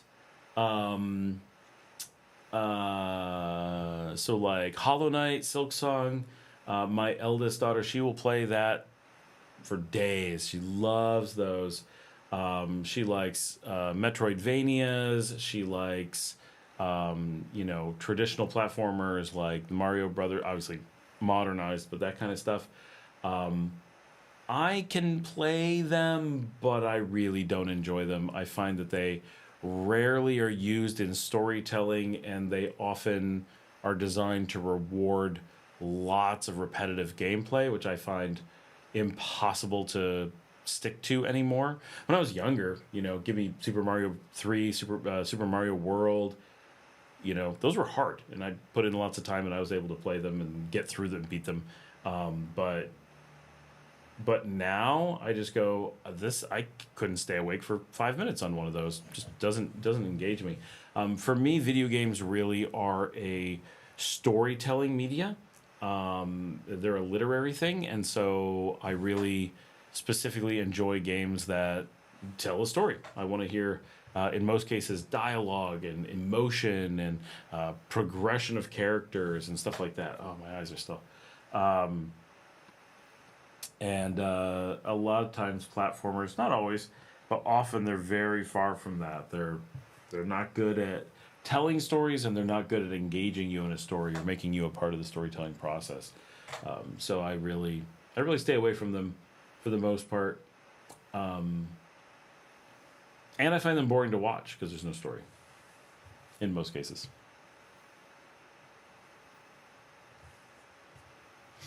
Recently we've been playing Overboard. That's been pretty cool. Interesting storytelling. You're the bad guy, and you have to cover up your murder rather than being the good detective trying to solve it. So it's a really interesting take from the people who did 80 Days or whatever it was called. So that's been good. I really like that. We've been playing Strange Horticulture. It's kind of cute. Duck Detective, we really like that. That's been good. Going back and playing Secret Files Tunguska. I like that. I like that one a lot. I really enjoyed it when I played it long ago. Oh, there's the dog. He is back again.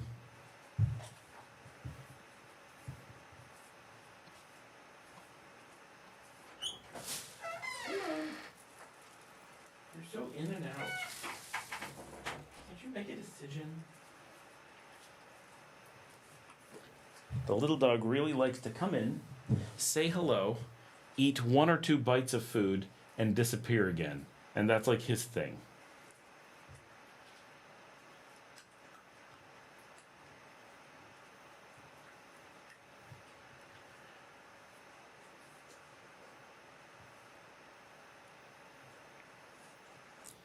For anyone who loves Sonic Racing, they just released yesterday Sonic Racing 4. I can't believe how long it has been since they made a Sonic Racing game. Unless I missed one, I don't think so.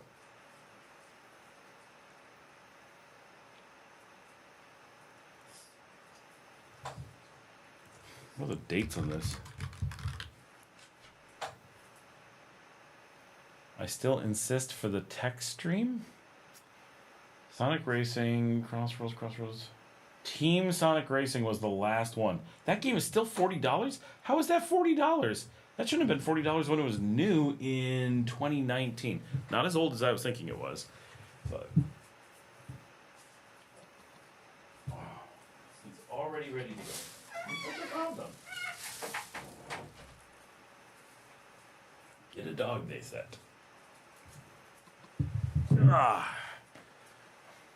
Racing, yes, very good, although not as fun as Mario Kart. Actually, I like it way better than Mario Kart. It's way better graphics, and I like the handling better. I liked Mario Kart, and then discovered Sonic Racing. Was like, oh my gosh, this is like really good. So my kids and I have always played those. We play Mario Kart from time to time, but my daughter mostly just plays it to beat her uncle, because he's only a casual gamer, and so that's all he plays is that stuff.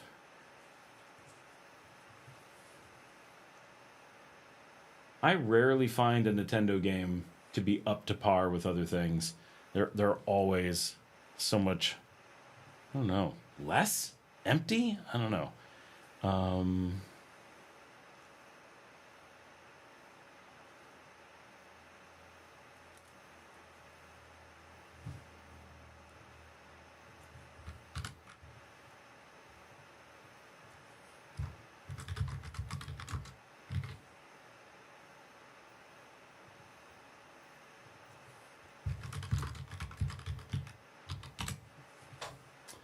Mario Kart in the 3DS was amazing. It was good. Like the Wii U was pretty good. That was a good era for it. That's when they were getting good enough. 3DS was cool if you had people to play against. I never had... I don't remember ever being able to play multiplayer in the 3DS. The whole thing about Mario Kart or Sonic Racing is the incredibly good split screen in-person multiplayer. That's when it's pretty good.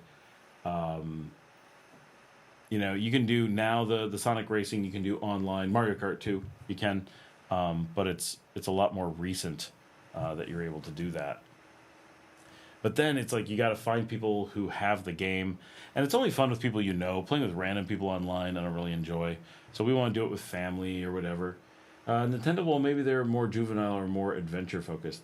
I specifically don't like anything from Nintendo due to the 100% lack of adventure focus. Nothing has adventure, and that's, to me, the adventure is like the storytelling, and there's no storytelling in Nintendo products. They are exactly Zelda, no storytelling, no adventure, just hack and slash with the framework that looks like an RPG, but the mechanisms of a Metroid.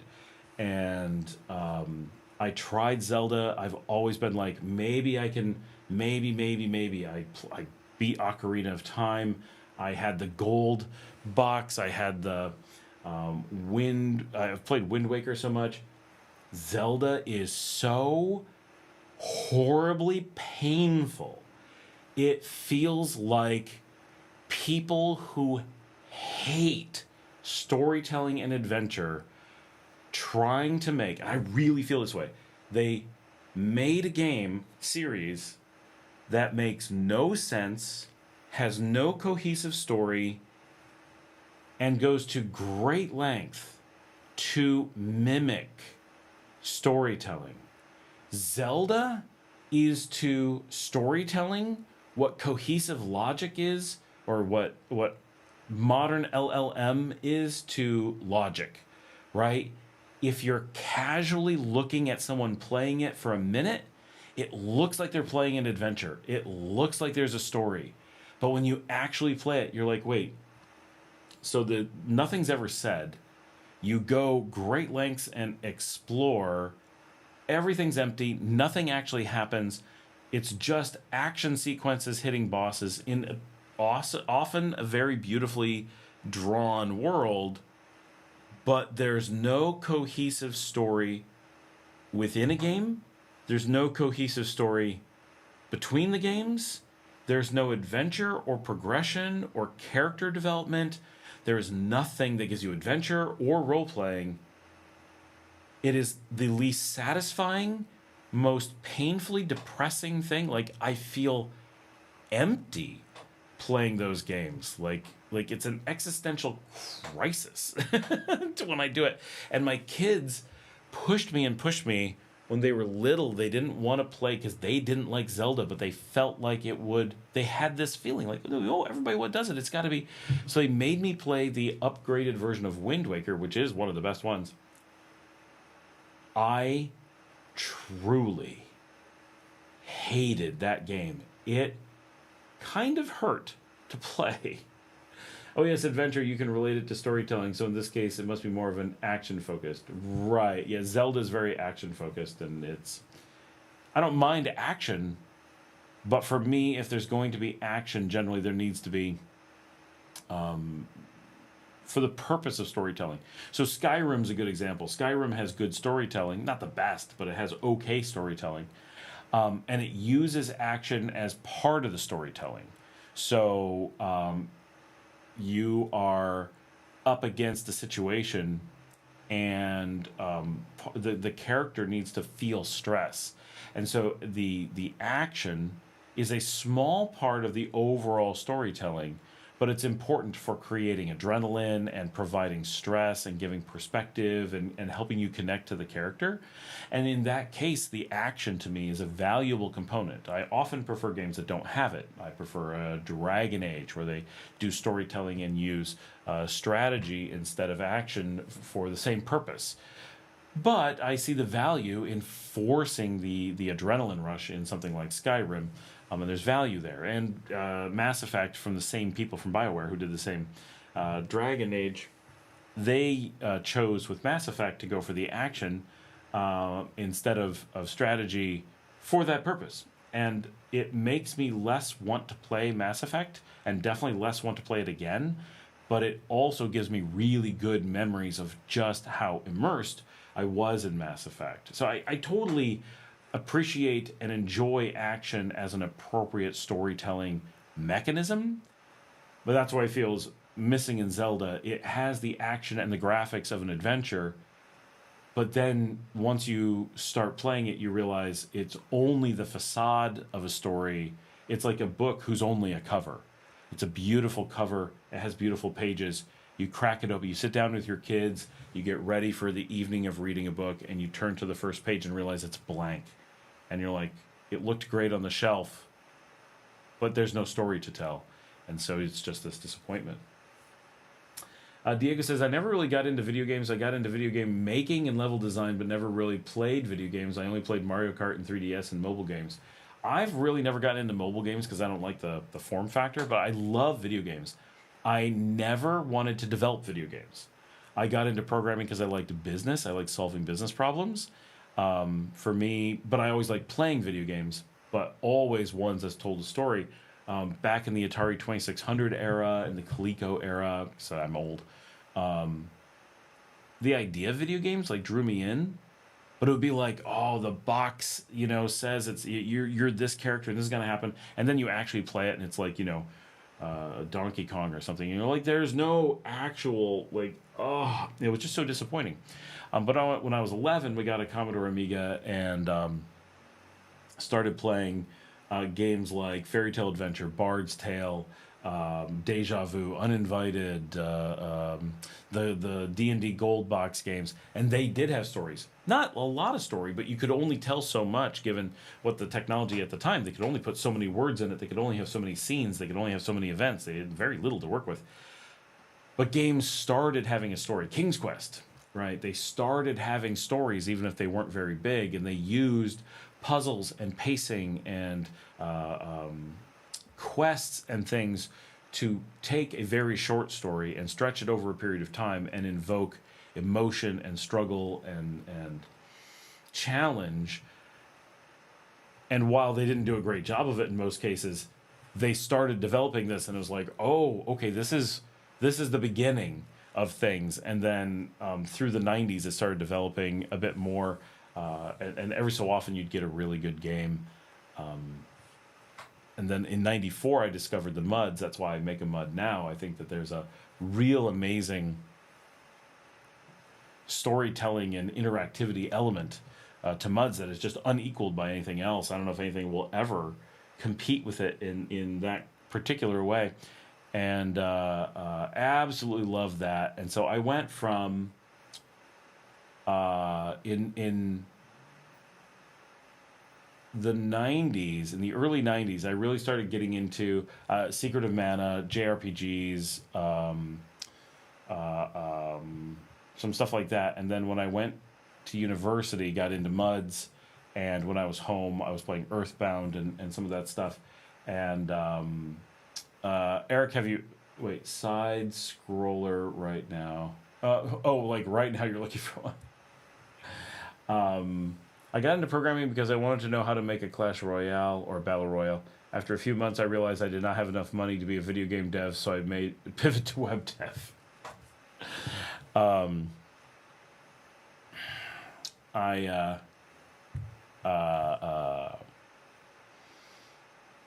I played some, and like in the late 90s, no, it was at the same time, probably 95, I had a PlayStation.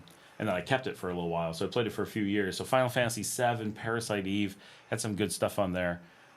Got into some decent storytelling. Final Fantasy VII for real, like good storytelling.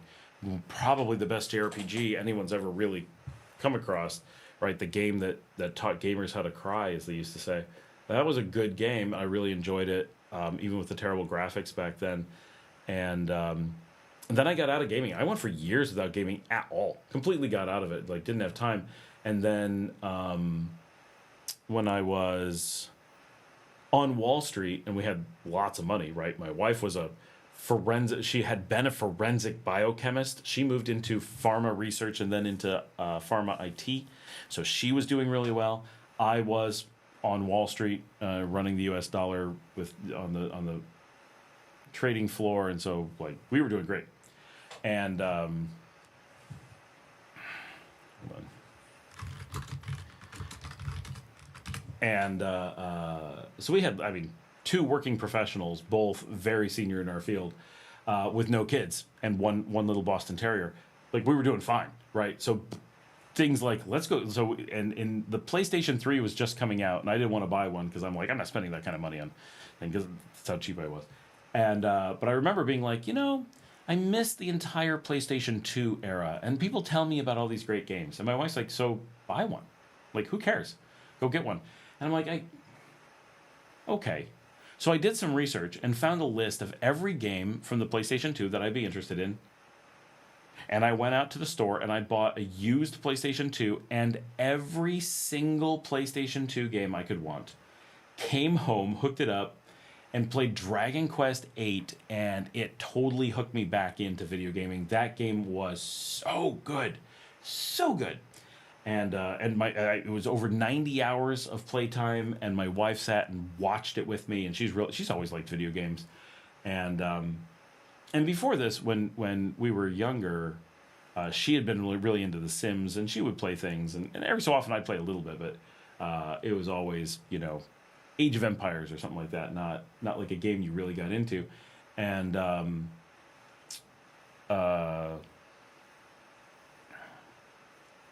that kind of brought me back in until I had kids, and when my daughter was born, which was not very long after that, got a PlayStation 3, got an Xbox 360, and really waded in and got into Dragon Age and Mass Effect and Oblivion and Skyrim and stuff like that. And really came back into gaming because it was something I was doing with my kids. Even though at first my daughter was an infant, I had to watch over her, but she was mostly sleeping. I just had to be sitting next to her. So I would play Oblivion while she slept, and Fable 2 and those. And then when they were very little, because I had always played games, my daughter instantly was like, I want to play games with Dad, when she was like 3.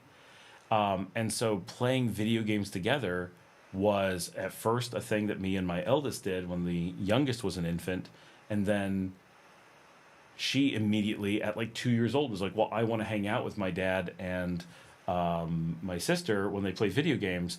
And so from the very like 2013, 2014, so when my daughter was 2 or 3 years old, she would hang out with us, and we just gamed, the three of us, all the time, and always have, and that's just never changed. And so that really got me into a lot of gaming. And sometimes I play on my own, but very little. I pretty much just play with my kids, and mostly they play and I watch.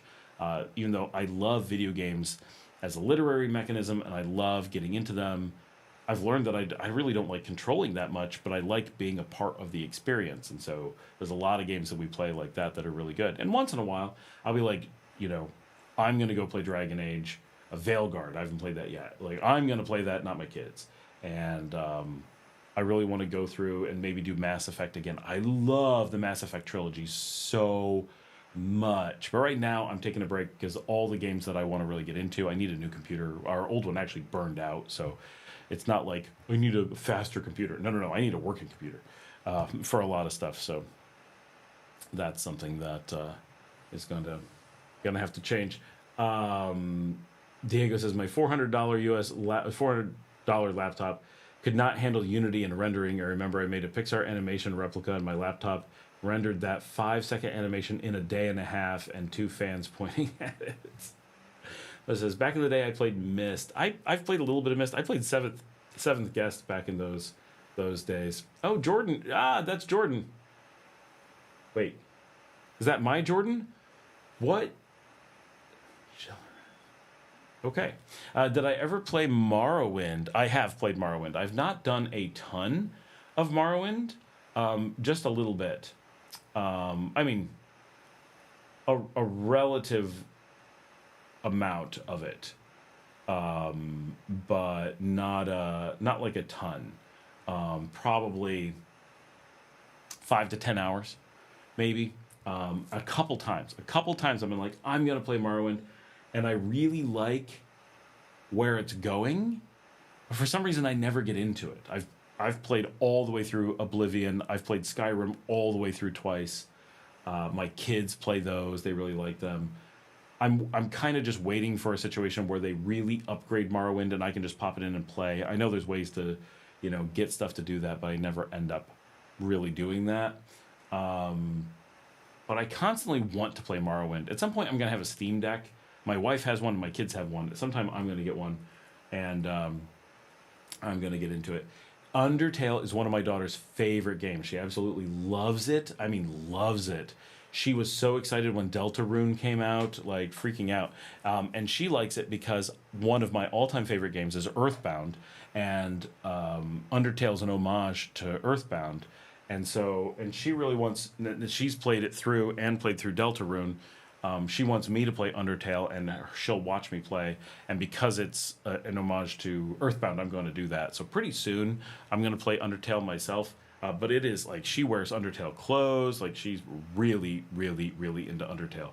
So I need to go. I actually have to run my wife and some people around. I'm like the chauffeur for some people. Let me see how long we've been on. Oh, we've been on so long that YouTube crashed. That's funny. It's coming back. We've been on for 8 hours and 43 minutes. Sadly, we can't go the extra 30 minutes to make it to the absolute record, but we are the second longest live stream we have done. I just want to point out for Diego, Jordan is with my software engineering team in Portugal. He's hopping on because it's the middle of the night and it's his shift, and my shift just ended. That's why I've been doing tickets in the background.